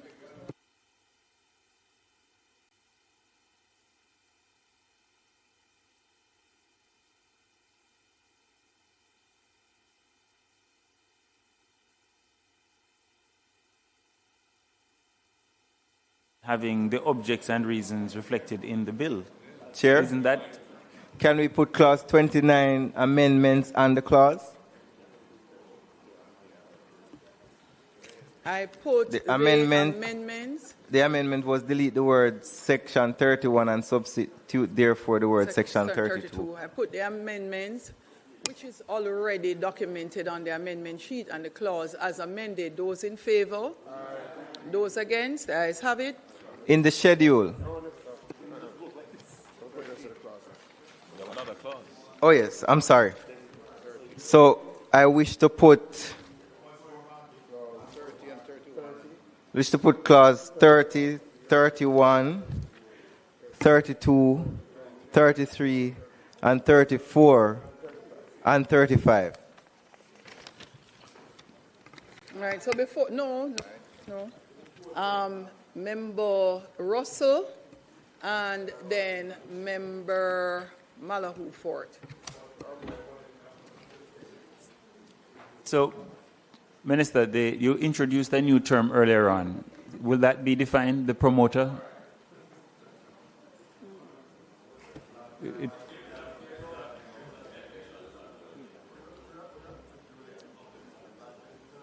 Okay.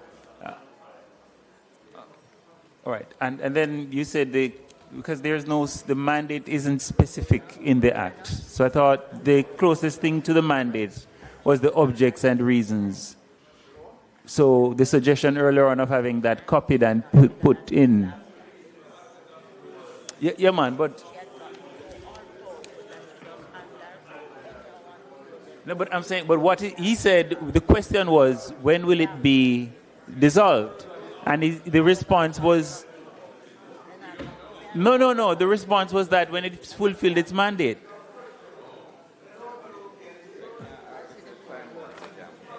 You can't put time and you can't tell me what the mandate is. So how do we know? I don't understand that.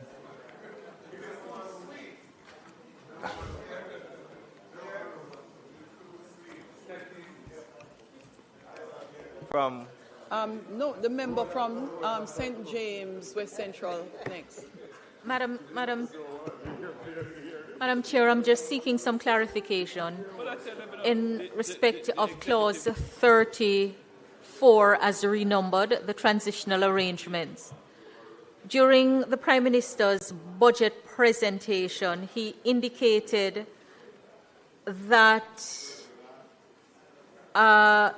an incentive for redevelopment and relocation work that will be undertaken in the parishes of Trelawney, Hanover, Westmoreland, and St. Elizabeth for the next 2 years, transfer tax on property would be reduced by 50%. This speaks to transfer tax, property tax, stamp duty. How does this provision relate to that announcement that had been made in respect of those parishes? Go ahead, Leader. My understanding is that those transfers that benefit from that discount or abatement or whatever you call it, and I hope it's been put into the law, probably hasn't, would be transfers between individuals or corporations. In other words, transfers of land between people who own land and people acquiring land from them in those parishes. Isn't this dealing with transfers pursuant to NARA's winding up, dissolution? So these are going to have to now be vested in the Commission of Lands or whoever it is, and it's saying that there's no transfer tax on that. I don't know why there's a reference to property tax, because a transfer of land doesn't trigger a property tax liability. That liability is triggered at April 1 every year, but it's stated there, and I didn't make an issue of it, but it doesn't really belong.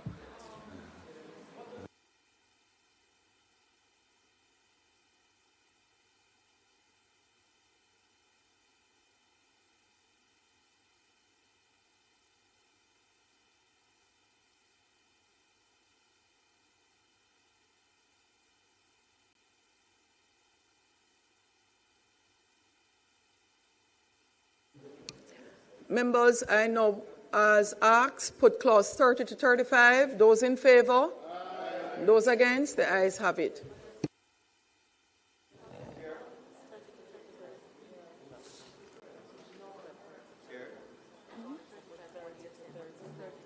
I said 30 to 35. It is very late. I said I put clauses 30 to 35. What about the schedule, Minister? Thank you, Chair. Chair, I wish to make amendments to the schedule. I wish to renumber paragraphs 5, 6, and 7 as paragraphs 6, 7, and 8 respectively, and insert next after paragraph 4 the following. Conflict of interest. 5.1. The Chief Executive Officer shall not have a direct interest in a procurement contract made or proposed to be made by the authority. 2. Where the Chief Executive Officer has knowledge of a direct interest, the Chief Executive Officer shall forthwith disclose that interest in writing to the Minister. 3. On receipt of the disclosure referred to in subsection 2, the Minister may, if he thinks fit, require the Chief Executive Officer to dispose of such interests held by him within such time as the Minister may specify in writing. I put the amendments to the schedule and the schedule. Any concerns with that?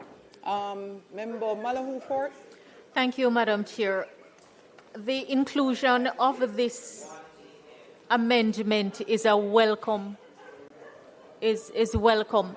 I just wonder whether, in light of the delegation, the fact that the authority may delegate to anyone, any person, critical functions, whether the conflict of interest provision should not extend to anyone who performs a function under the law, a major function.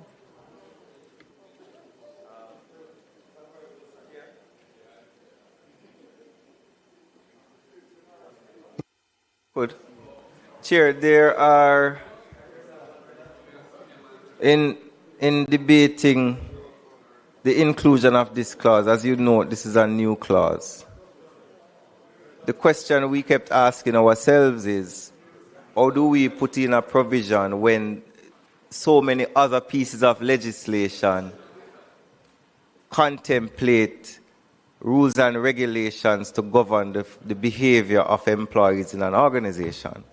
And we decided, based on advice from counsel, that the individual most exposed and should be held accountable is the Chief Executive Officer, as other regulations and laws govern the actions of the employees under him or her.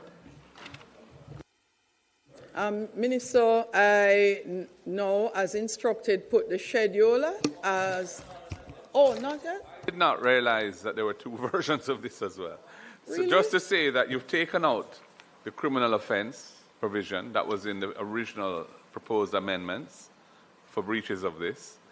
And it's clear NARA is going to have a proper staff. The CEO is going to be an employee of NARA. So I don't really understand the logic as to why the only employee of NARA who doesn't have to avoid conflicts of interest is the CEO. What about the CFO, the CEO, the Chief Operating Officer, the Chief Financial Officer, and any other senior executives? I don't, to my mind, this is too limited and should be, the prior draft was better. It was more appropriate. Again, if I may try to elucidate the position.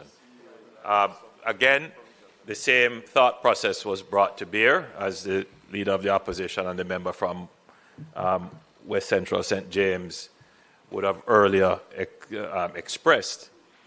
Firstly, there is a comprehensive piece of legislation called the Anti-Corruption, what's it called? The Corruption Prevention Act, which defines what is a conflict of interest, the offense of it, and how it is treated.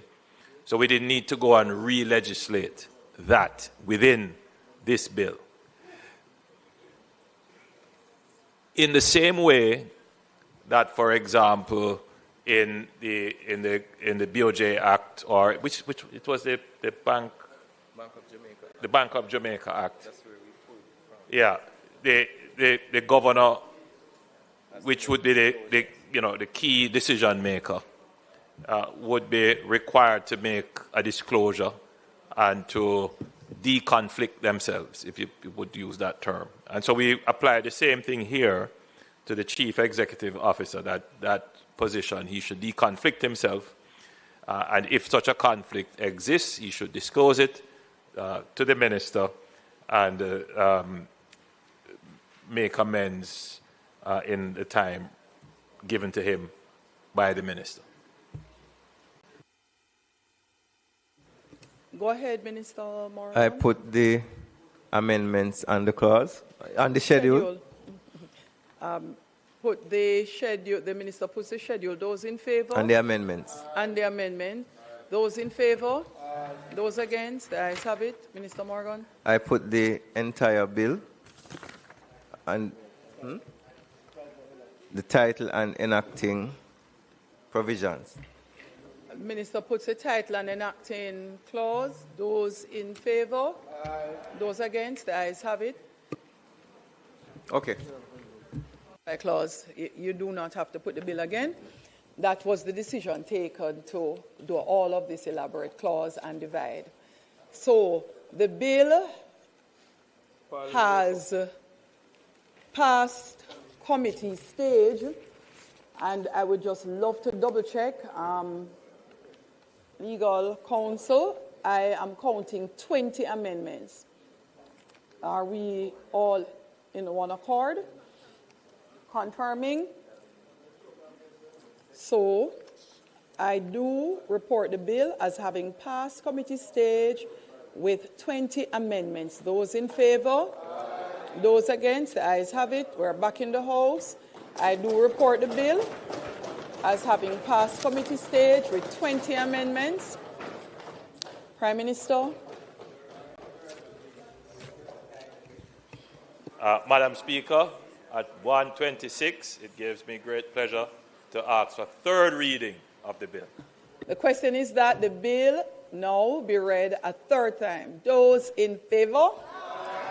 Those against? The ayes have it, Clerk. A bill entitled An Act to Make Provision for the Management.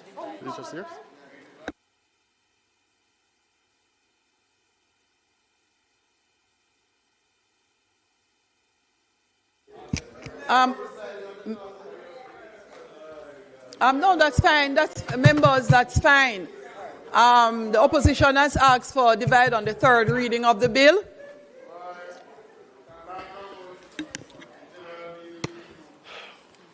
Mr. Azan,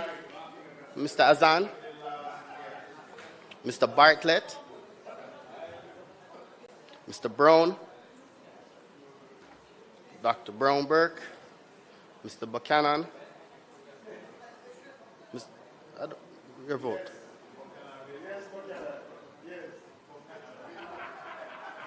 Mr. Bunting, Mr. Burchell, Dr. Campbell, Dr. Chang, Mr. Charles Jr., Mr. Chuck, Mr. Clark,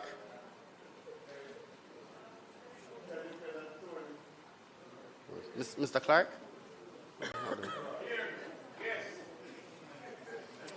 Mr. Cousins, Mr. Crawford, Miss Crawford, Mrs. Cuthbert Flynn, Ms. Daly, Mrs. Dalrymple Philibert, Dr. Dawes, Mr. Golden, Mr. Gordon, Ms. Grange, Mr. Green, Ms. Hamilton, Mr. Hales, Mr. Hines, Dr. Holness, Mr. Hilton, Mr. Jackson, Ms. Jess, Ms. Lee, Mrs. Malahoo Fort, Ambassador Marks, Mr. Main, Mr. McKenzie, Mrs. Miller Bennett, Mr. Montague, Mr. Morgan, Mr. Morris, Ms. Morrison, Mrs. Nita Garvey, Mr. Newell, Mr. Paulwell, Mr. Phillips, Ms. Perkis, Mr. Robertson, Mr. Robinson, Dr. Russell, Mr. Samuda, Mr. Seabright, Ms. Shaw, Mr. Smith, Mr. Terry Long, Dr. Tufton, Mr. Darrell Vaz, Mr. Dwayne Vaz, Mr. Warmington, Dr. Wheatley, Mr. Delroy Williams, Mr. Donovan Williams, Mrs. Williams, and Mr. Witter.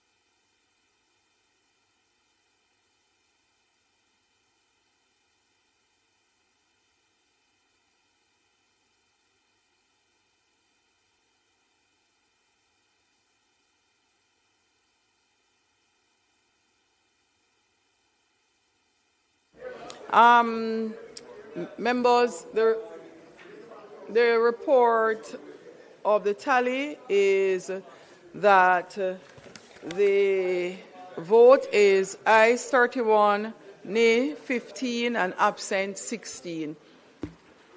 You may go ahead and read the bill a third time. A bill entitled, An Act to Make Provision for the Management and Implementation of the Post-Disaster Reconstruction and Resilience Efforts consequent on the passage of Hurricane Melissa and for resilience generally, to establish the National Reconstruction and Resilience Authority and for connected matters read a third time and passed.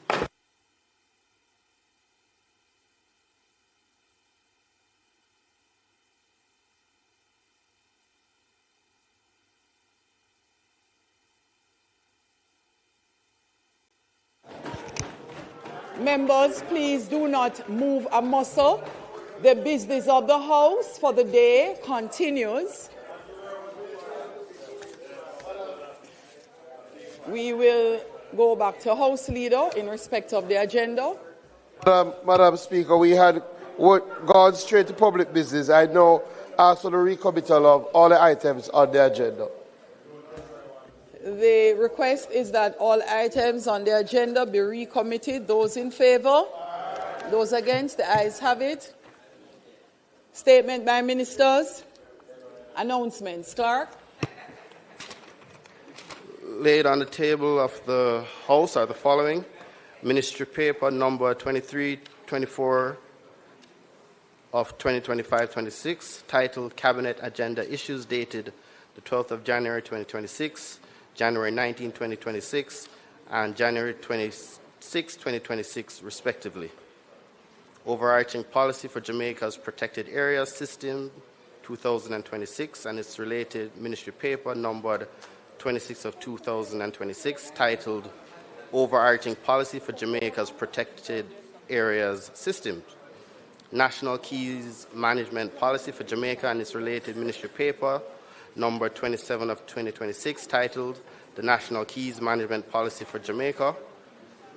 Report of the Regulations Committee of the House of Representatives on its deliberations on the Insurance Amendment of 20th Schedule Regulations 2026, the General Consumption Tax Amendment of Schedules Order 2026 and its resolution under the General Consumption Tax Act, and amendment to Ministry Paper numbered 17 of 2026, entitled Revenue Measures for the Financial Year 2026-2027.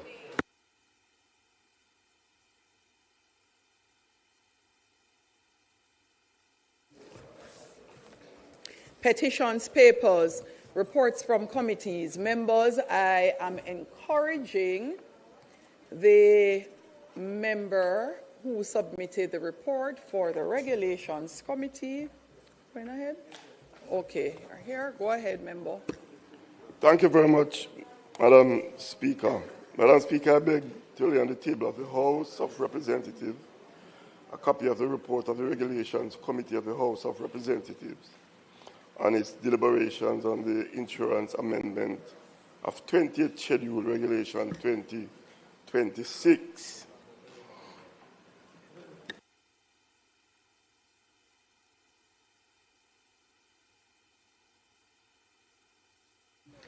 Minister of Finance, please. Oh, sorry. Notices of motions given orally. Minister of Finance. Thank you, Madam Speaker. Madam Speaker, I beg to give notice that at the next meeting of the House, I will move the following motion. Whereas by virtue of Section 61 of the General Consumption Tax Act, herein referred to as the Act, the Minister may, by order published in the Gazette, amend the schedules to the Act.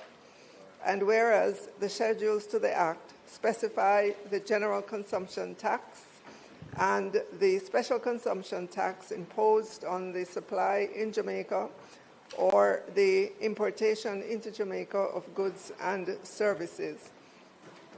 And whereas on the 28th day of April 2026, the Minister made the General Consumption Tax Amendment of Schedules Order 2026.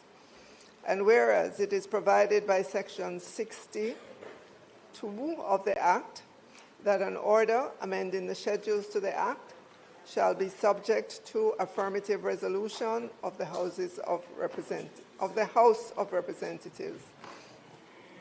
And whereas it is desirable that the General Consumption Tax Amendment of Schedules Order 2026 be affirmed by resolution. Now, therefore, be it resolved by this Honourable House as follows. This resolution may be cited as the General Consumption Tax Amendment of Schedules Order 2026 Resolution. The General Consumption Tax Amendment of Schedules Order 2026, which was laid on the table on the 28th day of April 2026, is hereby affirmed. Madam Speaker, I further give notice that at a later stage today, I will move for the suspension of the standing orders to enable me to take this motion.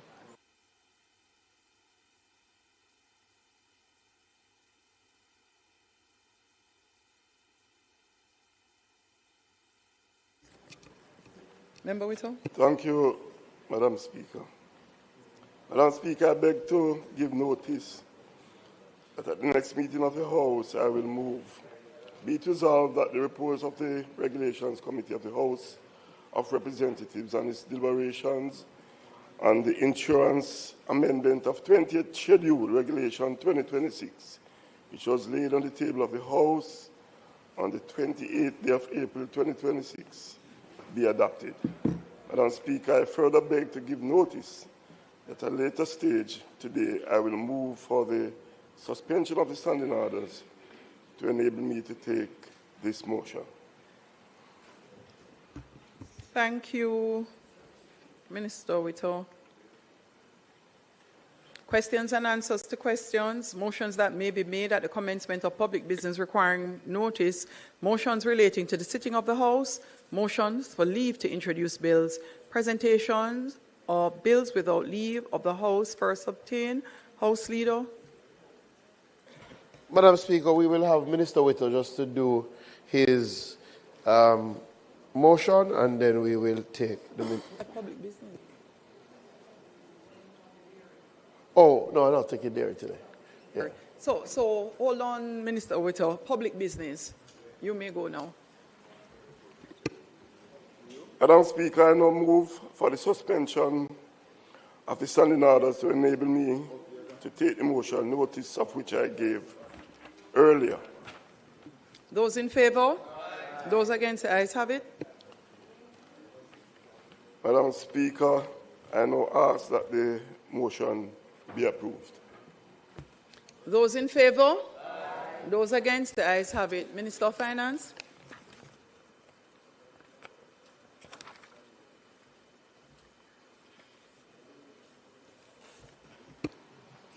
Madam Speaker, I now move for the suspension of the standing orders to enable me to take the motion, notice of which I gave earlier.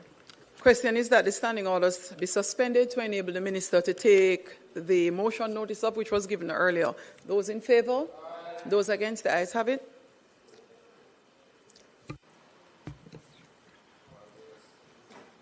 Madam Speaker, the General Consumption Tax Amendment of Schedules Order 2026 are being presented to this Honourable House to affirm the related resolution to give legislative and operational effect to revenue measures previously announced during the budget debate.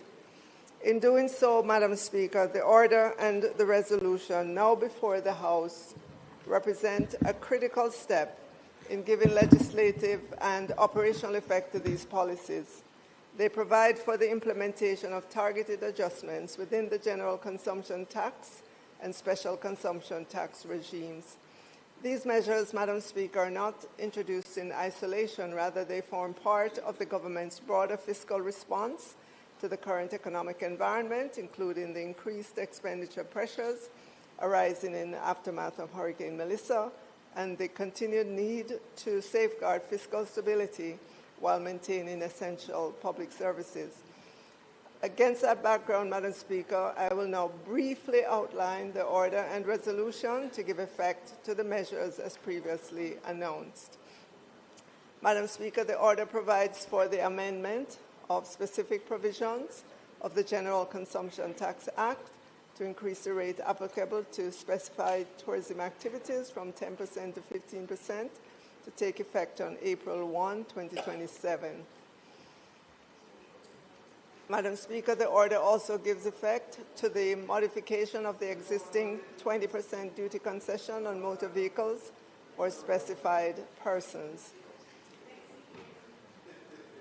Under the revised arrangement, the import duty will remain payable, the special consumption tax exemption will be retained, and the general consumption tax will now become payable. Madam Speaker, the order also gives effect to the increase in the specific special consumption tax on alcoholic beverages from $1,230 to $1,400 per litre of pure alcohol. In a similar vein, Madam Speaker, the resolution also provides for the increase in the special consumption tax on cigarette products from $17 to $20 per stick. Both measures, Madam Speaker, will take effect on May 1, 2026. Finally, following extensive consultation and careful policy refinement, the order gives effect to the imposition of a special consumption tax on non-alcoholic sweetened beverages. As the House will recall, Madam Speaker, this measure has been the subject of considerable discussion, technical review, and stakeholder engagement. That process has allowed for a more refined approach, strengthening both the design and the application of the tax. Under the revised framework, the tax is imposed at a rate of 22 cents per gram of added sweetener. In doing so, it establishes a direct relationship between tax liability and the product's sweetener content, improving its overall effectiveness and alignment with the intended policy objectives. This measure will take effect on May 1, 2026. Madam Speaker, taken together, the order and the resolution before this Honourable House give full legislative and administrative effect to the revenue measures previously announced. They represent a series of necessary adjustments within the tax system designed to strengthen revenue mobilization and ensure that the fiscal framework remains responsive to current economic conditions. In that regard, Madam Speaker, these measures form an important part of the government's continued effort to maintain fiscal stability while meeting the needs of the Jamaican people. I therefore ask this House to approve the General Consumption Tax Amendment of Schedules Order 2026 and affirm its related resolution. Thank you, Madam Speaker. Thank you, Minister. Could you let me turn off your mic first? The member from St. Andrew South East. Thank you, Madam Speaker. Just one question of clarification. On the tourism activities 1D, where it speaks to tourism accommodation not specified in A, B, or C. Would that in any way cover persons who provide short-term rentals like Airbnbs?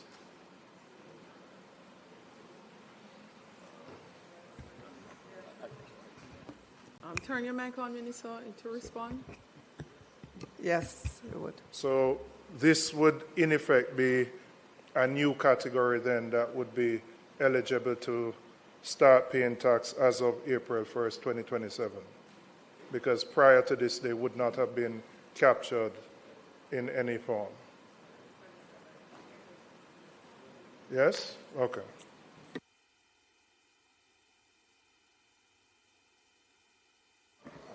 Just asking the Minister in relation to the situation with the price of oil.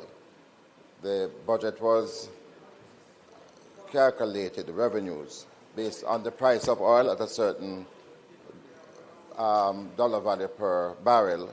Could the Minister indicate, in light of the acknowledged pressures by the Minister of Energy in relation to the burden that consumers face, whether or not there's contemplation for an easing of the SCT, especially that you, the ministry, will be receiving a surplus over the assumed revenues based on the price that you had originally.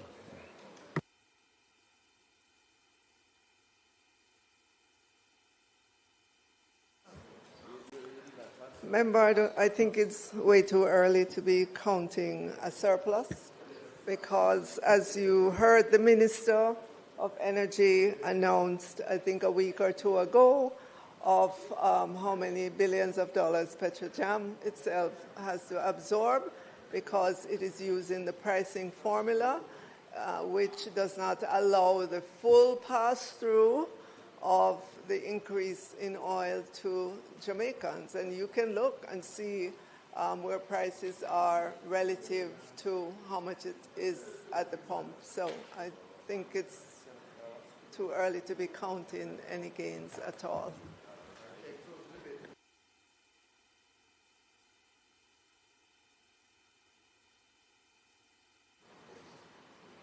Madam Speaker, I close the debate and ask that the motion be approved.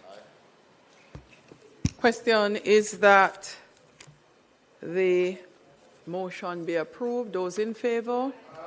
Those against? The ayes have it. House Leader. Madam Speaker, we have one more matter, which is to move for the adjournment of the House. And as such, I ask that the House be adjourned for a date to be fixed.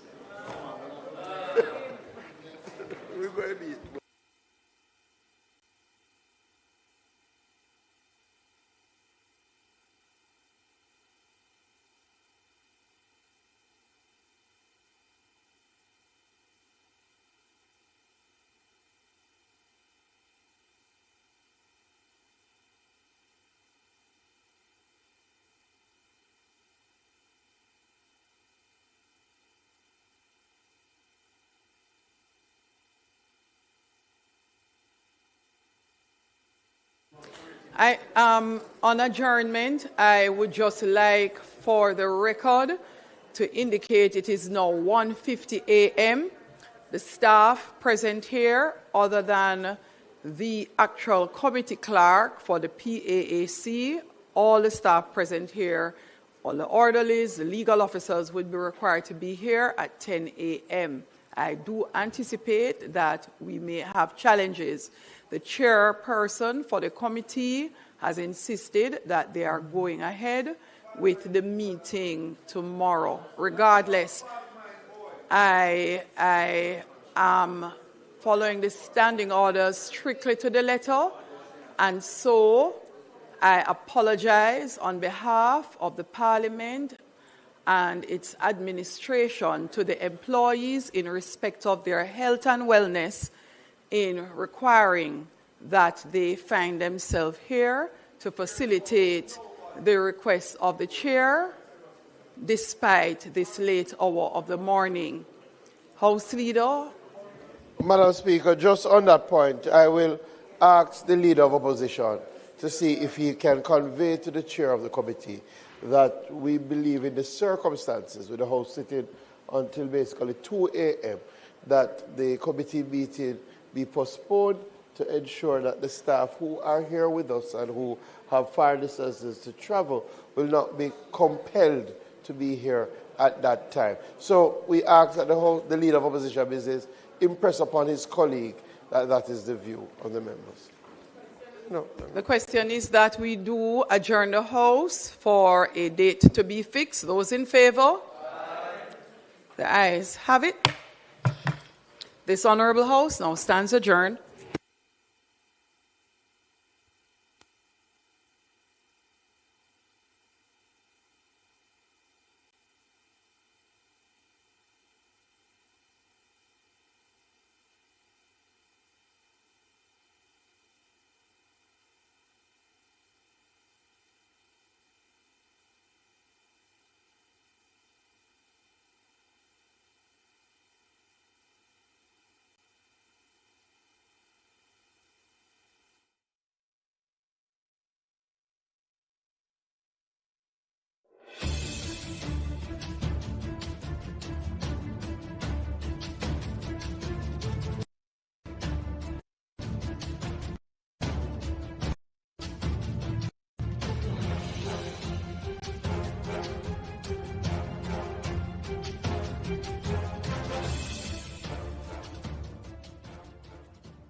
Obey the road code, pay your ticket on time, and only go to court if the ticket is being contested. Close to 80% of matters coming to the parish courts are for traffic breaches. Let's work together to make our roads safe and ease the burden on our courts. I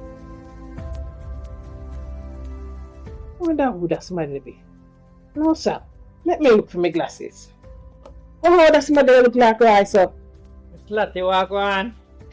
Me glad for see you, right? Although things never go on for you, America, me glad say you there. Yes. Lift your head high. Yes. Stay out of trouble. Yes. And you can have a fresh start back home. All right, Mr. P.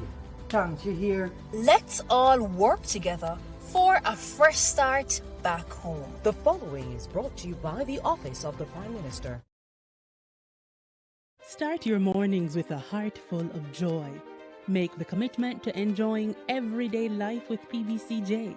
Every Sunday at 6:30 a.m., Monday through Saturday at 6 a.m. Let each day be a new blessing.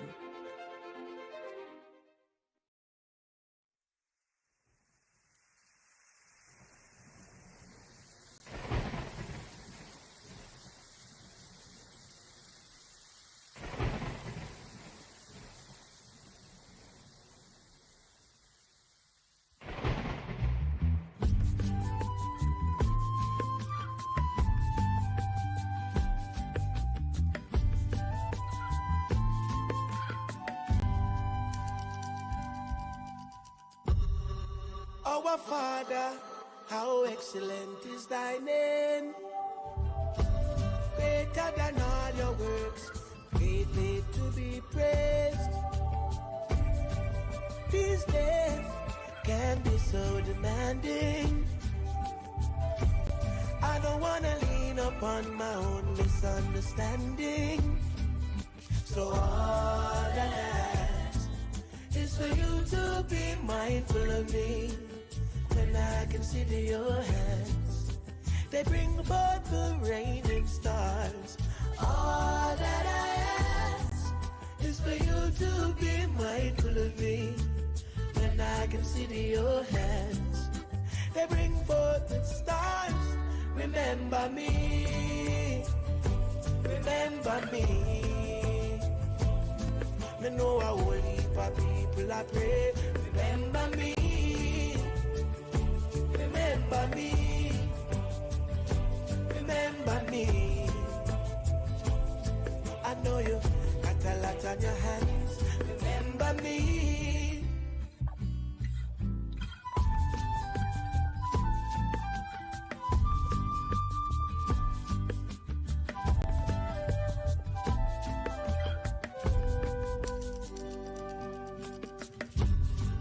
Our Father, how excellent is thy name.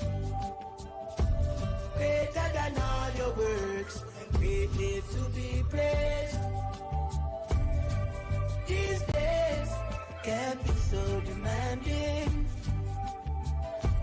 I don't want to lean upon my own misunderstandings.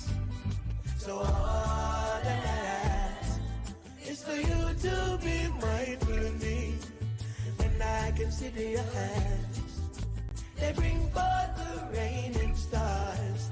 All that I ask is for you to be mindful of me.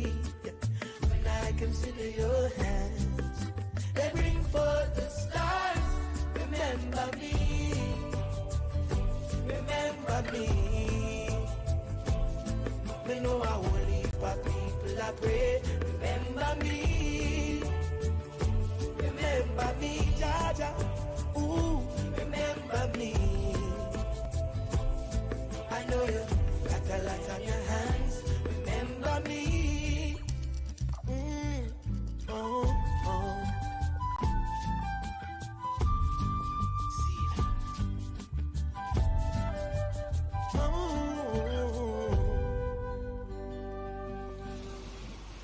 Remember me. Yeah, I want you to remember me. I want you to remember when I said to you. No, listen to that one. Remember me. Me, I tell you, say, not to call things rough today. Tomorrow, have a nice. There's always a blessing on you.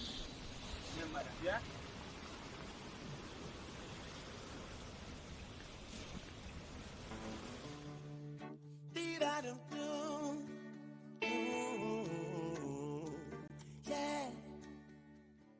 Yeah.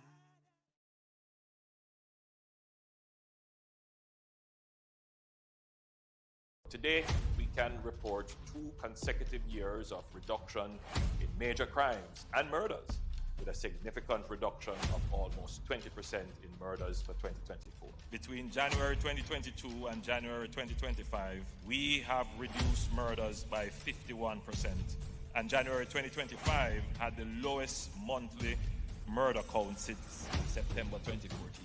Our efforts have also resulted in the reduction of active gangs by 50%. We continue to increase firearm seizures, and in more communities, we are experiencing less violence. We will realize our vision of Jamaica as the place of choice to live, work, do business, raise families, and retire in peace and prosperity. The proceeding was brought to you by the Office of the Prime Minister.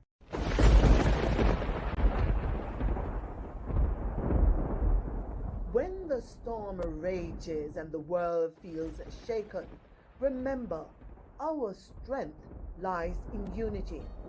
It's in coming together, sharing hope, and standing shoulder to shoulder that we find resilience. Every act of kindness, every word of encouragement builds a brighter tomorrow. We are stronger as one. Our courage, compassion, and hope will light the way forward. Together we rise. Together we rebuild, because hope is never lost when we stand united, because we are stronger together.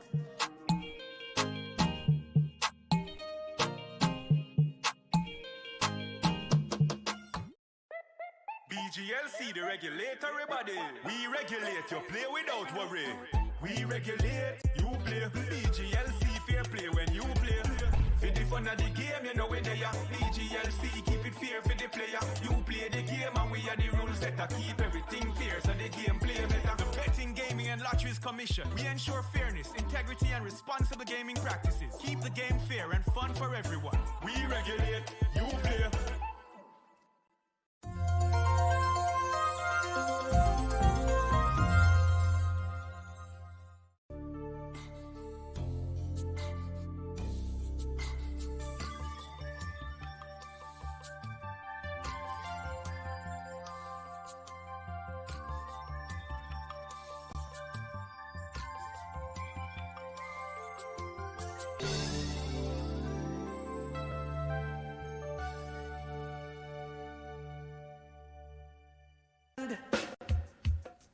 It's a plague that affects every man and woman. There are many reaping where they did not sow. They won't even allow our food to grow. We got to fight back, fight back, fight back. We got to fight back, fight back, fight back. We got to fight back, fight back, fight back. We got to fight back, fight back, fight back, fight back, fight. Citrus, coconut, and banana too.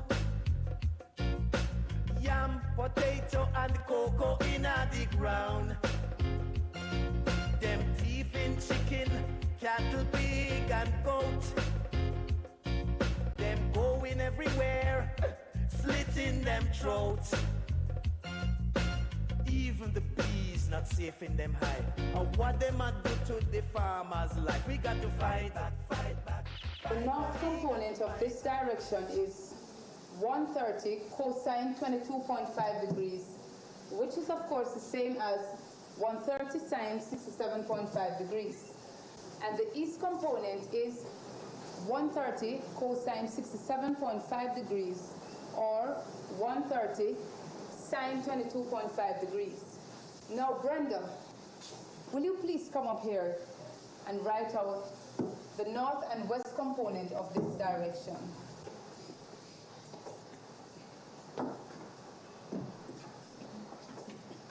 The north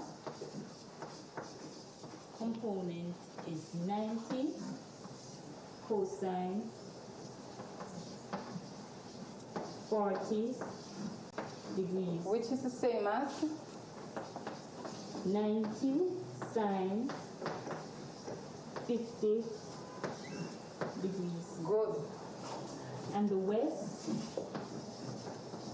component is 90 cosine 50 degrees, or 90 sine 40 degrees. Very good, Brenda. Now, Lorna, I would like you to come up and give us the south and east components of this direction.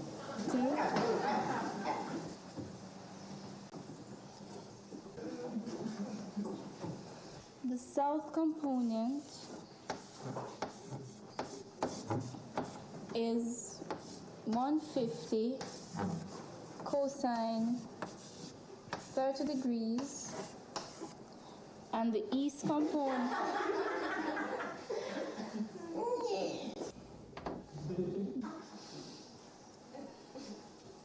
is 150 sine 60 degrees.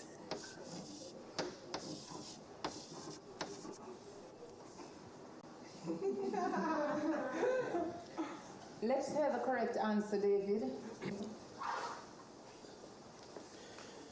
The south component is 150 cosine 30 degrees, or 150 sine 60 degrees. And the east component is 150 cosine 60 degrees, or 150 sine 30 degrees. Now, Miss Lorna, you had in that physics class a lesson that had little to do with physics. Neither you nor David was concentrating on what was being taught. But when it came to the crunch, David knew the correct answer and you did not. I answered half of the question right, miss. You stumbled on half of the correct answer to half of the question. And that is not good enough. Let me get something straight, Lorna. You don't think that because your father is well off, you can flow through life without much effort, do you? No, miss. What my father has is his. I'll have to earn for myself. David is a very brilliant boy. He will sail through his A-levels without much effort. On the other hand, you need to concentrate on your work. Get your priorities right. Now is the time for serious study.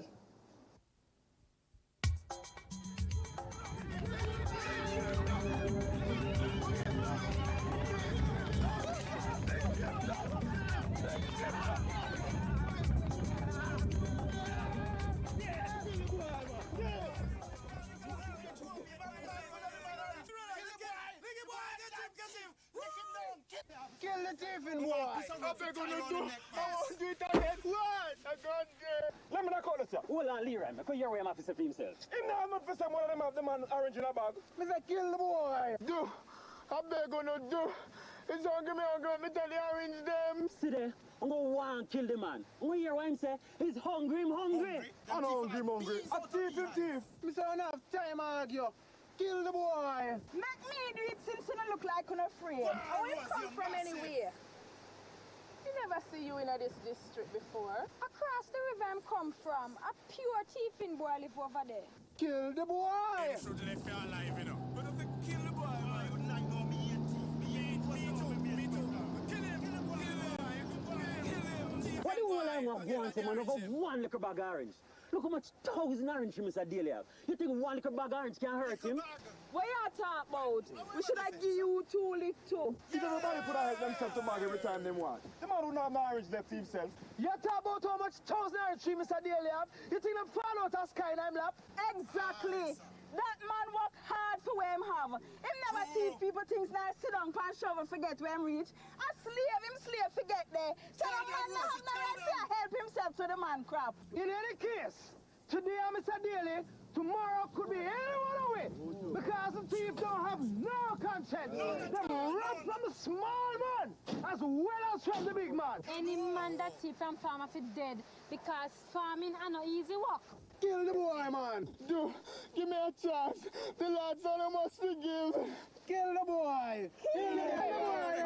Stop it, all of you. Why you are dealing with Miss Lana? Talk to them to me, Miss Lana. Do. I beg you.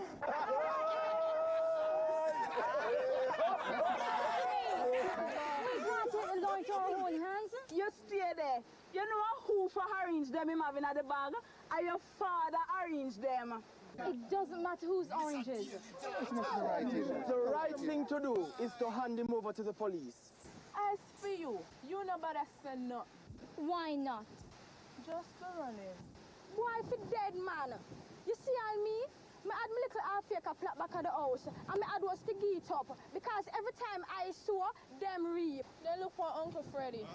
50-acre banana, them wipe him out one time. I thought this sent Uncle Freddy to him grave because it was long after that him had the first heart attack and then it was more heart attack and stroke till him body couldn't take anymore. Kill the boy! Hold on! See a piece of rope here? It would have looked nice dangling from that tree. Yes. I beg you, Miss Lana, do talk to them. Stop it! This is wrong!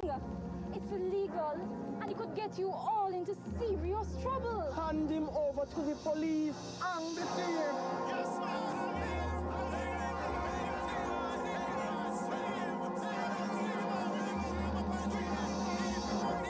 Now then, listen here. You're your teacher, speech making done. Him try and find guilty and sentence already. You are justified in being incensed about a man stealing a bag of oranges. But we have to be careful not to take the law into our own hands and descend into anarchy and mob rule. You can say anything you like. Yeah. You are a teacher. Yes. If you was breaking your back producing the food, and when the time come to reap, somebody who never done none of the work come and take everything that you sweat and toil for. You're not talk different. My father was a planter, and I grew up on a farm. So I've experienced all that you're talking about. But we have to be careful that we do not sink into barbarism. If this man is killed, all who take part in the lynching are liable to be charged with murder, and upon conviction to be hanged. Then him forget we're just so? No. I suggest a citizen's arrest. Citizen's arrest? What that? Where someone commits a criminal offense and a group of citizens detain him and hand him over to the police. Thank you, teacher. The Lord will bless you, ma. Shut up! But you know, ladies and gentlemen, like old-time people used to say, an ounce of prevention is better than a whole pound of cure. I think we would have less problems with pre-deal larceny if we set up a neighborhood watch in the community. I'm told that the neighborhood watch is working very well in communities where it has been established. It can be a very important factor in the fight against pre-deal larceny. Look who there. Evelyn DC. Wait a moment. Wait a moment. Anybody hung? No, sir. No, sir. Oh, because it's big trouble that. Big trouble.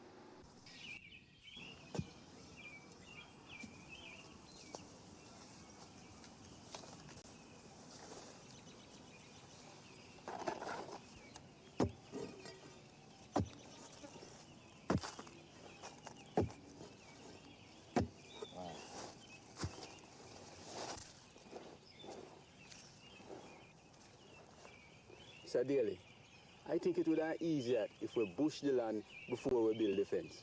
I know what you're saying, Jacko. But I'm putting up the fence first as a symbol. The thief, they must know the boundary of this property from the start.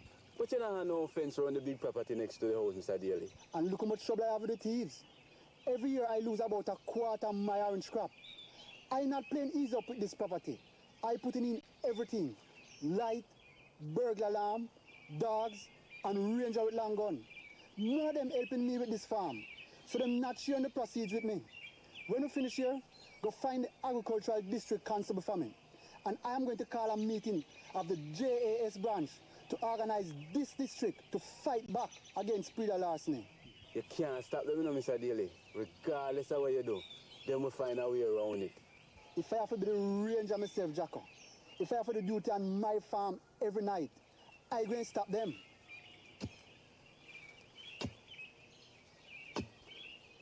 Mr. Chairman, God give you the land, but the devil take away the fruit of the land. Look on this, Mr. Chairman. I have me one cow as almost the only supporters to me and my family. And then come in on the little piece of property, come slaughter the cow right on the spot. And all them leave behind was this. One jawbone with teeth kin, and laugh after me. Mr. Chairman, no one of the countries in the mess we find ourselves in. The land is our heritage, but we're importing hundreds of millions of dollars worth of food when we should be feeding ourselves. We have a serious foreign exchange crisis, and agricultural production could go a far way towards solving this crisis. But who wants to produce under the circumstances? Who wants to go to the trouble to prepare the land? To borrow money at punishing rates of interest, to buy the tools, the weedicides, the fertilizer, and the pesticides, to pay the cost of labor and planting materials and hire equipment, only to find that you wake up one morning and it's all gone. That's why so many farmers are leaving the land. And even when they stay, they're not farming with the enthusiasm they used to. We'll never get production going at this rate.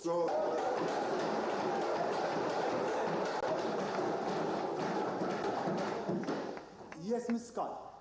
What you are saying is true. The question is, what are we going to do about it? Are we going to just roll over and die? No. Are we saying that agriculture was an industry, but is no more? No. Are we saying that we are going to leave the land idle because we can't bother to fight for our rights? No. So what you saying then? Put them in the stocks! Cut off them on them! Cut off them food so them can't roam. Castrate them! Hang them! Actually, we now have a chance that we never had before to fight back against the monster. We now have agricultural district constables who are working with the community just on the matter of breeder larceny. And there are 2 of them present at this meeting. Gentlemen, please stand so that all the members can see you.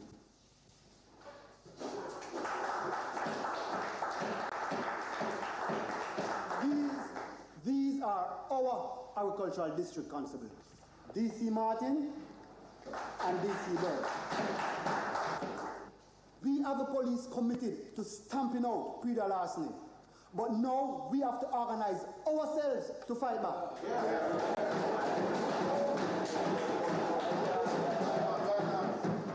One of the things I would recommend is the use of citizen band CB radios. This can be a good way of alerting people, including the police, that something is going on. Mr. Chairman, what we're going to do about predial thieves that everybody know about?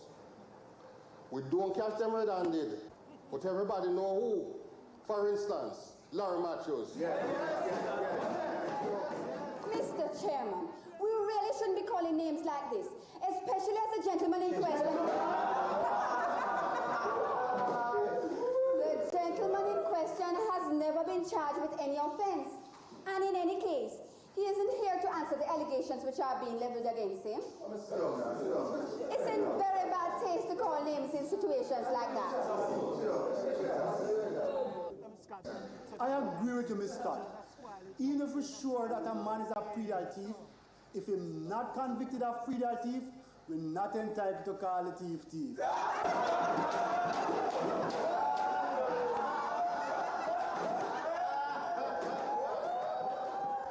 What did I hear Miss Lana about you begging for mercy for the boy that thieved my oranges? The mob were about to lynch him, Dad. So? They can't take the law into their hands like that. Really? Why not? You know how I earned my start in life, Lana? Yes, Dad, I know. I didn't thief other people's produce. I worked my tail off for every penny I earned. I did think that these worthless good for nothing scums would consider below their dignity. Loading and unloading buses and cleaning lavatories in Philly, emptying cesspool in New York City. Very unpleasant work, but somebody had to do it. And it earned me the dollars to buy my first piece of land. Law provides for the man to be dealt with and punished in a civilized way. He doesn't have to be lynched. Another thing, you're right on the scene with David Matthews in your car. Yes, Dad. Lorna, I don't want you associated with that kind of person. And what kind of person is David supposed to be? His mother was our domestic helper. That's not David. That's his mother. And anyway, what's wrong with being a domestic helper? I just don't want you mixing with that class of people. I make sacrifice for you children so that you can get somewhere in life. Remember, Dad, you were a lavatory cleaner and the cesspool emptier. I made that sacrifice so that you will never have to do anything like that. Aim, Ilana. Associate with people who can improve your standing in society, not bring it down.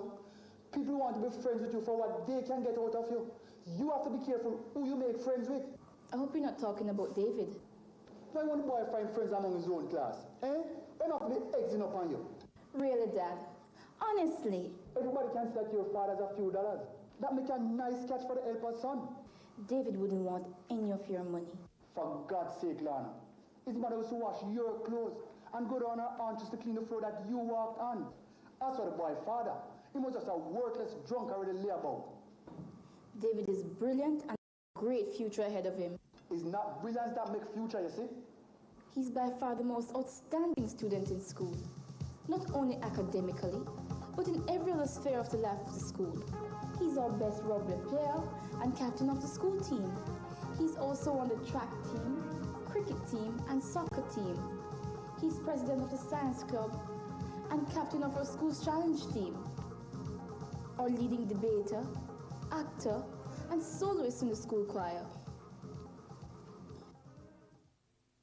His brother is the biggest pest to the farmers of this village and all surrounding district. He believes in reaping where he don't sow. Boy have no occupation, yet him have pick up and car and live high life like any rich man about the place and rank like ram goat. Daddy, David and Larry are two entirely different people. They are brothers, and I don't want my family mixing with that family. But I happen to like David, Daddy. I can't stop you from liking him. But to see that car you are driving, I don't want to hear again him was sitting in it. The car is in my name, Daddy. Yes, but my money that bought it, my sweat. If you don't give up that boy, Lana, you will have to give up the car. Okay, Daddy.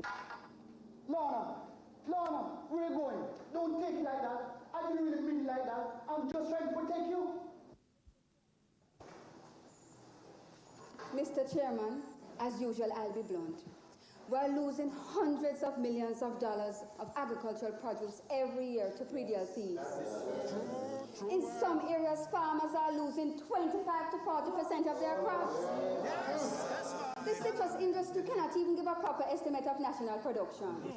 Many coconut growers don't produce to make copper anymore. It's a race between them and the thieves to see who reaps the water coconuts. I wouldn't even say jelly coconut because they don't wait that long. The banana industry is suffering. The poor small farmer producing yam and cocoa on the hillside is catching hell because he can't afford the cost of security. Livestock theft is alarming. Mr. Chairman, pre-deal larceny is mashing up Jamaica. We have to stop it!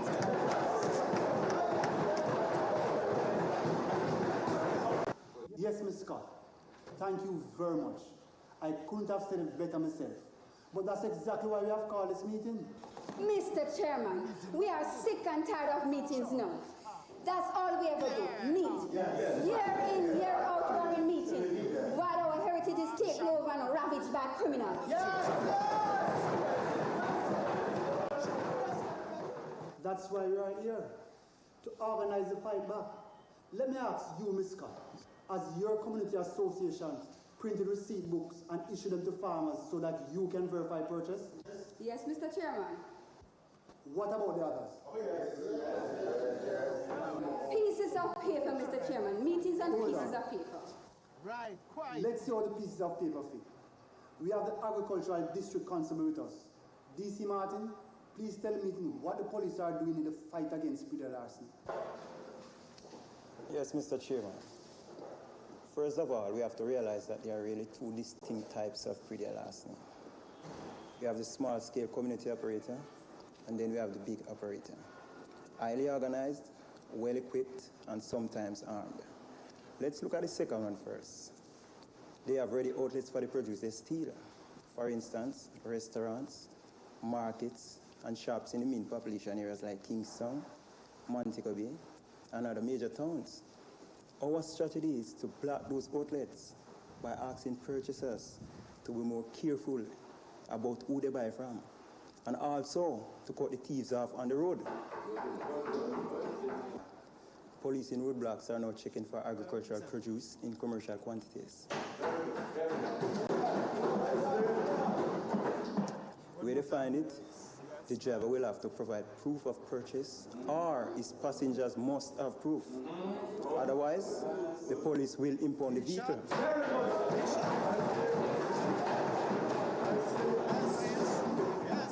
Next point. The police are now making regular checks at places where they sell agricultural produce. Market managers have been asked to make sure that all vendors have proof as to where they came by the produce they are selling.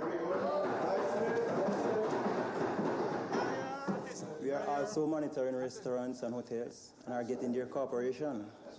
All of this will go a far way towards getting the grips of the problem, Mr. Chairman.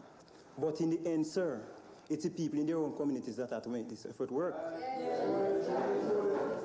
We have to start by taking petty larceny seriously. Very often people treat petty larceny if it's a hobby, especially when the amounts involved are small. It's not a small matter. Ladies and gentlemen, it's a serious crime. If we don't get to grips with it, pretty soon, there'll be nobody left farming in Jamaica.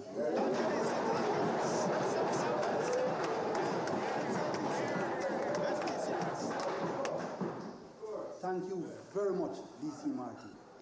Members should understand that at last a serious attempt is being made to tackle this problem, and that it is now up to us to make it work. Yes, sir.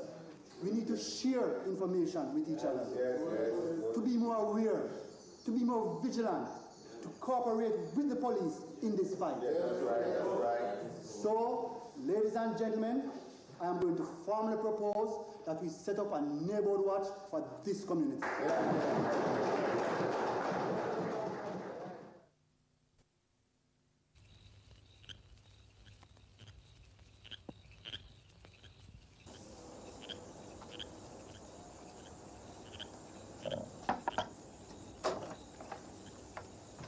Hi, Lorna.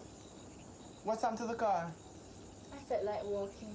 So what made you come over? Daddy and I had a quarrel. About what? You? Me? What about me? Daddy thinks that I should have rich friends. Why, he thinks I'm after his money or something? Well, actually... It's that, isn't it? I'm not sure. So why does he think we shouldn't be friends? Because my mother was his helper? That's part of it. Thinks I'm not good enough for you. Well, all right. That's what he thinks. But I'll keep the friends I want, rich or poor. He can keep the car. Oh, so that's why you didn't drive. He said that he didn't want to hear again that you were in the car. He said that if I didn't give you up, I'd have to give up the car. I handed him back the keys. He can stop buying me clothes, put me out of the house, even starve me. But he can't decide that I must drop my friends because they're not rich enough for his taste. No, Lorna. You have to be sensible. You're not upset, David? Of course I'm upset. But we have to be practical. For now, he holds the handle. So I suggest, Lorna, though I don't like it, That you go along with his wishes. If he doesn't want me in the car, then I won't travel in it. After all, it was his money that bought it. But if you don't travel in the car, David, Daddy will think he has won. And if I do, you will lose. No, Lorna, I don't want that. But David... You had the car before we became friends, remember? You're beginning to sound like Daddy. That's not fair, Lorna. I just don't want to cause you trouble. So for the time being, at least, I'll just school out. You really want to get rid of me, don't you? It's a great excuse, isn't it? Lorna, please. So, are you going to escort me home, or do I go alone? I'll come with you. Let me tell Mom. Oh dear, my manners. Good evening, Miss Ivy. Good night. Who is that? Guess. Oh, it is David? Guess. I can't guess. Me! Oh, Miss Lana, how you doing? I'm fine, thank you, Miss Ivy. And how are you? Me hale and hearty. But my, you have grown up into such a lovely young lady. Thank you. That's no surprise, though. You always had it in you. Stop it, Miss Ivy. My head is bursting. You were always a little darling, and you don't change one bit. Except that now you're grown up, you're even more like your mother. That's why you were always so special to your father. I noticed from the day your mother passed on, he has become even more attached to you. I'm just going to walk Lana back home, Mom. Okay, darling, it was so lovely to see you. It was good to see you too, Miss Ivy.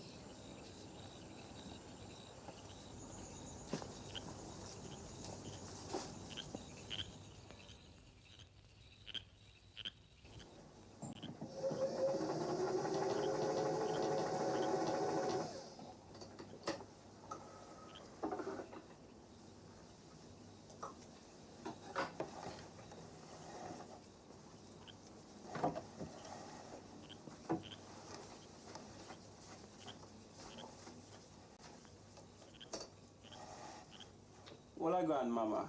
Give yourself a treat. Wait a minute. Larry, where you get all this money? Drink milk, Mama. Don't count cow. No, Larry, not so. I carried you in my womb for 9 months and gave you your first breath of life. I have stayed close to you and cared for you all your life. I want to know where you are now and where you are going. Sure. Mama, it's a soak up, man. Soak up? Your own mother? Soak up? Yes, man. I bring money come here and cross-examine me. You know much man I love all the money and can't hold none. Excuse me. I know me you shouldn't worry about. I'm a father. What about him? Me only doing what him shouldn't do. Look after myself and you and David. You know what I hear from reliable source? What? I'm married to an English woman. Don't they married to you? Yes. And they're not divorced? No. That's a criminal offense. I don't like meet a brother and deal with them. Me used to when them leave and go to England, them say I'm so sent for you and me and David. Why don't you leave the past alone, Larry? As far as I'm concerned, your father is dead. No, man, I can't forget it. Because me used to make 2 shillings well over there. And the man forgets that you find a fear for him go. And now when time comes for enjoy life, an English woman him have a share it with. I mean, so you'd have to struggle to bring up me and David, and it grieve me Rasta. Nah lie to you. I love all go England and meet him face to face and hear him have to say for himself. You're changing the subject, Larry. I want to know how you come by your money. I would love going on to my A-levels and go university, you know. So what stopped you? You couldn't continue to carry the burden all by yourself. I had to go to work and help out. And you gave up the job. Why? Expenditure and income never makes sense. So what you doing now that makes sense? Business. The talk in the district is that you are living off the farmer's crop, Larry. Talk is cheap. But is it true, Larry? Mama, you remember when I was growing up, you always tell us we're not fast in other people's business? You're hiding something from me, Larry. And it's something ugly and evil. I didn't struggle all these years with you and David, so you could end up bringing shame and disgrace on yourself and the rest of us. What are you talking about, Mama? Until you can tell me where you get your money, take it back. I want no part or lot with it. And remember, Larry, whatever you're doing, God is not asleep. In good time, you will get what you deserve in life. For the time being, you might reap what others sow, but in the end, it is what you sow that you will surely reap. Brethren, Not much. how you mean not much? I hear daily against you checking him data. Where you get that from, Larry? So this boy daily think him is he? Why him thinks the film data better than my brother? Oh, come on, Larry. You're really getting carried away now. The man doesn't like the idea of his daughter associating with me. Nobody's better than me. So if she's not to associate with me, then I am not to associate with her. Yeah, that. You're soft as. That's why people always take advantage of you. On the contrary, Larry, nobody takes advantage of me. But go and get even with him. How come this is your problem? Me and you is flesh and blood, so I'm going to make daily pay. But he hasn't done me any harm. And anyway. Larry, what do you mean make daily pay? Don't worry about it, Mama. I hope it's not what I'm thinking. I said don't worry.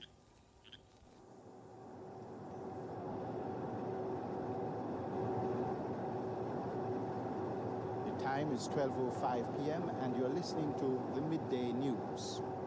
The Jamaica Scholarship for Boys this year has gone to David Matthews, an 18-year-old science student. And this year's Jamaica Scholarship for Boys has been won by David Matthews, an 18-year-old science student. You heard the news, Lana? What news, Daddy? About David. He won a Jamaica Scholarship. So? So? I don't understand you. Don't you know what a Jamaica Scholarship is? Of course. Then how can you ask? So? This might be the biggest moment in the history of this community. And all you can say is, so? You know what I'm going to do? I'm going to have a celebration party for him. But, Daddy? I'm going to kill a goat, about 2 dozen chicken. I'm going to get 3 cases of liquor and soft drink for the young people. But, Daddy? Tell me which is the best disco in town. And I'm going to get them to come over and play. I'm going to invite the Costas, the MP, and the mayor, and some of my friends. Give me a list of David's friends and relatives, so we can invite them as well. Even his mother, the helper? She's not a domestic helper anymore. She's an office helper now. That's a bit different. And furthermore, she's his mother. What about his brother, Larry? No. That's where I draw the line. I'm not having that thieving boy in this house. But, Daddy... You have to make it clear to everybody. It must be a surprise party. And on the night of the party, you bring him here. I don't think this is a good idea, Daddy. Not a good idea. You crazy, Lana. Yeah, man. Well, hold tight now, party massive. This party's gonna be alright. Don't fight. This one you're born. Sing! All night party. All night party. This is a all night party. All night party. Come here, Dolores. Yes, Mr. Daly? Look at Ivy. You couldn't tell she was once in your position. Look how she carry herself good. I carry myself good, you know, Mr. Daly. She's not the office attendant at the factory office. Woman have ambition, man. No wonder her son does so well. Dolores, what you stand up here twiddling your thumbs for? Go check on the Costas and MP and see if they need another drink. Yes, sir.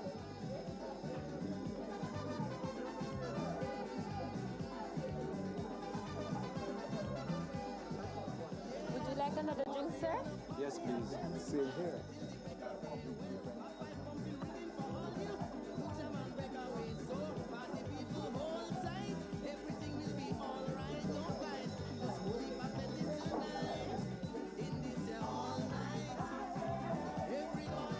This is a good party.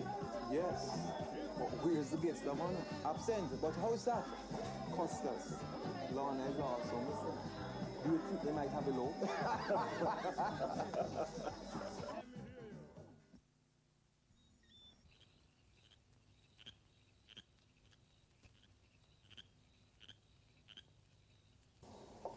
Wow. What's the occasion? When last of you had a show? I came out only 10 minutes ago. Put on some clothes and come with me. In your father's car? You must be joking. He won't mind.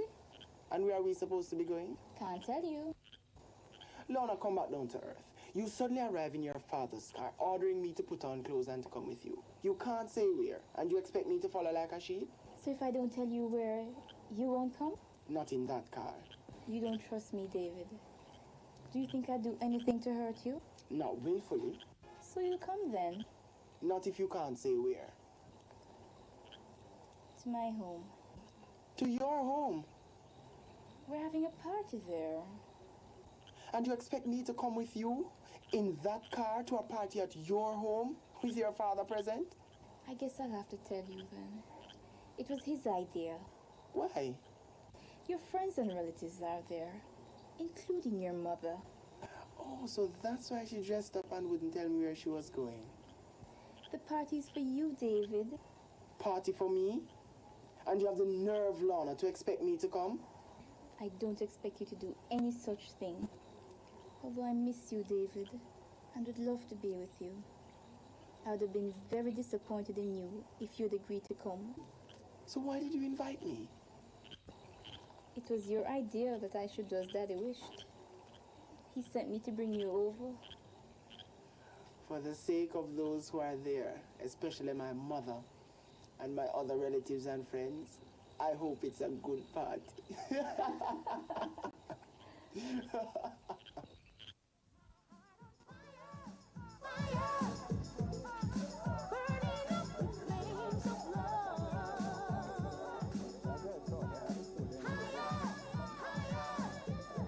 Where's David? He'll be here in a minute now. Lorna going to bring him over. Stop the music, operator. 1, 2, 3. Oh, he's a jolly good fellow. He's a jolly good fellow. He's a jolly good fellow. And so say all of us. Where is he? Where's David, Lorna? I couldn't get him to come. What? After all the trouble I've been through? After all the... Come on, Colin, come and have a drink. Music, Mr. Operator. Come down, Selector. Breeder larceny is the scourge of the land. It's a plague that affects every man and woman. There are many reaping where they did not sow.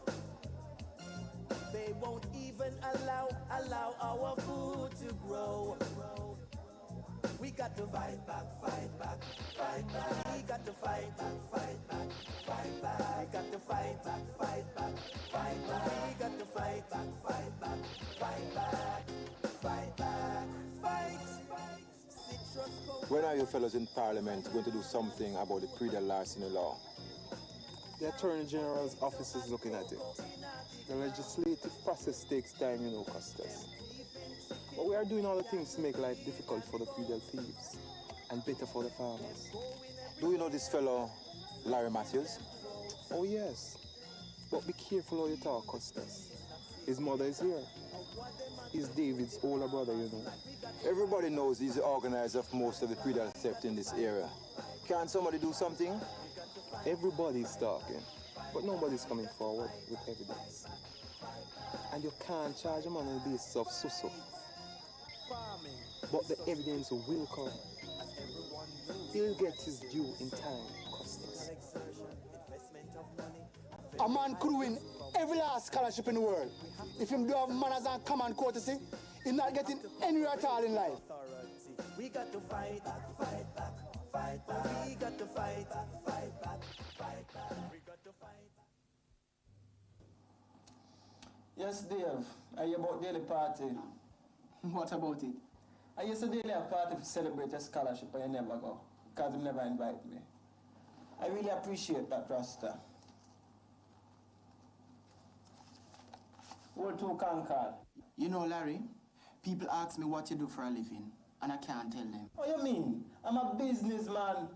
Yes, but what kind of business? Business. I don't understand.